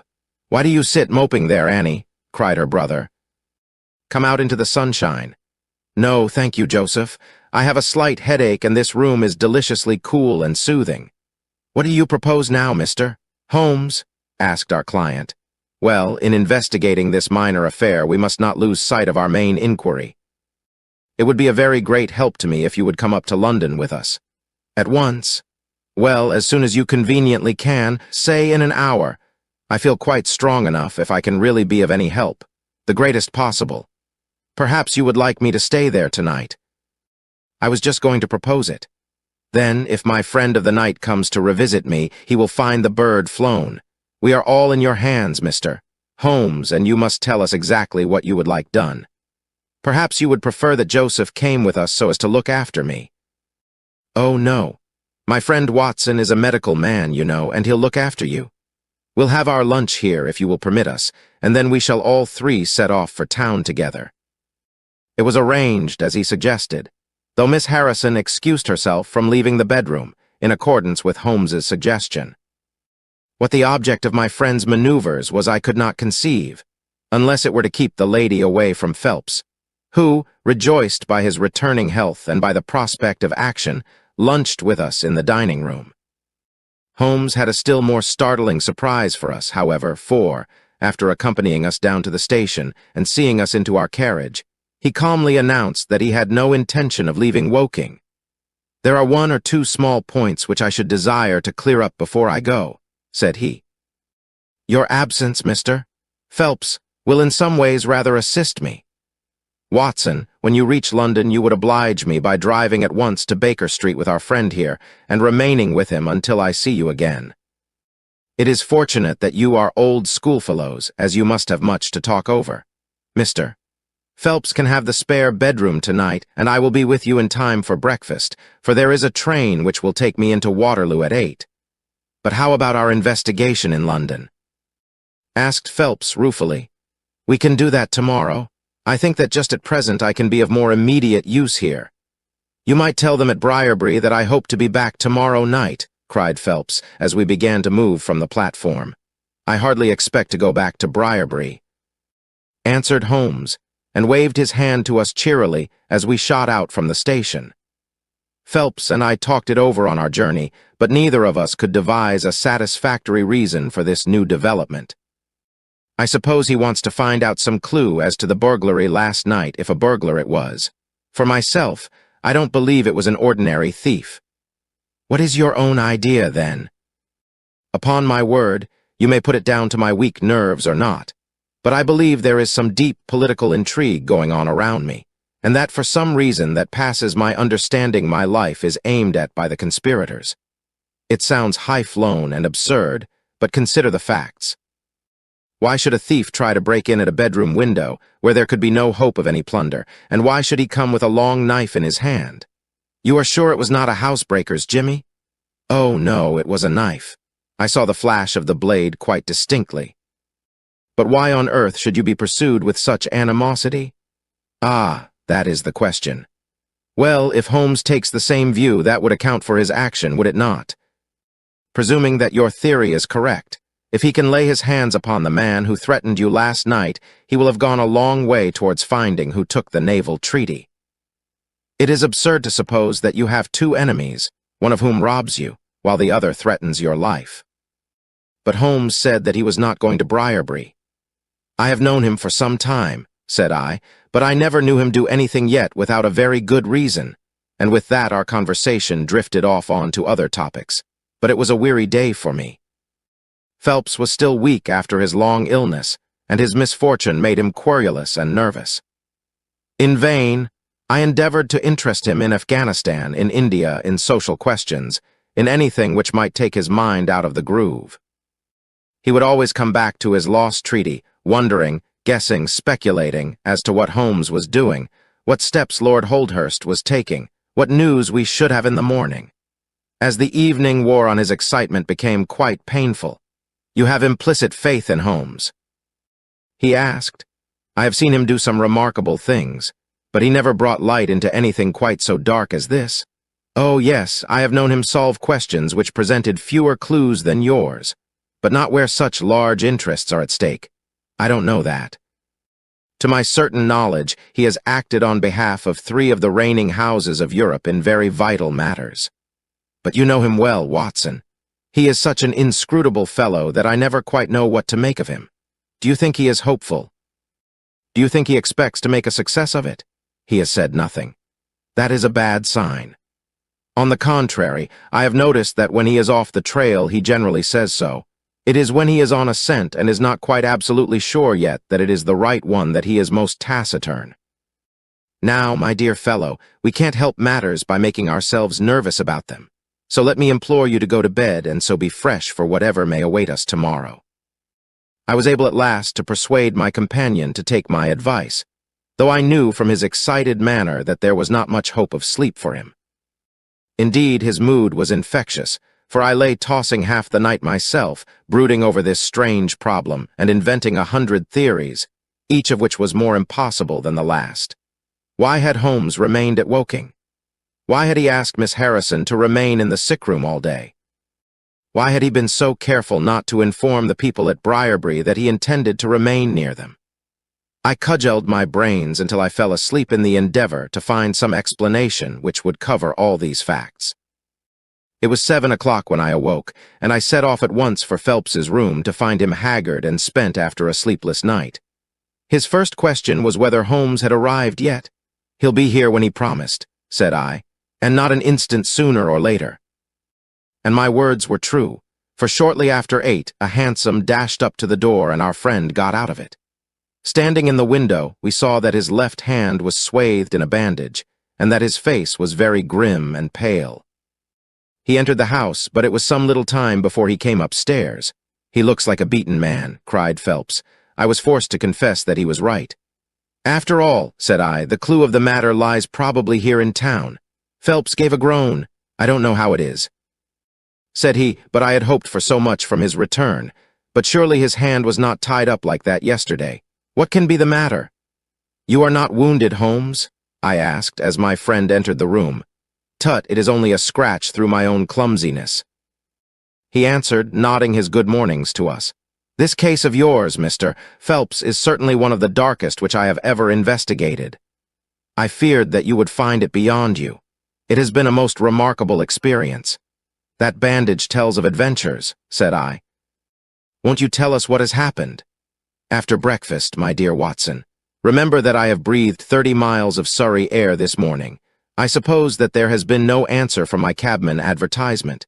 Well, we cannot expect to score every time." The table was all laid, and just as I was about to ring Mrs. Hudson entered with the tea and coffee. A few minutes later she brought in 3 covers, and we all drew up to the table, Holmes ravenous, I curious, and Phelps in the gloomiest state of depression. "Mrs. Hudson has risen to the occasion," said Holmes, uncovering a dish of curried chicken. "Her cuisine is a little limited, but she has as good an idea of breakfast as a Scotchwoman. What have you here, Watson?" "Ham and eggs," I answered. "Good. What are you going to take, Mr. Phelps? Curried fowl or eggs, or will you help yourself?" "Thank you. I can eat nothing," said Phelps. "Oh, come, try the dish before you." "Thank you, I would really rather not." "Well then," said Holmes with a mischievous twinkle, "I suppose that you have no objection to helping me." Phelps raised the cover, and as he did so he uttered a scream and sat there staring with a face as white as the plate upon which he looked. Across the center of it was lying a little cylinder of blue-gray paper. He caught it up, devoured it with his eyes, and then danced madly about the room, pressing it to his bosom and shrieking out in his delight. Then he fell back into an armchair so limp and exhausted with his own emotions that we had to pour brandy down his throat to keep him from fainting. There, said Holmes, soothing, patting him upon the shoulder. "It was too bad to spring it on you like this, but Watson here will tell you that I never can resist a touch of the dramatic." Phelps seized his hand and kissed it. "God bless you," he cried. "You have saved my honor." "Well, my own was at stake, you know," said Holmes. "I assure you it is just as hateful to me to fail in a case as it can be to you to blunder over a commission." Phelps thrust away the precious document into the innermost pocket of his coat. "I have not the heart to interrupt your breakfast any further, and yet I am dying to know how you got it and where it was." Sherlock Holmes swallowed a cup of coffee and turned his attention to the ham and eggs. Then he rose, lit his pipe, and settled himself down into his chair. "I'll tell you what I did first, and how I came to do it afterwards," said he. "After leaving you at the station, I went for a charming walk through some admirable Surrey scenery to a pretty little village called Ripley, where I had my tea at an inn, and took the precaution of filling my flask and of putting a paper of sandwiches in my pocket. There I remained until evening, when I set off for Woking again and found myself in the high road outside Briarbury just after sunset. Well, I waited until the road was clear. It is never a very frequented one at any time, I fancy, and then I clambered over the fence into the grounds. "Surely the gate was open," ejaculated Phelps. "Yes, but I have a peculiar taste in these matters. I chose the place where the 3 fir trees stand, and behind their screen I got over without the least chance of anyone in the house being able to see me. I crouched down among the bushes on the other side, and crawled from one to the other. Witness the disreputable state of my trouser knees, until I had reached the clump of rhododendrons just opposite to your bedroom window. There I squatted down and awaited developments. The blind was not down in your room, and I could see Miss Harrison sitting there reading by the table. It was 10:15 when she closed her book, fastened the shutters, and retired. I heard her shut the door, and felt quite sure that she had turned the key in the lock." "The key?" ejaculated Phelps. "Yes. I had given Miss Harrison instructions to lock the door on the outside and take the key with her when she went to bed. She carried out every one of my injunctions to the letter, and certainly without her cooperation you would not have that paper in your coat pocket. She departed then, and the lights went out, and I was left squatting in the rhododendron bush. The night was fine, but still it was a very weary vigil. Of course it has the sort of excitement about it that the sportsman feels when he lies beside the watercourse and waits for the big game. It was very long, though, almost as long, Watson, as when you and I waited in that deadly room when we looked into the little problem of the speckled band. There was a church clock down at Woking which struck the quarters, and I thought more than once that it had stopped. At last, however, about 2 in the morning, I suddenly heard the gentle sound of a bolt being pushed back and the creaking of a key. A moment later the servant's door was opened, and Mr. Joseph Harrison stepped out into the moonlight. "Joseph?" ejaculated Phelps. He was bareheaded, but he had a black coat thrown over his shoulder so that he could conceal his face in an instant if there were any alarm. He walked on tiptoe under the shadow of the wall, and when he reached the window he worked a long-bladed knife through the sash and pushed back the catch. Then he flung open the window, and putting his knife through the crack in the shutters, he thrust the bar up and swung them open. From where I lay, I had a perfect view of the inside of the room and of every one of his movements. He lit the 2 candles which stood upon the mantelpiece, and then he proceeded to turn back the corner of the carpet in the neighborhood of the door. Presently he stopped and picked out a square piece of board, such as is usually left to enable plumbers to get at the joints of the gas pipes. This one covered, as a matter of fact, the T-joint which gives off the pipe which supplies the kitchen underneath. Out of this hiding place he drew that little cylinder of paper, pushed down the board, rearranged the carpet, blew out the candles, and walked straight into my arms as I stood waiting for him outside the window. Well, he has rather more viciousness than I gave him credit for, has Master Joseph.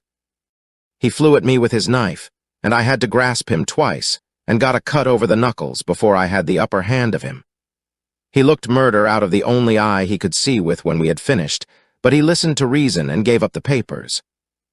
Having got them, I let my man go, but I wired full particulars to Forbes this morning. If he is quick enough to catch his bird, well and good.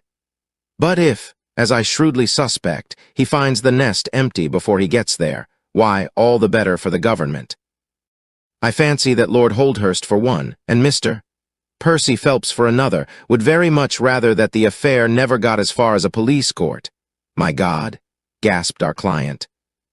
Do you tell me that during these long 10 weeks of agony the stolen papers were within the very room with me all the time? So it was. And Joseph a villain and a thief. I am afraid Joseph's character is a rather deeper and more dangerous one than one might judge from his appearance. From what I have heard from him this morning, I gather that he has lost heavily in dabbling with stocks, and that he is ready to do anything on earth to better his fortunes. Being an absolutely selfish man, when a chance presented itself, he did not allow either his sister's happiness or your reputation to hold his hand. Percy Phelps sank back in his chair. "My head whirls," said he. "Your words have dazed me. The principal difficulty in your case," remarked Holmes in his didactic fashion, "lay in the fact of there being too much evidence. What was vital was overlaid and hidden by what was irrelevant. Of all the facts which were presented to us, we had to pick just those which we deemed to be essential, and then piece them together in their order, so as to reconstruct this very remarkable chain of events. I had already begun to suspect Joseph, from the fact that you had intended to travel home with him that night, and that therefore it was a likely enough thing that he should call for you, knowing the Foreign Office well, upon his way. When I heard that someone had been so anxious to get into the bedroom, in which no one but Joseph could have concealed anything, you told us in your narrative how you had turned Joseph out when you arrived with the doctor. My suspicions all changed to certainties, especially as the attempt was made on the first night upon which the nurse was absent, showing that the intruder was well acquainted with the ways of the house. How blind I have been! The facts of the case, as far as I have worked them out, are these. This Joseph Harrison entered the office through the Charles Street door, and knowing his way, he walked straight into your room the instant after you left it. Finding no one there, he promptly rang the bell, and at the instant that he did so, his eyes caught the paper upon the table. A glance showed him that chance had put in his way a state document of immense value, and in an instant he had thrust it into his pocket and was gone. A few minutes elapsed, as you remember, before the sleepy commissionaire drew your attention to the bell, and those were just enough to give the thief time to make his escape. He made his way to Woking by the first train, and having examined his booty and assured himself that it really was of immense value, he had concealed it in what he thought was a very safe place, with the intention of taking it out again in a day or two, and carrying it to the French embassy, or wherever he thought that a long price was to be had. Then came your sudden return. He, without a moment's warning, was bundled out of his room, and from that time onward there were always at least two of you there to prevent him from regaining his treasure. The situation to him must have been a maddening one, but at last he thought he saw his chance. He tried to steal in, but was baffled by your wakefulness. You remember that you did not take your usual draught that night. I remember. I fancy that he had taken steps to make that draught efficacious, and that he quite relied upon your being unconscious. Of course, I understood that he would repeat the attempt whenever it could be done with safety. Your leaving the room gave him the chance he wanted.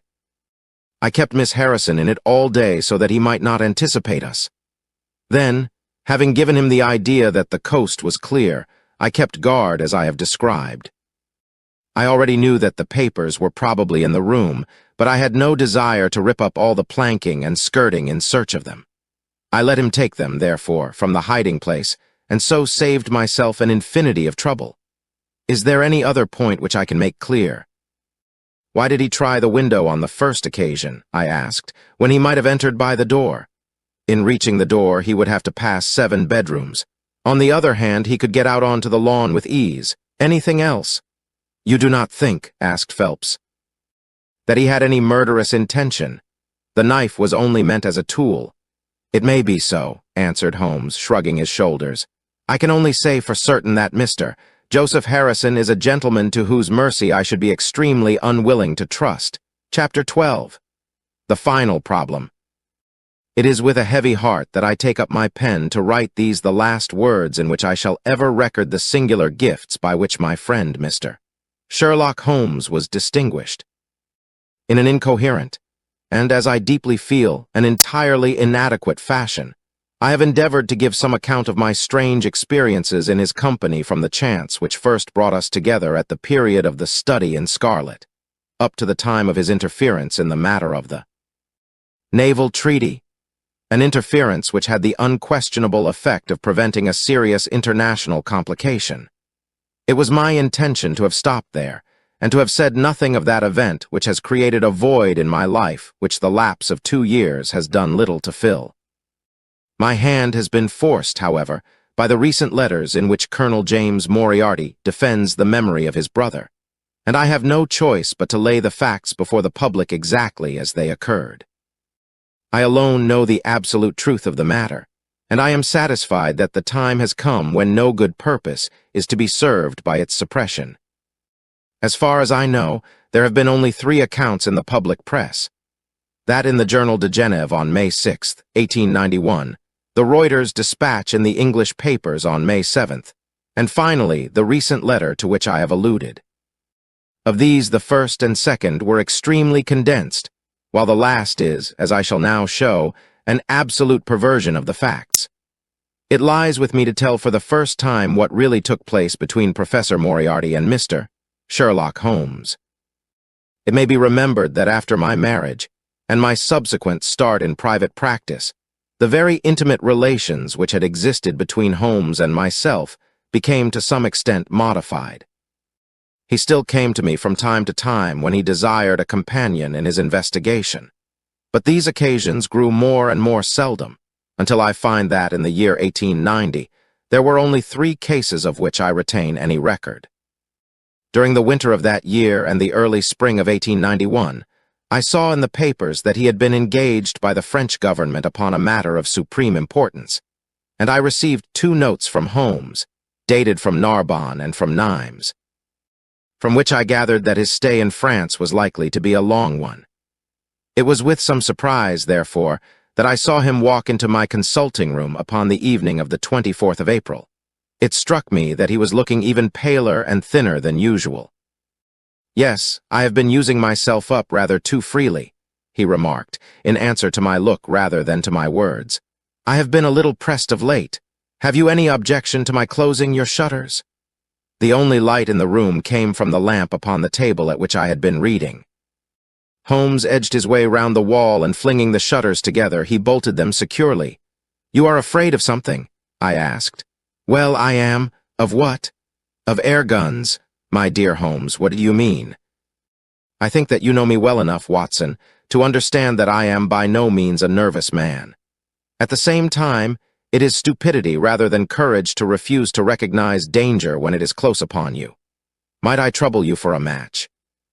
He drew in the smoke of his cigarette, as if the soothing influence was grateful to him. "I must apologize for calling so late," said he, "and I must further beg you to be so unconventional as to allow me to leave your house presently by scrambling over your back garden wall." "But what does it all mean?" I asked. He held out his hand, and I saw in the light of the lamp that 2 of his knuckles were burst and bleeding. "It is not an airy nothing, you see," said he, smiling. "On the contrary, it is solid enough for a man to break his hand over. Is Mrs. Watson in?" "She is away upon a visit." "Indeed? You are alone?" "Quite. Then it makes it the easier for me to propose that you should come away with me for a week to the continent." "Where?" "Oh, anywhere. It's all the same to me." There was something very strange in all this. It was not Holmes's nature to take an aimless holiday, and something about his pale, worn face told me that his nerves were at their highest tension. He saw the question in my eyes, and, putting his fingertips together and his elbows upon his knees, he explained the situation. "You have probably never heard of Professor Moriarty?" said he. "Never." "Aye, there's the genius and the wonder of the thing," he cried. "The man pervades London, and no one has heard of him. That's what puts him on a pinnacle in the records of crime. I tell you, Watson, in all seriousness, that if I could beat that man, if I could free society of him, I should feel that my own career had reached its summit, and I should be prepared to turn to some more placid line in life. Between ourselves, the recent cases in which I have been of assistance to the royal family of Scandinavia and to the French Republic have left me in such a position that I could continue to live in the quiet fashion which is most congenial to me, and to concentrate my attention upon my chemical researches. But I could not rest, Watson. I could not sit quiet in my chair if I thought that such a man as Professor Moriarty were walking the streets of London unchallenged. What has he done, then? His career has been an extraordinary one. He is a man of good birth and excellent education, endowed by nature with a phenomenal mathematical faculty. At the age of 21, he wrote a treatise upon the binomial theorem, which has had a European vogue. On the strength of it, he won the mathematical chair at one of our smaller universities, and had, to all appearances, a most brilliant career before him. But the man had hereditary tendencies of the most diabolical kind. A criminal strain ran in his blood, which, instead of being modified, was increased and rendered infinitely more dangerous by his extraordinary mental powers. Dark rumors gathered round him in the university town, and eventually he was compelled to resign his chair and to come down to London, where he set up as an army coach. So much is known to the world, but what I am telling you now is what I have myself discovered. As you are aware, Watson, there is no one who knows the higher criminal world of London so well as I do. For years past, I have continually been conscious of some power behind the malefactor, some deep organizing power which forever stands in the way of the law and throws its shield over the wrongdoer.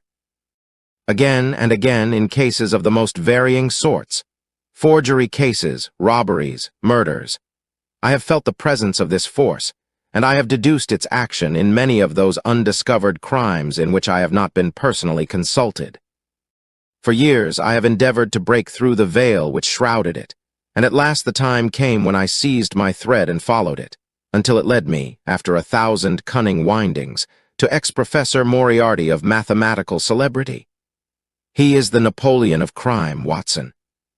He is the organizer of half that is evil and of nearly all that is undetected in this great city. He is a genius, a philosopher, an abstract thinker. He has a brain of the first order.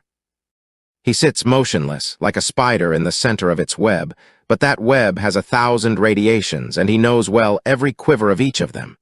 He does little himself. He only plans.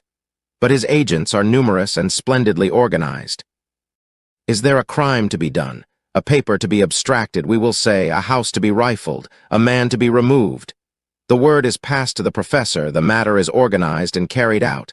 The agent may be caught. In that case, money is found for his bail or his defense. But the central power which uses the agent is never caught, never so much as suspected.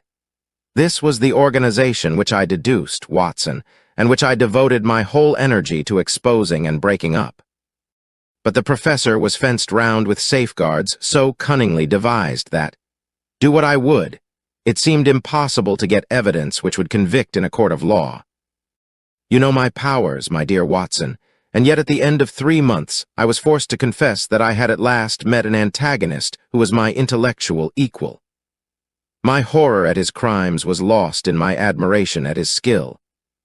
But at last he made a trip, only a little trip, but it was more than he could afford when I was so close upon him. I had my chance, and, starting from that point, I have woven my net round him until now it is all ready to close. In 3 days, that is to say, on Monday next, matters will be ripe, and the professor, with all the principal members of his gang, will be in the hands of the police. Then will come the greatest criminal trial of the century, the clearing up of over 40 mysteries, and the rope for all of them. But if we move at all prematurely, you understand, they may slip out of our hands even at the last moment. Now, if I could have done this without the knowledge of Professor Moriarty, all would have been well. But he was too wily for that. He saw every step which I took to draw my toils round him. Again and again he strove to break away, but I as often headed him off. I tell you, my friend, that if a detailed account of that silent contest could be written, it would take its place as the most brilliant bit of thrust and parry work in the history of detection. Never have I risen to such a height, and never have I been so hard pressed by an opponent. He cut deep, and yet I just undercut him. This morning the last steps were taken, and 3 days only were wanted to complete the business. I was sitting in my room thinking the matter over when the door opened, and Professor Moriarty stood before me. My nerves are fairly proof, Watson, but I must confess to a start when I saw the very man who had been so much in my thoughts standing there on my threshold. His appearance was quite familiar to me. He is extremely tall and thin, his forehead domes out in a white curve, and his 2 eyes are deeply sunken in his head. He is clean-shaven, pale, and ascetic-looking, retaining something of the professor in his features.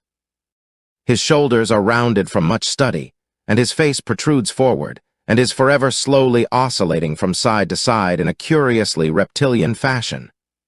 He peered at me with great curiosity in his puckered eyes. "You have less frontal development than I should have expected," said he at last. "It is a dangerous habit to finger loaded firearms in the pocket of one's dressing gown."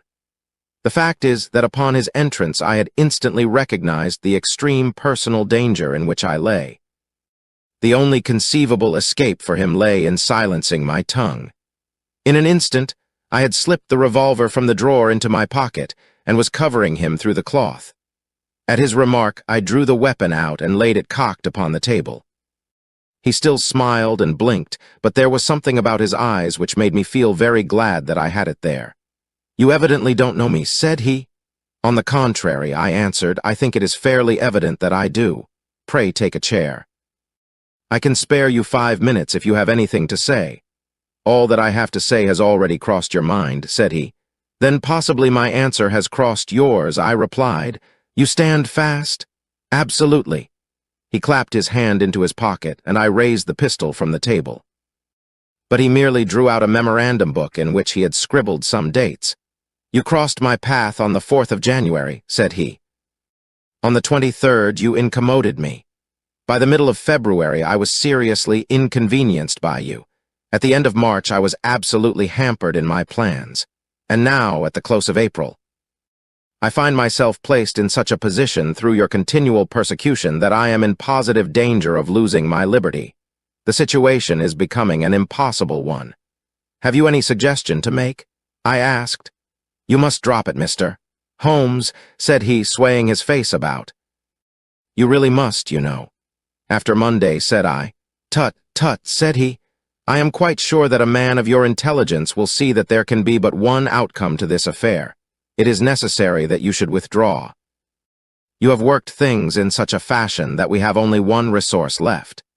It has been an intellectual treat to me to see the way in which you have grappled with this affair, and I say, unaffectedly, that it would be a grief to me to be forced to take any extreme measure." "You smile, sir, but I assure you that it really would. Danger is part of my trade," I remarked. "That is not danger," said he. "It is inevitable destruction. You stand in the way not merely of an individual, but of a mighty organization, the full extent of which you, with all your cleverness, have been unable to realize. You must stand clear, Mr. Holmes, or be trodden underfoot." "I am afraid," said I, rising, "that in the pleasure of this conversation I am neglecting business of importance which awaits me elsewhere." He rose also and looked at me in silence, shaking his head sadly. "Well, well," said he at last, "it seems a pity, but I have done what I could. I know every move of your game. You can do nothing before Monday. It has been a duel between you and me, Mr. Holmes. You hope to place me in the dock. I tell you that I will never stand in the dock. You hope to beat me. I tell you that you will never beat me.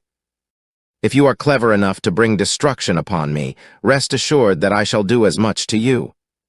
"You have paid me several compliments, Mr. Moriarty," said I.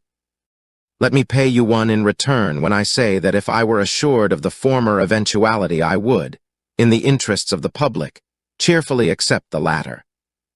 I can promise you the one, but not the other." He snarled, and so turned his rounded back upon me, and went peering and blinking out of the room. That was my singular interview with Professor Moriarty. I confess that it left an unpleasant effect upon my mind. His soft, precise fashion of speech leaves a conviction of sincerity which a mere bully could not produce. Of course, you will say, why not take police precautions against him? The reason is that I am well convinced that it is from his agents the blow will fall. I have the best proofs that it would be so. You have already been assaulted. My dear Watson, Professor Moriarty is not a man who lets the grass grow under his feet. I went out about midday to transact some business in Oxford Street. As I passed the corner which leads from Bentinck Street on to the Welbeck Street crossing, a two-horse van furiously driven whizzed round and was on me like a flash. I sprang for the footpath and saved myself by the fraction of a second. The van dashed round by Marylebone Lane and was gone in an instant. I kept to the pavement after that, Watson, but as I walked down Vere Street a brick came down from the roof of one of the houses and was shattered to fragments at my feet. I called the police and had the place examined. There were slates and bricks piled up on the roof preparatory to some repairs, and they would have me believe that the wind had toppled over one of these. Of course I knew better, but I could prove nothing. I took a cab after that and reached my brother's rooms in Pall Mall, where I spent the day. Now I have come round to you, and on my way I was attacked by a rough with a bludgeon. I knocked him down, and the police have him in custody. But I can tell you with the most absolute confidence that no possible connection will ever be traced between the gentleman upon whose front teeth I have barked my knuckles and the retiring mathematical coach, who is, I dare say, working out problems upon a blackboard 10 miles away. You will not wonder, Watson, that my first act on entering your rooms was to close your shutters, and that I have been compelled to ask your permission to leave the house by some less conspicuous exit than the front door. I had often admired my friend's courage, but never more than now, as he sat quietly checking off a series of incidents which must have combined to make up a day of horror. "You will spend the night here?" I said. "No, my friend, you might find me a dangerous guest. I have my plans laid, and all will be well. Matters have gone so far now that they can move without my help as far as the arrest goes, though my presence is necessary for a conviction. It is obvious, therefore, that I cannot do better than get away for the few days which remain before the police are at liberty to act. It would be a great pleasure to me, therefore, if you could come on to the continent with me." "The practice is quiet," said I, "and I have an accommodating neighbor. I should be glad to come. And to start tomorrow morning, if necessary?" "Oh yes, it is most necessary." "Then these are your instructions, and I beg, my dear Watson, that you will obey them to the letter, for you are now playing a double-handed game with me against the cleverest rogue and the most powerful syndicate of criminals in Europe. Now listen. You will dispatch whatever luggage you intend to take by a trusty messenger unaddressed to Victoria tonight. In the morning you will send for a hansom, desiring your man to take neither the first nor the second which may present itself. Into this hansom you will jump, and you will drive to the Strand end of the Lowther Arcade, handing the address to the cabman upon a slip of paper, with a request that he will not throw it away. Have your fare ready, and the instant that your cab stops, dash through the arcade, timing yourself to reach the other side at 9:15. You will find a small brougham waiting close to the curb, driven by a fellow with a heavy black cloak tipped at the collar with red. Into this you will step, and you will reach Victoria in time for the Continental Express. Where shall I meet you? At the station. The second first-class carriage from the front will be reserved for us. The carriage is our rendezvous, then? Yes. It was in vain that I asked Holmes to remain for the evening. It was evident to me that he thought he might bring trouble to the roof he was under, and that was the motive which impelled him to go. With a few hurried words as to our plans for the morrow, he rose and came out with me into the garden, clambering over the wall which leads into Mortimer Street, and immediately whistling for a hansom, in which I heard him drive away. In the morning I obeyed Holmes's injunctions to the letter. A hansom was procured with such precaution as would prevent its being one which was placed ready for us, and I drove immediately after breakfast to the Lowther Arcade, through which I hurried at the top of my speed. A brougham was waiting with a very massive driver wrapped in a dark cloak, who, the instant that I had stepped in, whipped up the horse and rattled off to Victoria Station. On my alighting there, he turned the carriage and dashed away again without so much as a look in my direction. So far all had gone admirably. My luggage was waiting for me, and I had no difficulty in finding the carriage which Holmes had indicated, the less so as it was the only one in the train which was marked engaged. My only source of anxiety now was the non-appearance of Holmes. The station clock marked only 7 minutes from the time when we were due to start. In vain, I searched among the groups of travelers and leave-takers for the lithe figure of my friend. There was no sign of him. I spent a few minutes in assisting a venerable Italian priest, who was endeavoring to make a porter understand, in his broken English, that his luggage was to be booked through to Paris. Then, having taken another look round, I returned to my carriage, where I found that the porter, in spite of the ticket, had given me my decrepit Italian friend as a traveling companion. It was useless for me to explain to him that his presence was an intrusion, for my Italian was even more limited than his English, so I shrugged my shoulders resignedly and continued to look out anxiously for my friend. A chill of fear had come over me, as I thought that his absence might mean that some blow had fallen during the night. Already the doors had all been shut and the whistle blown when— "My dear Watson," said a voice, "you have not even condescended to say good morning." I turned in uncontrollable astonishment. The aged ecclesiastic had turned his face towards me. For an instant the wrinkles were smoothed away, the nose drew away from the chin, the lower lip ceased to protrude and the mouth to mumble, the dull eyes regained their fire, the drooping figure expanded. The next the whole frame collapsed again, and Holmes had gone as quickly as he had come. "Good heavens," I cried, "how you startled me!" "Every precaution is still necessary," he whispered. "I have reason to think that they are hot upon our trail. Ah, there is Moriarty himself." The train had already begun to move as Holmes spoke. Glancing back, I saw a tall man pushing his way furiously through the crowd and waving his hand as if he desired to have the train stopped. It was too late, however, for we were rapidly gathering momentum, and an instant later had shot clear of the station. "With all our precautions, you see that we have cut it rather fine," said Holmes, laughing. He rose, and throwing off the black cassock and hat which had formed his disguise, he packed them away in a handbag. "Have you seen the morning paper, Watson?" "No." "You haven't seen about Baker Street, then?" "Baker Street. They set fire to our rooms last night. No great harm was done." "Good heavens, Holmes! This is intolerable." "They must have lost my track completely after their bludgeon man was arrested. Otherwise, they could not have imagined that I had returned to my rooms. They have evidently taken the precaution of watching you, however, and that is what has brought Moriarty to Victoria. You could not have made any slip in coming. I did exactly what you advised." "Did you find your brougham?" "Yes, it was waiting." "Did you recognize your coachman?" "No. It was my brother Mycroft. It is an advantage to get about in such a case without taking a mercenary into your confidence. But we must plan what we are to do about Moriarty now. As this is an express, and as the boat runs in connection with it, I should think we have shaken him off very effectively." "My dear Watson, you evidently did not realize my meaning when I said that this man may be taken as being quite on the same intellectual plane as myself. You do not imagine that if I were the pursuer I should allow myself to be baffled by so slight an obstacle. Why, then, should you think so meanly of him? What will he do?" "What I should do." "What would you do, then?" "Engage a special, but it must be late." "By no means. This train stops at Canterbury, and there is always at least a quarter of an hour's delay at the boat. He will catch us there. One would think that we were the criminals. Let us have him arrested on his arrival. It would be to ruin the work of 3 months. We should get the big fish, but the smaller would dart right and left out of the net. On Monday we should have them all. No, an arrest is inadmissible. What then? We shall get out at Canterbury. And then? Well, then we must make a cross-country journey to Newhaven, and so over to Deep. Moriarty will again do what I should do.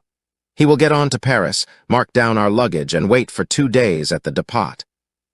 In the meantime, we shall treat ourselves to a couple of carpet-bags, encourage the manufactures of the countries through which we travel, and make our way at our leisure into Switzerland, via Luxembourg and Basel.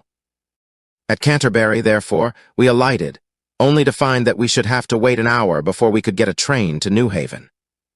I was still looking rather ruefully after the rapidly disappearing luggage van which contained my wardrobe, when Holmes pulled my sleeve and pointed up the line. "Already, you see," said he. Far away, from among the Kentish woods, there rose a thin spray of smoke. A minute later a carriage and engine could be seen flying along the open curve which leads to the station. We had hardly time to take our place behind a pile of luggage when it passed with a rattle and a roar, beating a blast of hot air into our faces. "There he goes," said Holmes, as we watched the carriage swing and rock over the points. "There are limits, you see, to our friend's intelligence." It would have been a coup de maître had he deduced what I would deduce and acted accordingly. And what would he have done had he overtaken us? There cannot be the least doubt that he would have made a murderous attack upon me. It is, however, a game at which two may play. The question now is whether we should take a premature lunch here, or run our chance of starving before we reached the buffet at New Haven. We made our way to Brussels that night and spent 2 days there, moving on upon the 3rd day as far as Strasbourg. On the Monday morning, Holmes had telegraphed to the London police, and in the evening we found a reply waiting for us at our hotel. Holmes tore it open, and then with a bitter curse hurled it into the grate. "I might have known it," he groaned. "He has escaped. Moriarty. They have secured the whole gang with the exception of him. He has given them the slip. Of course, when I had left the country, there was no one to cope with him. But I did think that I had put the game in their hands. I think that you had better return to England, Watson." "Why?" "Because you will find me a dangerous companion now. This man's occupation is gone. He is lost if he returns to London. If I read his character right, he will devote his whole energies to revenging himself upon me." He said as much in our short interview, and I fancy that he meant it. "I should certainly recommend you to return to your practice." It was hardly an appeal to be successful with one who was an old campaigner as well as an old friend. We sat in the Strasbourg salle à manger arguing the question for half an hour. But the same night we had resumed our journey and were well on our way to Geneva. For a charming week we wandered up the valley of the Rhone, and then, branching off at Luc, we made our way over the Gemmi Pass, still deep in snow, and so, by way of Interlaken to Meiringen. It was a lovely trip, the dainty green of the spring below, the virgin white of the winter above. But it was clear to me that never for one instant did Holmes forget the shadow which lay across him. In the homely alpine villages or in the lonely mountain passes, I could tell by his quick glancing eyes and his sharp scrutiny of every face that passed us, that he was well convinced that, walk where we would, we could not walk ourselves clear of the danger which was dogging our footsteps. Once, I remember, as we passed over the Gemmi and walked along the border of the melancholy Daubensee, a large rock which had been dislodged from the ridge upon our right clattered down and roared into the lake behind us. In an instant Holmes had raced up onto the ridge and, standing upon a lofty pinnacle, craned his neck in every direction. It was in vain that our guide assured him that a fall of stones was a common chance in the springtime at that spot. He said nothing, but he smiled at me with the air of a man who sees the fulfillment of that which he had expected, and yet for all his watchfulness he was never depressed. On the contrary, I can never recollect having seen him in such exuberant spirits. Again and again, he recurred to the fact that if he could be assured that society was freed from Professor Moriarty, he would cheerfully bring his own career to a conclusion. "I think that I may go so far as to say, Watson, that I have not lived wholly in vain," he remarked. "If my record were closed tonight, I could still survey it with equanimity. The air of London is the sweeter for my presence. In over 1,000 cases, I am not aware that I have ever used my powers upon the wrong side. Of late, I have been tempted to look into the problems furnished by nature rather than those more superficial ones for which our artificial state of society is responsible. Your memoirs will draw to an end, Watson, upon the day that I crown my career by the capture or extinction of the most dangerous and capable criminal in Europe. I shall be brief, and yet exact, in the little which remains for me to tell. It is not a subject on which I would willingly dwell, and yet I am conscious that a duty devolves upon me to omit no detail. It was on the 3rd of May that we reached the little village of Meiringen, where we put up at the Englischer Hof, then kept by Peter Staler the elder. Our landlord was an intelligent man and spoke excellent English, having served for 3 years as waiter at the Grosvenor Hotel in London. At his advice, on the afternoon of the 4th we set off together, with the intention of crossing the hills and spending the night at the hamlet of Rosenloy. We had strict injunctions, however, on no account to pass the falls of Reichenbach, which are about halfway up the hill, without making a small detour to see them. It is indeed a fearful place. The torrent, swollen by the melting snow, plunges into a tremendous abyss, from which the spray rolls up like the smoke from a burning house. The shaft into which the river hurls itself is an immense chasm, lined by glistening coal-black rock, and narrowing into a creaming, boiling pit of incalculable depth, which brims over and shoots the stream onward over its jagged lip. the long sweep of green water roaring forever down, and the thick, flickering curtain of spray hissing forever upward, turn a man giddy with their constant whirl and clamor. We stood near the edge, peering down at the gleam of the breaking water far below us against the black rocks, and listening to the half-human shout, which came booming up with the spray out of the abyss. The path has been cut halfway round the fall to afford a complete view, but it ends abruptly, and the traveler has to return as he came. We had turned to do so when we saw a Swiss lad come running along it with a letter in his hand. It bore the mark of the hotel which we had just left, and was addressed to me by the landlord. It appeared that within a very few minutes of our leaving, an English lady had arrived who was in the last stage of consumption. She had wintered at Davos Platz, and was journeying now to join her friends at Lucerne, when a sudden hemorrhage had overtaken her.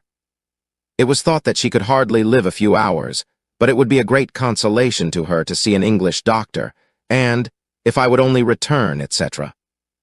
The good Staler assured me in a postscript that he would himself look upon my compliance as a very great favor, since the lady absolutely refused to see a Swiss physician, and he could not but feel that he was incurring a great responsibility. The appeal was one which could not be ignored.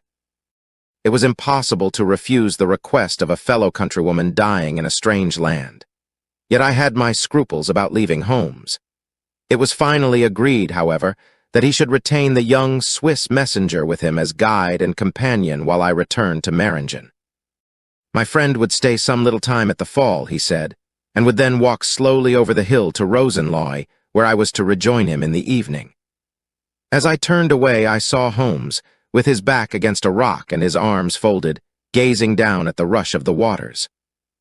It was the last that I was ever destined to see of him in this world. When I was near the bottom of the descent, I looked back. It was impossible from that position to see the fall, but I could see the curving path which winds over the shoulder of the hill and leads to it. Along this a man was, I remember, walking very rapidly. I could see his black figure clearly outlined against the green behind him. I noted him, and the energy with which he walked, but he passed from my mind again as I hurried on upon my errand. It may have been a little over an hour before I reached Meiringen. Old Staler was standing at the porch of his hotel. "Well," said I as I came hurrying up, "I trust that she is no worse." A look of surprise passed over his face, and at the first quiver of his eyebrows my heart turned to lead in my breast.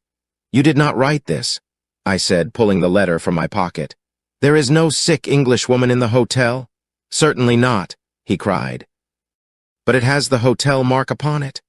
"Ha, it must have been written by that tall Englishman who came in after you had gone," he said, but I waited for none of the landlord's explanations.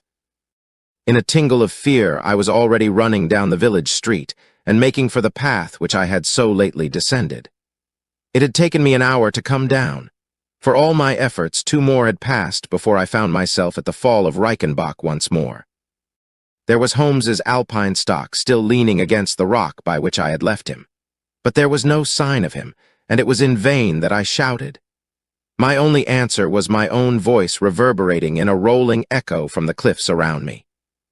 It was the sight of that alpine-stock which turned me cold and sick. He had not gone to Rosenloy then. He had remained on that 3-foot path, with sheer wall on one side and sheer drop on the other, until his enemy had overtaken him. The young Swiss had gone too. He had probably been in the pay of Moriarty and had left the 2 men together. And then what had happened? Who was to tell us what had happened then? I stood for a minute or two to collect myself, for I was dazed with the horror of the thing. Then I began to think of Holmes's own methods and to try to practice them in reading this tragedy. It was, alas, only too easy to do. During our conversation, we had not gone to the end of the path, and the alpine-stock marked the place where we had stood. The blackish soil is kept forever soft by the incessant drift of spray, and a bird would leave its tread upon it. 2 lines of footmarks were clearly marked along the farther end of the path, both leading away from me. There were none returning. A few yards from the end, the soil was all plowed up into a patch of mud, and the branches and ferns which fringed the chasm were torn and bedraggled. I lay upon my face and peered over with the spray spouting up all around me. It had darkened since I left, and now I could only see here and there the glistening of moisture upon the black walls, and far away down at the end of the shaft the gleam of the broken water. I shouted, but only the same half-human cry of the fall was borne back to my ears. But it was destined that I should, after all, have a last word of greeting from my friend and comrade. I have said that his alpine stock had been left leaning against a rock which jutted on to the path. From the top of this boulder, the gleam of something bright caught my eye, and, raising my hand, I found that it came from the silver cigarette case which he used to carry. As I took it up, a small square of paper upon which it had lain fluttered down onto the ground. Unfolding it, I found that it consisted of 3 pages torn from his notebook and addressed to me. It was characteristic of the man that the direction was precise, and the writing as firm and clear as though it had been written in his study. "My dear Watson," he said, "I write these few lines through the courtesy of Mr. Moriarty, who awaits my convenience for the final discussion of those questions which lie between us. He has been giving me a sketch of the methods by which he avoided the English police and kept himself informed of our movements. They certainly confirm the very high opinion which I had formed of his abilities.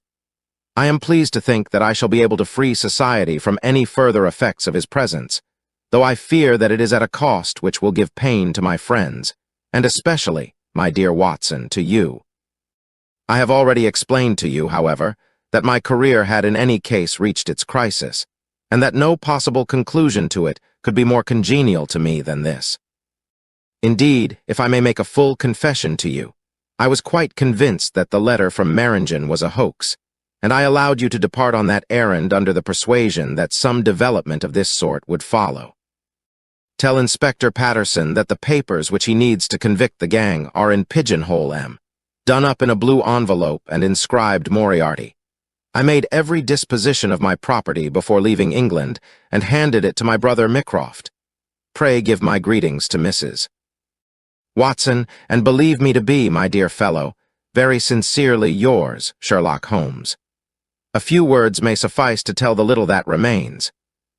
An examination by experts leaves little doubt that a personal contest between the 2 men ended, as it could hardly fail to end in such a situation, in their reeling over, locked in each other's arms. Any attempt at recovering the bodies was absolutely hopeless, and there, deep down in that dreadful cauldron of swirling water and seething foam, will lie for all time the most dangerous criminal and the foremost champion of the law of their generation. The Swiss youth was never found again, and there can be no doubt that he was one of the numerous agents whom Moriarty kept in his employ. As to the gang, it will be within the memory of the public how completely the evidence which Holmes had accumulated exposed their organization, and how heavily the hand of the dead man weighed upon them. Of their terrible chief few details came out during the proceedings, and if I have now been compelled to make a clear statement of his career, it is due to those injudicious champions who have endeavored to clear his memory by attacks upon him, whom I shall ever regard as the best and the wisest man whom I have ever known.